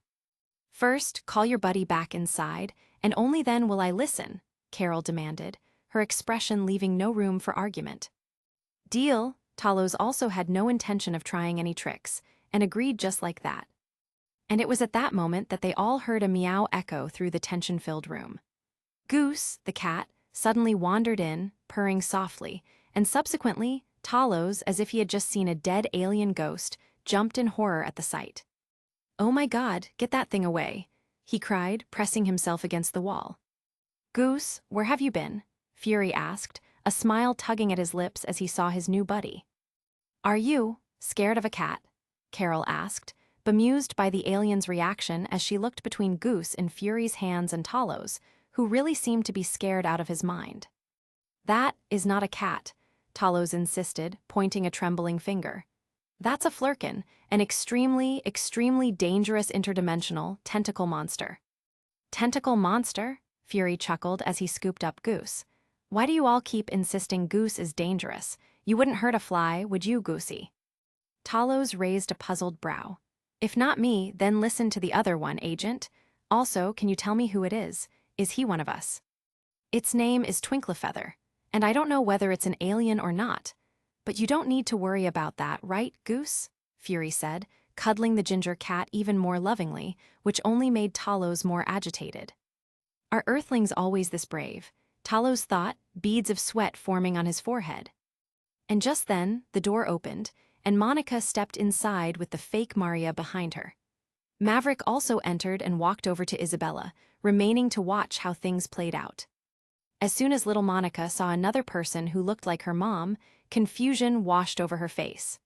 "Mom," she murmured, looking back and forth, and instinctively backed up toward Danvers, who at that moment seemed like the safest choice in her mind.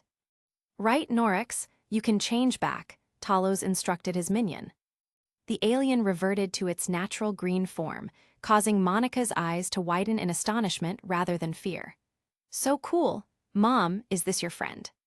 Soon, everyone followed Maria to her office, where she had an old desktop computer ready to play the black box recording. "It's important that, especially you, Carol Danvers, hear the full length of this recording," Talos said solemnly while the device began to load. Very, very slowly. Time seemed to stretch as they waited. "What's happening?" Carol whispered, her eyes fixed on the screen. For someone who had come across and used advanced alien tech, this scenario seemed odd. "It's loading," Fury explained, which made Maverick chuckle quietly from further back. Such slow loading speeds would have frustrated him too, much less Carol. Finally, the computer beeped, signaling readiness, and Talos reached out and clicked play. Silence filled the room before the speaker came to life. Static hissed, alarms blared, and engines roared. Then the voices came, sounding urgent and panicked. Danvers and Maria recognized Lawson immediately, calling out orders and warnings. Carol's younger voice followed, confused, and then came a voice she hadn't expected. Xuanhuan, her supervisor for the past 6 years. Her eyes widened as she realized what it meant, and more importantly, everything finally started to make sense. The recording told the story clearly. Dr. Lawson, revealed to be Marvell, a renegade Kree scientist, tried to escape with her lightspeed engine. The Kree pursued her, Xuanhuan leading them, until her plane crash brought it all to an end. The sounds of twisted metal, engines, and explosions filled the room. Marvell's final stand came through in her desperate words, revealing that she was not like a typical Kree. In fact, she was a traitor to them and more of an ally, acting only to prevent more bloodshed. Then came the explosion. Carol's own voice surged as she destroyed the engine core herself. Instead of handing it over, she chose to destroy it and herself in the process. Silence returned. Those listening could only imagine the wreckage, the chaos, and the scale of it all. And just as it seemed the recording had ended, Xuanhuan's voice returned from the speakers, outlining his next move with his soldiers, taking Danvers back to Hala, the Kree homeworld. Obviously, Danvers' attempt to destroy herself along with the engine failed. Well, not exactly. According to the recording, the engine was indeed destroyed, but its power was absorbed by her body, explaining the source of her superpowers as well. Finally, the truth was clear to Carol Danvers. The missing years, her time in the Kree army, it all made sense. The recording revealed everything, and with it, her lost memories returned as well. Chapter 226, Unexpected Guest from the Stars IX, CH 246. The recording clicked off, plunging the room into heavy silence. Carol sat frozen, tears silently tracing paths down her cheeks as the dam of suppressed memories finally broke, and she made a run for it out of the house. "He lied to me," Carol yelled with her friend Maria, followed by Fury and Talos trailing behind. "Everything that I knew was a lie." Maverick and Isabella stood quietly near the house, watching the drama unfold. And although Maverick had known this moment was coming, witnessing the raw emotion on Carol's face as her entire worldview collapsed was something else entirely. "I feel really bad for her, Ricky. Can't you do something to cheer her up?" Isabella whispered softly, resting her head on his shoulder. "No, she needs to face this herself. But later, once all this is over, I don't mind giving her a few calming drafts. Well, depending if she really needs them by then." "Back to Danvers, now," Talos said, approaching slowly, his usual sarcastic edge gone, replaced by something resembling genuine sympathy. "Now you understand, right?" "Understand what?" Carol's voice cracked. "What do I understand now?" "Xuanhuan killed Mar-Vell," Talos explained patiently. "He killed her because she realized she was fighting on the wrong side of an unjust war. He killed her to protect the Kree Empire's secrets and to acquire her lightspeed engine." "No," Carol shook her head defiantly. "Your people are terrorists. They kill innocents. I saw the ruins on Torfa." "Ruins that the accusers are responsible for," Talos countered. "My people lived as refugees on Torfa, homeless ever since we resisted Kree rule and they destroyed our planet. And the handful of us that are left will be slaughtered next, unless you help me finish what Mar-Vell started." Maverick, listening not far away, raised a brow to that. The MCU did indeed portray the Skrulls as survivors, always on the run, but that innocent refugee narrative didn't quite match what he remembered of the Skrulls' often morally ambiguous history across the entire Marvel multiverse. Skrulls in the Marvel comics weren't as innocent as Talos was portraying them, even in this timeline. While Talos's current situation deserved sympathy, Maverick understood that they were conquerors themselves, much like the Kree, expanding their rule across planets by any means necessary. Not to mention, he remembered seeing many YouTube videos and fan theories suggesting that Skrulls had long infiltrated Earth. Perhaps they were only fan theories, perhaps not, but he wasn't foolish enough to believe Talos's words just because his arguments were convincing. But for now, he chose to keep all that inside his head, and maybe after all this was over, he wouldn't mind having a one-on-one with the shapeshifter leader. "And Dr. Lawson's lightspeed engine helps you do that how exactly?" Carol asked, glaring at Talos with burning eyes. "Simple, it allows us to travel far beyond the Kree's reach," Talos explained patiently, "to find a new, uninhabited world where we can finally be safe. Ask him what happens if he doesn't find an empty planet." Maverick's voice rang inside Fury and Danvers' heads, making them turn momentarily in his direction, but they quickly turned back. "Right," Fury said, scrutinizing the alien from head to toe. "What if you eventually find one, and it happens to be already occupied? Like, say, this planet, convenient location, nice atmosphere, plenty of resources, tempting to just settle in." Perhaps more than Maverick, Fury wanted an answer to that more than anything. After all, he was Nick Fury. In the future, in the original MCU timeline and even in many other timelines, he had done a lot of questionable things at the helm of S.H.I.E.L.D. for the sake of the world. Things that any normal person would easily label him an outright monster. But if one disregards the gray area and only focuses on black and white, there would be no doubt the man really wanted what was best for the world. Talos met Fury's fiery, skeptical gaze and couldn't help but feel a thrum in his chest. He had a feeling that his next words had to be sincere, and sincere 100%. "I give you my word, Agent, Commander Talos's word," he said more solemnly than ever. "My people will not seek to conquer C-53. Besides, even if we wanted to, even if we had the manpower, we can't, lest we anger the wrath of the Allfather. Not even the Kree Empire would dare invade here for conquest." Fury, who thought he would receive a simple answer, was bewildered by the sudden name drop. He had no clue about it and could only turn to the one person who might know. Another day, Agent Fury. He saw the kid let out a sigh and nod at him before the voice ran through his mind again. "No promises, but I don't mind showing you some of the extraordinary sides of the world later.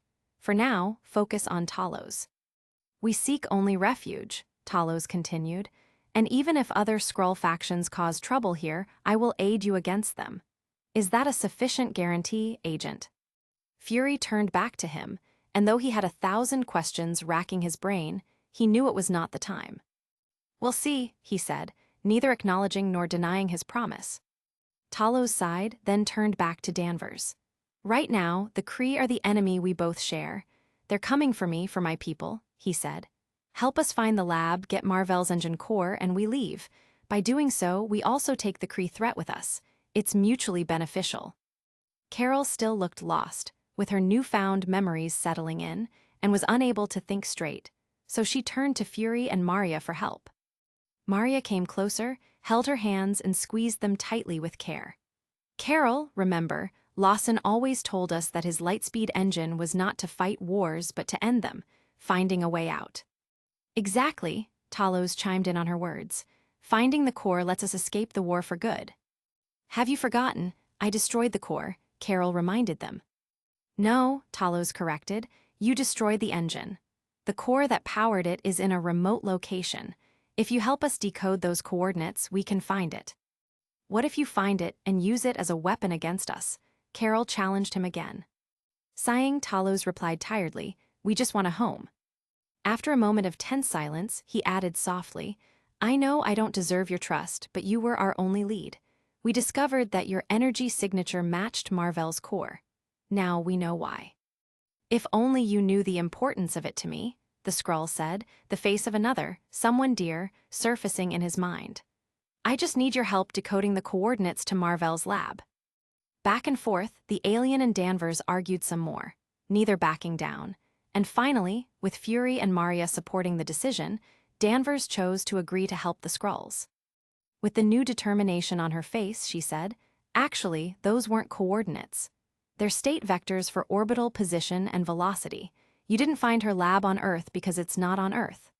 She smirked, then added, "That was the location on the date of the crash 6 years ago.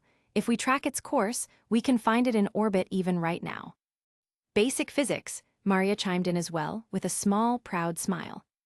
"In orbit?" Talos asked, looking stunned, then turned to Morks, who looked like he had just heard a bad joke.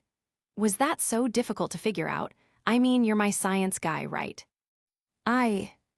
"Yanrog is also coming. He should reach here soon," Carol interjected, suddenly remembering the detail, and urgency filled her voice. "We've got to get to the core before he does." "Then we shouldn't waste any time," Talos said, equally taken aback. "Now hold on a second. Are we really talking about going to space?" Fury suddenly asked, looking utterly incredulous. "In what?" "The government-issue sedan we borrowed." "I can help with that." Everyone turned their heads to Morks, who, with all the attention, couldn't help but look down and then continue. "I can do a few tweaks to your vessel, handle the modifications."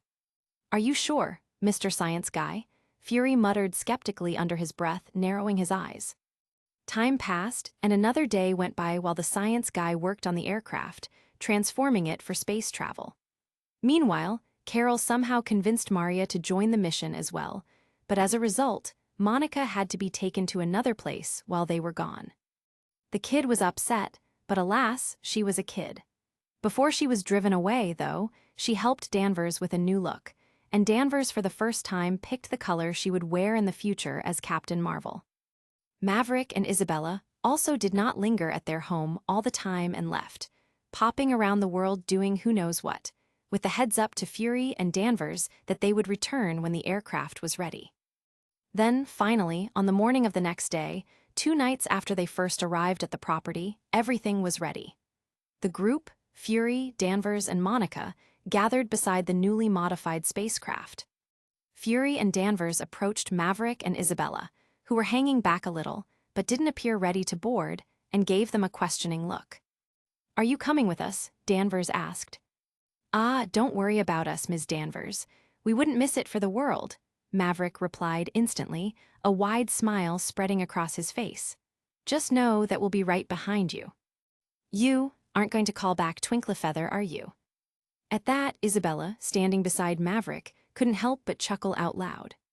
Chapter 227, Tesseract, Please Try Again Later, CH 247. The modified aircraft hummed with energy as Danvers entered the last instruction into the system. Beside her sat Maria, and just behind them was Fury, carrying Goose in his arms, while Talos sat agitatedly in his seat. "You know you really shouldn't be carrying that thing in your lap," Talos said uneasily, fear visible in his eyes.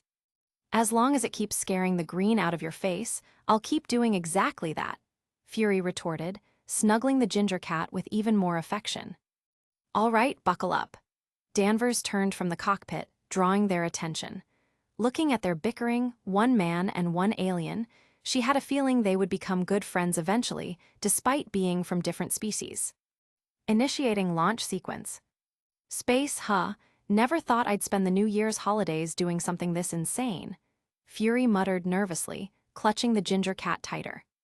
He was a soldier who had been through plenty of dangerous situations, but this was a whole different level of crazy, even for him, leaving Earth's atmosphere to track down and likely fight off aliens. Goose, however, merely purred, the least bothered of anyone aboard. And takeoff. With Danvers's last announcement, a hum of power filled the cabin, VRRRMMM, as if the ship itself were stretching awake. Then, boom! A thunderous blast shook the inside and outside of the aircraft. The twin turbines roared to life, thrusting the craft forward, and slowly at first, it began to lift off the ground. From outside, Maverick and Isabella watched as the craft shot straight up moments later, defying gravity without even moving forward. The rush of wind brushed against their robes, and before long, it pierced the clouds and vanished, leaving only the endless sky ahead. "Are we not following them?" Isabella asked some time later, turning from the small dot in the sky to her fiancé, who seemed lost in thought.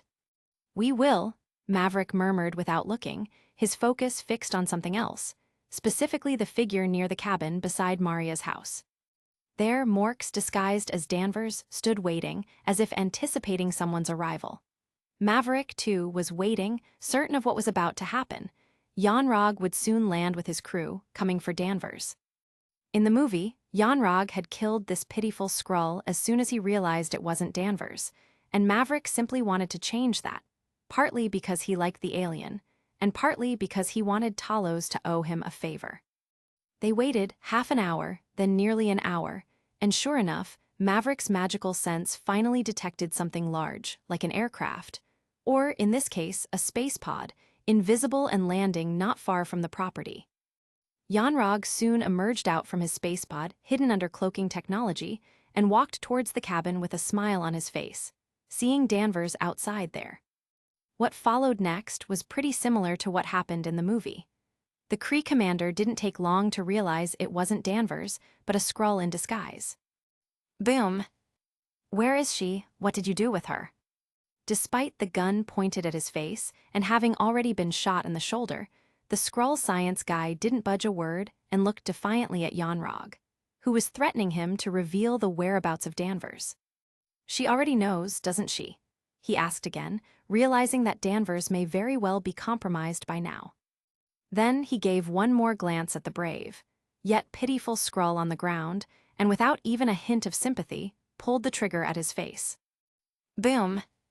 The Skrulls were he and his race's mortal enemies, so killing it was just adding another to his already countless tally. He didn't give it a second thought, then fumbled with the communicator in his hand and informed Ronan, a high-ranking member of the Kree Empire he served, to come to Earth, fearing the planet had been compromised. All this was witnessed by Maverick and Isabella, who remained outside. When Yanrog finally left and his space pod took off, Maverick and Isabella canceled their invisibility and walked inside. Inside, Morks, whom Yanrog had just shot, or at least thought he had, was lying on the ground, very much alive and looking bewildered by what had just happened. At the same time, his eyes bulged. Ever since that first shot to his shoulder, he had felt as if someone had their hands over his mouth, preventing him from speaking. Yes, he wasn't dead, and just beside his head, there was an impact on the wooden cabin where Yanrog's energy gun had fired and hit, clearly not Morks as the Kree had thought. Mr. Science Guy raised his head, hearing the sounds of footsteps, and saw two Earthlings enter, walking lazily, the female with her hand tugged around the male's arm. "You're welcome, by the way, I'm a friend of Danvers." He heard the male human speak some inexplicable words, then tusked pitifully before adding, "That's a nasty wound on your shoulder. Are you gonna be all right with that? Do you have a way to treat yourself?" Morks, despite feeling intense pain and having countless questions, nodded, bobbing his head like a chicken. Besides, he still couldn't speak, as if something had been shoved into his mouth. "Good," he heard the male human nod and say, then snap his fingers. Subsequently, he felt the restraints covering his face and his body loosen. But just as he was about to question who they were, he saw orange sparks materialize behind the two humans and form into a large circle, making him stuck on his words. Then, while he was still word-struck, they simply walked inside, and the orange circle, which was very likely a portal, disappeared altogether. Meanwhile, some time earlier, as the Quinjet ascended toward the edge of Earth's atmosphere, the blue sky gradually deepened to indigo, then to inky black. Stars emerged, impossibly bright without the haze of air to dim them, and Fury's breath caught in his throat. Despite all he had seen and endured, as a soldier, facing aliens, mutants, discovering the existence of witches and wizards among them, and not to mention the strange supernatural horrors stored in the SHIELD database, the scene before him still left him baffled. The vast emptiness of space, the glittering pinpricks of distant suns, and the curve of Earth below, a flawless blue marble suspended against the void. "Hell, ain't that something?" he muttered, leaning his face closer to the window. First time in space, Maria glanced back at him with a smug smile. "This not your first time as well," he countered. She shrugged. "I've skimmed the edge in a jet, close enough to taste it." So, clearly the argument wasn't going anywhere. She then turned fully in her seat to face Talos and fixed him with a sharp look. "Mr. Alien, can I ask you something?" "Ask away," Talos replied warily. "This shapeshifting, can you just turn into anything you want?" "Ah, the eternal question," Talos sighed. "Well, I have to see it first, get a good visual imprint." "Can all you Skrulls do it?" "Physiologically, yes," Talos confirmed. "But doing it well, now that takes practice." He cleared his throat and puffed out his alien chest a bit, and, dare I say, a certain degree of natural talent. "Can you turn into a bird with wingspans of hundreds of meters?" Fury asked, an impish gleam in his eye. "What's a bird? And are you suggesting there are creatures that large on this primitive planet?" Talos responded with genuine confusion. "Fine, what about a cat?" he tossed back. "I'll give you $50 right now if you can turn into a ginger cat." Talos sighed deeply, thinking Earthlings had some weird fetishes. "Switching engines from scramjet to fusion," Carol announced from the front, cutting off the banter. "Buckle up, folks, might get a bit bumpy." The craft lurched forward with sudden acceleration, pressing them all deeper into their seats and flipping their stomachs as they finally broke free of Earth's gravitational pull entirely. "Hey," Fury stammered, gripping his seat. "Is this normal, like space turbulence?" "Pretty much," Danvers replied, smirking without turning around. The engines roared for minutes, pushing them through a nauseating surge of speed, then slowly cut back before going completely silent. There was still nothing visible in front of them, only endless stars sparkling against the darkness. It was both a breathtaking and utterly terrifying, unyielding vastness. Locking in on coordinate grid, Danvers scanned the emptiness ahead. It's gotta be here. Is it in front of all that nothing? Fury asked sarcastically. Paying no mind to his jab, Danvers focused on the Kree technology on her wrist device, fumbling with it as she worked. Before long, the emptiness ahead began to shimmer. A massive structure materialized, a huge spaceship suspended silently against the starfield, and she recognized it immediately. Is that, Fury mumbled, jaw dropped halfway. Mar-Vell's laboratory, Danvers said. It's actually a Kree Imperial cruiser, likely the one she arrived on Earth in. Right then, everyone hold tight. I'm preparing for docking sequence. Just as they thrust the craft forward, some distance behind them, an orange circle materialized out of nowhere. And out came Maverick and Isabella, enveloped in a magical construct like a dome surrounding them. Looks like we're just in time. It's much bigger than that little spaceship you have heading to Mars, Ricky, Isabella said, eyes sparkling. She wasn't fazed by being in space. After all, this wasn't her first time. But the sheer size of the Kree Imperial cruiser left her breathless.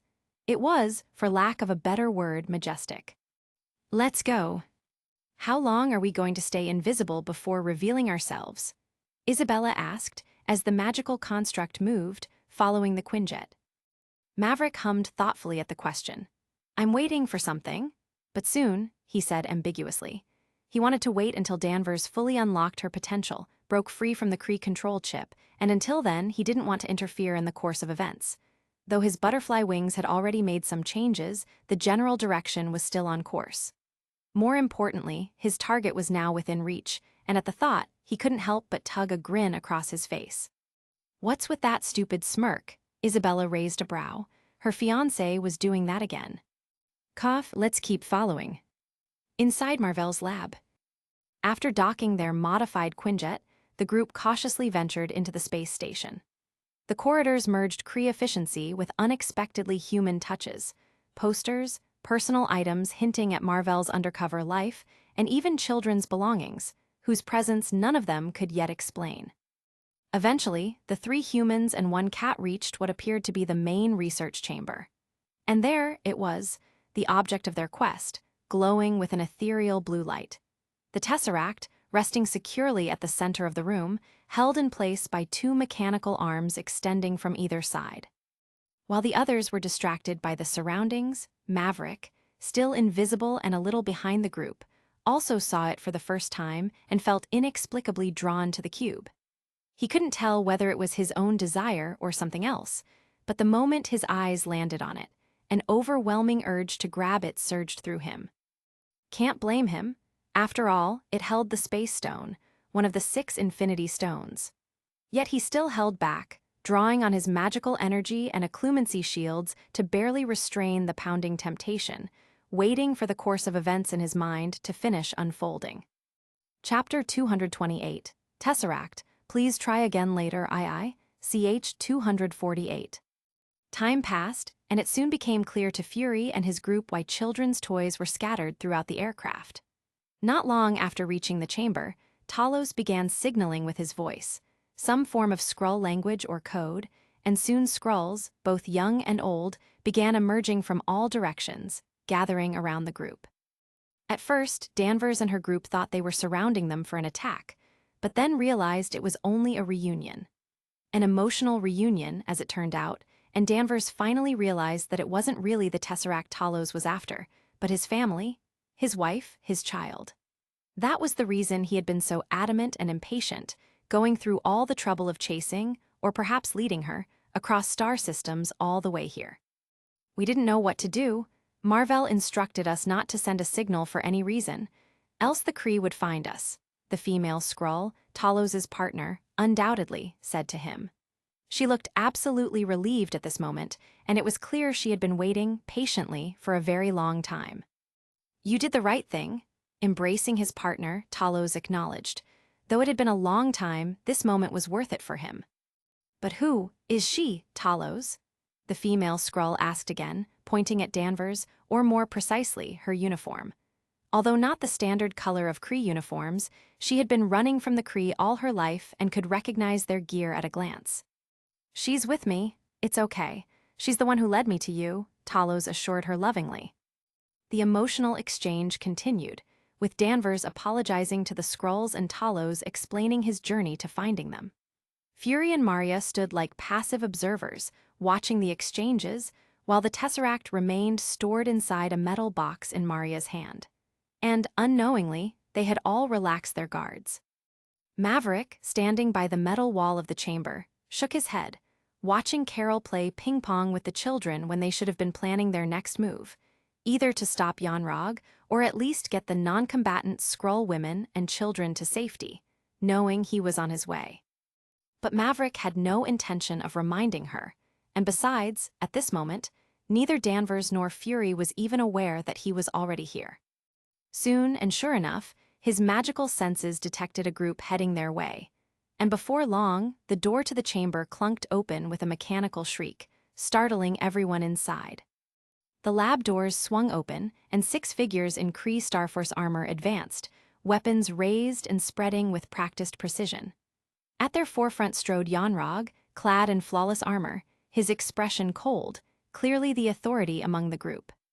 As soon as his eyes landed on Danvers, sweeping over her new red and blue uniform, his face twisted from the scowl of betrayal to blatant disdain. "Fraternizing with the enemy, are we now, Vers?" he said coldly. "Tell me, what have you done to your uniform?" "My name," Danvers snapped, clenching her fists, "is Carol Danvers, not Vers." Xuanhuan's eyes narrowed. "It seems these Skrull terrorists have poisoned your mind beyond repair." He took a few steps in her direction, while his Kree soldiers raised their weapons, sweeping their aim over everyone in the room, the Skrulls, women, children, and even Fury and Maria. "You have been lying to me," Danvers shouted angrily. "You lied about who I am, where I came from. I made you the best version of yourself." Xuanhuan's eyes glinted with a disturbing possessiveness. "All that you are, you owe to me, to the Kree, and not," he gestured sharply toward the green-skinned aliens, "to these terrorists." Danvers could no longer contain her rage. She lunged recklessly, fist raised and photon energy flaring, but Xuanhuan, as if reading her every move, acted too, not at her, and simply fiddled with a device on his belt. "What's given?" he said disdainfully, while crackling blue energy began to wrap around Danvers like spectral chains. "Can be taken away." It was clearly the Kree commander's doing, and as a result, Danvers' photon energy powers seemed to have vanished. She staggered forward, then sank to one knee, clutching her neck as she struggled against the invisible force that had drained her strength. "Do you understand now? What was given can be taken away." "Enough with your lies. You didn't give me these powers," Carol gasped. "The blast from the Lightspeed engine 6 years ago gave me these powers." "True, and yet," Xuanhuan countered, stepping closer, "what is all that power if you can't control it?" Desperate, realizing the man she had believed was her mentor all these years was truly her enemy, the future Ms. Marvel then tried to forcibly grab the inhibitor off her neck, even if it meant enduring excruciating pain. Unfortunately, that was as far as she got before an energy blast from Xuanhuan's wrist struck her squarely in the gut, and she collapsed, unconscious. "Carol!" Maria cried out, but Fury grabbed her arm, pulling her back before she could run toward her friend. "Don't, you can't help in this situation." They were outgeared and outnumbered, and in that moment, Fury couldn't help but think of the wizard bastard who was so good at pissing him off. His eyes darted around the room but found nothing, no sign of them, and all he could do was mutter a curse under his breath. "Secure the target," Xuanhuan commanded, and 2 soldiers lifted Carol's limp form. His attention then turned to the only 2 humans beside Danvers, and finally to the metal box, from which an ethereal blue glow was seeping from its closed lid. He smirked and walked toward them. "You would be wise to hand that over, human." Fury still had no idea about the significance of the Tesseract, otherwise, Xuanhuan might have had to take it over his dead body. He only knew it was some kind of energy core, nothing more. So given the situation, he reluctantly, but obediently, handed the metal box over. And Yanrog, as though a decades-old ambition had been fulfilled, allowed his eyes to shine at the box containing Tesseract. But the moment he opened it, excitement gave way to utter perplexity. And then rage. Where is it? Before opening the box, a mysterious glow clearly emanated from the edges of its closed lid, and he was certain the Tesseract was inside. Why else would these two humans be guarding it? But when he opened it, it was empty, and even that glow had vanished. Got no clue what you're talking about. That's where the kid stores his baseball, and before you came, I was just about to have a few throws with him. Whack! Yanrog was in no mood for ridicule and punched Fury squarely in the face, rattling the super spy's senses with the impact. Yanrog was no human, though he looked like one, and his physical prowess far exceeded any human's. His single blow sent Fury spinning before he hit the metal floor, collapsing and barely staying conscious. The Kree commander then looked at Maria, who glared back defiantly, but for some reason he didn't strike her and commanded his minions. Find the energy core, search everywhere, everywhere. The grunts moved through the lab like efficient machines, tearing apart equipment and searching everywhere, while Maria and Fury had their weapons confiscated and were restrained in alien cuffs. Yanrog cast another glance at Danvers' unconscious form on the metal floor, fully aware of what was happening inside her mind. The Supreme Intelligence will deal with you soon enough, my perfect soldier, he murmured to himself, then shouted, take them to the holding cells, and keep the humans separate from the Skrulls. They were soon taken out of the main deck and shoved into a stark metal room with just bare walls and a single cold light. The Skrulls were in one cell, and Maria and Fury were in the other, and Goose too. Before the door slid shut, though, one of the grunts activated a scanner, running it over each one of them. The scanner passed over Goose first, emitting a series of frantic, high-pitched chirps and blue light before the guard's expression visibly changed, eyes widening. Species Flurkin, threat level high. What? Another grunt rushed to him, hearing a name he wasn't expecting, and looked at the display before changing to a similar expression. A Flurkin of all things, here.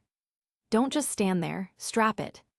The second grunt immediately stepped forward, producing a complex-looking muzzle from who knows where, and with extreme caution, carefully fitted the device over the cat's head, securing it tightly. Goose only blinked with his adorable eyes, not flinching in the slightest, or perhaps simply clueless, at what was being done to it. The two grunts sighed as if having survived an encounter with death itself, then turned to Fury and Maria, who seemed confused as well. They seemed to have heard that name before, from Talos. Once then twice he had dismissed it, but this was the third time. Fury was skeptical now. This was the third person to claim his cat. His Goose was, in fact, not a cat. The grunts didn't care about the two's expressions and swept their scanner over them also, once on each. Species human, threat level low to none. Although they were still captured, they were curious to see what this strange alien device would grade them. But as soon as they heard the announcement, it was like having an arrow pierce their pride-filled human hearts. That thing's clearly busted. The alien huffed, cast one last disdainful glance at them, paid no mind to their reactions, and left, carrying Goose secured inside a high-tech cage. Meanwhile, back in the now-empty main dock of the spaceship, Maverick and Isabella were seen standing frozen, eyeing the strange, mesmerizing, and equally dangerous-looking cosmic cube that Yanrog was searching for, and Fury and Maria believed had inexplicably disappeared. Yes, when Danvers had handed it to Maria earlier to keep it secure, and while the others had relaxed their guards, Maverick had finally made his move and taken the cube into his hand.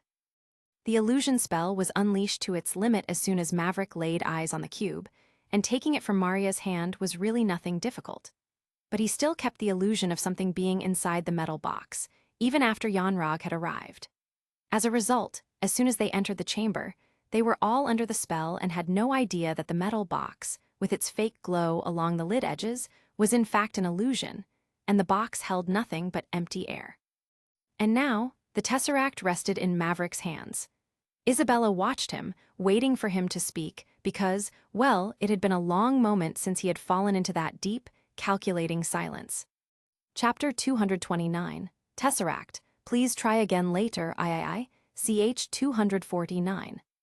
Contact with objects of extraordinary nature detected. Item Tesseract. Extraordinary characteristic, primal energy. Grade, excellent. Consume 1 extraordinary characteristic point to replicate excellent grade characteristic, primal energy. Item, Infinity Stone of Space. Extraordinary characteristic, primordial law of space, universe tier authority. Grade, mythical. Consume 10 extraordinary characteristic points to replicate mythical grade characteristic, primordial law of space, universe tier authority. Cough. Brother system, I think there's a bug in your prompt. The Tesseract is one of the Marvel Universe's single most powerful objects, said to contain near-infinite energy, and on top of that, a sort of container that also houses one of the Infinity Stones, the Space Stone. These stones, or gems, are essentially the laws that bind the very cosmos, each tied to a fundamental aspect of the universe: space, time, reality, mind, soul, and power, powers even gods covet. To the casual observer, the Tesseract looks like a simple, glowing blue cube, a harmless source of energy.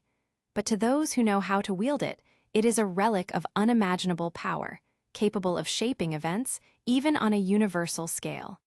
Absolutely not something to be underestimated. Maverick had had his target on this seemingly harmless, but actually terrifying, little thing for a long time now, ever since his system had awakened and he understood its cheat-like abilities. After all, what transmigrator to the Marvel Universe wouldn't covet the Infinity Stones? Especially him, with a cheat so convenient. But thinking about it is one thing, and getting his hands on it is another. Even for him, who had more or less foreknowledge of the Marvel Universe, and when and where the Infinity Stones would make their appearances, he had always kept in mind that it might not be easy. This was his first encounter with one, and surprisingly, it turned out to be far less complicated than he expected. No cosmic gods were suddenly popping out of wormholes to warn him to leave it alone, not even the bald lady, who, honestly, he had fully expected to appear from some dimensional corner, wagging a finger at him. Anyway, he now had it in his hands without causing much of a ruckus and, dare say, probably, maybe, without creating any branches in the timeline. His system, his cheat, allowed him to replicate extraordinary characteristics or basically copy powers, abilities, or the unique traits of objects once every year. Or at least that's what he had thought. Until now. In the past, it had always taken 1 extraordinary point to replicate a single trait of an extraordinary object, but the prompts flashing before his eyes made it clear that was no longer the case. Then again, until this moment, he hadn't yet come across any object, magical, cosmic, or technological, that qualified as mythical grade. Heck, he was still not sure how the system even determined an object's grade. A wand, for instance, something so common in the wizarding world, could be rated as excellent by the system, while now the Tesseract, the so-called source of infinite energy, was also showing as merely excellent. How could one even compare a wand to the Tesseract of all things? It was infuriating not understanding it, and to be honest, he had long since given up trying to figure out how the system ranked items. That said, his cheat was by no means simple, and he really had no complaints about its abilities. The only problem was that it couldn't even provide a basic answer, not a simple yes or no, beyond the standard prompts it spat out. Basically, his system was op AF, but at the same time, it was also completely mentally retarded. Now to the matter at hand. The reason he was word-struck, confused, and annoyed, or just simply pissed off, was precisely this. Apparently, mythical grade characteristics require 10 damn points to replicate. He had always assumed it would take just 1, regardless of the grade. After all, there hadn't been any difference between basic grade and excellent grade, so it should be the same for the grade above them, right? Apparently not. On the other hand, having to wait a single decade, stacking points to replicate a fundamental law of the universe, was that really such a big deal? Of course not. Having the power of even a single infinity stone means one has complete dominion over the primordial law it represents. Even if it is within a single universe, you are basically mastering one of its fundamentals. Deep down, Maverick was well aware of this, but it's just, having experienced the system's omnipotence until now, he was just frustrated. The space stone was in his grasp, he had it, and yet the system says, try again later. Ricky, Racky. Isabella kept calling his name, watching him lost in thought for a while now. I can hear you, honey. He wasn't deaf, and although his focus was on the system, he was fully aware of his surroundings. Just, again, word struck. What's the matter, then? You've been staring at this glowing cube for over a minute now. I know, he sighed. He wouldn't be telling anyone about the system, even if it was his fiancée. I'm just trying to figure out what this is, honey. Give me a sec more. Isabella crossed her arms, puffed her cheeks, but nodded nonetheless, and Maverick focused back on the prompts. Well, on the bright side, my lifespan isn't short, he thought. 10 points, 10 years, doesn't sound like much. Besides, even if he couldn't replicate the space gem, he still wanted to check out the other characteristic, primal energy. The heck does primal energy even mean? Consume 1 extraordinary characteristic point to replicate excellent grade characteristic, primal energy. Whatever. Again, if only this mentally retarded system had a little ChatGPT or something installed in its interface, he could ask. Unfortunately, he could only learn about the characteristics, see the system notes, only after replicating, meaning after consuming extraordinary characteristic points. Anyways, it was still excellent grade, and it was the bloody tesseract. Surely it can't be bad. Besides, primal, it sounds pretty awesome. Yes. Just as he expected, he saw next moment the system's way of informing him it had something else in mind. Much like what had happened when he replicated the extraordinary characteristic of Scamander's suitcase. Unable to replicate integratable extraordinary characteristic. Converting extraordinary characteristic to an integratable state. Conversion complete. New extraordinary characteristic, magical energy. Replicating extraordinary characteristic. Extraordinary characteristic, excellent grade magical energy, unfused. The heck is this? Do I look like I lack magical energy? Wait. He suddenly thought of something and immediately dismissed the prompts in his head and turned to Isabella. Honey, we're making a quick stop back to Earth, and I need to be alone for a while. Isabella was taken aback by his sudden decision, but seeing his solemn expression, she nodded quietly, without protest. One of the things Maverick liked most about her was that she didn't pry, only asking questions when he chose to share details in situations like this. And this wasn't his first time bailing from her side all of a sudden, and she had always shown an understanding attitude to his actions.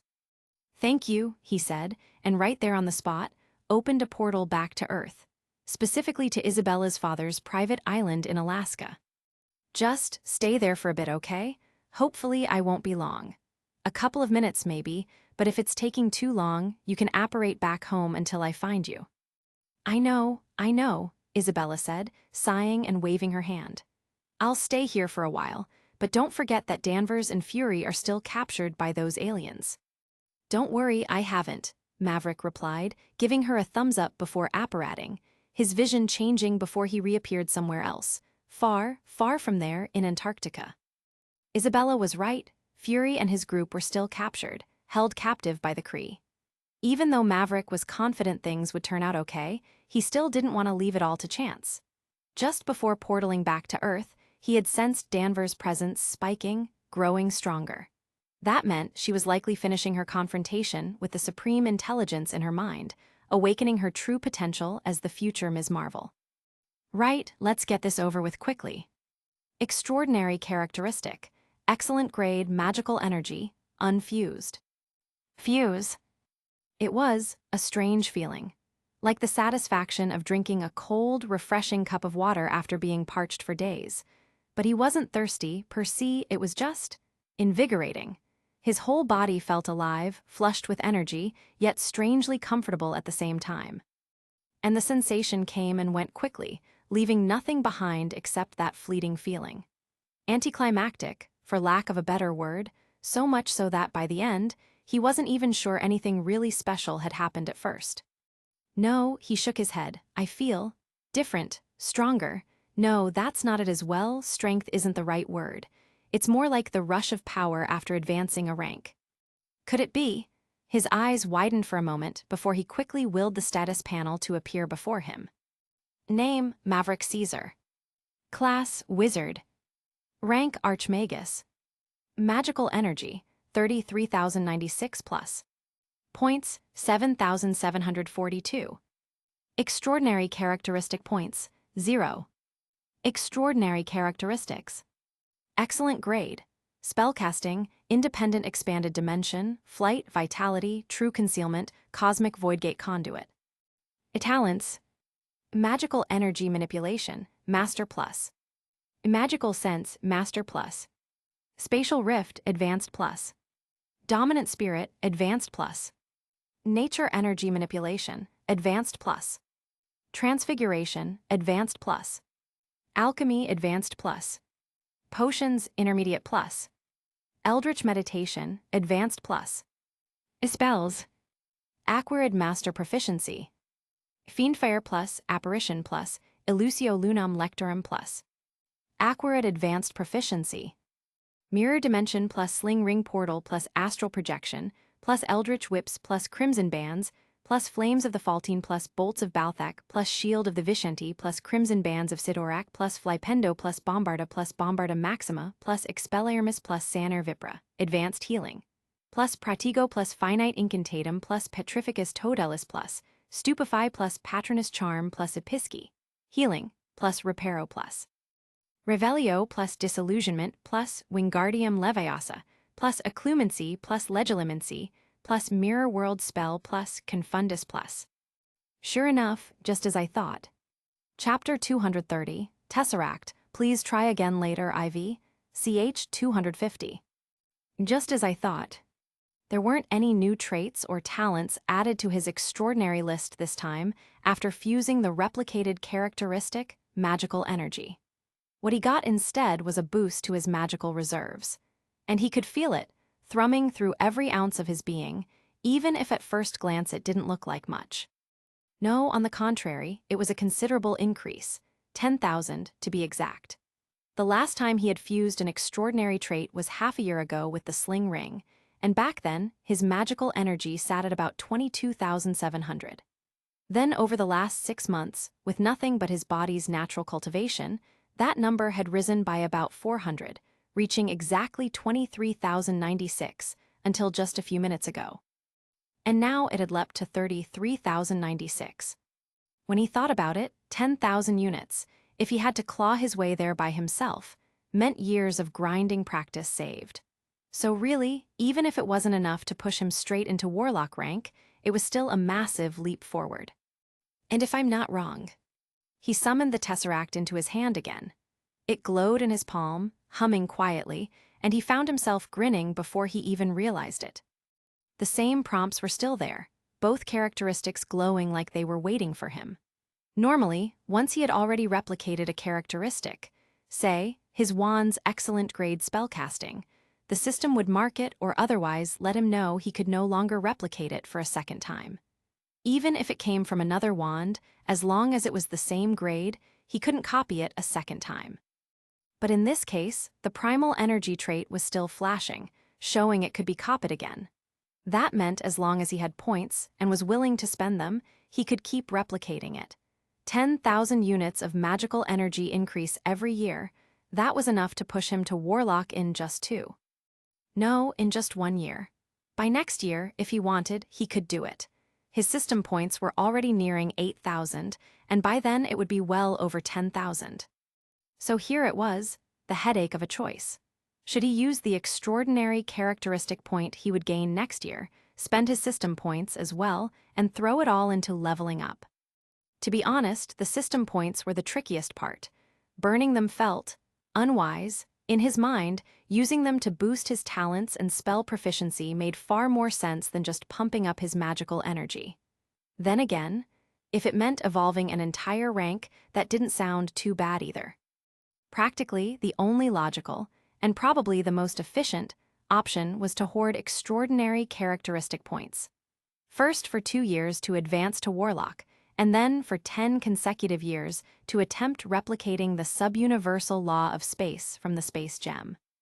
He let out a long sigh. It was a big decision, and one he couldn't rush to make. His gaze fell back onto the glowing cube in his hand once again, the tesseract pulsing with otherworldly light and humming softly. So, "What am I going to do with you until then?" he murmured.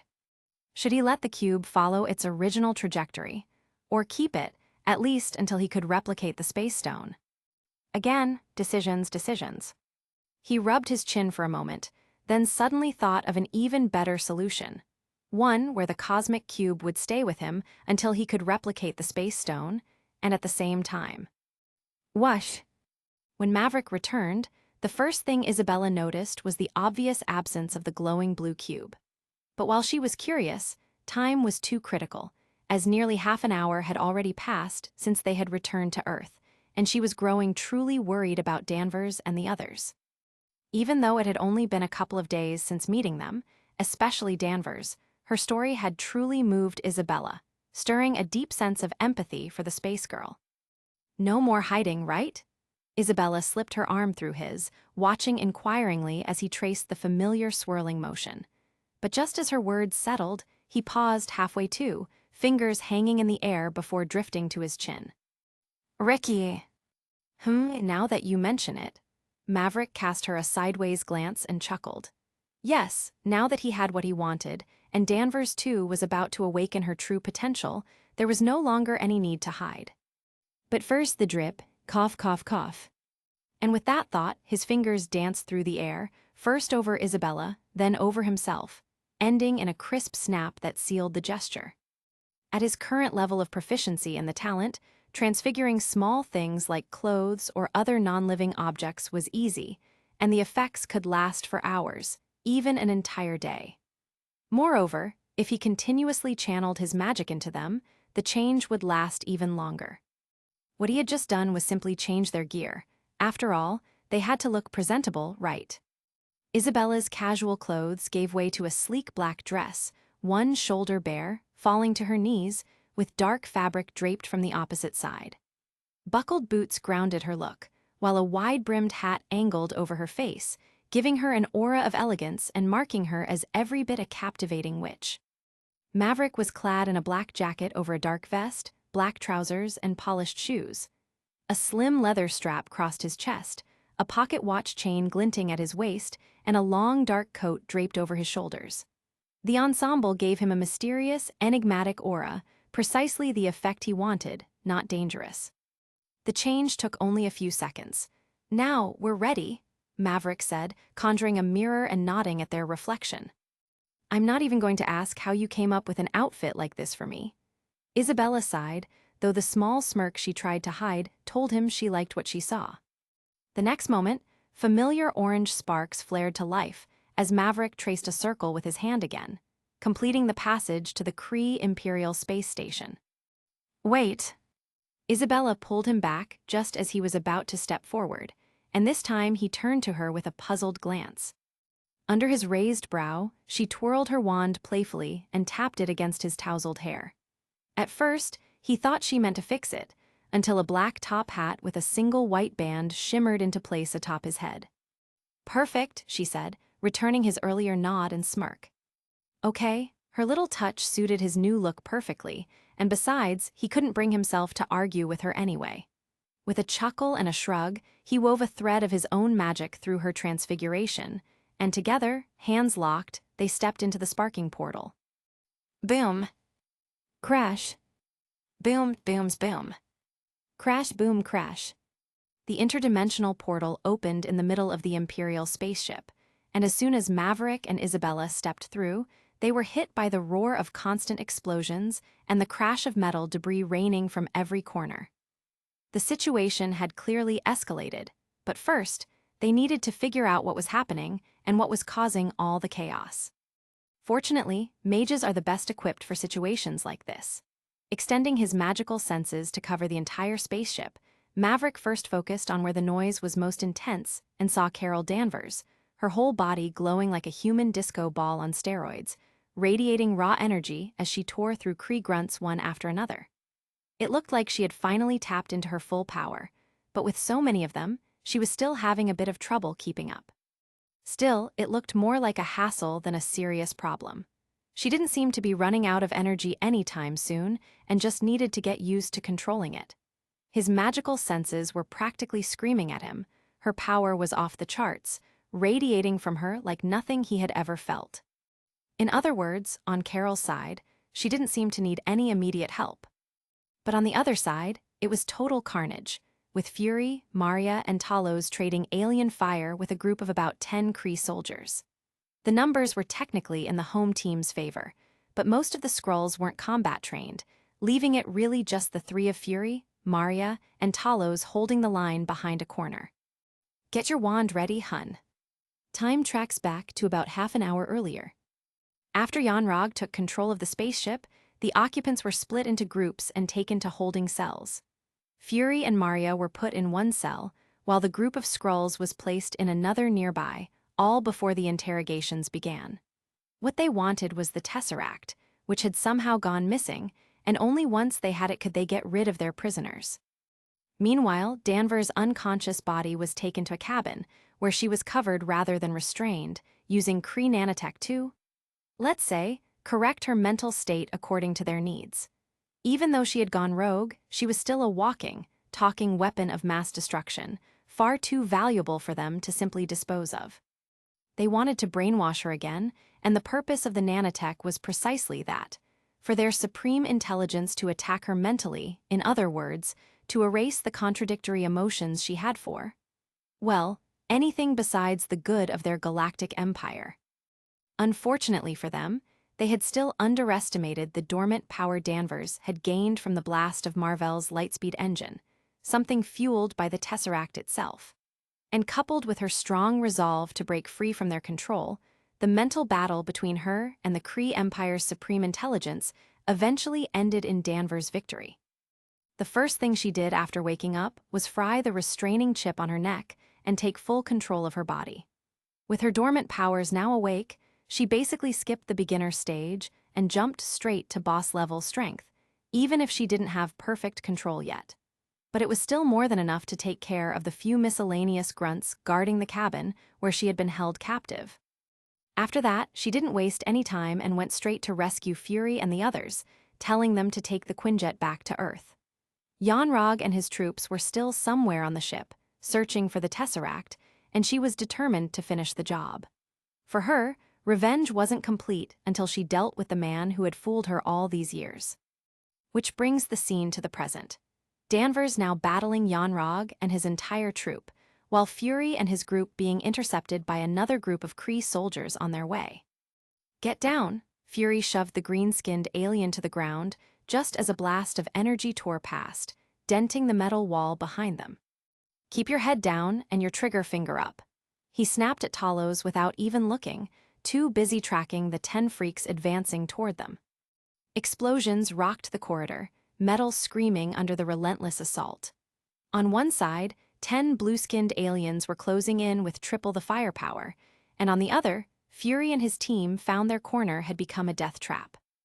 Only 3 of them were actually shooting back, 1 because there was barely room to move, and 2 because the rest of the group were Skrulls, about as useful as wet cardboard with 0 combat experience. Sparks flew and smoke curled as the 3 of them fired back at the advancing soldiers. Every shot bought a few precious seconds, but it was only delaying the inevitable. Damn it, Fury ducked behind a bulkhead and spat a curse. Where the hell is Danvers? Can't she hear all this firepower? I think she might be a bit occupied, Talos said, moving alongside Fury and Maria, firing in rhythm with them. My ears are sharper than you humans. I can hear the exchange of fire clear across the ship. She'll come for us, I know it. Maria also slammed her back against the wall as another blast streaked past, showering sparks over their shoulders. The aliens, they were getting closer and closer by the second. We just need to hold on a little longer, just a little longer. You have nowhere to hide, terrorists. Lay down your weapons and surrender, and we'll consider giving you a painless death. One of the Kree yelled between bursts of fire toward their corner, but Fury didn't even hesitate. Fuck, you ugly blue-skinned bitch. Human, this is not your war. Why do you interfere? You can't seriously think your primitive planet is sending anyone to your aid all the way here. Continuous firepower was cutting through the metallic corridor, both words and blasts flying back and forth between the two sides. But then, all of a sudden, a slow, rhythmic set of footsteps began to echo over the chaos. Under normal circumstances, it should have been impossible to hear over all the noise, but somehow it cut through everything, as if someone had deliberately turned down the volume of the world around them. Tucky, tucky, tucky, tucky. The steps echoed louder, drawing nearer, and before long, both sides had lowered their weapons, caught in the strange, gripping tension. Every head had turned instinctively toward the source. It was two humans, a man and a woman, dressed in strangely elegant clothing, moving with a casual, almost leisurely gait that made the chaos around them feel absurdly out of place. Stop! The Cree snapped to attention first. The nearest raised its weapon and shouted, and like dominoes, the rest followed, ready to fire. But their warning seems to have fallen on deaf ears, until they saw the female raise a strange object and point it at them. And in this situation, whatever it was most likely a weapon. Boom, booms, boom. All 10 of them opened fire without any further warning, even ignoring the enemies they had been trading shots with just moments ago. Their instincts screamed that these two had to be dealt with first, no matter the cost. Boom, booms, boom. An energy barrier. One of them shouted over the firing, seeing what indeed appeared to be a shimmering wall of energy suddenly materialize between them. No, the female is gone. Another yelled, but it was already too late. Petrificus totalis. The full-body binding hex shot from Isabella's wand in rapid succession. Boom, boom, boom, boom, striking each of them in turn. The moment they raised their weapons, she had already apparated above them, channeling her magic midair to rain destruction down. She was a Garling, after all, and though barely past her teens, she was already a Magus-ranked witch, trained by one of the best the wizarding world had to offer. The 10 Kree soldiers had no idea what hit them. They were still conscious, but their bodies were frozen, as if an invisible force had seized them in place. Not even their lips could move to form a sound. The entire exchange took only a few seconds, and then, with a whoosh, Isabella landed gracefully in the center. Maverick nodded approvingly to her, a small smile playing on his lips. He walked past the frozen aliens to the center of the chamber, stopping in front of Fury and his team, then he tipped his hat. Agent! You son of a bitch, what took you so long? Chapter 231, Earth's United Vanguard I, CH 251. You son of a bitch! The words slipped out of his mouth like muscle memory as the future director of S.H.I.E.L.D. forced himself upright. Pain flared through his ribs with every movement, but that still didn't stop him from nailing the hateful brat with a hard glare. Truth be told, he wanted to curse a whole lot more. We were damn near buried out here. I swear, if I find out you were just hiding in some goddamn corner watching. Maverick tilted his head lazily, while a sly curve formed at the corner of his mouth. Is that how S.H.I.E.L.D. agents thank people who drags them back from the brink? We've only just arrived, Mr. Rude Uncle. Isabella also stepped forward and positioned herself next to Maverick. Ricky, I don't know how long the aliens will remain bound under the hex. Do you want to add any measures of your own? At her words, he turned slightly, mulling it over while the others watched. For now, only Fury knew who they were, and the rest were still struggling to process what had just happened. They have no use, Maverick said after a moment's thought. Except perhaps, he added, lowering his hand from his chin before stretching it forward in a sharp, flicking gesture toward the alien soldiers. Actually, the communicators they carried looked useful, so he yanked them free from their arms without a shred of mercy. A souvenir for Howard, even better if he could reverse engineer them. Then, as soon as the alien tech vanished into his system space, everyone present watched in stunned silence as all 10 Kree soldiers suddenly erupted in eerie black flames.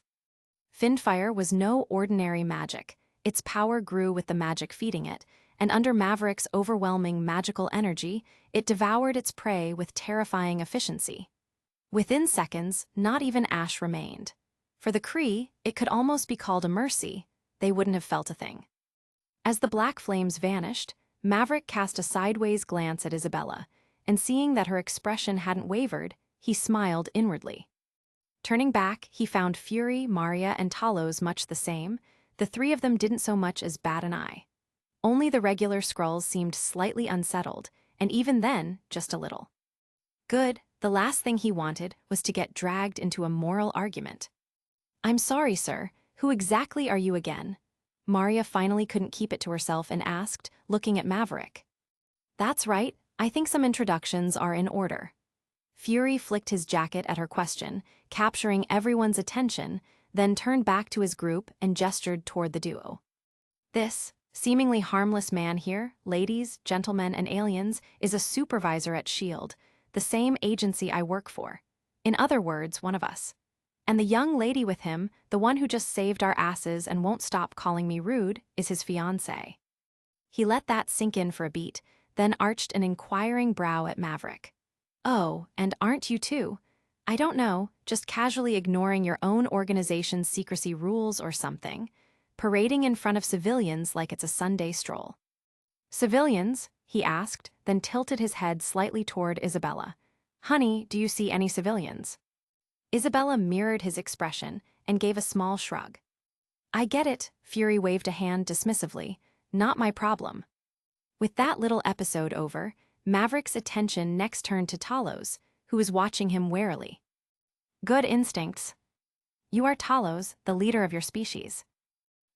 Talos suddenly felt an inexplicable jolt surge through his body as he tried to nod, but the moment he locked eyes with the elegantly dressed human male, it was like staring directly at an apex predator. That glare felt like it pierced him to the bone, momentarily even blacking out his vision. Dangerous. Extremely dangerous. His instincts screamed warnings through every fiber of his being, but then, just as quickly, the feeling vanished. He swallowed dryly, staring at the deceptively harmless smile, and knew right then he had to answer every question truthfully.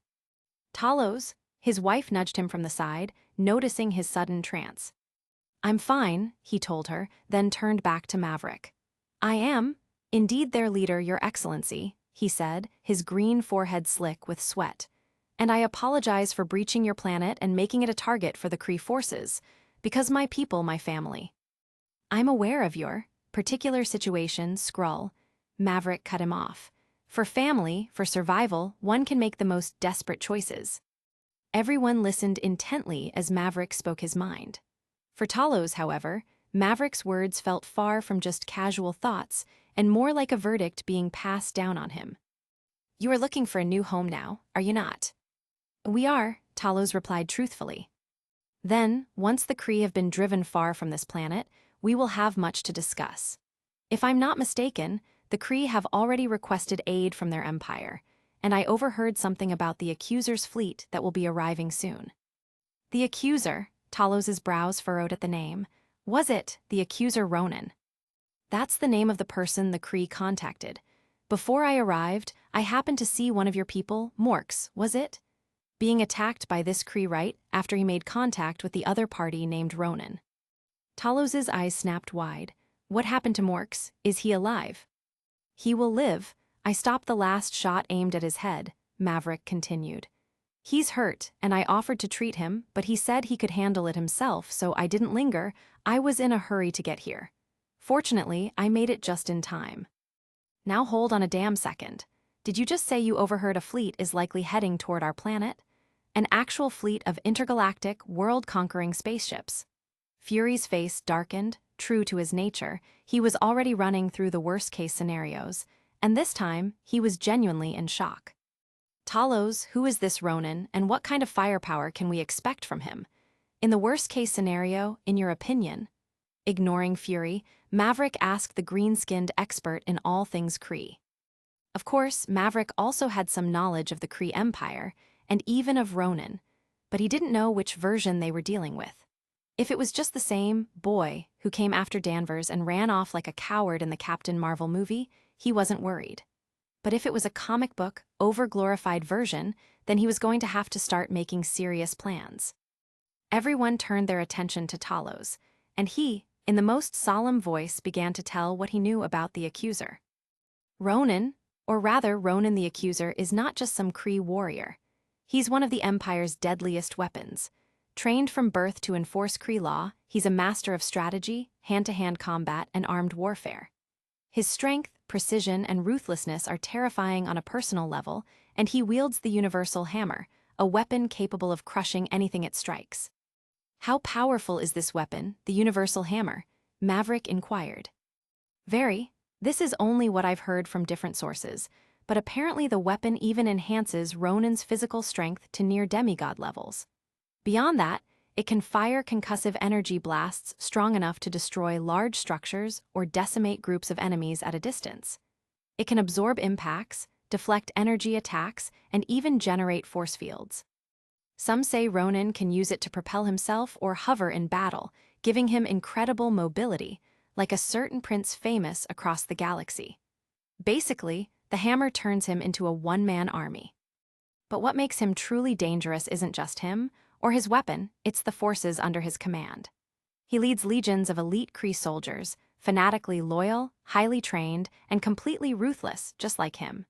His fleet alone, composed of Kree Imperial cruisers, could blanket your planet's largest cities, each ship bristling with weapons capable of obliterating any of your so-called countries in minutes. Every soldier, every ship under him exists to execute his will.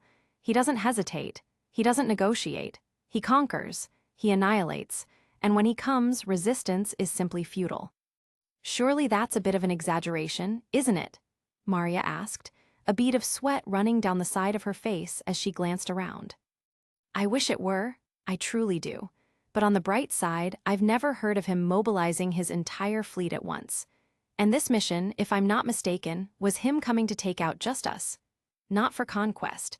And even if he wanted to, he would have to think twice, given whose dominion this planet falls under, Talos said after a moment's thought. Stop talking in cryptic language, Talos, Fury snapped, then turned to Maverick. Fill me in right now, but make it quick. It's not exactly a secret. Basically, Earth is under the protection of the All-Father Odin, the king of Asgard. We wizards have records of it, but even for us, it's been so long since the All-Father descended that, like you muggles, it's just a story now. He didn't lie. During his travels around the world years ago, he had seen scriptures mentioning Asgard and especially Odin's wife, a witch of supreme rank. But they were only ever referred to as fables or legends, just like Merlin himself. Maverick, however, was certain they weren't. A beat of silence passed through the dilapidated metal corridors as everyone absorbed the bombshell. Even Isabella looked at Maverick as if she had 1,000 questions. We don't have time to talk about all that right now. And besides, I'm not willing to bet on some alien god coming to save our asses. Having said that, Maverick was nevertheless certain that if Earth ever does face a real danger, then Asgard would not just sit idly by. But then again, Earth was not something any random Tom, Dick, or Harry could conquer either. Heck, let alone Ronan, even if the entire Kree Empire was mobilized, Maverick was certain Earth could hold its ground without breaking a sweat. After all, he personally knew of 2 supreme-rank powerhouses who called this planet home, overpowered beings who should be at least close to Odin's level. Well, that last part was just his guess. Either way, he had no intention of telling Fury or the others that. On the contrary, a plan was already forming in his mind. Something which, if he could carry it out seamlessly, would make his efforts to dismantle the secrecy laws of the magical world much easier next year. First aliens, then wizards and witches, and now I'm learning that my little girl's storybooks about gods were also based on true events, Maria remarked, her voice a mixture of disbelief and exasperation. After all, in just a matter of days, her entire worldview had been shattered. I honestly don't know what to believe or what not to believe now. Fury also sighed, but it didn't stop him from planning ahead. Let's assume the worst first, he said, glancing between Maverick and Talos. Because don't forget the Tesseract, the thing Danvers said was those blue-skinned freaks' top priority for coming here. Who's to say that accuser son of a bitch won't make it his priority too and mobilize his entire army? Fury had a point, and if what Talos said was true, they needed to move fast. With that thought, Maverick's expression hardened, and he turned to Fury. You need to leave this spaceship and head back to Earth first. Maverick did not pause, and in the same breath, he opened a portal on the spot to where the Quinjet was waiting. Come on, he said, leading the way, and the rest, now wearing equally solemn expressions, followed after him. Stop. 4 grunts were stationed here as well, keeping watch. It seemed Yanrog wasn't taking any chances. Too bad for him, he hadn't counted on a wild card like Maverick interfering. Arrhh. It was a familiar scene. This time, though, Maverick didn't even bother yanking off their communicators and just engulfed the Krees in hellfire on the spot, reducing them to nothingness.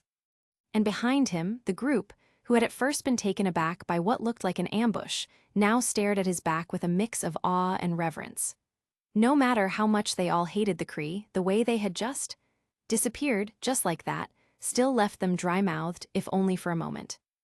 Go, I will go and find Danvers, help her deal with Xuanhuan, and follow back. Fury made no argument and walked ahead, because he was the most eager to return, to contact his boss as soon as possible. Talos, after casting Maverick one last glance, also followed inside with the group of Skrulls trailing behind. Only Maria lingered at the rear for a moment, as before heading back, she wanted to ask about her friend. She'll be fine. If it makes you feel any better, her newfound powers even allow her to survive in deep space and travel faster than most ships. Getting back to Earth won't be a problem for her. Maverick's assurance eased her worries, and with that, she too followed the rest, leaving only Isabella behind with him. In the original story, Fury and his group had only barely escaped, with multiple Kree pods hot on their tail. But that obviously wouldn't be the case this time. That said, the total number of soldiers that Xuanhuan had brought seems to be far greater than the numbers that was depicted in the movie. What Maverick had dealt with was only a small fraction, and most were on Xuanhuan's side, trying to take down Danvers. It hadn't even been 10 minutes since Maverick and Isabella returned, yet from the looks of it, Danvers had already taken down most of the Kree troops. And now, only a few of their elite soldiers remained, ganging up on her alongside Xuanhuan himself. According to Marvel Comics, even the average Kree are significantly stronger than baseline humans. They are the product of advanced evolution on a high-gravity world, making them a classic example of a superior alien race. Skrulls are only slightly stronger than humans, whereas the Kree are several times stronger than a Skrull. However, they are still not as strong as Asgardians. In other words, the average Kree can be considered a super soldier by human standards. Not to mention, the troops following Xuanhuan were trained warriors, making them even more formidable than the average Kree. I'm not randomly gaslighting here. Read the lore if you don't believe me. It just goes to show that even if Danvers wasn't yet fully in control of her powers, she was already operating on a completely different level. After seeing off the Quinjet, Maverick and Isabella didn't linger long and immediately turned their attention to the other side of the ship. From his magical sense, Maverick saw that only a few remained. One was a female Kree, another had afro-blue hair and a strangely built frame even for an alien, and two more, equally odd-looking, along with Xuanhuan himself, were left pinning Danvers in from all sides. Well, not for long. Keep your focus, he said, glancing briefly at Isabella with a fond, steady gaze before turning back toward the fight. And then, his eyes snapped open, his pupils contracted, and from the depths of his soul, the might of his dominance manifested, pouring outward as a relentless force that unleashed itself across the entire Imperial cruiser. Chapter 232, Earth's United Vanguard, CH 252. Huff. Her chest heaved, shoulders rising and falling as her eyes swept over the figures surrounding her. Once they had been her companions, once he had been her mentor, once they were the ones she had fought side by side with across star systems. It would be a lie to say she had never felt genuine camaraderie with them. She had once. And yet, now she felt nothing. Years of lies, years of manipulation. The guidance she had been given, she realized now, was nothing more than a cage made to hold her back and keep her under their thumb. Not anymore. Her resolve was burning at this moment, fueled by memories of the days she had been deceived, and so was the source of her power within her. They would fall, she would make them fall. Her eyes narrowed squarely on her so-called mentor. Just like the countless traitors who had betrayed her, now scattered dead or groaning across the metal floor, he too would pay the price. I never thought the dog I fed all these years would turn on me like this. Xuanhuan, panting, scanned the ruined hangar and let out a bitter laugh, his cold eyes locking back onto Danvers. I wanted to take you back at first, to reprogram you. but I've changed my mind now, ungrateful woman." Danvers ignored their taunts, pausing only to catch her breath. She still had juice left, but her power and her stamina were two different things. The relentless fighting and dodging were starting to take their toll. After all, she had only recently awakened her abilities, and she hadn't even had the chance for any real practice before being thrown straight into this life-or-death situation. "I told you from the start we should have gotten rid of her." Another, the only female Cree among them, growled at Xuanhuan upon hearing he had finally changed his mind. Then, sliding a fresh charge into her weapon, she leveled it at Danvers. "Maybe we won't get to enjoy torturing you," she snarled. "But once you're dead, we'll hunt down your terrorist friends next, and your 2 human pets." Xuanhuan made no arguments, and neither did the others. Among the many who had fallen or died at Danvers' hands today, there were those who had genuinely been their companions. Cree or not, they were living beings, and bonds were bound to form. And just as easily, hatred could take root when those bonds were broken, especially by betrayal. And Xuanhuan wasn't lying when he said his orders had only been to capture her. Even as he watched countless men fall to her photon blasts, he had never once struck to kill her. It wasn't compassion or anything, and it wasn't because she had once been his pupil. He had held back for one reason only: to control her, to take back control of what he saw as the perfect weapon. Until now, 5 were all that was left, including him, out of the hundreds under his command that he had spent years training. More importantly, if they didn't take her down, it would be them who died by her hands. Meanwhile, Danvers felt her breath return and finally readied herself to strike again, her fists blazing with raw energy. Her opponents likewise mirrored her stance for the final battle, where only one side would walk away. "No mercy," the Cree commander said coldly, eyes locked on her, then signaled his troops into formation. "Attack! Kill her!" "Huh? Boom! Boom! Boom!" Blasts of energy and photon beams tore through the chamber in opposite directions, shaking the walls as sparks flew and chunks of metal crashed to the floor. While his comrades carried ranged weapons, one Cree soldier favored blades as his main and lunged forward, the swing humming with lethal energy, aiming to slice her in half. Subsequently, another blast came straight for her head, and Danvers ducked just in time, barely avoiding the swinging blade as its wind brushed her hair. "You will die here, traitor," the Cree snarled. "Keep convincing yourself of that, Korath," Danvers shot back. She countered in the same motion, and a short burst of photon energy that slammed into him, knocking him off balance. Sparks flew as his armor hissed under the impact, but the blast still didn't pierce the advanced plating over his skin, not yet. But there was no time to think, as she was one against 5 Cree elites, and they were now truly trying to kill her. So in that same breath, she twisted her body as another Cree had aimed a high-energy shot straight at her chest. "Huh?" She rolled behind a toppled section of the chamber's ceiling, the metal groaning under the sudden impact. Taking advantage of the cover and ignoring the Cree who had just fired at her, she unleashed another burst in the same direction as before, straight at Korath, who was struggling to get back on his feet. "Move!" His comrade tried to warn him, but the photon blast was too fast. It struck Korath squarely in the shoulder between the armor plates, and this time, he must have truly felt the full brunt of it, letting out a growling scream before crashing backwards. "Korath!" Boom, booms, boom. The Cree were now down to 4, but it only made their attacks grow even more ferocious. Photon beams and energy blasts tore through the chamber and out into the open, sparks flying everywhere, while the Imperial cruiser trembled in its dying breaths. "You cannot win, Danvers," Xuanhuan shouted through the chaos, firing consecutive blasts that left deafening booms with every dodge Danvers made. In a fight like this, Xuanhuan himself was by far the most dangerous to Danvers, so she had always tried to keep her distance from him. Coupled with his enhanced physique and mastery of close combat, Xuanhuan also possessed advanced technological gear unique for a Cree commander that granted him buggy abilities like minor gravity manipulation and force field generation, on top of the standard Cree weapons capable of projecting energy blasts. Moreover, she herself had been personally taught by him, and she knew better than anyone the nasty tricks he kept up his sleeve in close combat, just how truly formidable he was. Of course, if it came down to a one-on-one fight, with her newly awakened abilities, she could take him. At most, it would only be troublesome. However, with 4 elite Kree soldiers flanking her from all sides, it wouldn't be easy. Therefore, keeping him for last was her best option, and it would only be a matter of time.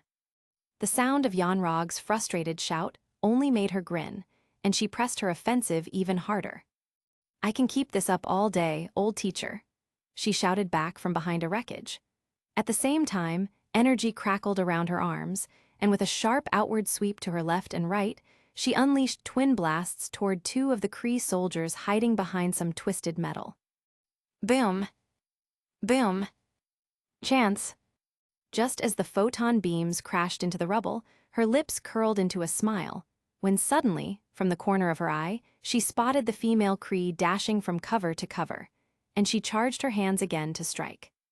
It was at that moment, just when she prepared to lunge with her fist, that her body froze all of a sudden, as if her movements had come to an abrupt halt. Subsequently, her pupils shrank to pinpoints, and a chill ran down her spine. Rumble! Something, an incomprehensible force in that moment, had crashed into her head like a hammer smashing her skull. And it wasn't just her. The 4 remaining Kree, too, whether moving or was ducking behind toppled wreckage, were now rooted in place, as if their bodies had been gripped by an unseen, suffocating force. Rumble! The entire crumbling chamber groaned, vibrating as if the ship itself were about to tear apart. At first, that's what they thought, that the Imperial cruiser was about to explode. But then came the realization. What does that have to do with why they were feeling like their entire bodies were being pressed down by an invisible force? Crack! Crack, shatter, crack. Amid the solemn atmosphere that had now engulfed every living soul inside the chamber, they were suddenly startled by the sound of something breaking, like a large piece of ice shattering. It was loud, very loud, and, albeit groggily, they still managed to turn their heads toward where the sound was coming from. Everyone here had seen all kinds of strange things while strolling through the galaxy. Even Danvers, though it was only a few years for her, had still seen plenty of the crazy the universe had to offer. But none of it compared to what they were seeing now. How could seemingly nothing break, out of nowhere? They saw, at the center of the now-wrecked large chamber they were in, suspended in midair, the space itself form a literal crack in a horizontal line, like a crack in glass. And then, just as they thought it couldn't get any more bizarre, that crack began to expand vertically, like a mouth opening, and gradually turned into what could only be described as a rift. A very, very unscientific space rift. Boom! That heavy, suffocating pressure suddenly felt as if it had doubled, like an invisible rain pouring down on them, and of the 4 Kree still conscious, 2 simply couldn't handle it anymore. They rolled their eyes back and passed out. Now, only Xuanhuan, the female Kree, and Danvers were conscious, but they too were barely holding onto their senses. What is that? The female Kree managed to voice aloud what was on all 3 of their minds. What exactly was this rift in space? What was causing this pressure, as if a mountain were pressing down on them? Or could it be? Xuanhuan suddenly had a bad premonition. This planet, C-53, was also the dominion of god King Odin. Was it he who was descending? Before coming, he had thought, and was sure, that their actions would not alert Asgard enough to send its army to retaliate. It was no secret across the universe that Odin, once hailed as a tyrant, was now playing the benevolent king, avoiding conflicts with other superpowers. Therefore, coupled with all that reasoning, unless someone crossed Asgard's bottom lines, Xuanhuan was confident that the dignified God King would not take any action simply because someone had stopped by one of his territories. Not to mention, this wasn't the first time the Kree had visited this planet.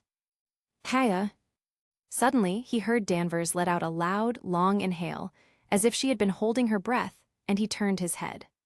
Upon looking, he saw that her earlier solemn expression was gone now, and she was getting back to her feet, even casually brushing some dust off her uniform. Is she no longer feeling this suffocating pressure? He thought. Her gaze then fixed on the inexplicable rift that had opened in the middle of the room, and he followed her sight back to it, only to see that there now seemed to be some kind of silhouettes inside it. Humanoid? Could it be that my calculations were wrong and the All-Father was really coming? No, his brows furrowed. The silhouettes were becoming clearer and, surely they couldn't be Asgardian. Asgardians do not dress like that. Earthlings, perhaps? No, that's even more improbable. The Supreme Intelligence does not have any record of demigods, approximately warlock, or a god king, approximately supreme, level beings residing on this rock. Despite the one-sided predicament he was in, his mind had not stopped analyzing the situation. Gradually, the silhouettes became clearer to him. They were a male and a female, obviously close, judging from the way the female's arm was around the male. He kept his head up, and while barely managing under the pressure, he still wanted to see who or what was coming out of there. One thing was certain, they did not look familiar to him, not their faces.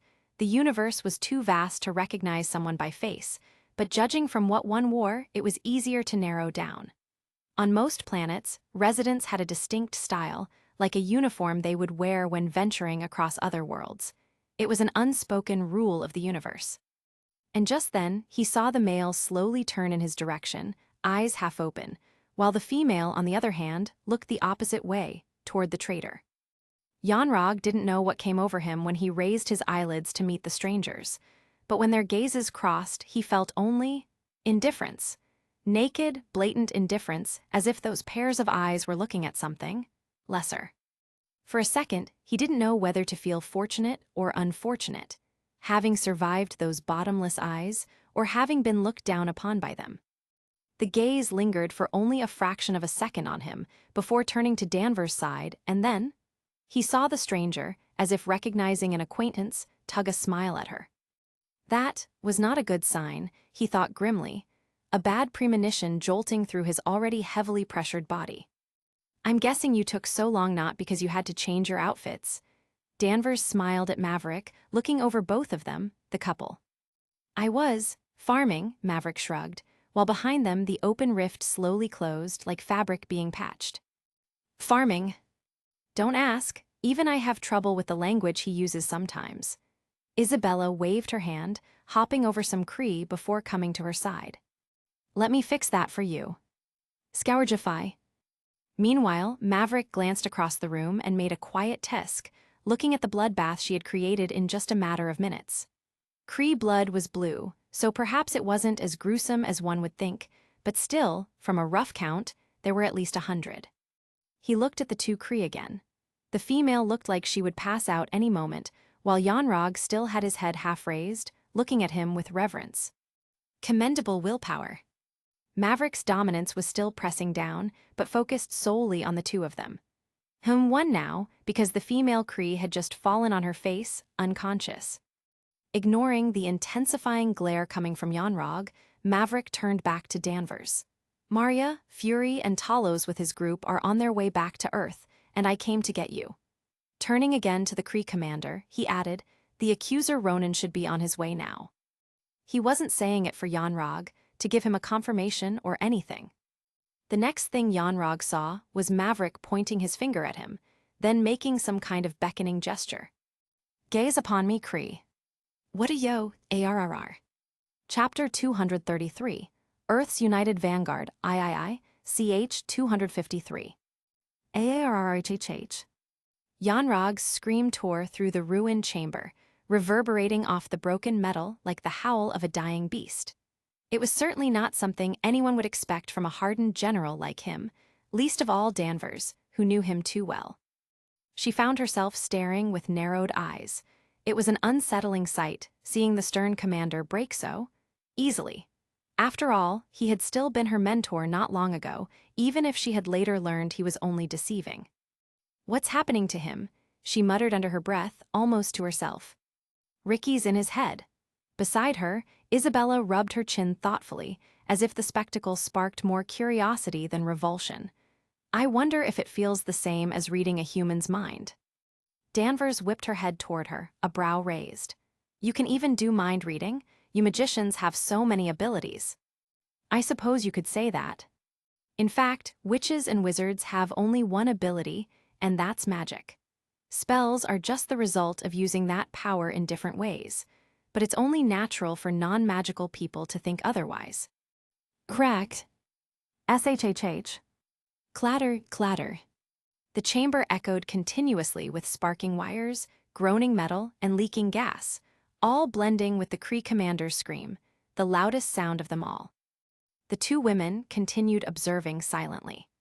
Isabella obviously knew better than to disturb someone rampaging through another's mind with legilimency, while Danvers had too many thoughts racing to know where to begin.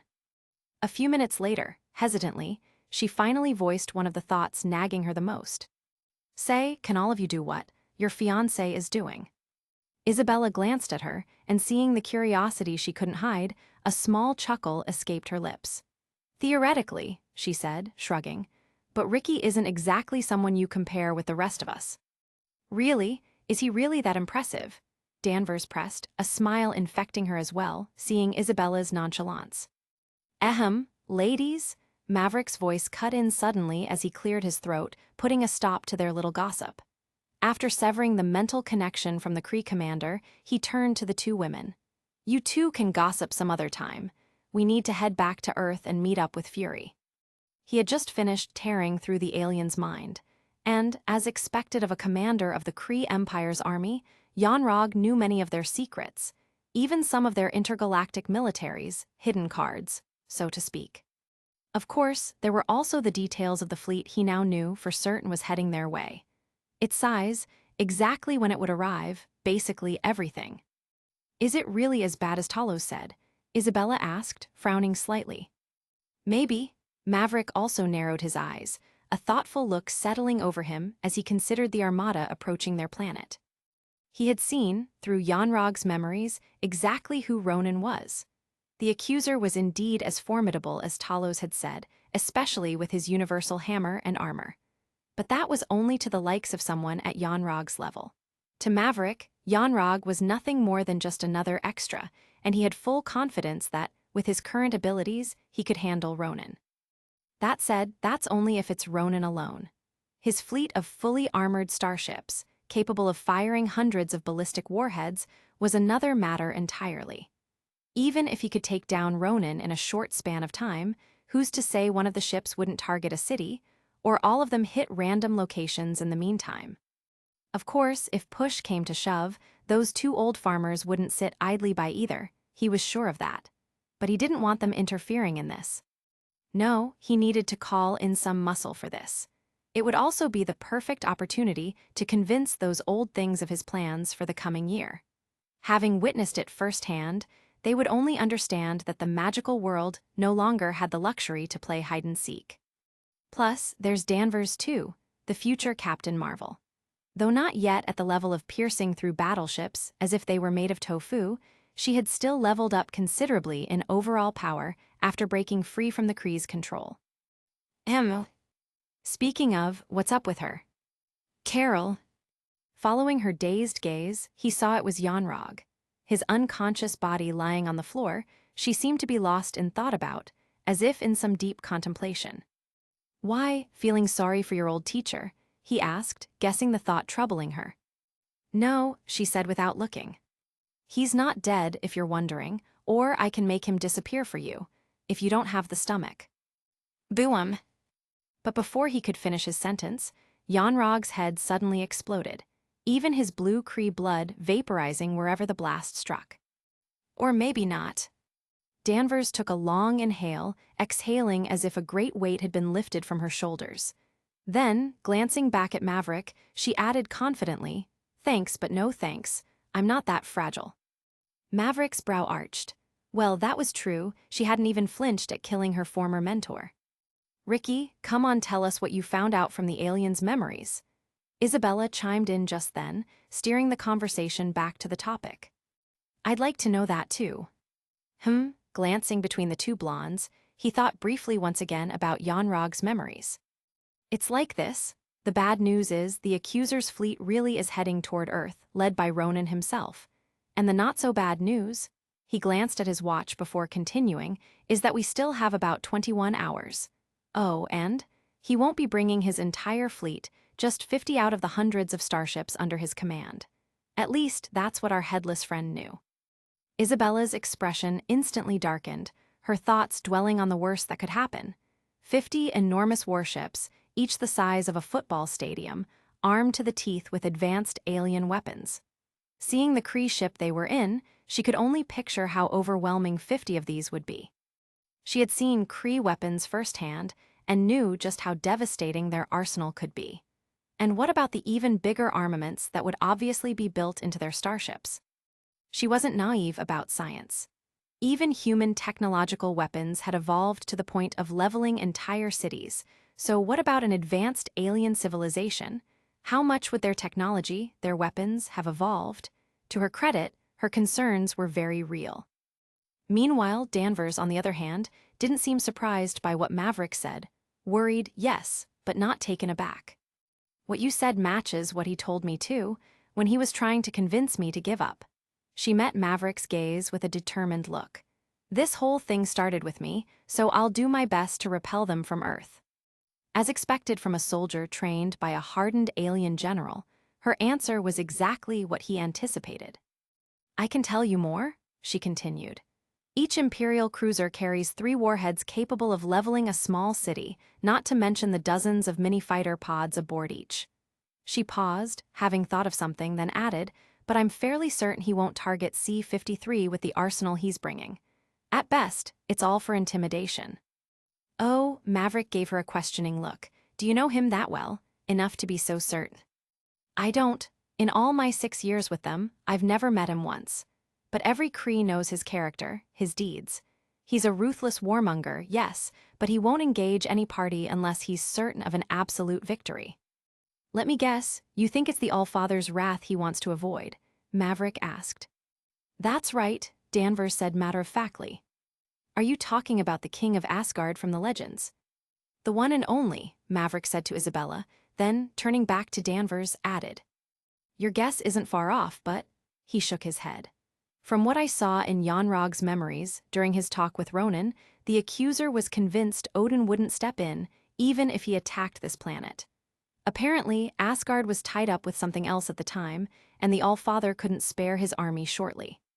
Then with a last shrug, he added, anyways, that's how it looked from their conversation. Are you saying he's really coming to this planet for conquest? For the first time, Danvers lost her composure, and a deep worry crossed her face.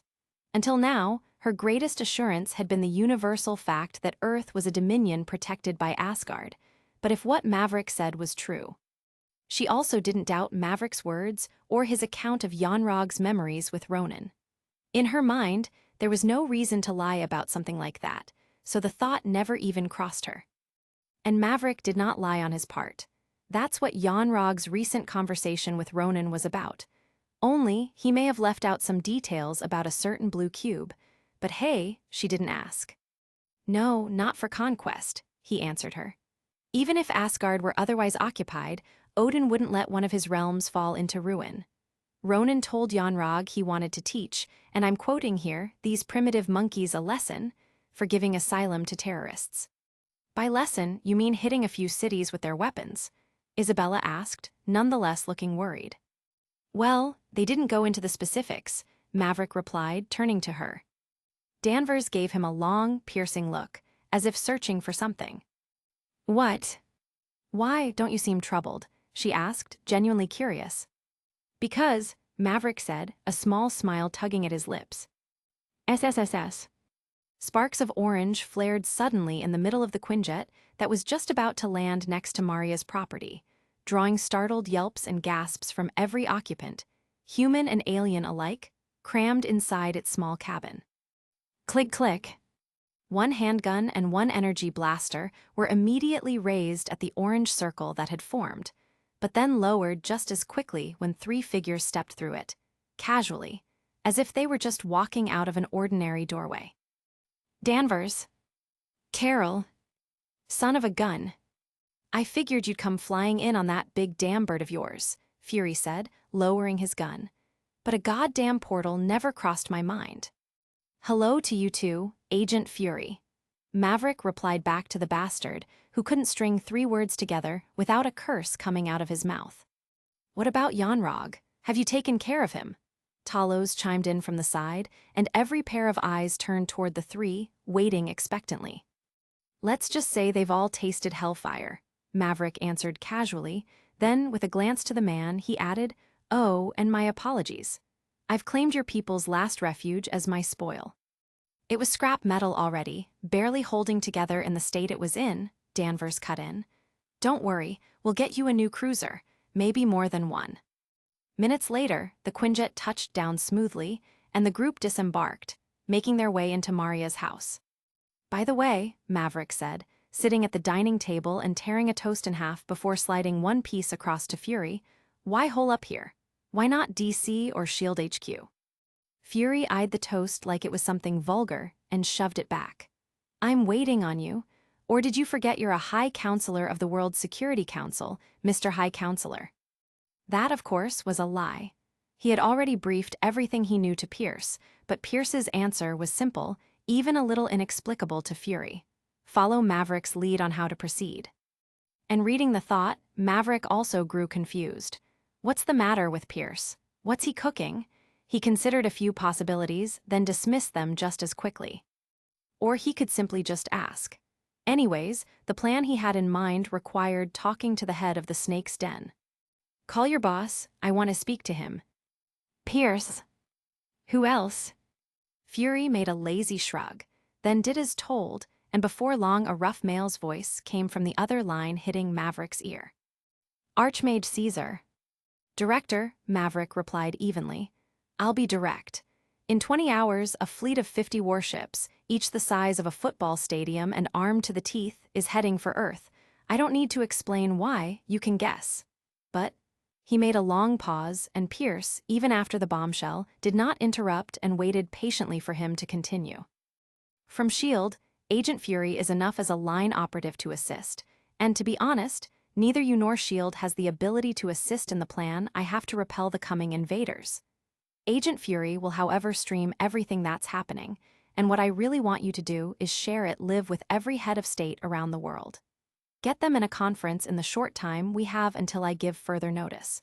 Do you have any questions?" The line on the other end was silent for a moment, then just as calmly as before, Pierce asked, "Could you share your plan too? Stop these fleets of alien spaceships." "Gladly," Maverick replied with the faintest smile. "We'll meet them with a united vanguard. The full might of Earth standing together, here's how it will unfold."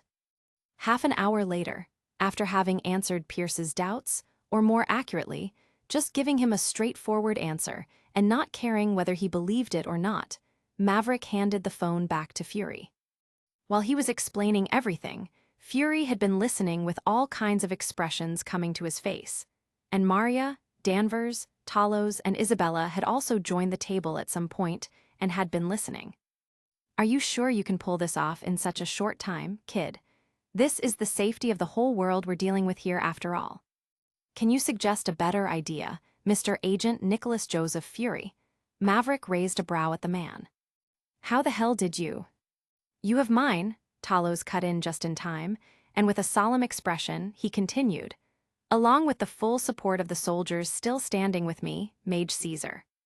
"And mine," Danvers added without hesitation.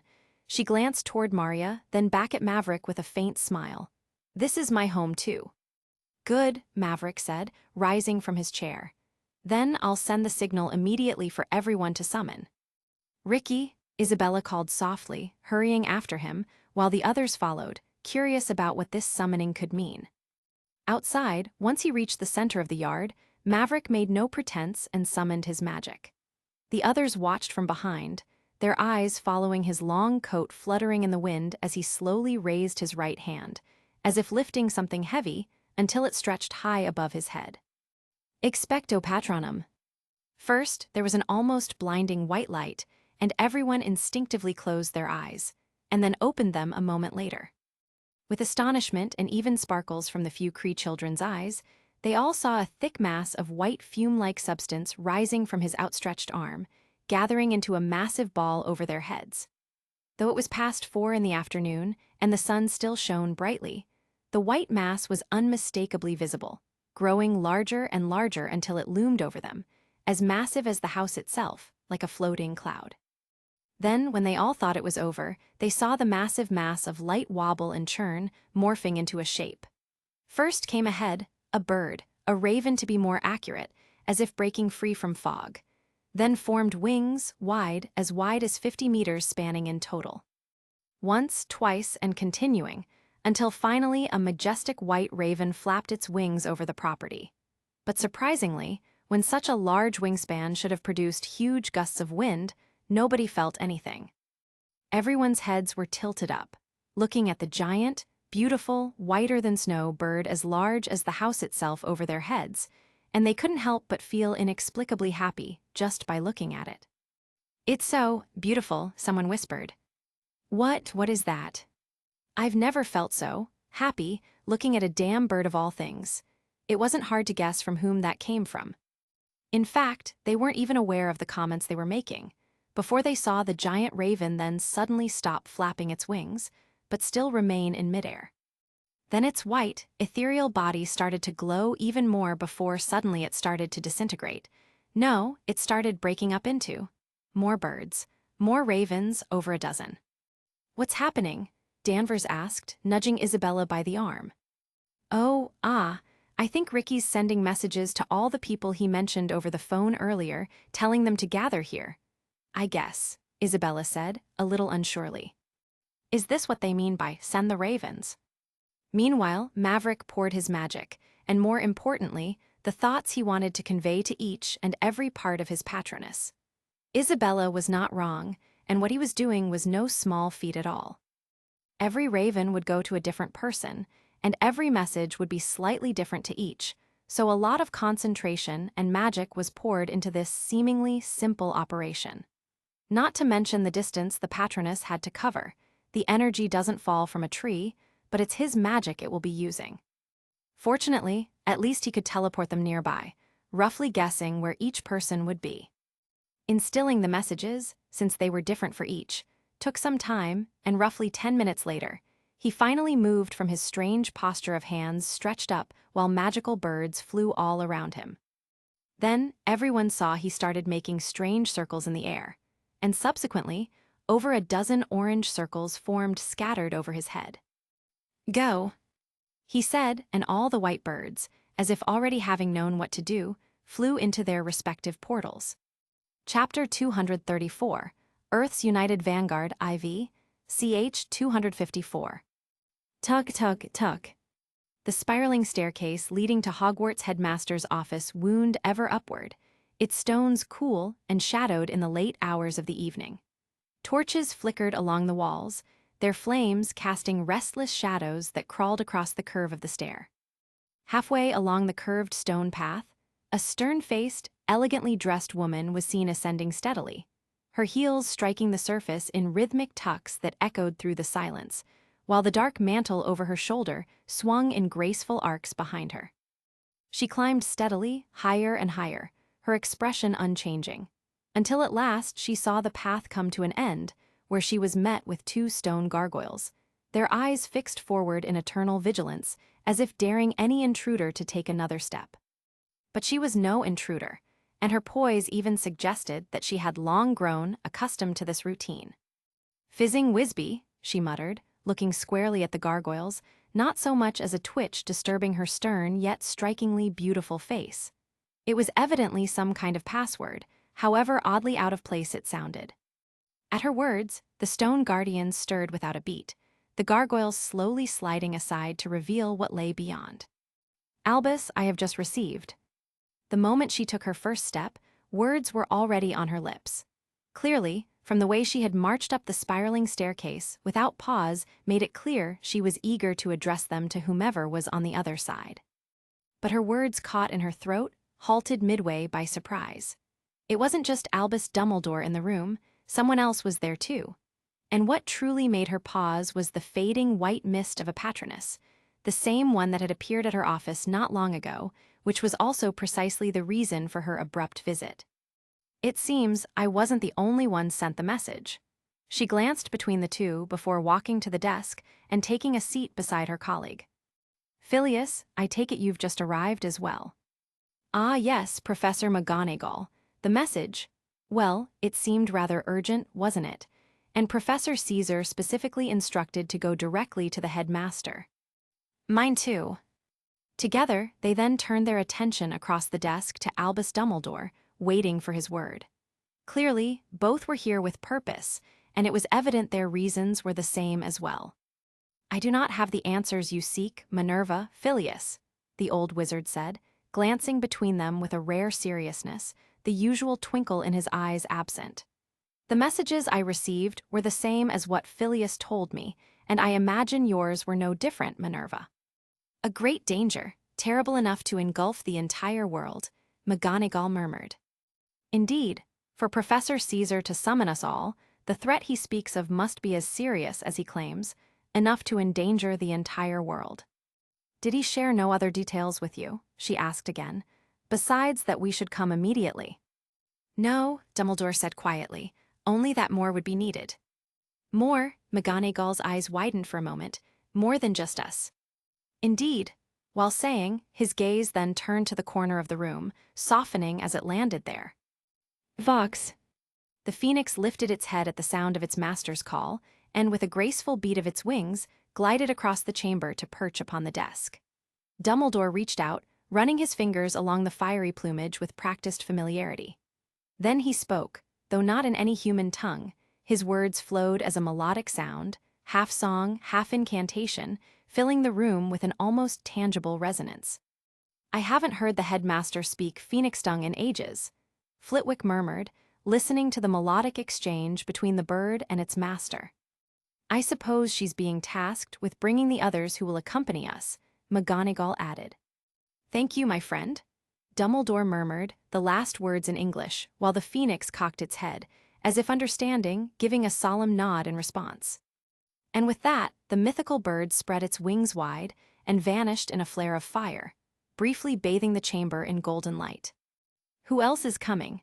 McGonagall asked as soon as Fawkes had disappeared. Alester, as well as 2 old friends from the Department of Mysteries, Dumbledore replied. Unspeakables, McGonagall arched a brow. I can understand Alester, headmaster, but are the other 2 truly necessary? Flitwick, rubbing his chin thoughtfully, also asked, slightly taken aback by the names. I hope they won't be, but they are all great magi nonetheless. It's best to be prepared for the worst, Dumbledore said, nodding firmly to the 2. We shall depart immediately once they arrive. Meanwhile, the other messengers that Maverick had scattered across to Europe and America were also finding their way to their targets, with some already having located their intended recipients and delivered their messages. The ones that took longer did so because, when Maverick scattered his patronesses through the portals, he had only a rough idea of where each person might be. However, even if his guesses were off, it would only delay their mission briefly. So long as they were fueled with enough magic, the patronesses would unfailingly find their targets. The speed of his patroness was not to be underestimated. Just because the corporeal took the form of a bird doesn't mean it flew at the same speed. In other words, its wings cut through the air far faster than any bird born of feather and bone. Magic, obviously. Nor was this unique to him. All corporeal patronesses could travel at extraordinary speeds, which was precisely why so many capable witches and wizards relied on them as messengers. One found its target in France, while in England, apart from Hogwarts, a few also flew to Buckingham Palace, specifically to the 2 great mages serving the country's monarch. In America, one touched down at the Garling residence, another at the home of the Scamanders, and a 3rd and 4th sought out the Walker twins. Basically, every witch or wizard of the great magus rank or higher, whom Maverick was personally acquainted with or otherwise counted as a friend, was included to receive the message, with each summons subtly tailored to its recipient. And beyond the magical world, a silver patroness was also seen gliding over the northern outskirts of New York, threading through dense forests and sleepy towns until it reached a vast clearing where a sprawling mansion loomed. Its mission was not for a witch or wizard, but for another extraordinary group, the most numerous besides the magicals who shared their world. The mutants. Well, maybe not all of the adult X-Men under Charles would prove particularly useful for the kind of interception Maverick had in mind, but some, say, Oraro, Akka the Storm, could undoubtedly play a role in it. The rest, he didn't mind them joining as well, though the best they could do was observe from inside their X-jet. On the other hand, their presence would serve as a boost to their reputation, and Maverick didn't mind lending a helping hand in that regard. The Patronus hovered over the clearing for a moment first, because finding its target was not as easy. There was no clear magical trail to follow like its other brother birds did, and only had some descriptive instructions its master had installed as a reference. Eventually, though, the clever fellow managed to spot the bald man in the wheelchair, the one he was programmed to recognize. When it slipped through the topmost window, it immediately raised alarms for the individuals in the room. Obviously, after all, how often does one welcome a glowing white raven? Yes, two others were nearby as well, quietly occupied with their own matters when it appeared so inexplicably, but the bird paid them no attention. It had one job, no, two. So it flew straight to its designated target, then flapping its wings to hover steadily and mark the first task as complete. Then, it moved on to the next. Professor Charles Xavier. Amid the vigilant gazes of everyone present, the ethereal bird of white mist began to speak. At first, it startled them. A glowing bird was not something you saw every day, and a talking, glowing bird even less, but soon the familiarity of the voice settled over the room. For fuck's sake, it's the damn magical kid. The hulking, ever-vigilant Wolverine was the first to relax, recognizing the voice, and then retracted his claws before glancing toward the professor. "Let's hear it first," Charles added a beat later, raising a hand in a gesture. "This is a recorded message," Brother Bird continued.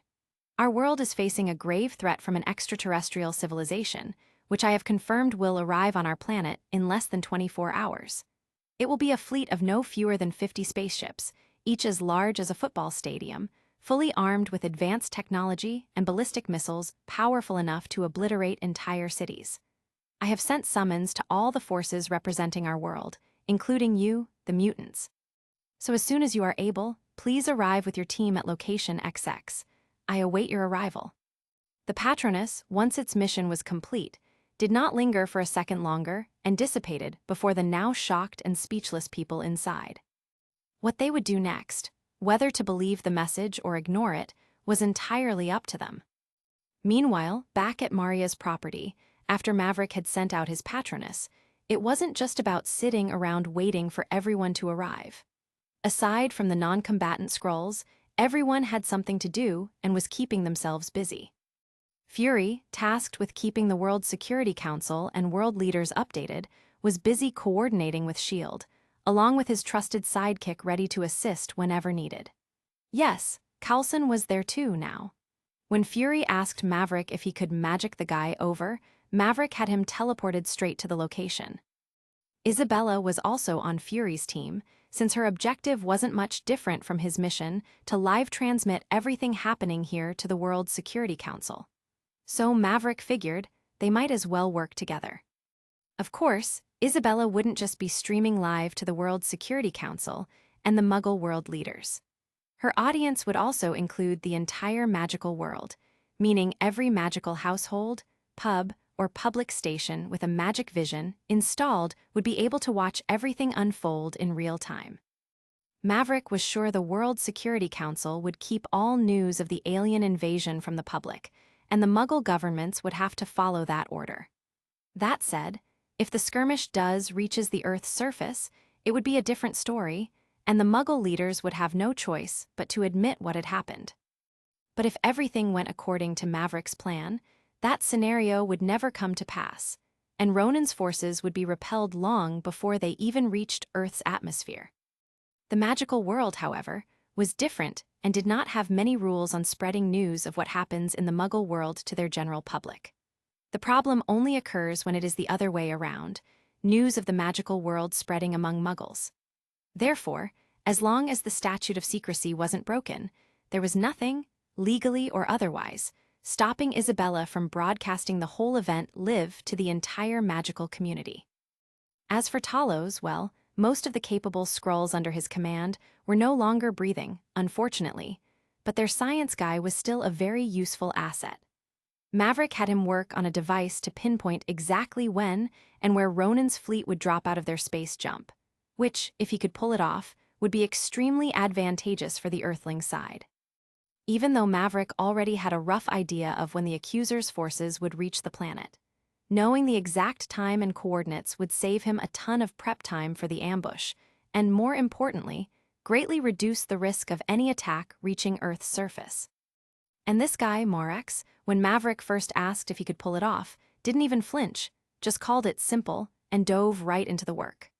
The result remains to be seen for now, but he really couldn't be underestimated when it came to creating or tweaking tech. After all, he had managed to turn a Quinjet prototype into a full-fledged spaceship capable of surviving and navigating outer space in under a day. There was no way Maverick would let a genius like that slip away from him. Besides, his outer space project was about to kickstart, and the Skrulls were basically looking for a safe place to settle and out of the Kree's reach. If Maverick could provide them both conditions, he would thus gain another powerful ally working under him. Maverick and Danvers weren't idle either, while everyone else was busy with their own tasks. With Danvers, Maverick felt she still hadn't quite reached the level she had when Ronan's forces arrived on Earth in the Captain Marvel movie, so he wanted to handle that little detail. Specifically, she still hadn't mastered flying with her photon energy powers, and without that, she was basically as useless as any regular person for the plan Maverick had in mind to confront Ronan. And it wasn't just about flying.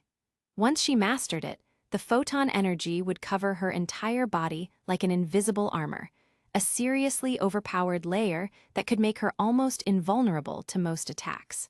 It was absolutely necessary for her to get it under control before Ronan's forces arrived. But there was only one way he could think of, quick enough, to get her instincts to pick up that ability.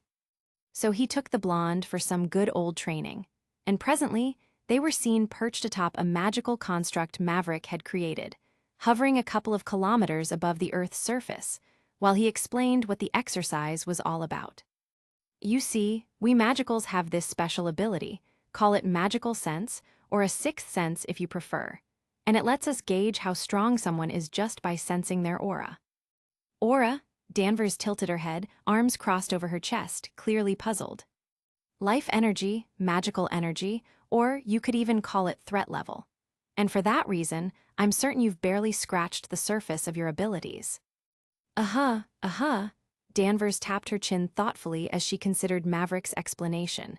So you must have a plan then, otherwise you wouldn't have brought me all the way up here. I do, in fact. Maverick gave her a knowing smile. My plan is simple. Let your instincts take over, and let your subconscious master full control of your photon energy powers as quickly as possible. Right? She dragged the words, a hint of skepticism in her tone. And how exactly? It's very simple, you just have to, not die. I what? Goodbye, Danvers. You as, Hool. Maverick watched her fall, her final shout echoing in the wind, while two beams of photon energy shot past him from his left and right, missing by a mile, clearly fired by Danvers as she struggled to control herself under the pull of gravity. Anyway, she's all on her own now. Whether it's the adrenaline pumping through her veins or the fear of turning into meat paste, she has to find a way to control her power if she's going to be truly useful for the ambush against Ronan. It was in a similar way that she learned it in the original movie, and he basically just applied the same settings here. Chapter 235, Earth's United Vanguard v. CH 255. BOOM. Like thunder splitting the heavens, a golden comet streaked through the clouds, tearing across the sky at supersonic speed. It didn't take her long. Not even halfway through her fall, Danvers had already brought forth the violent energy within her, bending it completely to her will. If her photon blasts could once be compared to a child's water toy gun, now they were more like a high-pressure fire hose. The difference was huge, just as he had guessed. His magical sense also confirmed it, that the power radiating from her had reached an unprecedented level, flaring in warning and telling him not to take it lightly. BOOM. BOOM. From above, Maverick's eyes followed the human comet of bright orange tearing through the clouds, each explosive boom echoing as she blasted through one sound barrier after another. Tusk, it's like one moment she's learning to crawl, and the next, she's out running marathons. Sigh, whatever. Anyway, with this overpowered crazy chick as a thug, the plan's going to go off even smoother. And why would he call her crazy? Well, because instead of slowing down after those few minutes of getting the hang of it, her objective seems to have changed. Or, to be precise, she was now heading straight for him. Heh, he chuckled, and a slow grin spread across his face as he watched her blaze upward, maybe 3, even 4 times supersonic. Crazy, really crazy. But his face didn't look worried in the slightest. If anything, he seemed almost eager to see if he could take her fist. Whoosh, boom. Another deafening boom as she crossed yet another barrier. No matter how confident he was in his own cheat, he couldn't help but feel a bit envious of her. That's Mach 6 now. How long has it been? 5 minutes since she learned to fly. Closer, closer. The sound of rushing air filled his ears as he watched the glowing figure swell larger in his vision, her fist drawn back and her body wrapped in blazing light. There was no way he could take her cosmic-powered punch with his bare flesh and bones, no matter how strong the archmage physique made him. With that thought, he outstretched both hands. Golden runes began to form before his palms, spinning, connecting, and expanding into a massive, radiant construct, the shield of the seraphim. In the same instant, a Proca Maxima from the mage system layered behind it, both glowing with power as he braced for the incoming strike. What, was that going a bit overboard? No. This woman, in this state, could clean through spaceships like they were paper, so he wasn't taking any chances. That said, the grin now spreading across his face belied any hint of caution. Whoosh! Boom! The impact hit with a deafening blast. In a mere fraction of a second, cracks echoed as the shield of the seraphim pulsed violently, the air humming with the collision of raw magic and photon energy in a blinding explosion of light. Ah, hell! Maverick muttered through clenched teeth, his coat whipping wildly around him from the sheer wind, heat, and raw power radiating from the aftermath. Meanwhile, their collision echoed with a terrifying blast, a shrieking roar that seemed to make the sky itself scream. The broken clouds around them burst apart in every direction, exploding outward in a circular shockwave that painted the heavens gold and orange for a fleeting moment. It was absolutely the right call to double over the shields. They held, barely, but they held. But he wasn't about to let her overpower him just like that. So, in the next moment, he clicked his tongue and pumped even more magic into the barrier, and golden veins of energy raced across its surface, pulsing brighter with every heartbeat. Boom. And across from him, Danvers mirrored his expression, her entire body radiating molten light, her grin fierce and unrelenting like a blazing sun in front of his eyes.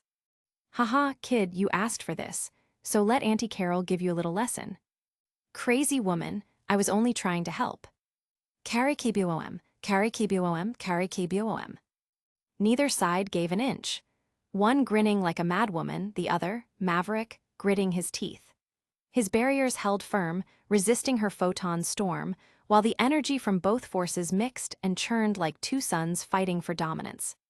Then, Maverick's eyes suddenly gleamed, a smirk spreading across his lips. If anyone's getting spanked, it's you. And with that thought, he released the defensive spells, both at once. Her punch ripped through empty air, missing his face by mere inches, the heat from it vaporizing the air between them and scorching the side of his cheek. Maverick twisted, moving with perfect timing, his body turning as his arm pulled back. He channeled all his power into his fist, and with one precise swing, he drove it straight into her ribs. Cough. Boom. The explosion that followed shattered the sky once again. The shockwave spread outward in a roaring burst, tearing through the clouds and leaving the air trembling in its wake. Danvers shot the opposite direction like a blazing comet, streaking across the heavens at incredible speed. Trails of golden energy and fiery mist followed her path, lighting up the atmosphere as she flew through miles in seconds.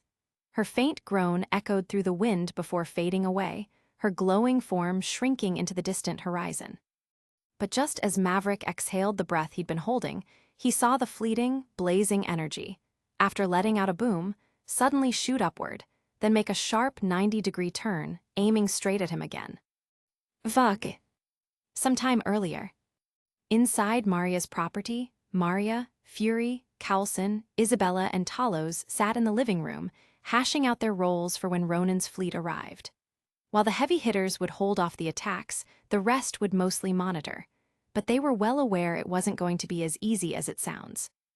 Ricky said he'd have Uncle Ali and some of his people stationed with us too. We'll be inside Uncle Ali's magical construct, and with the barrier up, we can record everything from all angles, Isabella said, glancing around and tapping her finger on the table. I still can't believe I'd be stuck directing a movie. I'm a level 6 agent, you know. I should be on a fighter jet blasting the alien bastards. All that kid's fault. The director forced me to follow orders. Maria arched an eyebrow from across the couch. Can you even fly a jet? Fury opened his mouth, closed it, and muttered, not the point. You know, we could take the Quinjet. Talos leaned forward, a subtle gesture toward Maria punctuating his words. Lady, if you're as good a pilot as you say you are, we could really make a difference. After learning that Earth would be raising its full force, at least 8 unfathomable beings as strong as Maverick, someone the green alien from their very first meeting had considered demigod level, Talos was now confident they could, at the very least, drive Ronan's fleet back to where it came from. I say we do as Mr. High Counselor said. Just sit this one out, sir, Coulson said, fixing his tie and looking at Fury, his boss. And then, all of a sudden, boom. They all heard a deafening sound from outside and jumped in alert. I think it's coming from above. With solemn expressions, everyone moved toward the door and stepped outside into the yard. What in the goddamn, Fury muttered in his typical language, is happening now? Their heads tilted all the way back, and high above, somewhere within the blanket of clouds, they saw a massive crater-like formation, and at its center, a blazing star. Fury's gaze stayed fixed on the blazing point, and his brow creased, lips pressing into a thin line. Didn't the kid say he was taking Danvers out for a little training session? And just as he uttered, they all saw that same blazing point suddenly get veered sideways like a rocket, slicing through the clouds and bursting them apart in its wake. Boom, and seconds later, a deafening crack, sharp as a gunshot, rolled through the air and reached their eardrums. Then, just as suddenly, they watched the blasted-away blaze of light come to an abrupt stop. My God, are they fighting? Is that what's causing this? Maria voiced what everyone was already thinking. But no one made any comment, too awed or too terrified, by what they were seeing. Their eyes tracked the blazing point streaking across the sky again, making a sudden, sharp 90-degree turn, streaking even faster before slamming head-on, bright orange against dark gray. They separated, gained some distance, and crashed into each other again. And again, once, twice, thrice, they zigzagged, twisted, and collided in bursts of light and thunder. Boom! Boom! Each impact split the heavens apart like craters in the sky. Then the two streaks would spiral around and clash, like a furious, dazzling dance of destruction. Boom, booms, boom. Within minutes, the blanket of white clouds overhead looked like Swiss cheese, full of holes punched clean through. At this rate, they'll set off alarms across the whole damn country, Fury muttered. Or did the kids, what's it called, ward, whatever, cover the whole city this time and not just this property? 'Cause if not, every goddamn newspaper will have this on the front page tomorrow. But before anyone could answer, a voice, rough and composed, but at the same time unfamiliar, drifted from behind them. You are absolutely correct, boy from Muggle America. Our dear speaker seems to be showing a rather casual ignorance for the Sacred Secrecy Act. Click, click. Everyone snapped their heads toward the sound, while Fury and Talos instinctively had their guns leveled. It was a group of elaborately dressed figures, standing not far away, and except maybe Isabella, none of them had the faintest clue who they were at first. At the front was clearly the leader, a middle-aged man in blue robes draped over a sharp suit, a gray half-top hat on his head, and a neatly trimmed silver beard. To his right stood a woman in a sleek mix of modern and traditional attire, her pointed hat giving her a commanding look. Beside her, a shorter man with a goatee and round glasses wore a robe over a suit, like a scholar ready for action. To the supposed leader's left stood a tall, battle-hardened man. His reinforced tactical coat was lined with glowing patterns, and he had only one natural eye, the other a prosthetic that pulsed faintly blue. A jagged scar ran across his cheek, and his missing arm had been replaced by a metallic prosthetic that hummed quietly, intricate glowing lines tracing its surface. From a glance, he was exactly the kind of guy you didn't want to mess with. Next to him were two more figures, cloaked in dark robes pulled over their heads like hoodies.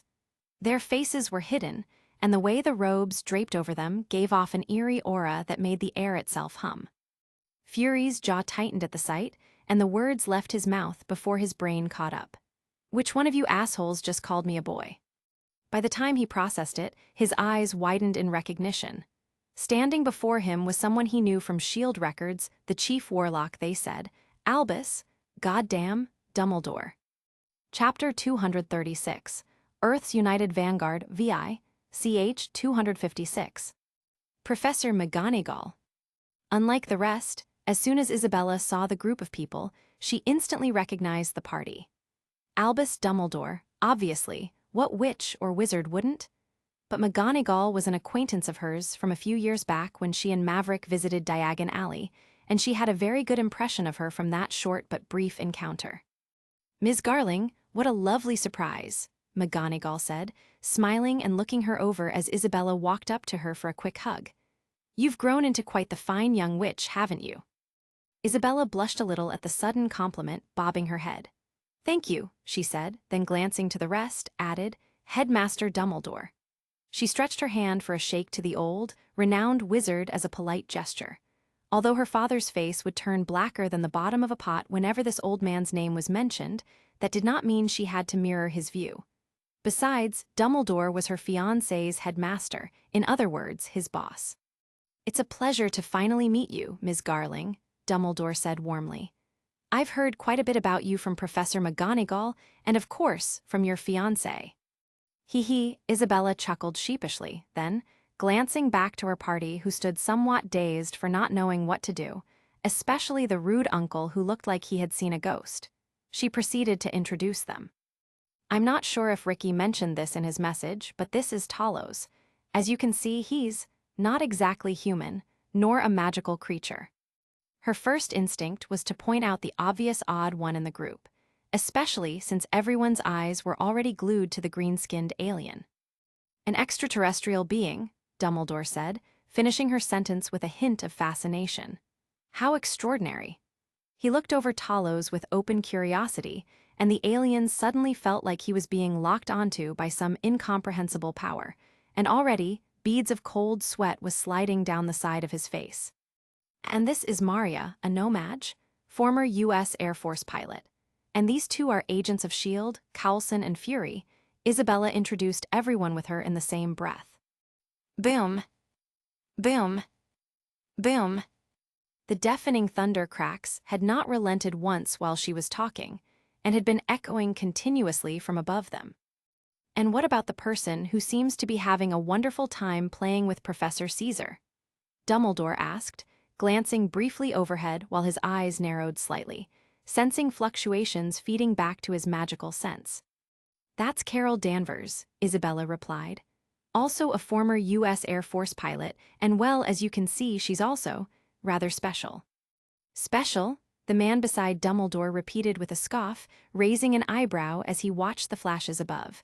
"I've never heard of a muggle capable of matching an archmage blow for blow." He shot a sideways glance at Dumbledore. "Albus, what can you tell?" "Fascinating," Dumbledore interrupted softly, his eyes bright with intrigue. "The energy coming off from her, dare I say, even I'd have to think twice before taking her lightly." "Is she a mutant?" McGonagall chimed in, also raising her head to the continuous booming thunder cracks. Dumbledore did not answer. Instead, he glanced at Isabella and raised a brow. "Well, Ricky said she's not a mutant," Isabella said, rubbing her chin thoughtfully, "but an enhanced human, like Captain America Steve Rogers." The rough-looking man frowned, giving her a skeptical glance. "You're telling me Muggles made that? An enhanced strong enough to go head-to-head with an archmage?" "Let us not dwell on the matter for now, Alistair," Dumbledore said mildly. Turning back to Isabella's group, he smiled. "Allow me to introduce my companions. Albus Dumbledore at your service. This, he gestured to the woman beside him, is my colleague and dear friend, Professor Minerva McGonagall. And this gentleman here is Alistair Moody, a distinguished great magus from the British Ministry of Magic.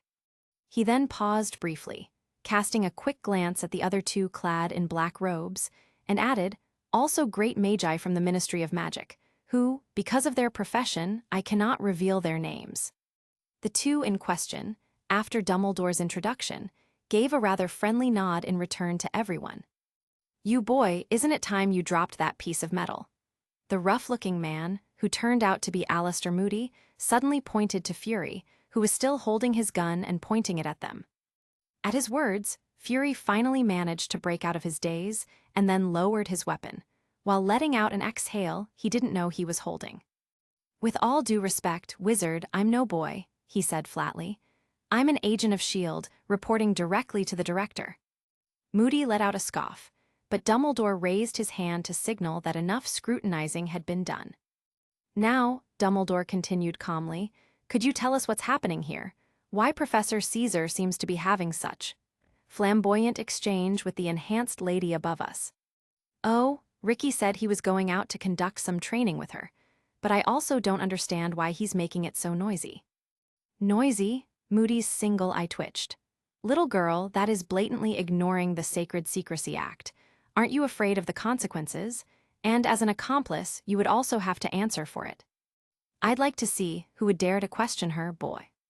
A sudden, heavy voice cut through Moody's ranting, and everyone instinctively turned to their sides and saw a man that, for lack of a better word, looked like Hercules himself, with hair as majestic as a lion's mane, arms crossed over his chest, descended from above. Two others were there behind him, a man and a woman, both bearing a strong resemblance. As soon as Moody laid eyes on the figure, his pupils dilated, recognizing who it was, and he couldn't help but swallow a dry mouthful. Ha, Fury chuckled quietly behind Isabella. Who's the boy now, you one-eyed, straight out of a comic villain-looking motherfucker? Of course, he didn't say it aloud, but was pretty happy when Moody, the asshole who had been calling him a boy, received the same treatment. Daddy, Isabella ran over and wrapped her arms around the man. I thought you'd be the first party to show up. Teacher Simon, Teacher Sarah. Stepping out of her father's embrace, Isabella then turned to the pair standing beside him. Were you both called as well? The kid mentioned in his message that we should find your father, Sarah answered, giving a light shrug. So here we are. We've actually been here for a while, Edward added, smiling as he ruffled her hair. Indeed, we've been here for a while, or you could say we all, by some coincidence, arrived at the same time. Isn't that right, Garling? Dumbledore curled a smile, looking at Edward, then turned his head once again in the opposite direction. Subsequently, an exaggeratedly tall woman materialized, as if a veil around her had dropped dramatically. And likewise, she wasn't alone either. With her were a man and a woman, but they looked considerably older than anyone else currently present in the area. They too came down, standing atop a construct of magic, and landed near them. That kid really has the audacity to summon all of us, the tall woman said, grinning as she swept her eyes across the gathering. Old woman, weren't you supposed to notify Volkov? And what about Takemura? Maxime shot him a withering glare. Your mouth is as foul as ever. Then, glancing at Isabella, she smiled. Little girl, you better not learn all of your stupid father's habits, lest little Raven might reconsider marrying you. The hell's that supposed to mean? Now, Dumbledore cut in quickly, seeing Edward's temper flare. He turned to the pair behind Maxime and brightened. Nicholas, Perenelle. Albus, I see your condition has improved somewhat. Have you found a solution already? The man speaking was none other than Nicholas Flamel, the Grandmaster Alchemist and once Dumbledore's mentor in the art of alchemy. At his words, both Edward and Maxime raised surprised brows and glanced at Dumbledore to hear what he had to say. Even McGonagall, Moody, and the two black-robed figures also cast curious glances, surprised by it. Not quite, but yes, I have indeed found some way around it, he said with a smile and glanced overhead once again. All thanks to my dear colleague. The kid never mentioned something like that to me, Edward said, glancing up and down Dumbledore as he washed his magical sense over the old man. Good for you then, Dumbledore. If what you say is true, then you owe my pupil a grand favor. Huh, why are you trying to sound so high and mighty, Mad Lion? Maxime scoffed. Just because you are his teacher doesn't mean it has anything to do with you. No, no, Dumbledore said, chuckling. I owe Professor Caesar a great deal, and I don't deny it. Boom. BOOM. I believe it's about to come to an end, Dumbledore said suddenly. At his words, everyone glanced upward once again, following Dumbledore's line of sight, and saw that with the last crack of thunder, the two trails of light had finally stopped moving. Might I suggest we go inside? Taking his eyes from the skirmish above that seemed to have come to an end, Dumbledore then turned and looked at Maria. My lady, I hope a few old people like us are welcome at your home. Maria, who had been silent all this time with all the big shots arriving in inexplicable ways, finally spoke her first words. Yes, sir, please, but my living room isn't that big. I hope everyone won't mind.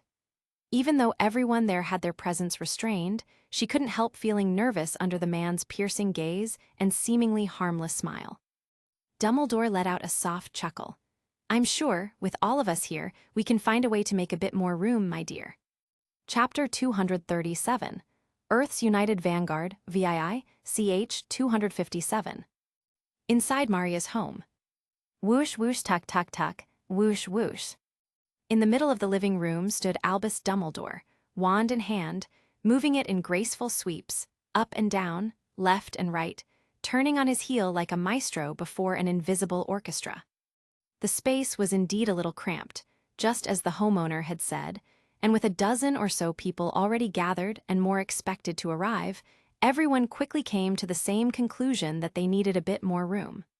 After all, a proper discussion required some breathing space, right?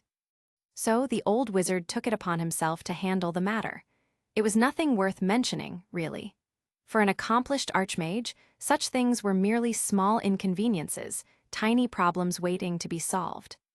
At first, when Dumbledore asked Maria for permission to make some space, she wasn't quite sure what he meant. She thought he might be planning to conjure a few extra tables or maybe shift the furniture around a bit, so she just nodded absent-mindedly. Feel free to make any changes you wish, sir, she said, and then what happened next nearly made her jaw drop to the floor. A few startled curses slipped out before she could stop them. Magic! What an incredible power, she thought, glancing around in awe. Before her eyes, what had once been her simple 20 by 20 foot living room began to stretch and grow. No, expand. Within seconds, it was at least 3 times its original size. The humble coffee table at the center transformed into a grand, ornate table, and the sofas multiplied around it as if on cue, changing into exquisitely crafted chairs and forming a perfect circle. She counted quickly, then gulped. There had to be at least 20. In other words, her small, ordinary living room hadn't just become a bit bigger, as the grandfatherly wizard had said. It had been transformed into something more like a full-fledged conference room, and she couldn't help but gulp again at the sheer, breathtaking power of these otherworldly people she had come to know over the past week. But, for real though, them chairs, and that desk lookin' real slick and mad expensive. That, sir, is it gonna stay like this forever? She asked, eyes on the old wizard, who was nodding approvingly at his handiwork with a satisfied smile. The transfiguration would eventually revert, but the space itself, unless altered by another mage, will remain stable, sustained by the ambient magical energy, he explained, turning to her. Worry not, my dear. Once everything is complete, I shall revert the room back to Norma. Please don't. I mean, can you not humble, sir? Really like what I'm seeing, thank you very much, she said nervously, while the rest of the magicals exchanged amused glances. The old man couldn't help but let out an audible laugh at her reaction, while a few others tisked under their breath, muttering muggles or nomads. But to her credit, only Dumbledore, the 2 other archmagi, and perhaps McGonagall could transfigure such finely detailed craftsmanship. It really does look mad expensive, even for wizards' taste. And just as the strange silence settled, with everyone's amused glances fixed on Maria, the sound of the front door opening made everyone turn. Outside the house, thump. The sound of a dense hum echoed as Maverick and Danvers suddenly appeared out of nowhere, in front of the property's doorstep. I feel like I'm gonna throw up. Danvers grimaced the moment she appeared, bending forward slightly. Even with her body enhanced far beyond any normal human, the nauseating rush of apparition hit her full force. You'll get used to it. Maverick curled a smile, hands in his pockets, and gestured toward the door with a nod of his head. Come on, we've got a lot of company. Company? Danvers straightened up and got herself under control, giving him a sideways glance. So the people you said would come are finally here. Some, Maverick said, sliding one hand out of his long coat pocket and flicking his finger. Instantly, Danvers' battered Cree uniform repaired itself, the damage from their earlier ruckus disappearing as it looked good as new. Sighing, Danvers shook her head. I really envy you people. She flicked off the non-existent dust from her shoulders after Maverick's spell finished. Strange drinks to boost stamina, heal injuries, and with just a flick of your fingers, you get to clean yourself up. Come on, wizard, you're not seriously telling me I can't learn some of that magic? Not to brag, but I pick up skills pretty fast. It's not about skills, like I don't have photon energy powers like you, and you don't have magical energy. Simple. Saying that, he opened the door and stepped inside, with Danvers following. Did we come into the wrong house? Danvers gave a puzzled glance around the, much larger living room than she remembered her friend's house having. Carol. Maria, what happened here? Maria came running over, grabbed her hand mid-sentence, and gestured behind her with excitement. Look, the wizards made my living room so much bigger. I can see that. At the same time, Maverick walked up to the group, smiling and headed straight to his father-in-law first. Teacher, he greeted respectfully. I see you've been busy, kid. Edward arched a brow at his student. More or less, he said, curling a smile, then glanced at the two beside him. Teacher Simon, Teacher Sarah, thank you for coming. Glancing over at the rest, he nodded likewise. Headmaster Olymp? He gave a brief greeting to the two archmages first, then paused at the elderly-looking couple. A genuine smile spread across his face as he approached them and extended his hand. Thank you for coming on such short notice, Grandmaster and Lady Flamel, he said, bowing his head slightly in respect. Oh no, this is our duty, young Maverick. I must admit, I found it hard to believe at first when Olymp delivered your message. But seeing proof right here before our eyes, I'm glad you chose to seek our help, Nicholas Flamel said warmly. This is our home too, young man. Of course we would show up, Purnell added just as warmly beside her husband. Smiling, Maverick then turned to the others, greeting each of them one by one before finally motioning for Danvers to step closer. Everyone, this is Carol Danvers, he said. She'll be a key ally in helping us stop the invasion that's coming our way. Short and precise, he skipped over the details of her abilities and the reason for her importance. Those explanations could wait until the full team was assembled and it was time to break down the plan. And these, Maverick continued, glancing her way, are people from my world, my teacher, Edward Garling. He gestured toward his mentor first, who offered a single nod, though Maverick noticed the subtle tremor in the man's pupils, a reaction he barely masked. Understandable, really. After all, feeling that kind of dense energy from a muggle of all people would shake any mage of his level. Albus Dumbledore and Olymp Maxime, along with my teacher, are as capable as I am, if not more. Keeping the introductions brief, he finished in a single breath, continuing, the rest, well, they're not to be underestimated either. Some of the finest minds and strongest wands the magical world has to offer. Danvers had also put on her soldier mask, looking solemn and letting Maverick handle the talking. She gave short nods as he spoke, her posture firm, though her eyes couldn't fully hide the curiosity bubbling inside her head. With the introductions over, everyone moved into the newly redecorated living room, ready for Maverick to finally explain the full situation.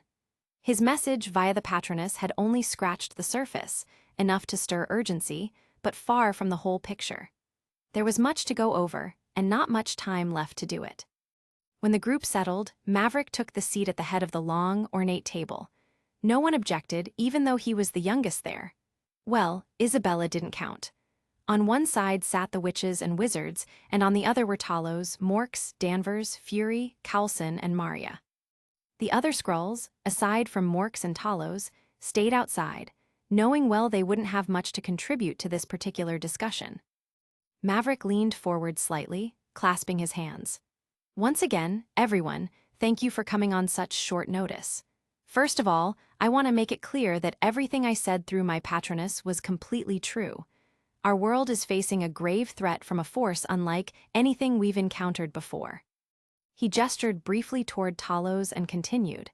As you can see, extraterrestrial life is very real and has likely existed far, far longer than our own civilization. So long, in fact, that their technology has advanced to a point where even we, as magicians, might mistake it for magic. A few soft scoffs rose from the wizard's side of the table, but Maverick didn't pause. This wasn't the time to put anyone in their place, and truthfully, he preferred to avoid arguments until after the operation was over. His comparison between magic and science wasn't meant as flattery. The being he referred to, the Supreme Intelligence, was living proof of what he meant.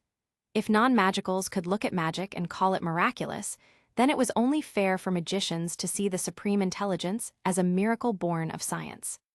Some time ago, Talos, Ms. Danvers, and I intercepted a high-ranking soldier from the very force that's now preparing to invade our planet, Maverick went on. But before eliminating him and his entire unit, I went through his memories. And what I found there is precisely why I decided to summon all of you here without delay.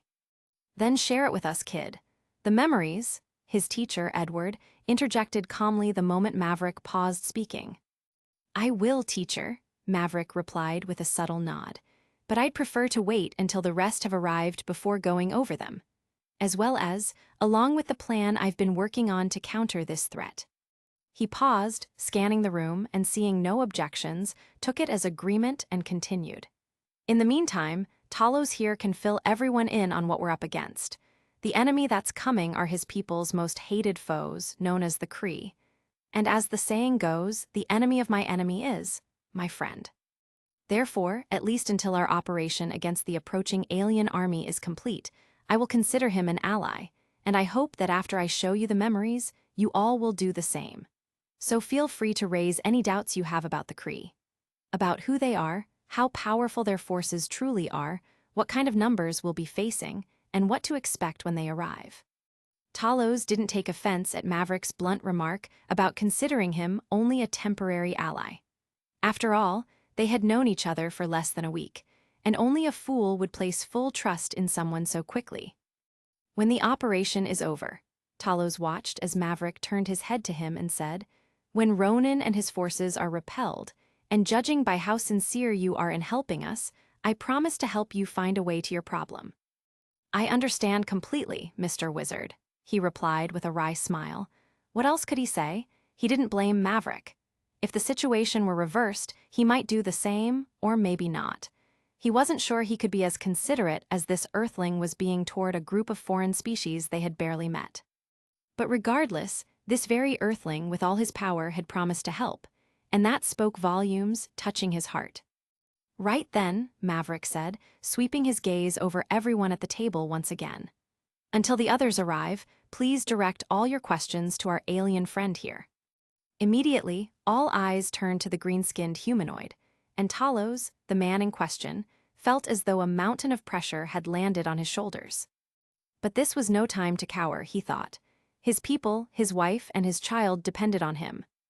So, with a resolute nod and a long exhale, he glanced around at the expectant faces, bracing himself. The room fell silent for a moment before the first question came from a rather unexpected party, Alastair Moody, ever the scrutinizer. He was blunt, asking directly what Talos' purpose was in coming to Earth in the first place. Then Dumbledore, Maxime, Flamel, and Edward followed with their own questions, inquiring where he came from, details about the Kree Empire, everything he knew about them, and even more about the general life forms beyond their planet. For over an hour, Talos talked nonstop, satisfying both the scrutiny and the curiosity of the mages, until finally the rest of the groups Maverick had personally invited began arriving. The Scamenders appeared first, followed by the two great mages representing the British Muggle monarch. Ali, Maverick's right-hand man, arrived with Lupin and Maverick was a bit surprised to see Sirius Black, whom he clearly hadn't asked to bring. Additionally, only Takamura, the wizard from Japan, arrived from the ranks of archmages who was not really an acquaintance of Maverick. Although, that can't be entirely true, after all, the old thing had once made a generous donation to him from the goodness of his heart. As for the remaining three, well, Maverick didn't bother to find out. He hadn't personally sent ravens to them anyway. Instead, he had asked his teacher Edward, Dumbledore, and Maxime to inform them of the gathering. Apparently, they had made contact, but whether or not they would actually arrive remained to be seen. And finally, just as the sun began to dip below the horizon, Charles and his team of mutants arrived as the last party. Their X-Jet, Akka the Blackbird, touched down with a deafening roar, its powerful engines rattling the house and sending shudders across the yard. Chapter 238, Earth's United Vanguard, VII, CH 258. The Kree Empire? Even thinking the name made his chest tighten. They aren't just another advanced race spread across the stars. They're a cold, efficient, and ancient war machine, a species built for conquest, shaped over thousands of years through discipline, experimentation, and an obsession with control. The worlds under their rule are stripped bare and turned into factories of war, churning out soldiers, ships, and weapons capable of erasing entire planets. Every Kree is born into service, their worth measured by how much they can offer to the Empire's endless conquests. Things like art, joy, or compassion don't exist there anymore. They gave those up long ago. What remains is purpose, drilled into every fiber of their being, and that purpose is domination. And what's coming for this planet sits right at the top of that hierarchy. Ronan the Accuser. A heavy silence followed the room at the mention of the name, while Talos continued to speak. The man isn't just a soldier. He's a zealot encased in armor, carrying judgment like its sacred flame. Where the Kree Supreme Intelligence rules through calculation and logic, Ronan embodies their devotion to conquest. To him, war isn't duty, it's divine.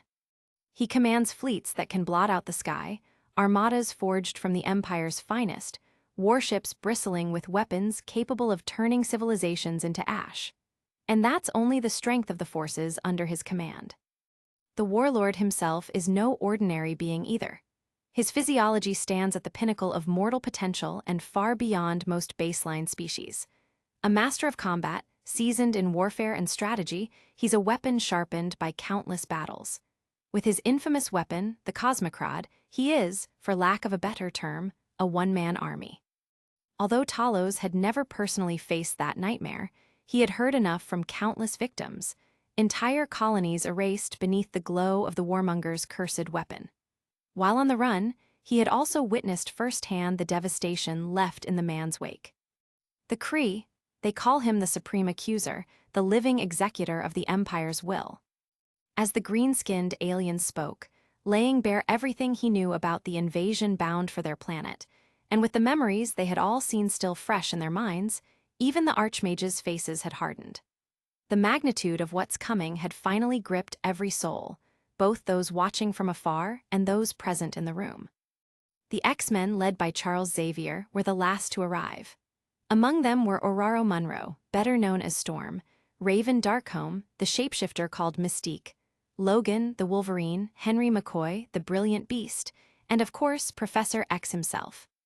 Their numbers were small, but these were the only adults Charles could spare, and he obviously wouldn't bring the children under his care into a war. On top of that, the message he had received was urgent, and he hadn't had time to reach out to anyone else, including some of his old enemies/allies. But really, Maverick only needed Ororo. The rest wouldn't be of much use anyway. A few hours had passed, and by this point, it wasn't just the people physically gathered in Maria's home who were part of the meeting. This threat, even if Maverick had wanted to keep it under tight wraps, could not ultimately be hidden from the upper echelons of the world's powers. It was, after all, a global catastrophe that was imminent, not simply a threat to a single city like London or New York. Anywhere, big or small, poor or rich, town, city, or country could be affected if things went wrong. So it was only logical that the whole world be involved when discussing the plan to resolve the matter. However, it wasn't feasible for every leader to gather at what, to them, was just a random citizen's home. The next best option, one that could be implemented quickly, was to hold a conference where everyone could at least watch and voice their concerns. And thanks to S.H.I.E.L.D.'s technology, combined with Maverick's magical vision enhancements, it wasn't a difficult task. Hence, the gathering now included a live video link too. The World Security Council, the International Confederation of Wizards, the director and top officials of S.H.I.E.L.D., and many heads of state and magical governments were also watching, their eyes fixed on the events unfolding in Maria's living room.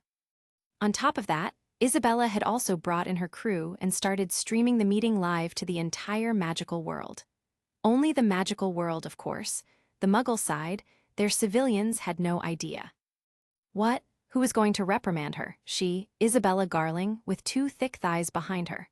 Besides, what she was doing was right under the eyes of 5 archmages, and since it technically didn't break the statute of secrecy, i.e., revealing magic to the general Muggle public, nobody even thought to question her. Such was the thinking of the hierarchy of the magical world. Anyway, after everyone had gathered, the first thing Maverick did was play the memories for those physically present, starting with Xuanhuan's communications with Ronan the Accuser.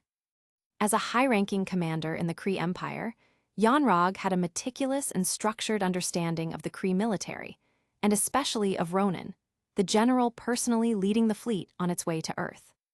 For magicals, memories were like CCTV for the Muggles, only in 4K plus resolution. Experiencing the Kree commander's viewpoint in vivid detail left no doubt about the severity of the situation for those gathered. At least for those physically present, it was crystal clear after that point that they had been summoned for a good reason, and more importantly, that Maverick had made the right call in doing so.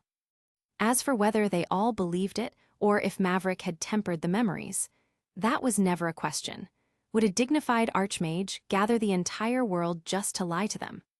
Finally, for those watching and listening via the video link, who couldn't experience the memories firsthand, Maverick turned to Talos and asked the alien to speak from his perspective, explaining everything he knew about the Kree Empire and the forces Ronan commanded. Mr. Alien, Talos, from what I can understand this, extraterrestrial warlord's purpose in coming here is to eliminate your people, right? A politician's instinct was immediate. A voice from the screen cut through the room as the Prime Minister of India spoke, his remark obvious, though not said outright. If you're suggesting we play it safe by handing over what the enemy wants and thinking we'll be spared, then your thinking is far too shallow. Respectfully, Mr. Prime Minister, Maverick said, his eyes narrowing at the screen. I agree with the High Counselor, said Alexander Pierce, director of S.H.I.E.L.D., as Maverick paused. Besides, this is a warmongering intergalactic warlord. I highly doubt he'd consider a peaceful resolution, even if we gave him what he wanted. With all due respect, human leaders, you cannot assume Kree thinking is like human thinking or even like that of any other civilization, Talos said, his tone calm and measured as he faced the large screen. Yes, you could hand me over, thinking you'd be safe, but I guarantee that would only feed the accuser's arrogance. How would you know that? Another voice echoed from the screen. It was the Prime Minister of Japan, his tone cautious but firm, seemingly agreeing with his Indian counterpart. You said it yourself. You've never met this alien. There will be no negotiations and certainly no compromise, Maverick snapped, his hand flattening on the table. Unless, of course, you want us to look weak in front of the enemy. I agree with the High Counselor, the President of the United States said, leaning forward in his chair, backing Maverick's tone. Compromise is for the weak. Our world will not be taken because we tried to appease a conqueror on first contact. A woman's voice from the screen then asked, practical and clipped, do we have a technical way to know when and where the invaders will arrive? We're working on it, Ms. Carter, Maverick answered, then glanced at Morks beside Talos. Is the project finished, Morks? Morks shrugged, lazy confidence in his posture. It's been finished for a while. It's up and running. It can detect anything within a range out to the moon's orbit and around Earth. I can extend the range if you want.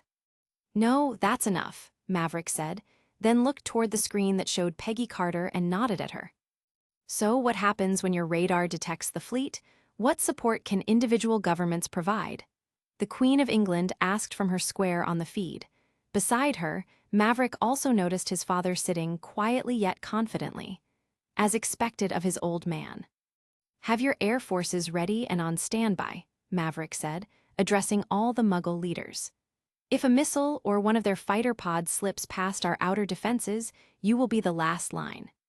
He paused, then let his gaze fall to the square on the screen showing the ICW assembly. "And to the International Confederation of Wizards, scatter your great magi across the globe. If anything gets through, work with the Muggle air forces to intercept and eliminate it." He then turned back to the people at the table. "What do you think?"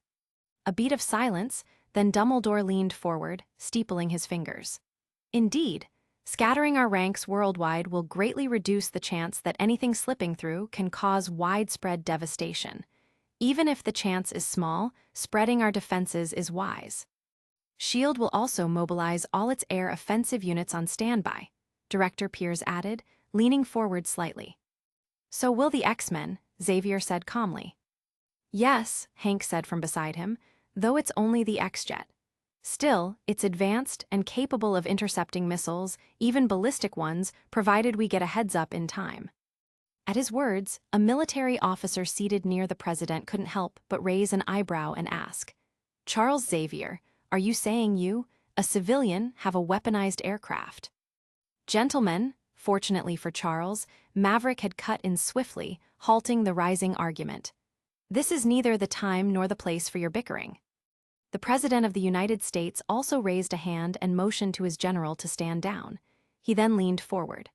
"Are you sure, High Counselor," he said, eyes narrowing, "that our air forces can't offer offensive support instead of just waiting? What if these aliens, once their weapons come within range of our surface, decide to fire? Say, targeting every country on Earth at once. How sure are you that you can intercept all of them at once?" It was a fair point. Even with Maverick and the other archmages working together, they would still be hard-pressed.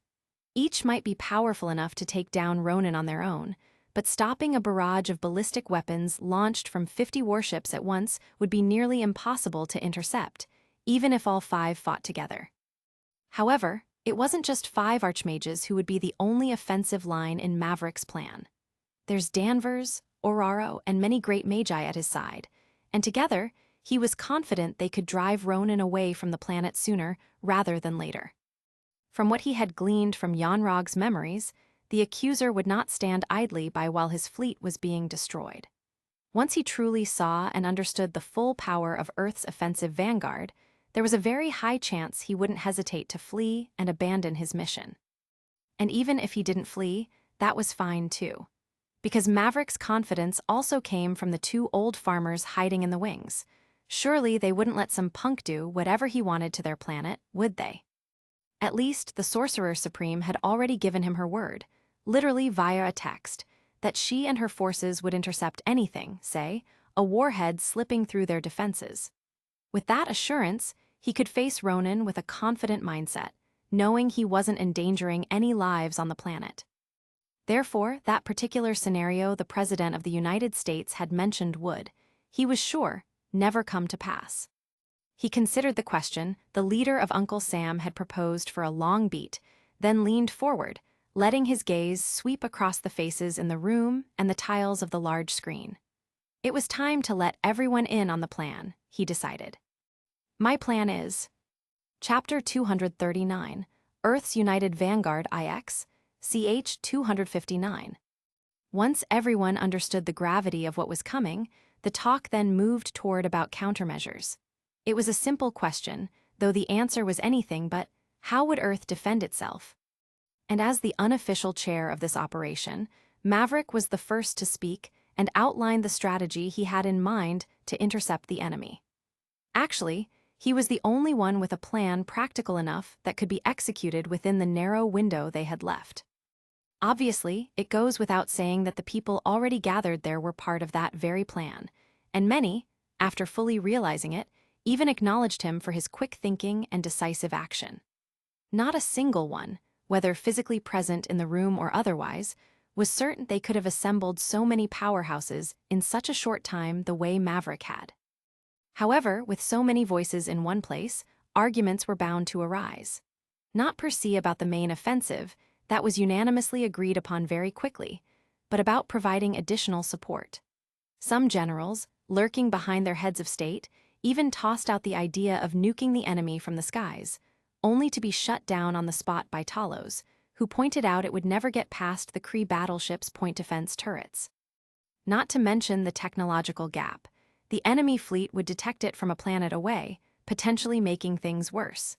In the worst-case scenario, they might even decide to unleash a full salvo of ballistics all at once. But still, the generals from the superpower countries were not content to simply stand idly by.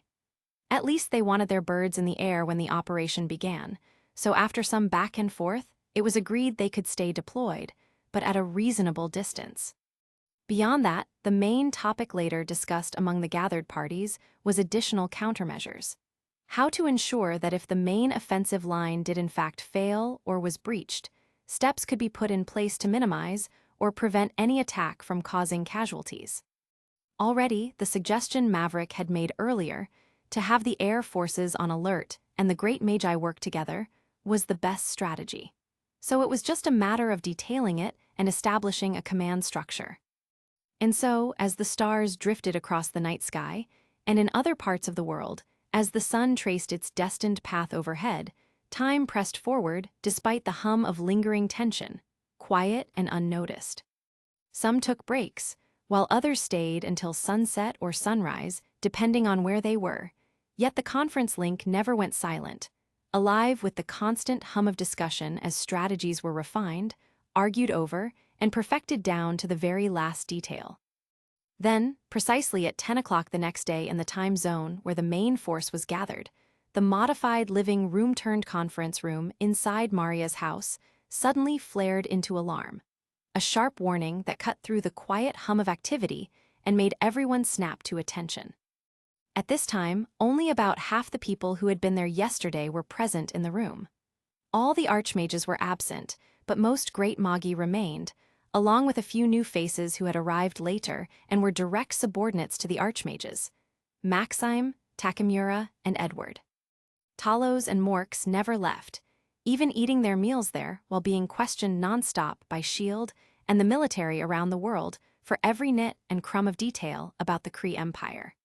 Fury and Coulson endured the same fate, serving as S.H.I.E.L.D.'s representatives to bridge the operation's developments to the non-magical world, while the rest of the participants came and went in the meantime. However, just as the alarm blared, the room reverberated with thumping echoes, as if space itself were fracturing. Witches and wizards who had stepped outside for a break, or for any other reason, apparated back in one after another, while the pounding of hurried footsteps from outside signaled the rest rushing in, and the air inside the room instantly crackled with urgency. "Talk to me, Morks," Maverick said, sliding into the headmost seat as the long table filled quickly with everyone taking their places. Morks didn't answer immediately. His fingers danced over the Kree tech strapped to his hand, twisting and adjusting with nervous precision as beads of sweat formed on his brow. After a long, deliberate pause, he finally swiped his hand through the air, and the room dimmed before a hologram flickered to life in the center of the table. The hologram hovered, glowing faintly. A flawless sphere of Earth and a smaller orb drifting at a distance, with dozens of red dots pulsing like urgent warning lights, while Morks finally spoke, cutting through the charged silence. "They're here," he said bluntly. "How many? Coordinates? Are they moving?" The three questions came almost at once from different feeds on the large screen. "Exactly 50, Morks said, his fingers still dancing over the tech. He took a steadying breath before continuing. "Their exit jump, when my recon detected it, was somewhere between C-53 and its moon. And yes, they are moving, heading straight for the planet." "That close, how fast are there? Vessels?" Dumbledore asked from the table, looking solemnly at the glowing hologram. "Half an hour, no more. They're moving fast, and it seems..." He paused, then turned briefly to Maverick and added, "They've taken the bait, judging from their trajectory and factoring in C-53's rotation." "That's good." Maverick let out a breath. Even though he was confident about the operation, he couldn't help feeling a tang of tension. He wasn't afraid for his own life, but if the operation didn't go according to plan, many innocent lives could be at risk. And the bait was nothing more than a simulated distress signal, mimicking the Kree, designed to lure the enemy fleet into the atmosphere at a location of their choosing. That way, even if the offensive line was breached, the Kree fleet's weapons or drones would need time to reach inhabited areas, giving them a window to implement additional countermeasures. The signal originated from the Taklamakan Desert in China, exceptionally far from any human settlements, making it one of the most isolated places on Earth. "Ladies and gentlemen, you heard the science guy," Maverick said, glancing across the room and the screen. "Counselors of the International Confederation of Wizards, be prepared to move to the location on our signal." He first addressed all the great Magi, then the non-magical side. "Generals, have your air assets on standby for our signal. If we can ultimately lure their 50-ship fleet into that atmospheric pocket, we will execute Plan A and launch a coordinated, full-scale offensive. The 5 of us, along with Ms. Danvers and the Great Magi, will hit them with everything we have. Until then, it's Plan B for you. Disperse and stay ready for anything." 15 minutes, Morks announced again. "They're accelerating."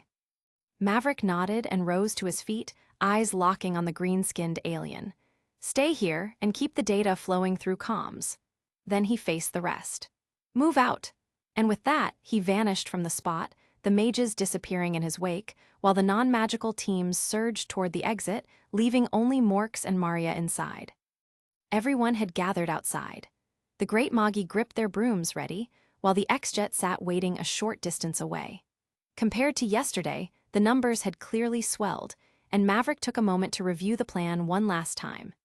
Meanwhile, Isabella and her crew had their gadgets trained and streaming live, feeding every move back inside the room and across the magical world. The plan is simple. Don't hold back. Unleash the most destructive magic you have. Hit hard, hard enough to make them turn tail and retreat at once, because together we are more than capable of that. But the longer we engage, the greater the chance their weapons will be deployed all at once, so we must act decisively without giving them so much as a breath. He paused briefly, his gaze sweeping the somber faces mirroring his. "Remember, not a single innocent life should be affected today." "Mr. Caesar, is there a faster way for the X-Jet to reach the location?" "It's halfway around the world," Hank asked, standing beside Xavier. "Yes, get your bird in the air and I'll handle the rest," Maverick said, giving no further details. Taklamakan Desert. A vast sea of sand stretching endlessly under a scorching sun, the wind whipping dust into blinding waves, and the isolation made it one of the most remote places on Earth.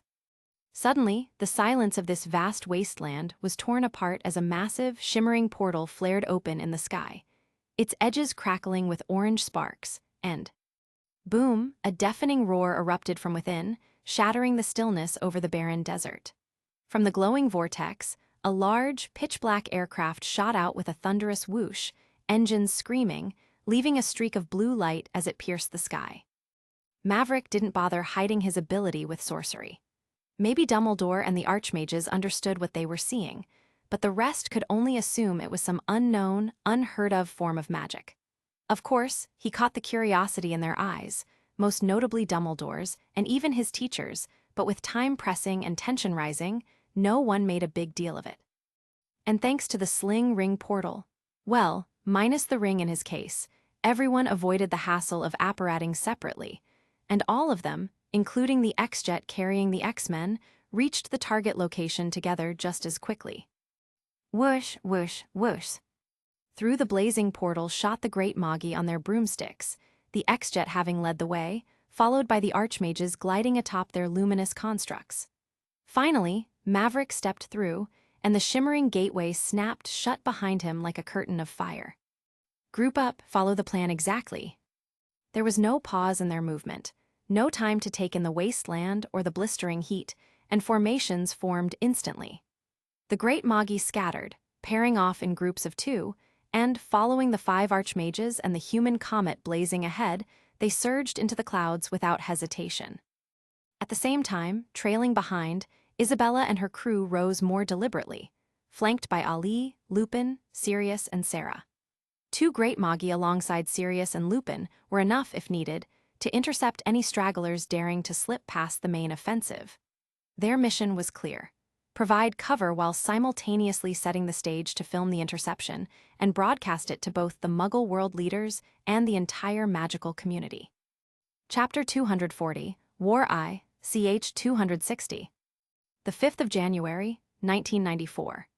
In the annals of history, it would shine as the day the world's eyes first opened to the infinite expanse beyond its fragile blue skies and to the threats lurking among the stars. Until then, humanity had lived in quiet arrogance, blind to the immensity of the universe, some even believing they were at the center of it. They had no idea. But it was also on that day that the vaster universe was delivered a profound lesson. Ignorance does not always make one any less threatening. Sometimes, beneath all that docility, what appears to be a harmless sheep could very well be a sleeping dragon. A massive armada of steel behemoths drifted into low orbit, moving like a silent storm across the void above Earth.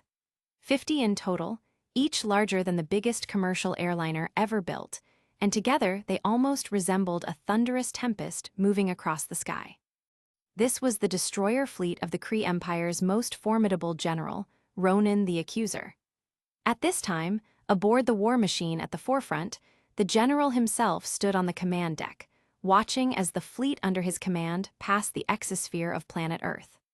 He was a figure of undeniable presence, towering at 75 and encased in Kree exoskeletal armor, a flawless fusion of ancient tradition and cutting-edge technology. In his grasp, he wielded his signature weapon, a hybrid of staff and hammer, capable of manipulating energy, matter, and gravity with devastating precision. His calculating eyes swept across the viewports, tracking the descent of his armada as it pierced the first blanket of clouds. This primitive world would serve as a lesson to any who dared defy Kree authority, he thought coldly, arrogance curling in his posture. But first, he needed to locate his target, Commander Xuanhuan. Not that he harbored any compassion or intended to save him, but the Tesseract, the object of this expedition, was with the fool the last he had known. But for some reason, contact with Xuanhuan and his entire platoon had been lost some time ago, reduced to a single, desperate distress signal, which they were now tracking. As for the possibility that it could be a trap to lure him, he hadn't even considered it. After all, who in their right mind would bait an entire Kree accuser fleet, unless those on the other end were courting their own destruction? "General, we have movement." Ronan's cold blue pupils flicked toward the voice, and saw the console in front of his subordinate flared red, alarms stuttering to life. Scanners are detecting multiple trajectories approaching the fleet from below, but the soldier hesitated, struggling to put into words what he was seeing. "Continue, soldier," Ronan ordered, his voice cold and clipped. "Apologies, sir. The system can't determine whether they're mechanical or otherwise. Only one is showing a heat signature. The rest are unknown." Unknown, his eyes narrowed. Tug, tug, tug. His heavy metal boots rang against the deck as he strode forward and leaned over the console to study the feed. Indeed, every ping on the radar was marked unrecognizable, except for one. "Bring up the video feed." "Transferring to the main screen, sir." The subordinate's fingers danced across the hollow, and soon the main display bloomed with white cloud banks and an endless sea of orange below it. "Zoom in on the brightest one." Ronan pointed at the tiny blazing speck hurtling toward them. "Is that?" the soldier murmured, eyes glued to the display as the fiery flare resolved into a shape tearing through the atmosphere. It wasn't a weapon, as he had expected. It was a woman. "Vers." A name slipped from Ronan's tongue like a venomous hiss, while his hand tightened subconsciously on the hammer.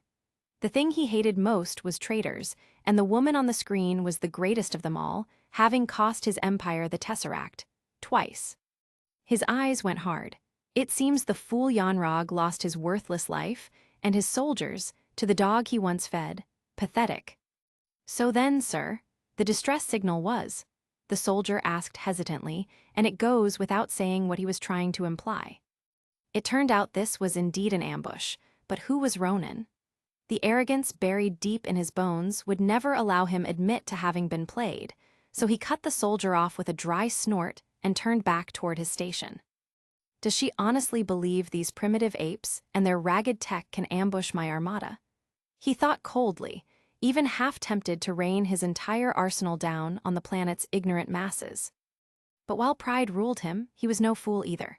He knew exactly whose territory he was trespassing, a dominion under a true god king. Their hands might be full elsewhere, giving him the confidence to strike boldly, yet that did not mean Asgard would just sit idly by if he rained hell on one of their domains. So as long as he stayed clear of the Allfather's red line, he was certain today's operation would succeed, and more importantly, he would claim his ultimate prize. "Unleash the swarm," he ordered, and the soldiers obeyed with machine precision, relaying his command. At least, he thought, he could show these fools the error of their thinking for having the audacity to ambush him. "All of them, sir." "Yes, all. Target every insect trailing verse, destroy them all, but keep the woman alive." "Understood," the deck answered in unison, taught with a mix of fear and unwavering respect. Though they all thought the force they were ordered to unleash was far beyond excessive, the general's command was absolute.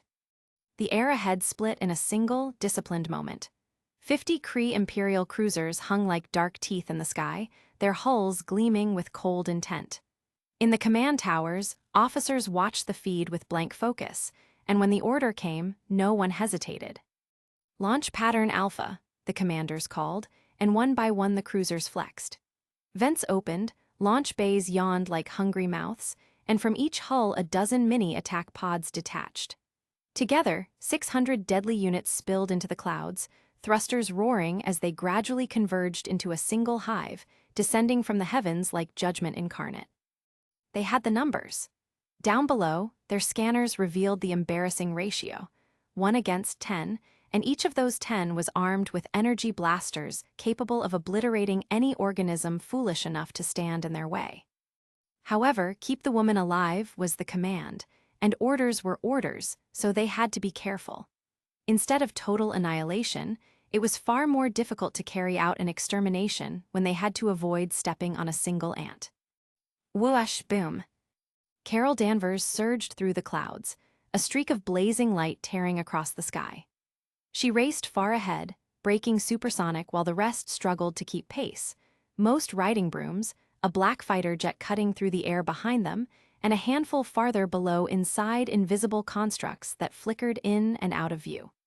She was hellbent on landing the first strike, her eyes locked on the thunderous formation of Ronan's fleet overhead, 50 Titanic Imperial cruisers blotting out the sun as they descended.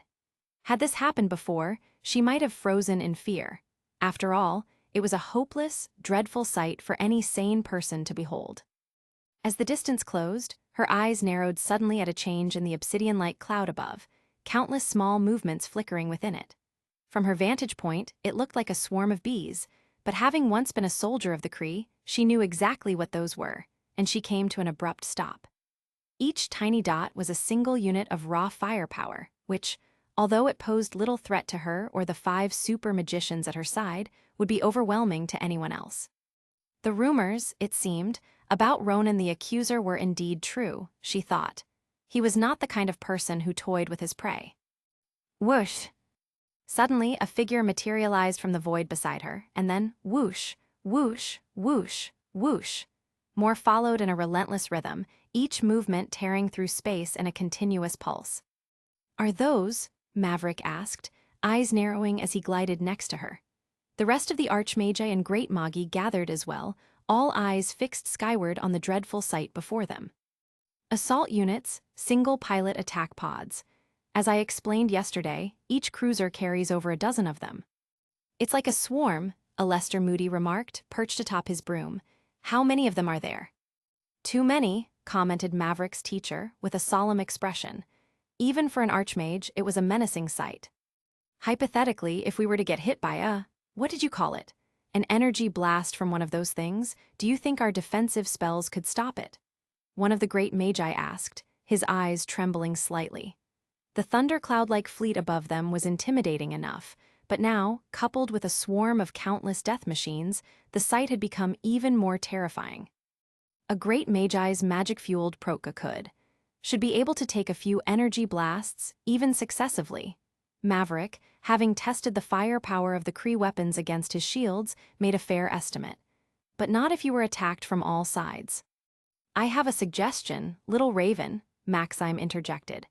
Though she still used that accursed nickname, her expression was just as solemn as the rest. Back inside Maria's house, Talos, Morks, and Maria watched the unfolding situation on the screen, their expressions just as grave as those of the people far away in the field. "My God," a voice from the feed interrupted their thoughts, but their eyes never left the screen showing the action. Can a group of just over 50 really handle all that? Meanwhile, the heads of different states continued communicating over the conference link, sometimes suggesting, sometimes commenting, as they watched the situation unfold. "President Xi, your pilots are the closest. How far are they from the mission point?" "Half an hour, at least," the man in question replied in fluent English, also watching the offensive team from Earth, which had paused its ascent and was seemingly discussing a plan to intercept the hopelessly outnumbered situation before them. "Trust our people, my dear colleagues," Jameson Greengrass, the Minister of Magic of England, said with confidence. "Their numbers may be small, but they are not people numbers alone can define when it comes to who triumphs in the end." The minister is correct. Moments later, "It seems they have devised a plan," Maria remarked softly, watching some change in the Earth team's offensive formation. "Did you hear what they said, Morks?" Morks was the only one with a communication link to the team in the field, where Maverick held the other end. "I hear them, but I have no idea what they're talking about. Something about luring them all close and coercing their wills before launching the offensive." Morks repeated what he had just heard, turning to the two to see if they had any idea what it meant, but they were just as clueless as he was. "Some are falling behind, it appears. Are the 5 of them alone planning to take on all those countless units?" More comments came from the feed, and everyone watched the scene unfold. Chapter 241, War II, ch. 261. London. "How is it that none of our governments or newspapers are reporting this?"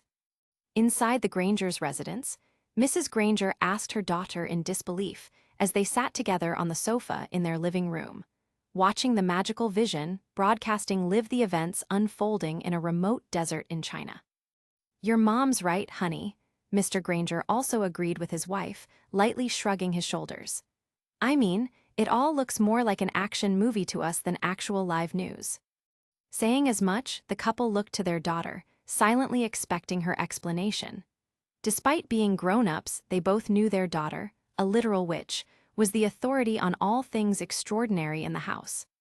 "As much as I want this to be some kind of fiction, it can't possibly be made up," Hermione said after a moment, her brow furrowed in thought.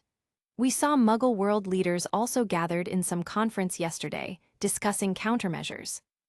Isabella's broadcast had indeed been running continuously since the conference began yesterday, and by now practically the entire magical world, from wizarding homes and inns to public stations and magical governments alike, was focused on the matter. "Besides," Hermione continued, her eyes fixed on the screen with worry clear in her expression, "it's not that none of our governments are reporting it, they're clearly trying to hide it. Just think about it. Nearly every major news outlet is saying that the armies and police forces of every country are on high alert. That can't possibly be a coincidence." At her words, the couple's eyes darted from the magical vision, showing Isabella's broadcast to the television screen, where BBC Breaking News was airing a live report. Although the military insists this is only a practice drill, questions remain as to why nearly every major country is reporting simultaneous troop movements. Our correspondents in the United States confirm similar exercises there, with the Army, Navy, and even local police all on high alert. BBC has attempted multiple times to contact the royal family, but so far, no official statement has been released by the British government. Across London, and even the entire globe, similar conversations were unfolding in Muggle households with witches or wizards among their children. Some met the news with skepticism, but most did not deny the reality unfolding before them, no matter how unbelievable or sudden it seemed. Whereas the Muggle world remained secretive, the magical communities offered full transparency. Even when local newspapers sought confirmation directly from magical governments, their reports were verified without question. The world was indeed facing an unprecedented threat from beyond. Extraterrestrial life was real. And perhaps for the first time in modern history, the combined forces of the planet's mightiest, whether individuals or entire armies, were coming together to confront a danger the likes of which had never been seen before. Remember, as soon as their formation collapses, hit them with everything you've got. Back where the chaos was about to break loose, Edward Garling issued the final instructions to those around him, mages, mutants, and muggles alike. While behind him, the swarm of assault units drew closer like a gathering storm. It was a limp Maxim's idea, and truth be told, it wasn't a bad one, certainly more practical than the straightforward head-on assault first on the table. Because even for archmages, taking down 600 single-pilot ships would take time, and factoring in their firepower and maneuverability, even more so. The idea was, basically, to kill their coordination and turn the swarm into headless flies, so that even if they had the numbers, the powerhouses from Earth could overwhelm them easily without having to worry about their cohesion. "It's best to keep a certain distance from us," Dumbledore said after Edward, his gaze briefly sweeping the swarm beyond. Casting a sideways glance at Aurora, he added, "Young lady, advise your friends to fall back as well. What's about to happen? We can control only so much, and I cannot guarantee it won't affect anyone too close." Maverick nodded in agreement and gave the same advice. "Ask Mr. Hank to move the X-Jet back at least a kilometer." Meanwhile, inside the X-Jet, Hank let out a long breath he didn't even realize he was holding as soon as he heard Maverick's order. In fact, his hands had already pulled the controls, and the Blackbird was already banking sharply, turning back. Only after seeing it up close did they fully grasp the scale of what they were up against. The attacks hadn't even begun, yet the sight alone was enough to break a calm resolve. Cold sweat had already formed on all three of their foreheads aboard the X-Jet. 50 Titanic Kree Imperial cruisers loomed above, blotting out the sun like a storm, and beyond them, 600 individual attack pods, each roughly the size of their own jet. How, or even if they could contribute against such a force, they had no idea. Fortunately, they had a literal AoE on their side, and she was with the wizards outside. At least her presence would serve as the mutants' contribution, they all thought. "What about me then?" Aurora's brow twitched as she turned back to Maverick, watching the Blackbird pull away the instant he mentioned they should fall back. "Back up with the rest." While saying, Maverick's gaze then swept over the witches and wizards on their brooms and settled on McGonagall. Better to keep her where someone could watch over her, he thought. Her ability to generate literal storms that pack a lot of power was certainly impressive, but her agility in the air was, unfortunately, not. "Go with Professor McGonagall," he added, motioning to the stern-looking woman leading the force of great magi. "After we're done here, be ready to go all out with the rest of them." There was no time for debate, as the storm overhead was nearly upon them.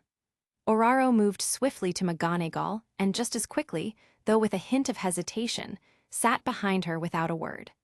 Fortunately, McGonagall was not a difficult woman either. She simply nodded with a brief smile and even magically secured Aurora in place after she settled. And with that, everyone fell back, either by apparition or descending rapidly, leaving only the 5 of them at the front.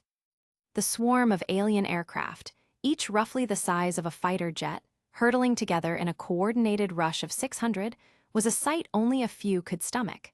They could now even hear the buzz of their engines slicing through the wind, rattling eardrums, a deafening hum like a swarm of enraged bees, only these weren't insects. They were harbingers of destruction. "Wait for it," Edward muttered, narrowing his eyes at the approaching storm. Now, only 5 of them remained in the immediate front. They waited. At the center stood Dumbledore, flanked by Edward and Maxime on either side. Maverick and Takamura took their positions next, all of them poised and motionless, the tension almost visible. From their vantage, it looked as if a thundercloud had formed directly above their heads, pregnant with impending chaos. Just a bit more. Now. All 5 of them widened their eyes, their pupils contracting, and then, boom. Like a torrent unleashed, they surged their magic forward in perfect unison. It is said that when two masters of dominant spirit collide their magic, even the heavens can split. Now, from a single point, 5 archmages had fused their arrogance into one unstoppable force, unleashing it outward. The broken clouds churned from white to deep darkness in an instant, roiling as if stirred by an invisible, godlike hand. The heavens did not simply split. They quaked, trembling under a weight that felt like a descending apocalypse.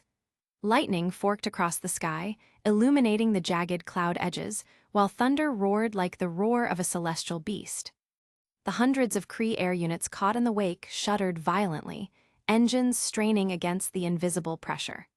Normally, dominant spirit cannot affect physical matter, but this force was so overwhelming it breached every boundary.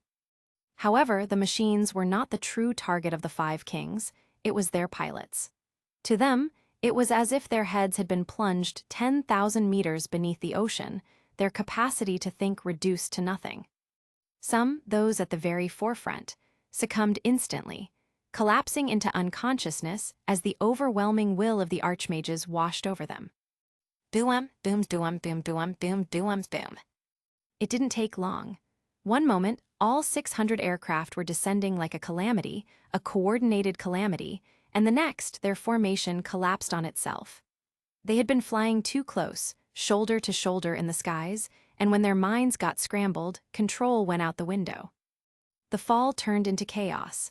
Metal wings clipped, tails smashed, engines screamed as they collided, one after another.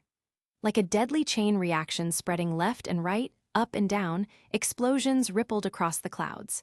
Fire rolled over fire, thunder echoing through the heavens. Boom, boom, boom, boom. Thunder crackle, thunder's thunder. That's enough, Dumbledore said, pulling back his magic, and the rest followed his lead. The old man's eyes narrowed.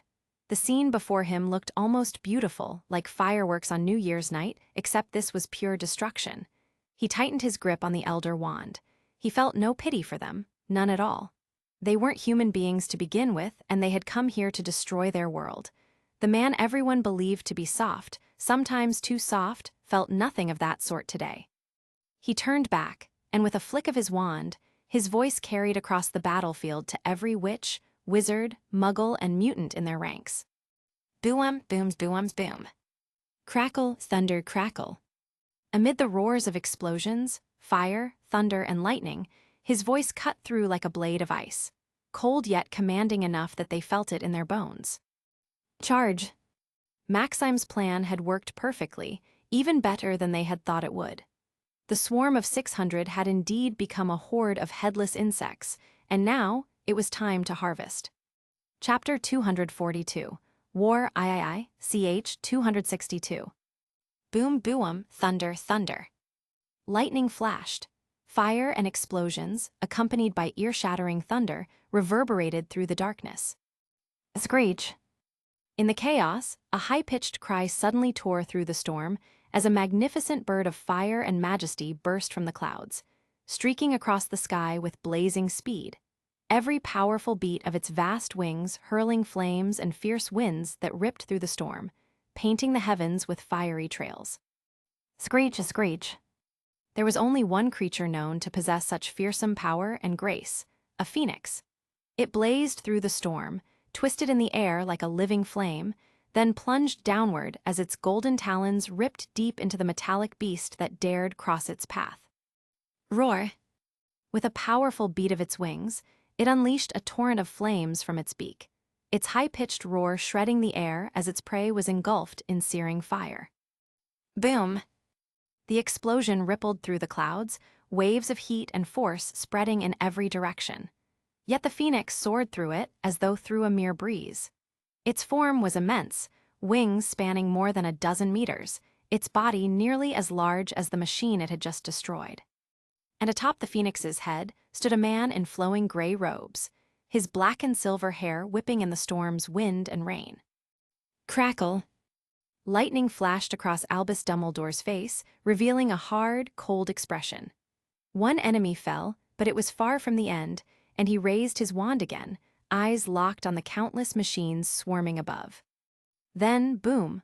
With a sharp flick, The Elder Wand unleashed a radiant, thick bolt of lightning that split into chains, striking 3 more enemies in his path and tearing through them, blasting them apart in quick succession. All around, hundreds of alien fighter jets darted through the clouds like a swarm of metal insects, their engines shrieking and weapons firing wildly. Thunder rolled endlessly as blinding flashes of light and explosions tore through the clouds. Whoosh, whoosh. Boom, boom. Dumbledore was not the only one raining havoc with spells. Olymp, Edward, and Takamura were likewise tearing through the storm like Ares, the god of war, unleashing relentless barrage of spells at the swarm of machines, destroying everything in their wake. And more, all the witches and wizards that had followed were streaking through the thunder and lightning on their brooms, their robes whipping wildly in the wind as bolts of colorful spells streaked in every direction with deadly precision. Meanwhile, at the center of the thundercloud, McGonagall spun her broom sharply and conjured a massive storm of blades, literally transfiguring the clouds into a whirlwind that annihilated a spaceship venturing too close. Accompanying her were her colleague Flitwick, the 2 unspeakables, and their true purpose was to guard someone else, shielding them from the aftermath of explosions and the relentless bursts of energy and magic erupting everywhere. Oraro, Akka the Storm. In fact, the reason the storm hadn't dissipated after the 5 archmages reclaimed their magic was her.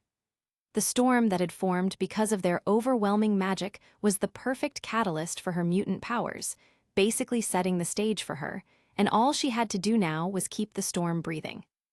Like a goddess, eyes glowing and bolts of white electricity coursing over her body, she commanded the cast apocalyptic thundercloud as if it were her own limbs, raining lightning down on countless aircraft, near and far, at her will. In fact, aside from Danvers and the 5 archmages, she was causing the most destruction, making the entire battlefield her weapon of choosing. And speaking of Danvers, boom, boom, boom, boom. A brilliant streak of orange darted through the lightning as she blazed faster than anyone else, a living comet radiating raw destruction. She tore through enemy aircraft one after another, and any that stood in her way exploded on the spot as if they were mere balloons. The shockwave from her flight shredded vapor trails in her wake. One after another, they fell, 5, 10, 20 in mere seconds, until her path alone looked like a burning streak carved through the storm. Time passed slowly. The wizards twisted and dove between energy blasts, their spells illuminating the clouds, while the cries of magical creatures rang out, rising above the roar of destruction and defying the metallic swarm filling the heavens. The sky itself was chaos, a storm within a storm, where fire, magic, and plasma clashed in brilliant flashes. And gradually, the seemingly endless enemy spaceships no longer felt endless. The swarm of 600, once coordinated, became like pigs to the slaughter after being struck by the dominant spirit of the 5 archmages, a fraction of them even going down by their own hands, crashing into one another or falling victim to reckless firing. In fact, it hadn't even been 10 minutes, and the enemy had already lost half of their units, while the offensive from Earth, despite having 10 times fewer numbers, hadn't lost a single ally. Of course, all of this was only possible because of the initial momentum that completely shattered Ronan's forces' coordination. And with that, even if all 600 aircraft still had their firepower, when the controllers were taken down, it didn't count for anything. Otherwise, facing a coordinated force of hundreds of spaceships armed with powerful energy blasters, even though the individual forces from Earth were powerful, they would have no way to attack and defend at the same time. Of course, that doesn't include the 5 archmages and Danvers, for whom numbers mattered little, only how much time they would need and whether the enemy would continue to fight to the last ship. This old man and his pet bird really hides deep. Not even during the Second World War was there any record of this. Can't call it a chicken anymore, being this fierce and able to change size.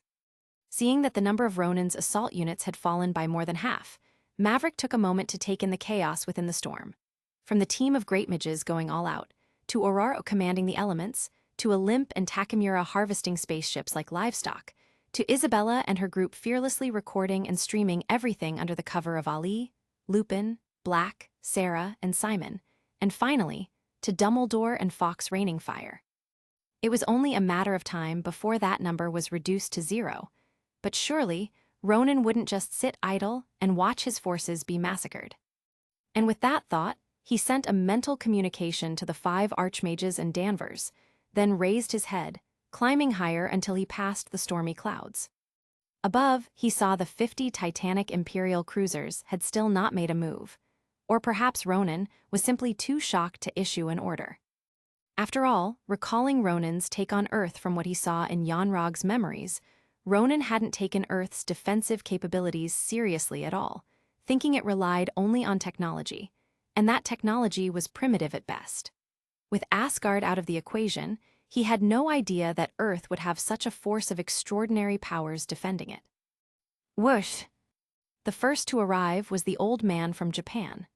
With a twist in space, he apparated beside Maverick, eyes narrowing as he gave him a scrutinizing look. "What's the matter, boy?" He fixed Maverick with a piercing look, questioning why he had been summoned while the enemy below was still very much active. "Wait for the others," Maverick said flatly, showing no outward reaction, then raised his head again to the fleet of behemoths blocking the sun. Takamura followed suit, tilting his head as well. "Have those machines started moving again?" "Not yet, but..."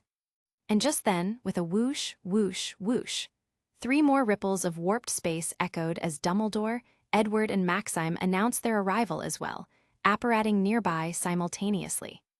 At the same time, a streak of fiery orange also tore through the storm below like a blazing meteor as Carol Danvers burst forth, energy flaring around her in radiant waves.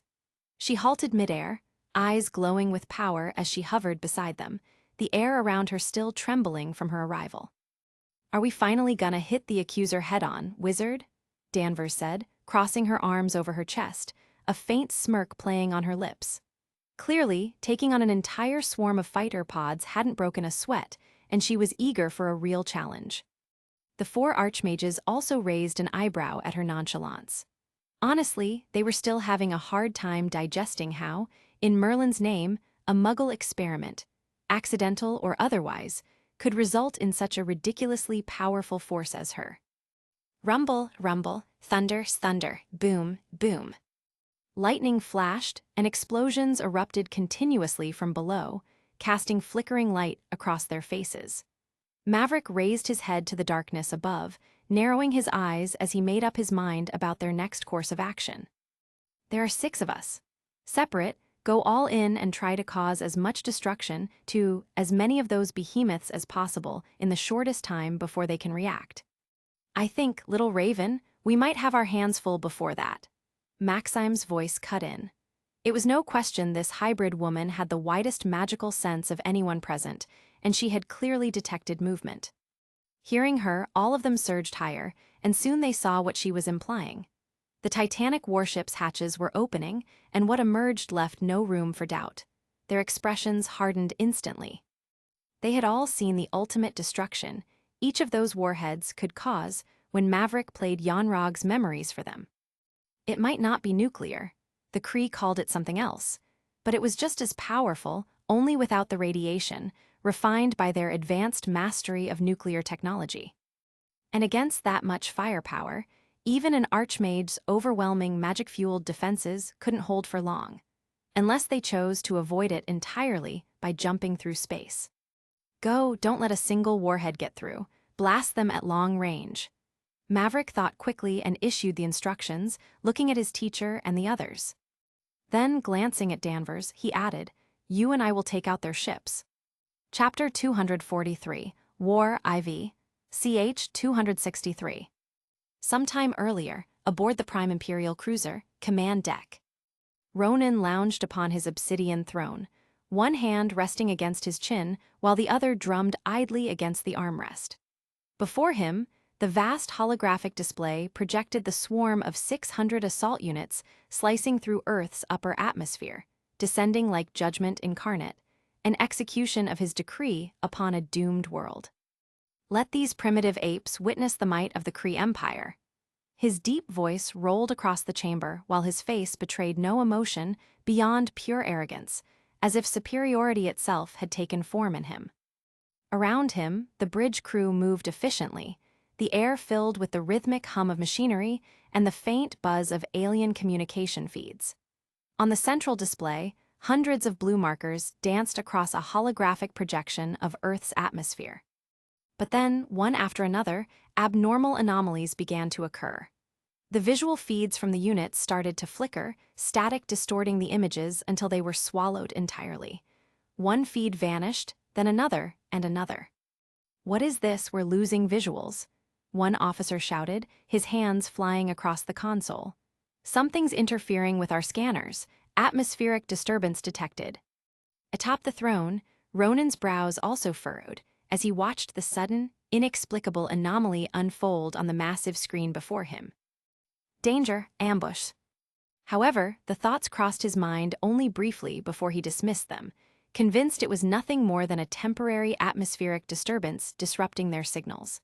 After all, the single-pilot assault units of his fleet were among the Kree Empire's finest technological marvels. This backward planet and its technology, or even its natural phenomena, no mere storm could possibly pose a threat to them. But then, just as his brows relaxed, they knitted together again when he noticed the blue dots on the large display showing the status of his units, suddenly flickering many at once before turning into flashing red warnings. "Sir, Unit Alpha 7 just went down. Unit 324 is down. Unit 291. "What is this?" the accuser muttered, leaning forward, a hint of unease creeping into his posture. Another screen showing the live feeds from the pilots had also turned completely static, leaving his mind racing over what could possibly be the cause. "Turn on the microphones," he ordered. If they couldn't see what was happening, at least they could hear it. "Yes, Commander." The soldier complied, and the instant the microphones came online, the deck erupted with terrified screams and frantic sounds of chaos. "Boom! Boom! Alig! Monster, monster! Boom! Alig!" Explosions and frantic screams merged with relentless roars of thunder, reverberated through every corner of the chamber. Whatever was happening on the other side, whatever they were experiencing, it was clearly more than just some abnormal weather. Every soldier, including Ronan, flinched, their imagination running as the sounds crashed over them, their nerves shaken by the sheer magnitude of the chaotic sounds. "We have contact." Suddenly, a soldier monitoring the transmission shouted, clutching his earpiece with one hand. His voice cracked with urgency as static and faint voices came through from the other end, and he tried to make out what was happening. Delta 43, what's happening, what's..." But before he could finish, Ronan suddenly appeared behind him out of nowhere and snatched the communicator right out of his hand. "Soldier, this is your commander speaking." Ronan didn't mince words and demanded into the communicator. "Explain your situation immediately." Meanwhile, on the other side, the soldier, the pilot operating the aircraft at this time, was completely frozen, his eyes wide, unable to even register his ruthless commander's authoritative commands. Reflected in his pupils were two colossal birds, each as massive as his aircraft. Their feathers glimmered with a pearly white sheen that caught every flicker of light, wings spanning wide with golden iridescence along the edges. Lightning danced across their bodies, crackling like raw storm energy, and their eyes burned with fierce intelligence. On each back perched a humanoid figure, gripping a weapon that looked like a stick or a staff, slamming it down as if delivering final judgment on him. "Azir." In the end, all Ronan heard was a frantic scream of pure terror before the communicator went dead, swallowed by static. Click, the communicator in his hand was crushed into minced metal, his chest heaving, not with fear, but with raw anger. Anger at the unknown, at the chaos unfolding around him. Alarms blared relentlessly as one unit after another turned red, lost or destroyed beyond reach. At this point, not even his arrogance could argue that something had happened to his elite unit, his entire elite unit, and whatever it, or they, were, they had done it terrifyingly fast. His eyes narrowed dangerously, disbelief flickering within them as he leaned back on his obsidian throne. Could it be the Asgardians? Was my arrival leaked in advance? He thought for a moment, then shook his head, dismissing the idea. Impossible. It hasn't been long, and only that fool Yanrog knew of my arrival. Besides, it didn't look like an Asgardian ambush. Those barbarians, if it is them, they would have attacked openly and made sure everyone knew it was their doing. He needed answers, fast, and his face twisted from confusion to fury. Send more units. Find out what's happening inside that thunderstorm, he bellowed, slamming the handle of his hammer against the floor, the impact echoing like thunder through the chamber. But all he received in return was silence, until one of his lieutenants finally gathered the courage to speak. Sir, by your orders, all of our single-pilot attack units had already been deployed. Ronan let out a frustrated growl, his knuckles whitening around his hammer, but no words came out. Yes, it was he who had arrogantly ordered every fighter unit deployed at once, so what could he even say? Commander. While wondering what to do next, his head suddenly snapped toward the call of one of his lieutenants again. Reporting, the soldier stammered, sounding shocked. I see something, individuals over the thundercloud below us. Transfer the feed to the main. Ronan did not bother to rise from his chair this time. Yes, sir. Moments later, his eyes narrowed, though at least one of his worries was eased. On the large screen, he saw 5 individuals standing midair without the aid of armor or thruster technology, ruling out the possibility of them being Asgardians. Those proud barbarians and their armor could be spotted from a star away, and he was certain these were not them. But then it begs the question, who were they, Earthlings? He had never heard of Earthlings possessing abilities like that. And just as the thought crossed his mind, he stood abruptly from his chair, his eyes locking on the unmistakable final figure, one he recognized, who had emerged from within the thundercloud and stopped near the others. Vers, the name escaped his mouth like venom, dripping with raw fury. It was the traitor. The woman, no, the dog, who had chosen to conspire with his empire's mortal enemies, and had now, allied with some unknown races, directly causing the destruction of his entire fleet's single-unit arsenal today. The thought contorted his face with raw fury, and he tightened his grip on the hammer, craving to crush the dog's skull right then and there. Launch interplanetary ballistics. I want the woman's BONES turned to dust, he roared, no longer even caring about the single most important objective that had brought him to this planet, the Tesseract. He knew she was the fastest way to find it, but he no longer cared. He would settle the score with her and her allies first, then hunt down the Tesseract another way. Regardless, the artifact would be on this planet, that much he knew for sure. How many, sir? His lieutenant asked. All, he began, then checked himself as cold reason edged back in. He could not afford blind slaughter here. His fleet of 50 Imperial cruisers each carried 3 ballistic warheads, 150 in total, each with the power to strip mountains to bedrock, and unleashing them all could very well render the planet extinct. No matter how furious or desperate he wasn't willing to draw the complete wrath of the Asgardian All-Father. Including the traitor, there are 5 more, right? He asked after a moment of thought. Yes, sir. Then deploy 5. Assign 1 guided warhead to each target, activate seeker vectors, lock on, and commit them to the hunt. Back with Maverick and the others. Go, seeing the hatches yaw open and thrusters flare, Maverick thought fast and barked the order, eyes cutting to his teacher and the rest. We cannot let a single one of those missiles get through. Blast them at long range. For now, he could only see 5 warheads launching, but he knew that was a sliver of the arsenal those 50 Titanic cruisers held. To scare this blue-skinned son of a bitch off for good, there was only one way. And with that thought, he turned to Danvers and said, "You ride with me. We bury their command ships and end this." Chapter 244, War v. Ch. 264. Rumble. Flash. Thunder, rumble, rumble. Millions of eyes stayed glued to their screens, watching in breathless silence as the heavens burned. Fire streaked across the sky, lightning split the clouds, and explosions rippled through the storm like strobe lights in the dark.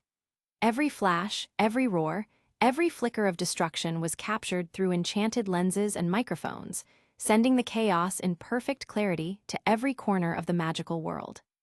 At the heart of it all were 5, fearless, perhaps reckless, or even touched by madness, 5 individuals. Surrounded by four of the magical world's finest, Isabella Garling streamed Live the Confrontation without hesitation. Between spells and firestorms, as chaos tore across the battlefield, her group wove through the fury, dodging, twisting, and slipping between bursts of power, striking back only when danger came too close. Thunderbirds commanded the heavens, phoenixes rained fire from above, mortals streaked through the sky like blazing meteors, and mutants bent thunder and lightning to their will. Witches and wizards cut through the battlefield like comets, their masterful spells obliterating everything in their path. The enemy swarm, countless in number, was no match for the combined, unprecedented offensive of Earth, and in a matter of minutes, it was reduced to smoking scrap. At this point, the chaos had calmed by more than half. Ladies and gentlemen, the 5 speakers have moved on to a new battlefield, while the remaining forces are still being held back by the Great Magi and our mutant allies. We're going to try to bring you live footage from above, so stay tuned. And if I had to guess, what we've seen so far is just the opening act. The real fight is about to begin. Isabella's voice, calm but charged with urgency, streamed across the magical networks, keeping a world of viewers on the edge of their seats. Teacher Simon, please take us over the storm. Isabella made her decision and glanced at the 3 great Magi, keeping the magical construct steady, navigating their group as they recorded everything. At her words, Simon's eyes narrowed as he scanned the chaos unfolding around them. Are you sure about this? His hesitation was not without reason. 1, she was his master's only daughter, and 2, above them awaited the main enemy forces. 50 titanic metal monstrosities, bristling with unknown weapons. The first wave of enemy attacks had not yet been fully neutralized, with more than a dozen great Magi still tearing through the battlefield, destroying unit after unit. It should be noted that each great Magi was a powerhouse, second only to the 8 archmages, and yet the enemy had already kept them all on full alert, completely occupied just by the first wave of attacks. Who knew what other means the enemy possessed, or whether they had even stronger, more direct methods of destruction waiting? I'm sure, but just in case, Isabella replied firmly, like we did here, we'll keep a safe distance. If things start going south, we apparate out immediately. Over there. I've got it, Mooney. Boom. Sirius Black blasted a flaming scrap of metal streaking toward them and smirked. His face, twisted in that signature chaotic grin, looked nothing like someone panicked. It was more like someone who had just survived the wildest party of their life. Just do as the boss lady says. We've got the 3 of you plus me and Mooney here. Why so much talking? Black, you better wipe that smug grin off your face.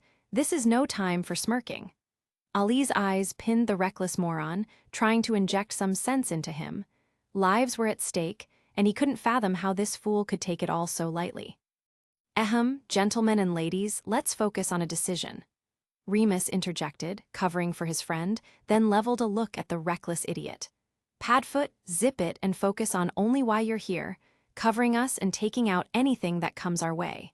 Merlin, I already regret dragging your hound ass here. Enough, Sarah, Simon's twin counterpart, cut in sharply. She shot a quick glare at Black, then turned to her brother and Ali. We do as Bella said, take us up and out of the thundercloud. Their momentary quarrel wasn't really an argument, more like nerves snapping under pressure. Being in the middle of an apocalypse could make anyone's tongue sharper than usual. Anyways, with the decision made, the magical construct shot upward through the roaring storm, cutting through thunder, lightning, and fire. Under Ali and Simon's control, it twisted through the chaos, dodging arcs of energy until, finally, they burst free from the darkness above. But then... BOMMM. Bloody hell. Hold your magic, keep the structure stable. Remus, layer us with a pratigo. Sarah shouted, her voice cutting through the chaos as she barked orders. A shockwave had hit them like a heavenly hammer, shaking the entire construct and nearly tearing apart the magic that kept them afloat. Isabella nearly dropped her camera and fell on her butt, but Sarah caught her just in time. It came without warning, a roar so loud it felt as if the heavens themselves had turned over. Even the thunderclouds below were half scattered, shredded apart by the sheer force of the explosion. What the hell is that? Sirius, who was also thrown off balance, crouched low and stared toward the horizon. His eyes widened, reflecting a distant blaze, a towering mushroom cloud rising into the sky, the undeniable mark of a massive explosion. That's the direction the headmaster went. Bursting through the sky like a meteor, Maverick zigzagged through the air, sometimes apparating, sometimes stopping mid-flight, as he led a new-caught missile away from the area. Ronan, that bastard, had somehow programmed the missiles to lock on and hunt them, 6 against 6.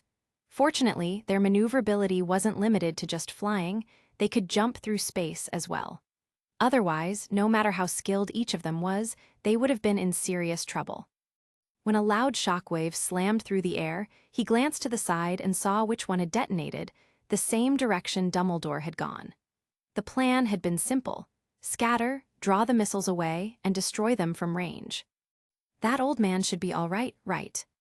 With that thought, he extended his magical senses, and soon enough, he picked up Dumbledore's aura burning bright in the distance. Good. The plan was holding. Now he just hoped the others would handle their tails too. Still weaving through the clouds, Maverick kept luring his missile away from the area, preparing to detonate it, until a thought struck him. Idiot, he muttered to himself. A simpler, far more effective solution, one that could even solve 2 problems at once, struck him so sharply he nearly smacked his forehead. He twisted his head back, eyes darting first to the warhead hot on his tail, then to the fleet of 50 massive Kree cruisers shimmering in the distance. A slow, knowing grin tugged at his lips as he made the decision and came to a sudden halt midair, facing the incoming missile. With a sharp flick of his hand, a portal shimmered into existence before him, and whoosh. The missile shot straight through without slowing. And at the same moment, a second portal opened near the rear of the Kree fleet, blasting the missile out to slam directly into one of the massive cruisers. As expected of an alien nuke, the explosion tore through the cruiser in a blinding flash, obliterating it completely and scorching even a fraction of the nearby ships, lighting up the sky in a cataclysmic inferno. The shockwave had yet to reach him, and all he saw was a blinding flash, but that was enough. And just then, to the east, another flash also erupted, and he turned, recalling that it was the direction where Danvers had led her warhead.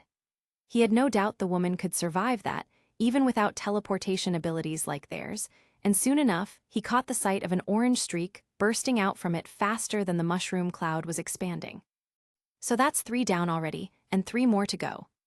The rest should be fine as well, he thought to himself, and with a boom, he shot toward the prime cruiser at the front, where Ronan himself should be. As for why he didn't target that one first, well, he obviously wanted to keep it for himself. The center ship, just from a glance, looked much bigger than the rest and appeared to be the most advanced among Ronan's fleet of spaceships he brought with him. Meanwhile, inside the command deck of the prime Imperial cruiser, the scene had descended into utter chaos. Ronan's arrogance had long since vanished, replaced by a mixture of anger and sheer disbelief at the unfolding disaster. This was supposed to be an easy mission, yet everything was unraveling faster than he could process. First, the entire arsenal of fighter pods he had brought with his 50-ship fleet was obliterated without warning. And now, the ballistic warhead he had programmed to hunt had somehow annihilated nearly a third of his own ships. What the hell was up with this planet? He thought, and for a fleeting moment, he even considered asking his lieutenants if they had arrived at the wrong world. Alarms screamed everywhere as he sat in dumbfounded contemplation, red warning lights painting the command deck in a frantic, almost violent glow. Soldiers skidded across the floor, boots clanging against metal, while holographic panels flickered and sparked in protest. Even without striking them directly, the nuke that hit the rear of the fleet still unleashed a shockwave that tore through the hulls of every surviving ship, rattling consoles and sending loose equipment flying across the decks in wild, chaotic arcs. Officers barked orders that were swallowed by the cacophony of warning sirens, smoke curling from ruptured conduits as sparks rained down. Faces twisted in disbelief and fear, some pressed desperately against controls, others froze, eyes wide, trying to comprehend the devastation outside. Quiet. Finally, the accuser could no longer contain his fuming rage, and he screamed across the deck, momentarily halting the chaos. Only, the panicked clamor of soldiers died down, but the alarms and warning indicators continued to flare relentlessly around them. Rising from his obsidian throne, Ronan gripped his hammer tightly, and with heavy, deliberate thuds, he took a few steps forward. "Damage report now." "Re-reporting, sir." One of his lieutenants snapped to attention under the blaring alarms. 7 cruisers down, 13 reporting heavy damage. "Commander," another soldier shouted, jerking away from a screen as his gaze locked on the commander. "What?" I found an incoming, sir," the soldier stammered, his words faltering under the furious glare of the ruthless commander. "Unidentified. Entity heading straight for the prime ship." "Entity?" "No heat signature, sir. I can only assume it's biological." "Then move the ship, you fools. Relay the command to every unit. Do I need to spell out the simplest countermeasures?" Ronan's furious roar shook the command deck, and immediately the room erupted in frantic activity. Soldiers scrambled over consoles, toggling switches and fiddling with failing controls as alarms blared around them. "Bring up the feed, locate this thing, I want visuals." "Already on it, sir," came the reply. The deck vibrated as the engines roared to life, ready for maneuver. Ronan's eyes stayed locked on the main screen, which was still nothing but static, until, after a tense moment of fumbling with the controls, the soldier finally brought the image to life. "Human." The accuser's eyes narrowed, and almost instantly, his mind snapped to the next course of action. "Does it matter?" "Target the energy blasters," he ordered. At his command, the soldiers moved without hesitation, like a well-drilled unit, gripping their controls and readying their weapons. For some reason, Ronan felt a sudden unease the moment he saw that face streaking toward them like a comet, eyes locked on the camera, especially when that almost amused smile played across the human's lips. On the display, as he waited for the target to come into range, he saw the man's hand move. One arm shot forward suddenly, and immediately, the bad premonition crawling up his gut surged tenfold. "Fire, all units fire," he shouted, the heavy hammer swinging in his hand almost without thought. But before his soldiers could even touch their weapon controls, the screen changed again. Reflected in his blue pupils, the figure had vanished suddenly. And just as he registered the change, once again reflected in his pupils, a hand appeared just inches from his face. Time itself seems to have frozen around him. His eyes widened, his pupils dilated. And before he could even move, that very hand had grabbed his face. Chapter 245, War VI, CH 265. Whoosh! Boom! The air split apart, a thunderous shockwave rippling behind Maverick as he shot toward the largest ship on the horizon. His magical sense stretched forward, probing through the thick metal hull, and when he drew close, the view through the glass viewport aligned perfectly with the image pulsing in his mind. And in the same breath, his eyes fixed on the blue-skinned brute, clad in samurai-style armor, face painted like a clown, a shiny, oversized hammer gripped tightly in his hand. His grin widened, and without hesitation, he thrust his arm forward and vanished from the spot. To take the large Imperial cruiser into the independent, expanded dimension, he first had to clear out everything that was breathing inside, starting with the accuser himself. As for whether or not the Titanic spaceship would fit, well, the system notes say that the replicated space from Scamander's suitcase has a volume capacity of 1,000 cubic meters, so he wasn't worried. Whoosh! Whoosh! After apparating inside, only a small fraction of a second passed, and he re-emerged once again with Ronan in hand. Literally. And in that same heartbeat, his magical sense flared, catching Danvers blazing toward him like a comet, so without another thought he spun, swung the hand gripping the alien clown, and with the momentum hurled the bastard like a baseball straight at her. "Catch, keep him busy, and don't attack the main ship."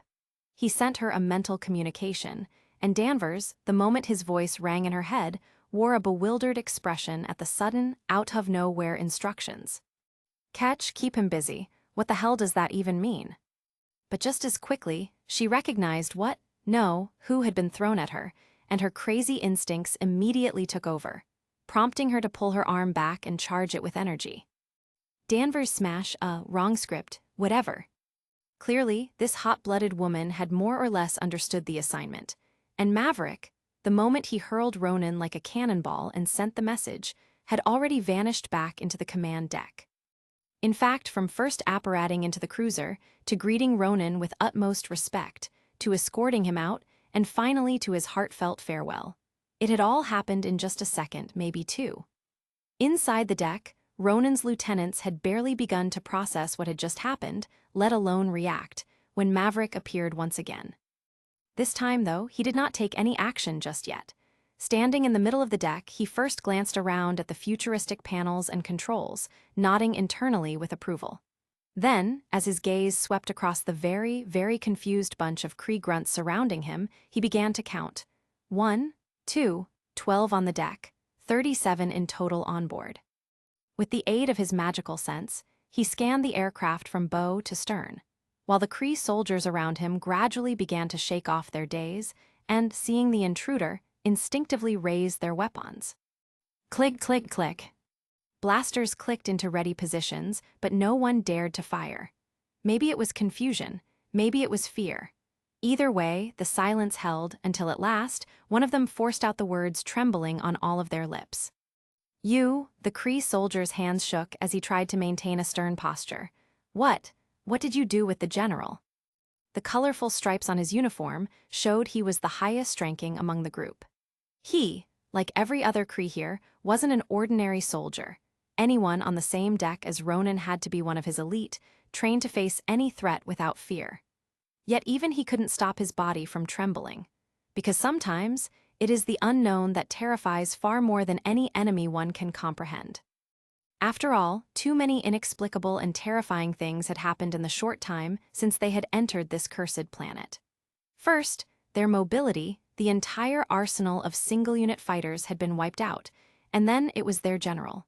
The one person they believed from the bottom of their hearts to be invincible, who had been taken out of the equation.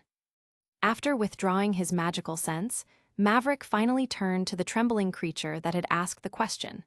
Seeing its terrified face, his grin only widened, and the moment their eyes met, the alien felt as if it were staring at a ferocious beast, nearly losing all strength in its trembling legs.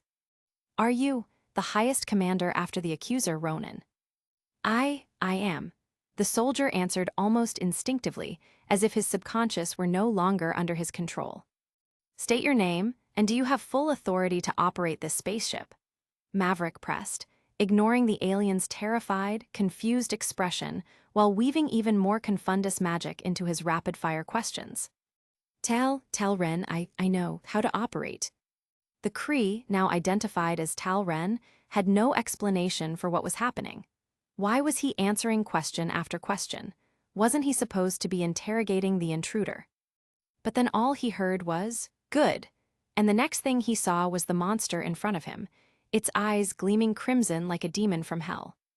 The vision before him turned to a red hue, as if a filter had been laid over his eyes, and a heavy, suffocating oppression washed over him, pounding his brain from the inside, until he finally managed to take a breath.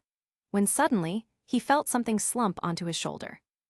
"Wah," he mumbled, turning his head, and saw that it was his comrade beside him who had collapsed onto him, as if he had just lost consciousness. Thump, thump, thump. Not just one, all around him, he saw his comrades collapsing.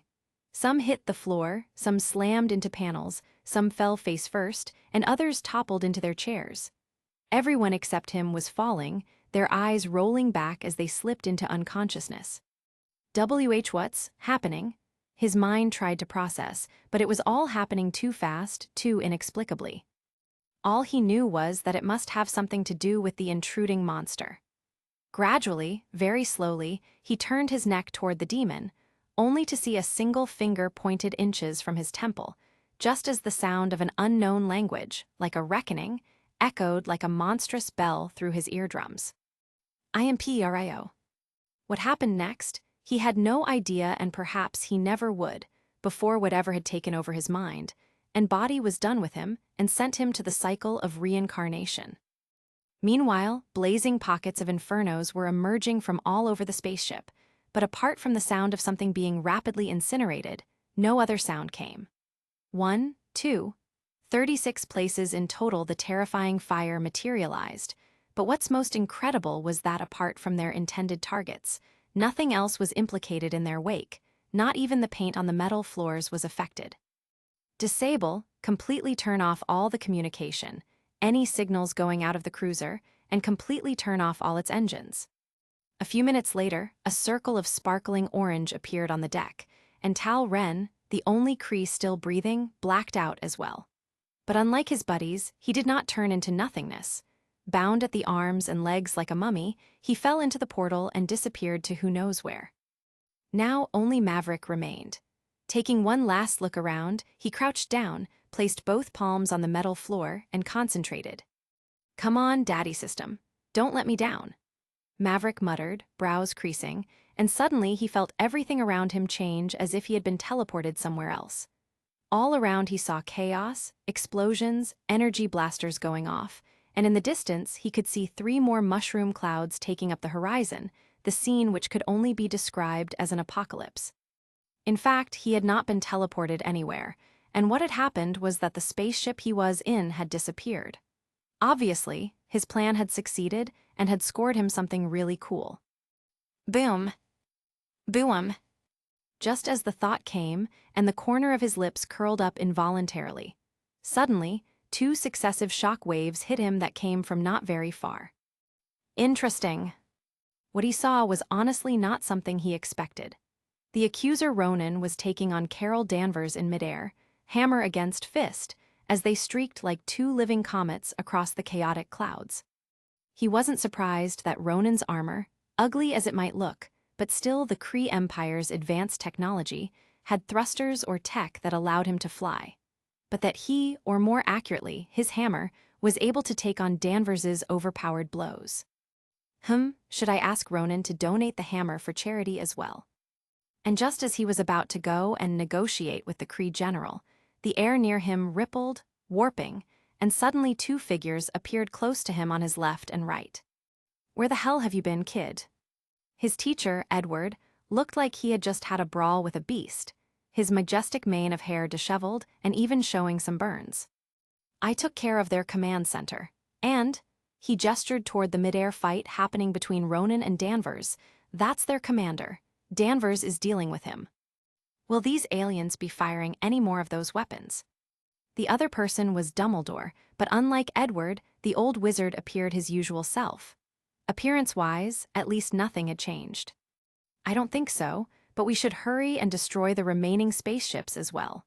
He paused, thinking of something, glanced at the 2 of them again, and added, "Destroy them completely. I don't want any of the alien technology falling into Muggle hands." The 2 of them did not argue about the point. In fact, they firmly agreed. The Muggle advancement is already growing rapidly, and they didn't want a catalyst added on top. "I will relay the message to the others," said Dumbledore, and with one last nod, he moved toward the nearest Titanic. Teacher, what happened? Did you try to see if you could take on the explosion instead of destroying them from long range?" After Dumbledore left, Maverick turned to his teacher, and while an involuntary smirk curled his face, he asked Edward. "Nonsense. The shock wave came too fast, and I just managed to apparate a little late," his teacher said, crossing his arms over his chest, and then disappeared from the spot before he could ask anything else. Chuckling, Maverick took one last look around before he, too, sprang ready into action. It really did, for lack of a better word, look like an apocalypse was happening here.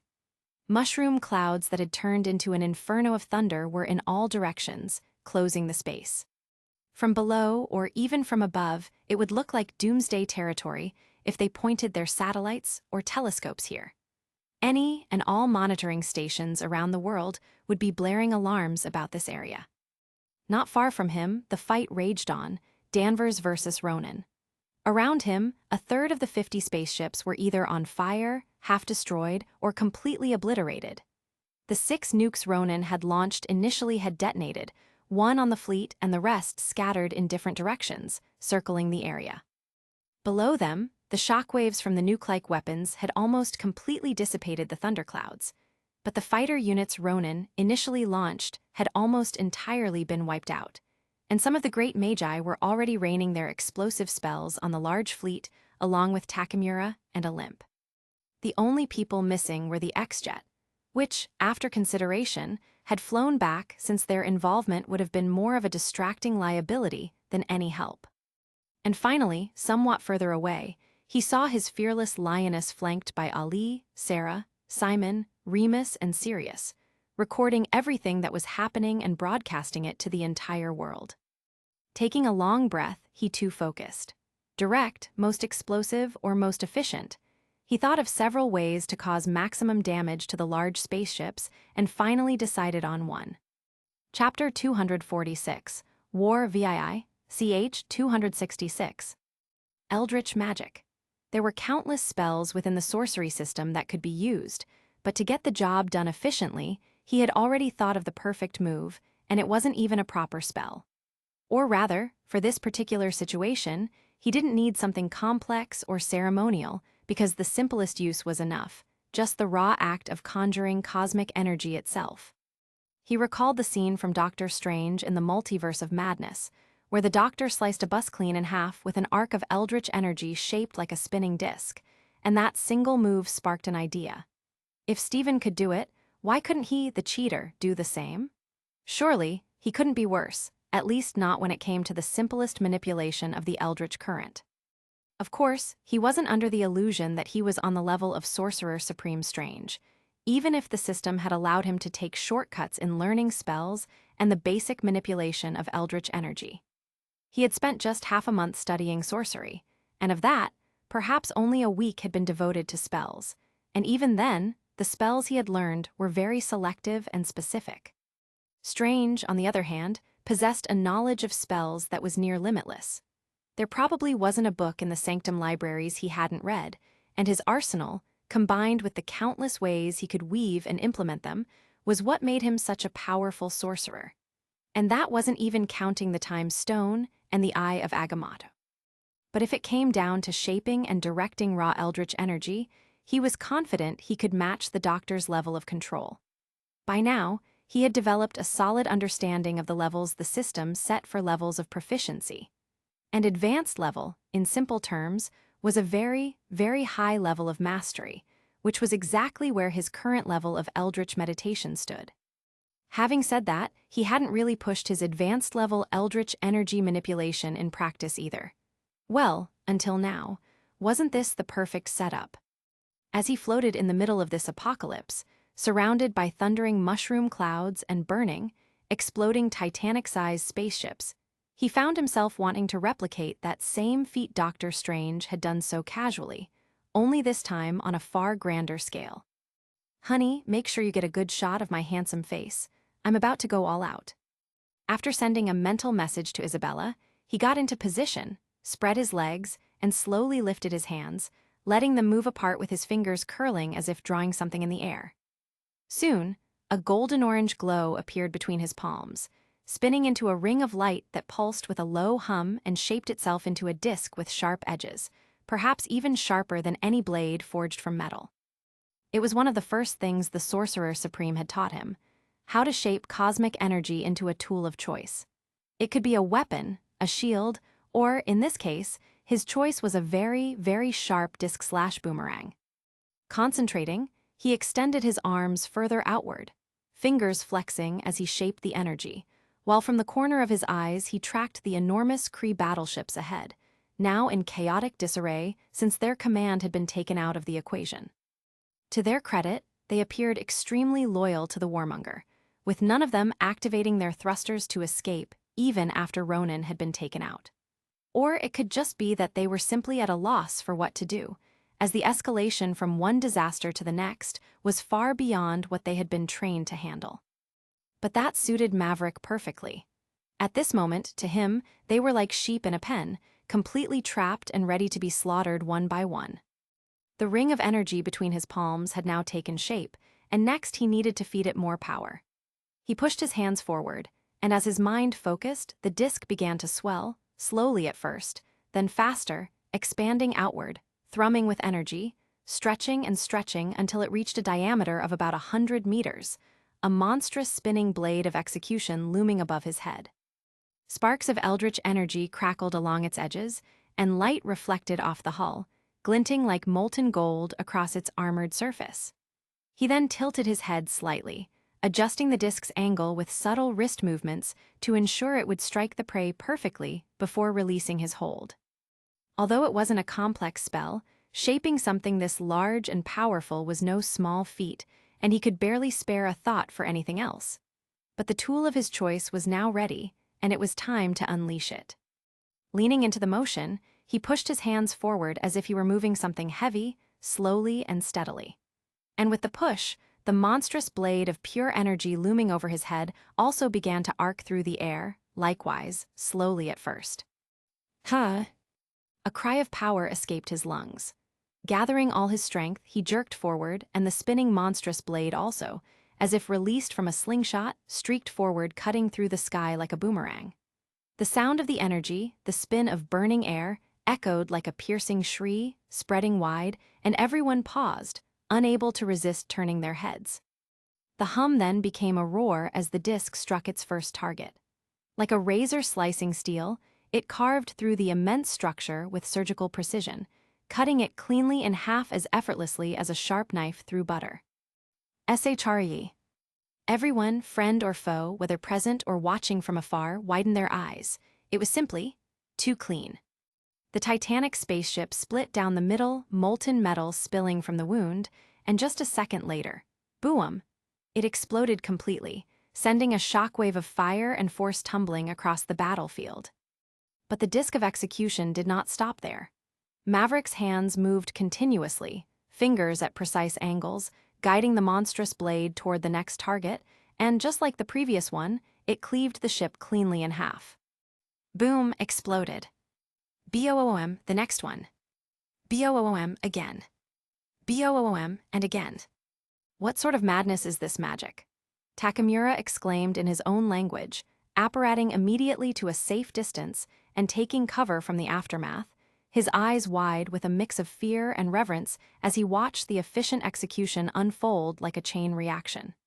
He, too, had taken down a few of those behemoths, but never with such speed or precision. The others, who had been raining explosive spells one after another, also apparated to a safe distance and simply watched in reverence, some with awe, some with fear, and some with pride. Dumbledore couldn't help but raise an intrigued brow. Sorcery was not foreign to him, and he had already seen Maverick create the portal several times since the operation began. Of course, he was curious and had more than one question to ask, but that could wait until all of this was over. Regardless, what he had just witnessed was truly eye-opening, and once school started, there would be plenty of time for a proper chat with the young man, who clearly had some intriguing tales to tell. SHRRE. BOOMs, BOOM, BOOM. One after another, without pause, like a saw of infinite sharpness and endless energy, everyone watched with wide eyes and shock as Maverick's single attack shredded Ronan's massive fleet, ripping through the ships like they were nothing but paper under a blade of fire. Explosions tore across the sky, sending shockwaves that rattled the ground and shook the air. Before long, a blazing ribbon of fire and smoke stretched across the horizon, blotting out the sun for miles and turning the battlefield into a storm of light and heat. Impossible, impossible, IMPUSSIB. Boom, crack, whoosh. Like everyone else, Ronan and Danvers had also paused their fight, watching the unimaginable chaos and total destruction unfolding before their eyes. While Danvers watched with awe and a sense of satisfaction, Ronan, on the other hand, had completely lost his mind as he witnessed the complete annihilation of his entire fleet. He could not comprehend how or why it was happening, or perhaps his subconscious simply refused to accept it. His fleet, his proud, all-powerful fleet that had struck terror across countless civilizations, countless worlds, how could it fall so utterly, so humiliatingly, so completely powerless here? Here, this world, this primitive, backward world, how could he be defeated here? He screamed frantically, but Danvers, after enduring the first few cries of madness from the warmonger, had enough. While Ronan wallowed in his misery, she lunged to his side like a streak of lightning, aiming for a decisive strike. Perhaps, triggered by Maverick's spectacular fireworks, she also wanted to end it in a single blow. When she lunged, she unleashed everything into the punch, smashing it squarely against the Kree clown's jaw and cracking a solid chunk of his teeth. And coincidentally, or perhaps deliberately, the force of the punch sent him flying like a cannonball, straight toward Maverick. Boom, boom. Boom, boom, boom, boom. Huff, huff. Bright orange light from the titanic explosions illuminated Maverick's face as he gasped for breath, looking like someone who had just finished a marathon. Even the smile on his lips showed he was deeply satisfied in that moment, much like a runner who had finally crossed the finish line. But it wasn't tiredness or fatigue from burning through his stamina that made him gasp.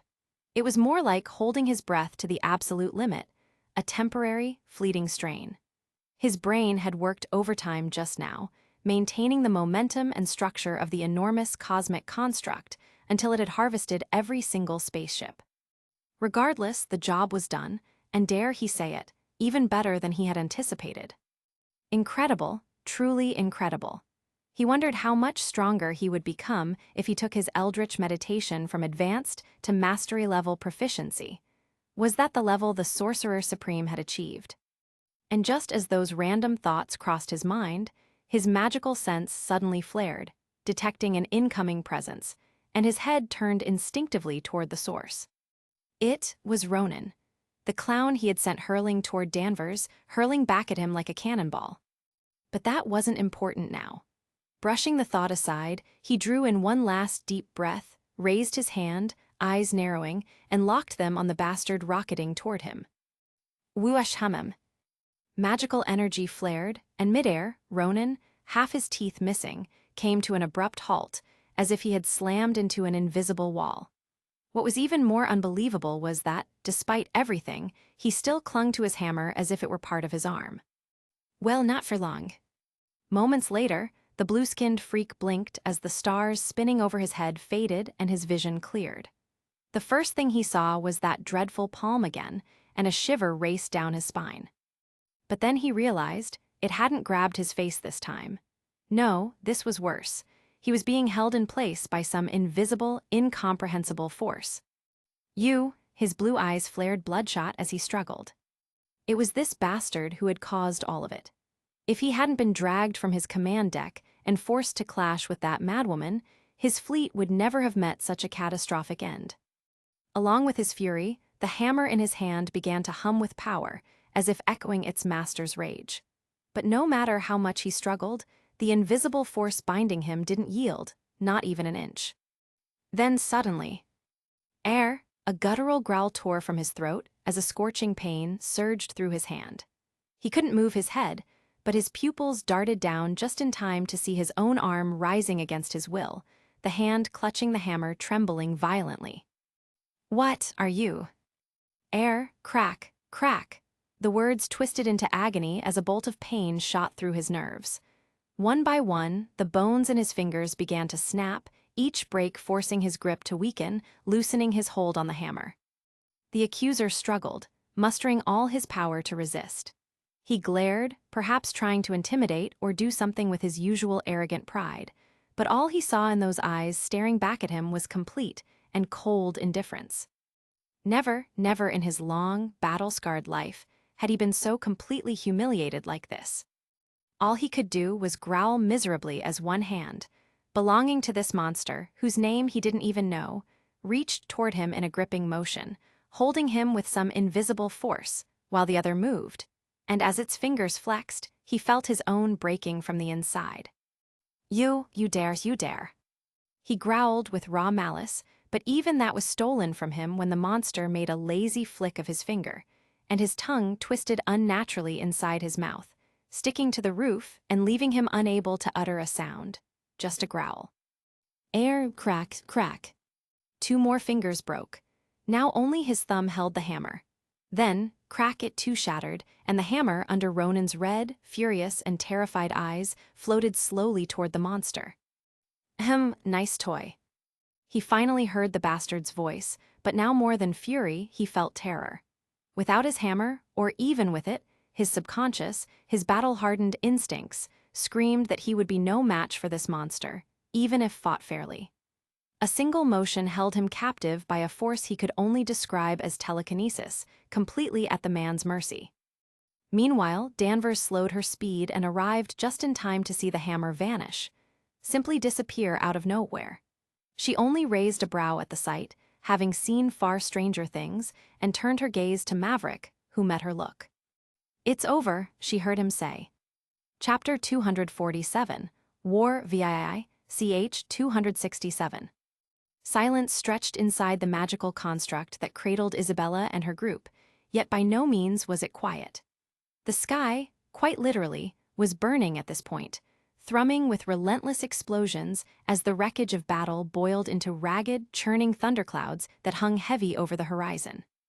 Time dragged forward, each second stretching as everyone's eyes remained locked on the aftermath, absorbing the terrible beauty and sheer scale of what had just unfolded.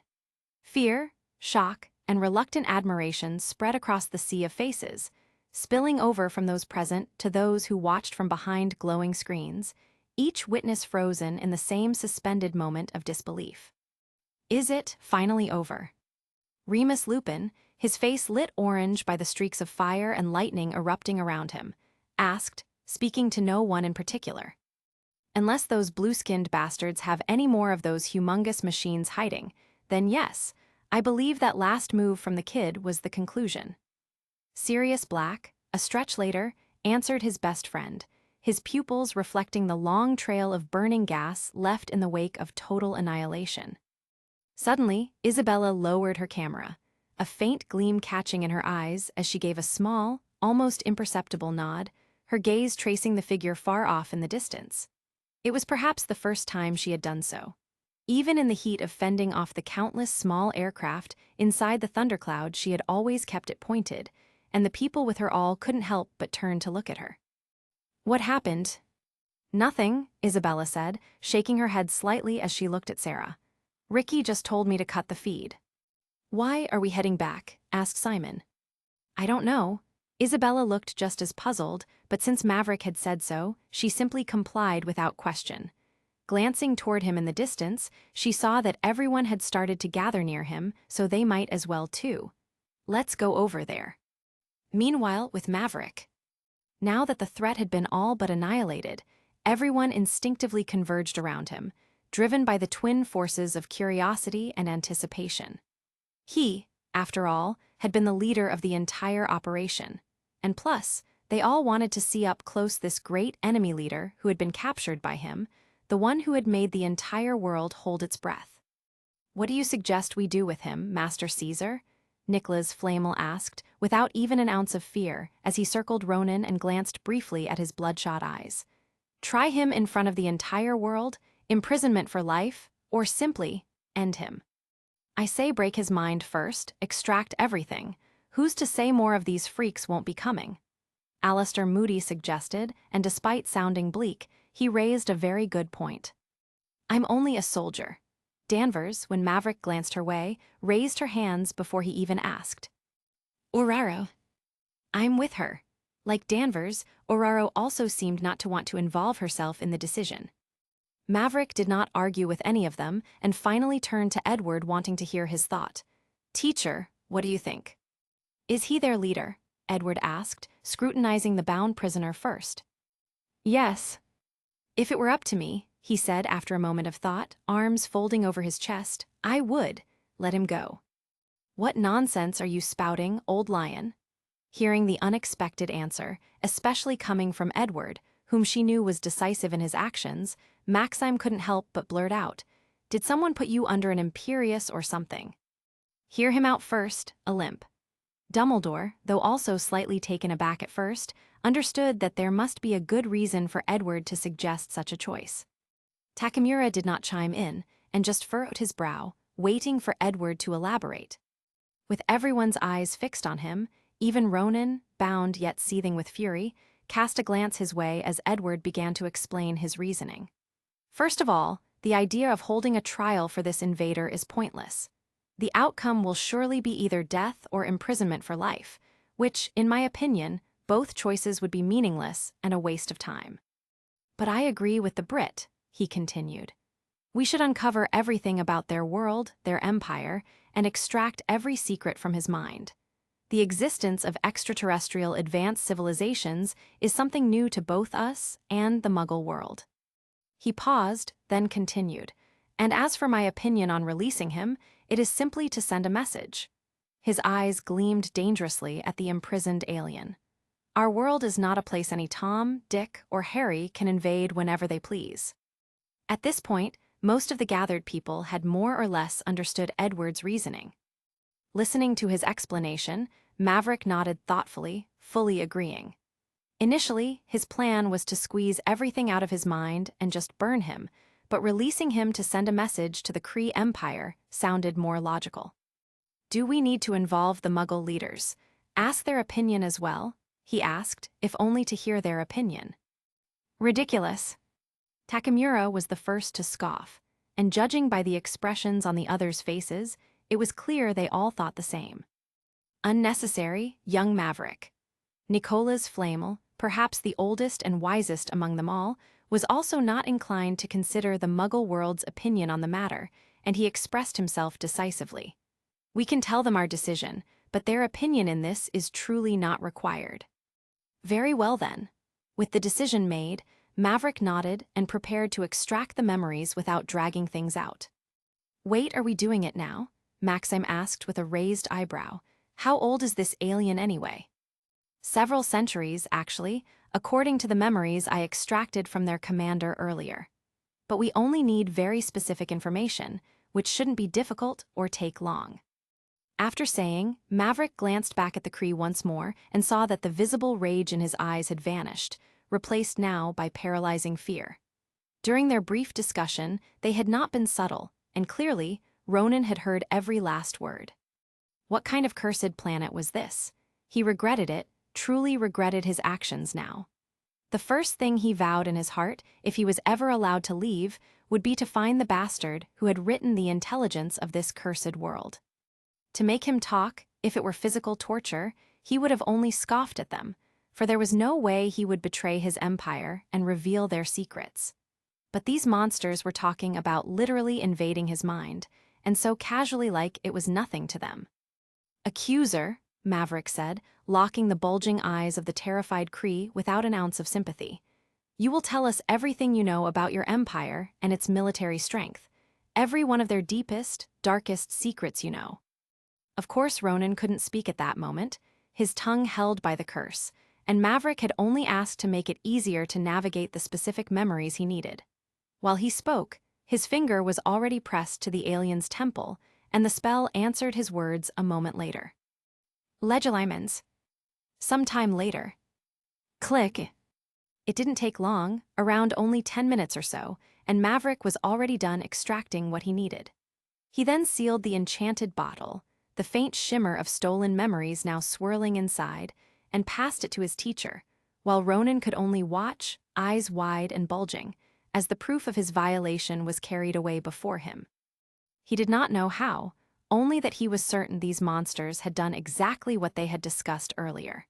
He, the most loyal soldier of the entire Kree Empire, had betrayed it today, even if the means forced him completely against his will in a way he had absolutely no resistance against. His blood boiled now more than ever, even more than when he had watched his fleet being annihilated. Revenge. Revenge. He would have his revenge, he made a solemn vow in his mind. Sooner or later, he would have his revenge. He then saw the monster wave his hand in the air, and suddenly, out of nothing, a single fighter unit materialized there. What kind of ridiculous abilities even are these? Meanwhile, Maverick ignored the questioning stares everyone was giving him. Without a doubt, they were all wondering why he had one of the enemy's spaceships stored inside his ring, and probably more than one, but he did not care. He did not even glance their way, and simply motioned toward the alien. The hatch opened at his gesture, and with the next sweep of magic, he shoved the son of a bitch inside. Only after that did he remove the bindings, and with one final flick of his finger, the curse broke, freeing the alien's twisted tongue as well. Slowly, Ronan settled into the seat, and surprisingly calmly for someone who had been held prisoner so humiliatingly. Not to mention the person in question was renowned for his arrogant character. One last thing, Kree, Maverick said, fixing the accuser with a cold glare. "You invaded a world under the dominion of whom you should be well aware. So I suggest you first worry about reconciling with them before even thinking about planning your revenge against us." He paused briefly, and while releasing a bit of his dominance over the clown, added, "Carry this to your supreme intelligence. Tell them how we humiliated you, how we massacred your fleet, how your proud cruisers fell like flies at our vanguard. Tell your leaders you did not escape. You were spared. Remember this, Kree. C-53 will hold your empire to account. Our retaliation is certain, with or without the Allfather." "Now scram." The accuser listened to every word in silence, enduring Maverick's scornful and humiliating speech without a sound. Perhaps he had nothing to retort with. After all, every word of contempt he heard was, whether he liked it or not, true. Or perhaps he was simply too terrified that these monsters would change their minds if he dared speak back. Regardless, when it ended, he offered only a cold, wordless glare. Then he turned away, sealed the hatch, and ignited the engines, vanishing into the sky. Chapter 248, A Hearth for All I, ch. 268. Louisiana. The setting sun filtered through a blanket of broken clouds above the quiet city.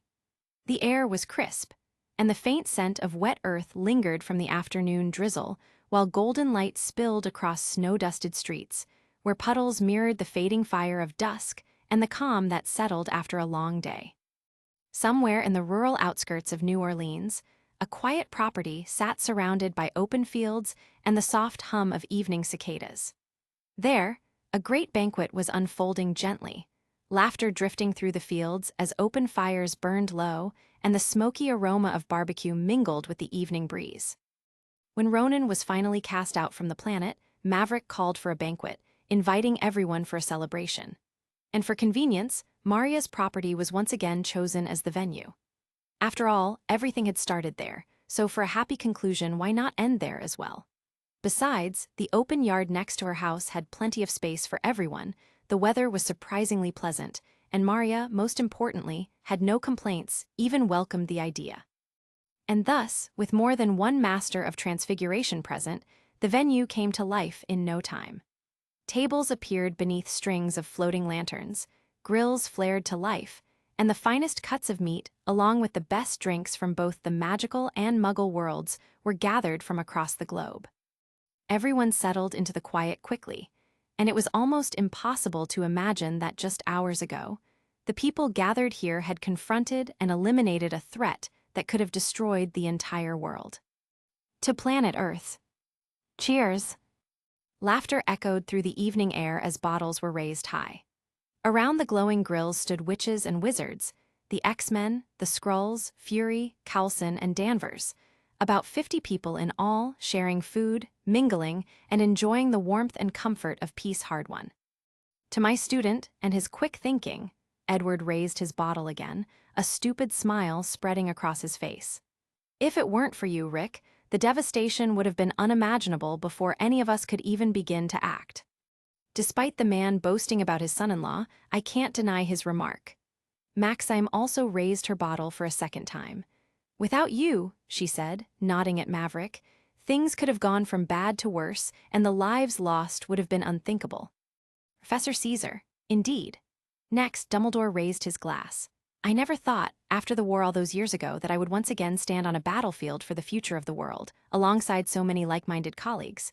With a melancholy expression, he looked around the group and offered a sincere smile. "Magicals, mutants, muggles, the danger we faced has, on the bright side, brought together every group and race that represents our world. The world owes you, young man, a great debt." Even Takamura blended into the joyous atmosphere. Time passed amid the crackle of the fire, shared drinks, clinking bottles and glasses, and the rich aroma of meat drifting through the air. Soon, a bonfire was lit in the middle of the yard, and everyone gathered around to share their thoughts. Everything, from being summoned to planning the operation and carrying it out, had happened so quickly that it was only natural for many questions to arise, and now it was time for them to be answered. The X-Jet sat a short distance away, its sleek frame catching the fading light of the sunset. The rear ramp was already lowered, and Hank, the beast, stepped down, a large, rectangular device slung casually over his shoulder and a wide grin on his face. "We can't have a proper celebration without some music," he said, striding toward the group. Luckily, the X-Jet had a portable one lying around, so I thought I'd bring it along. "That sounds wonderful, Doctor." Dumbledore offered a warm smile, gesturing for him to sit. "Please, some music would be perfect. I'm sure most of our ears are still ringing from all those explosions." He played some soft jazz, letting the music make the atmosphere even more relaxing, then settled between Logan and Professor X, popping open a bottle for a drink. "I just saw the news playing on the TV inside the X-Jet." Taking a fresh, cool sip, he added, "What happened is already making headlines on global networks." "Oh, and what are the nomads reporting this time?" Edward asked sarcastically, smirking as he took a sip of his own drink. "Let me guess, it's gas explosions, right?" No, sir. They're calling it a weapons test by the Joint Nations. The Chinese have already declared the entire desert a no-fly zone." Edward chuckled aloud, along with everyone else, as if they had already known that would be the conclusion. "So, a gas explosion." "No, sir," Hank said again, then paused as he finally caught the joke. "Yes," he added, chuckling as well, "it was a gas explosion." Laughter rippled through the group, and the gathering couldn't have started on a better note. "Though I think the governments will have a hard time covering it up this time," Charles Xavier chimed in once the laughter faded. "That desert is known for clear skies all year round, yet now it's buried under thunderclouds stretching for miles, like the aftermath of a supervolcano eruption." "I'm more worried about radiation leaks," Maria said, glancing at the professor. Then, turning to the alien duo, she asked, "Are we certain there won't be any?" At her question, all eyes likewise turned to Talos and Norax, presumably the most knowledgeable when it came to Kree weaponry. "I'm positive," Norax explained. "Kree weapons technology doesn't rely on nuclear fission or even fusion. It's an old, long-abandoned method of weaponizing." "Did you all really have to destroy every single one of their spaceships?" Fury asked, eyes scanning the group. "I mean, I'm just saying, we could have learned so much from them. Advanced decades, maybe even centuries ahead in our technology. You know what I mean." "Damn, the balls on this guy," Maverick thought, glancing at Fury. To his credit, though, it was a fair question, at least from an agent of S.H.I.E.L.D.'s perspective. And the subject, Maverick was sure, would come up even more during the World Security Council assemblies, which were bound to be busy in the following days. Meanwhile, some people exchanged knowing glances with Maverick when Fury raised the subject, but no one said a word. After all, they had seen Maverick pull a single pilot spaceship from his storage ring, and if he had one, there should surely be more. As for why nobody spoke up, first of all, the Magicals don't want such technology falling into Muggle hands. The X-Men, they simply didn't want to meddle, and in fact, Ororo was the only non-magical person besides Danvers who had seen it happen, and she hadn't told Professor X just yet. As for Danvers, well, she probably had other plans. Simple, they had missiles that were very advanced, far more powerful than anything you nomads have, and on top of that, they could track us wherever we went. Before Maverick could speak, Edward chose to address the subject on his behalf. Looking at Fury, he continued, "At that time, they launched only 6, and we barely managed to escape. I don't have to tell you what happened after they detonated, you saw it from the ground. As far as we know, they have hundreds more in their arsenal, and we couldn't risk letting any more of them be launched." "Teacher is right," Maverick added. "Ending it as quickly as possible was our only option, to destroy their fleet completely before they could launch any more weapons." "Speaking of Little Raven," Maxime joined the conversation, shifting the subject. "Care to explain that last magic you used? I've never heard of or even read about such a magic in my life." And in the same breath, she raised her hand. "Of course, if it's something you can't explain, you don't have to. I'm only curious." "Wouldn't you want to know?" Edward scoffed. Although, having said that, he too was just as curious. But being Maverick's teacher, he could always ask later, and he was sure his student would share it. The only people who knew were perhaps Dumbledore and his sidekick McGonagall, and they had long been aware of the existence of sorcery. As for how McGonagall, a great mage, knew about it when even some archmagi didn't, well, naturally, she had learned it from Dumbledore, who shares much with her, trusting her more than almost anyone else. However, there were other people there as well who knew about the existence of sorcery, apart from Maverick, Dumbledore, and McGonagall. The Flammels, for instance, Maverick was sure were aware of it, as the Sorcerer Supreme had once mentioned it, but it seemed they were keeping silent about it. But it's not magic. Apparently, the old man from Japan was aware of it as well, and everyone turned to Takamura when he spoke up. Like you mutants and you, he said, first glancing between Charles and the others, then stopping at Danvers, I don't even know what you are. There are other kinds of extraordinary abilities in the world, besides all of us here, he continued. Sorcery, or sorcerers, are in a way like us witches and wizards. They use spells to cast magic, only they don't draw on magical energy as a source like we do, but something else. Mr. Takamura, you are very well informed, Maverick said, raising a brow. He was genuinely surprised the old wizard knew so much about sorcerers. The Sorcerer Supreme hadn't mentioned it. No, she had hinted that some people were aware of them, but no names were ever given. Takamura let out a snort. Boy, I've been alive long before your great-great-grandparents.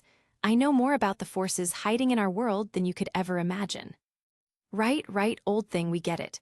You know a lot, Maxime said, then turned to Maverick again, and all eyes followed. Sighing, Maverick spoke. Like Mr. Takamura said, it's called sorcery, just another form of magic. Unfortunately, I can't explain any more without their permission, not even to an archmage.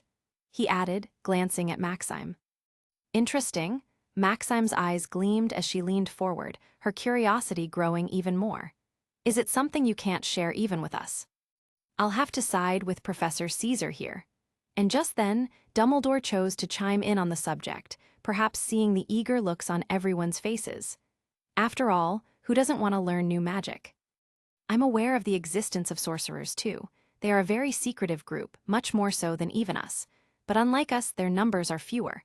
However, they are disciplined, tightly united, and follow a strict hierarchy. As far as I know, only those they choose to reveal themselves to are made aware of their existence. Dumbledore explained, and in the end, giving a knowing smile to the Muggles, he further added, I hope everyone here can keep that in mind. Do they have a purpose, then, to be so secretive that even we know so little? They do, Maverick replied, looking at Maxime. Think of them as the world's last line of defense. Their ultimate duty is, he paused, to protect the world from any and all extraterrestrial threats. And I'm not talking about aliens. Chapter 249, A Hearth for All II, ch. 269.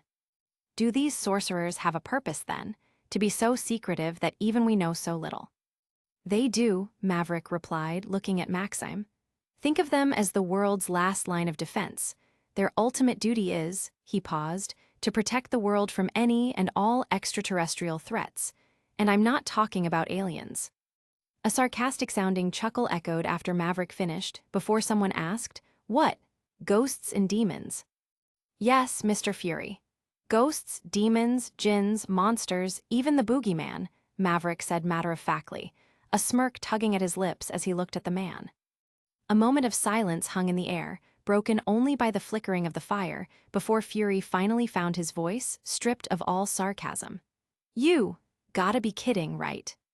Agent, look around you. There are literally witches and wizards sitting to your left and right.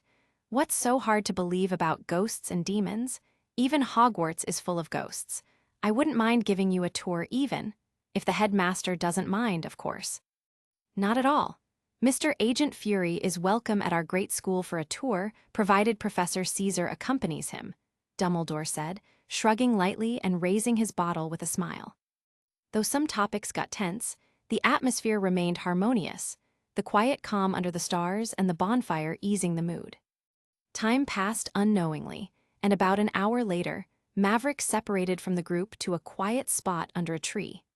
Following him were Danvers and Talos, clearly to discuss something they couldn't in front of everyone else, and Maverick already had a good idea why. Just a sec, he said, making a few gestures in the air. A moment later, he added, All right, you can speak freely now. No one will hear us. Mr. Caesar, Talos began, hesitantly meeting his eyes, I was wondering if you might have a Kree spaceship stored somewhere. One I could borrow. Oh, why? Planning to take your people and leave already? This isn't their world, wizard, Danvers said, crossing her arms as she watched him tease the poor alien. Who would have thought that just days ago she had been hunting them across the galaxy, and now she was speaking up for them, even ready to fight for their well-being. This isn't their home. This planet won't accept them, and I plan to help find them one. Raising a brow, Maverick asked, I understand them wanting to leave, but why you? Like I said, I want to help them find a home, she repeated, and to finish what Marvell started. I see. Maverick didn't answer immediately, his eyes darting between them for a moment. I can only give you each a single space pod.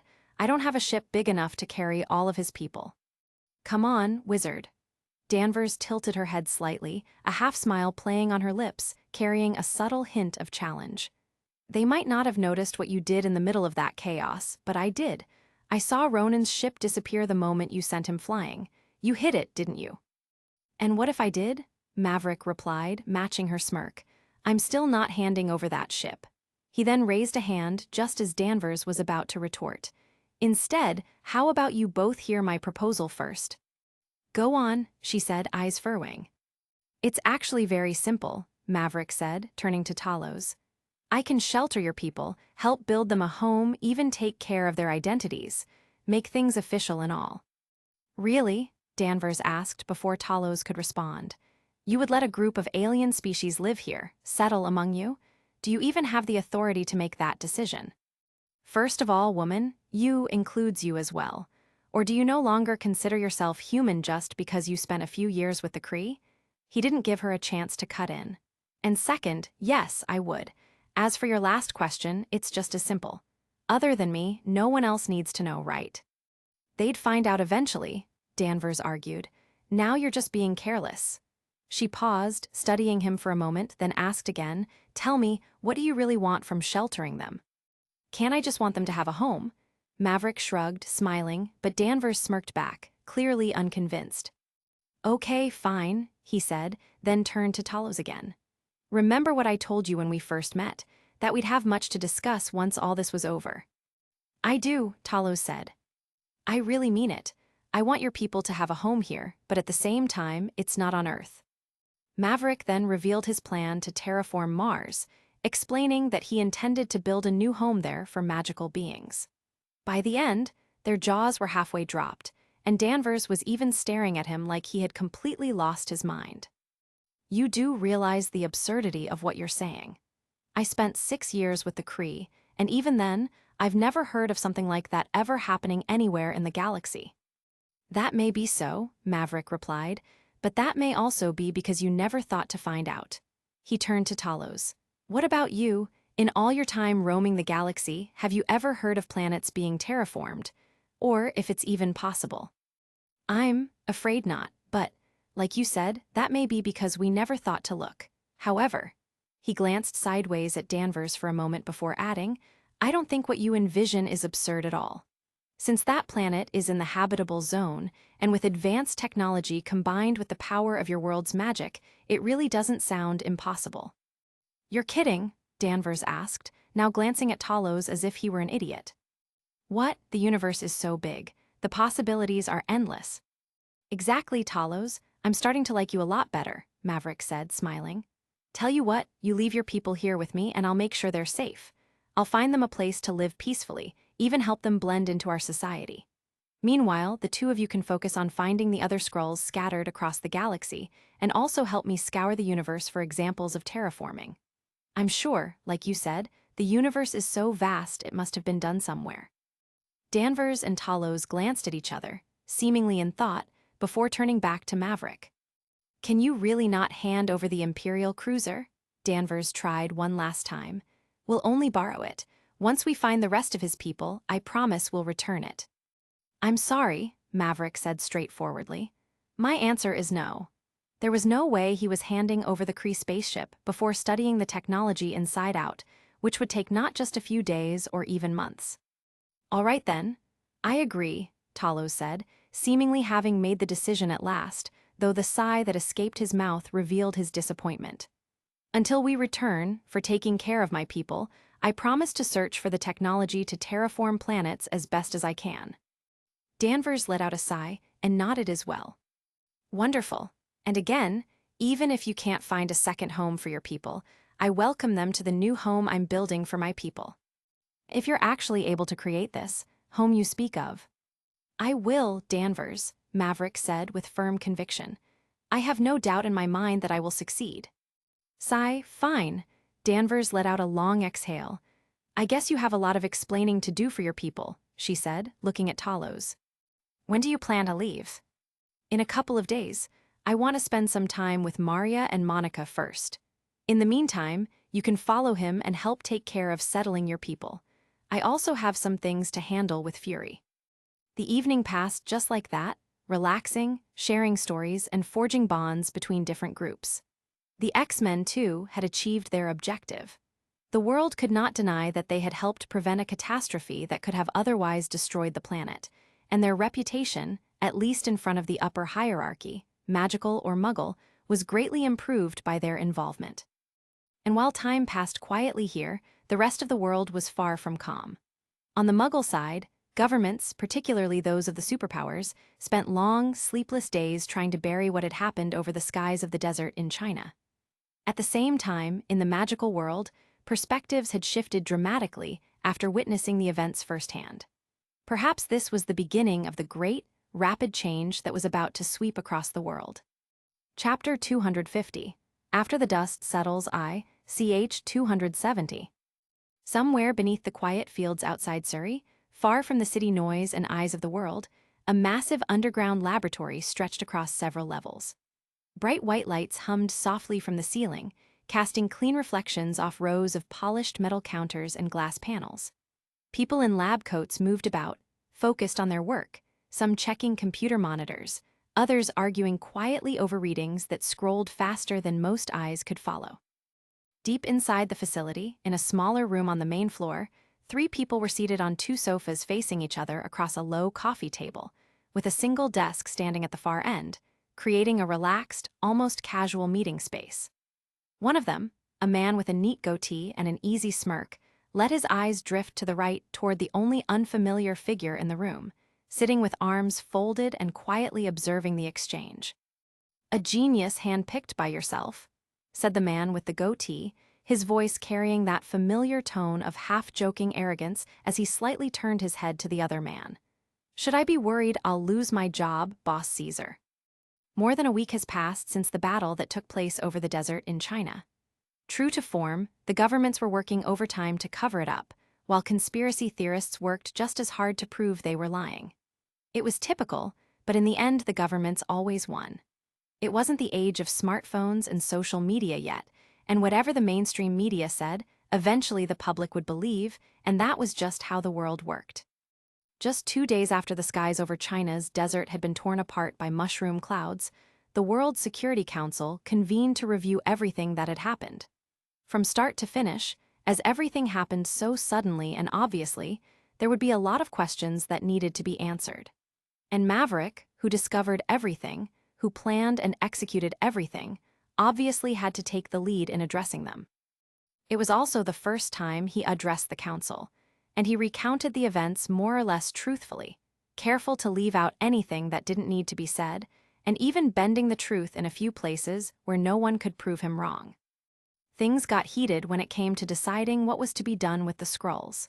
Of course, Maverick would not just watch idly by if a decision was made that would end up with the aliens being detained. Heck, even Danvers wouldn't. It was only for the sake of formalities that Maverick had suggested Talos be present. Apart from explaining why they ended up on Earth, which was basically their group being chased across the galaxy by the then Kree Star Soldier Danvers, it was also to enlighten some idiots that the universe was a lot bigger than they thought, and that Earth was certainly not the center of it. The bit about Danvers being brainwashed could not be hidden because records of her military file were already there. But the 4 archmagi who participated in the action vouched that she was now cured, and all the influence of the Kree inside her head had all but been removed. Basically, Talos's entire testimony was scripted by Maverick to save him the trouble of answering unnecessary questions from the Council of World Leaders. Nonetheless, some counselors still argued that he and his group of aliens should remain on Earth as a punishment for attracting such trouble, But fortunately, the suggestion was quickly dismissed by a vote. Talos concluded his testimony by saying he would not stay on the planet long, and that in just a couple of days, once his spaceship completed maintenance, he would leave Earth indefinitely.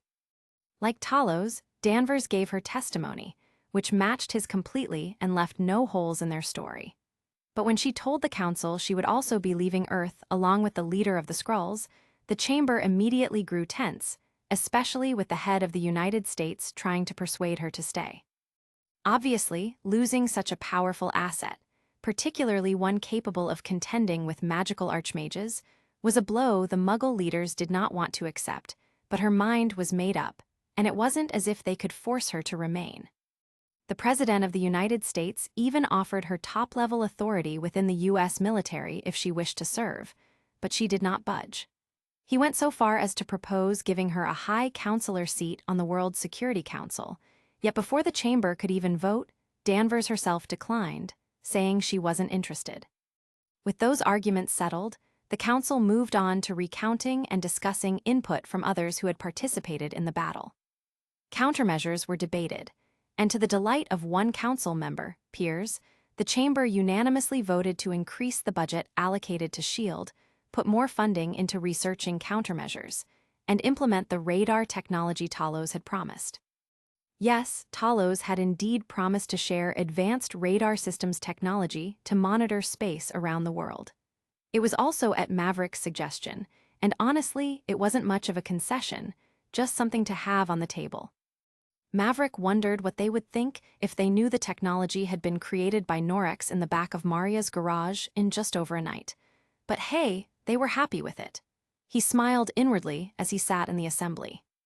All in all, the assembly mainly focused on countermeasures in case the world faced a similar threat again. The increase in the budget allocated to SHIELD and funding for researching technology to monitor the planet was the main decision that was voted on and passed. The question of whether to come clean to the public was also formally discussed, but the world leaders voted that it was not yet the right time. Typical.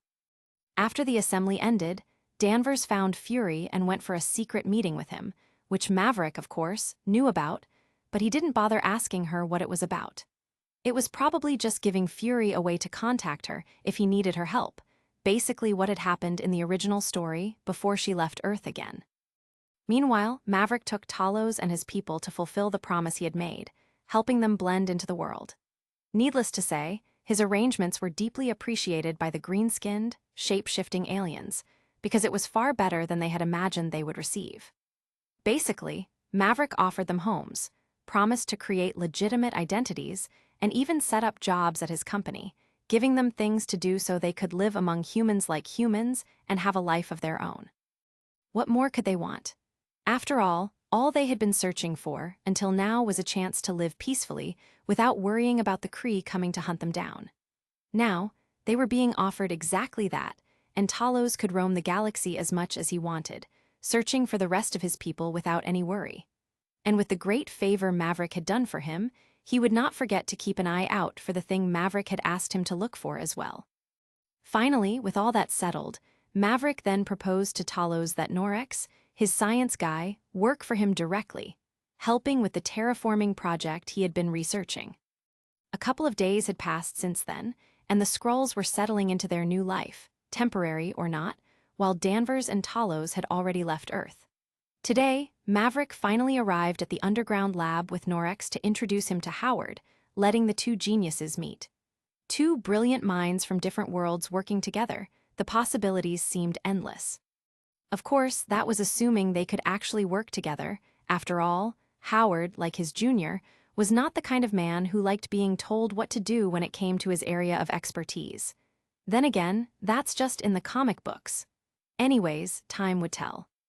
A genius handpicked by yourself, Howard said, his voice carrying that familiar half-joking arrogance as he flicked his gaze from Norex to Maverick. Should I be worried I'll lose my job, boss man? Maverick didn't take him seriously and simply turned slightly to make the introductions. His name is Matthew Maher. He'll be working with you from now on all ongoing and future projects. At that moment, Norex was under the guise of the face Maverick had given him to live as a human on Earth, and Howard had no idea he was even speaking to an alien. "Pleasure to meet you, Norix." No, Matthew now said politely, offering his hand. "Pleasure, Robert Downey Jr. I like your hair, by the way." Howard shook his hand but couldn't resist making a comment. Of course, the hair he was talking about was non-existent because Matthew was bald. Norix, well, he appeared to be in need of some earthly cultural context to catch the sarcasm. Tilting his head and shrugging, he skipped the small talk and went straight to the point. "I've been told you are the second brightest human on the planet. How far along has your research gone?" Howard's mouth hung open for a full second before he turned sharply to Maverick. "Did he just call me second?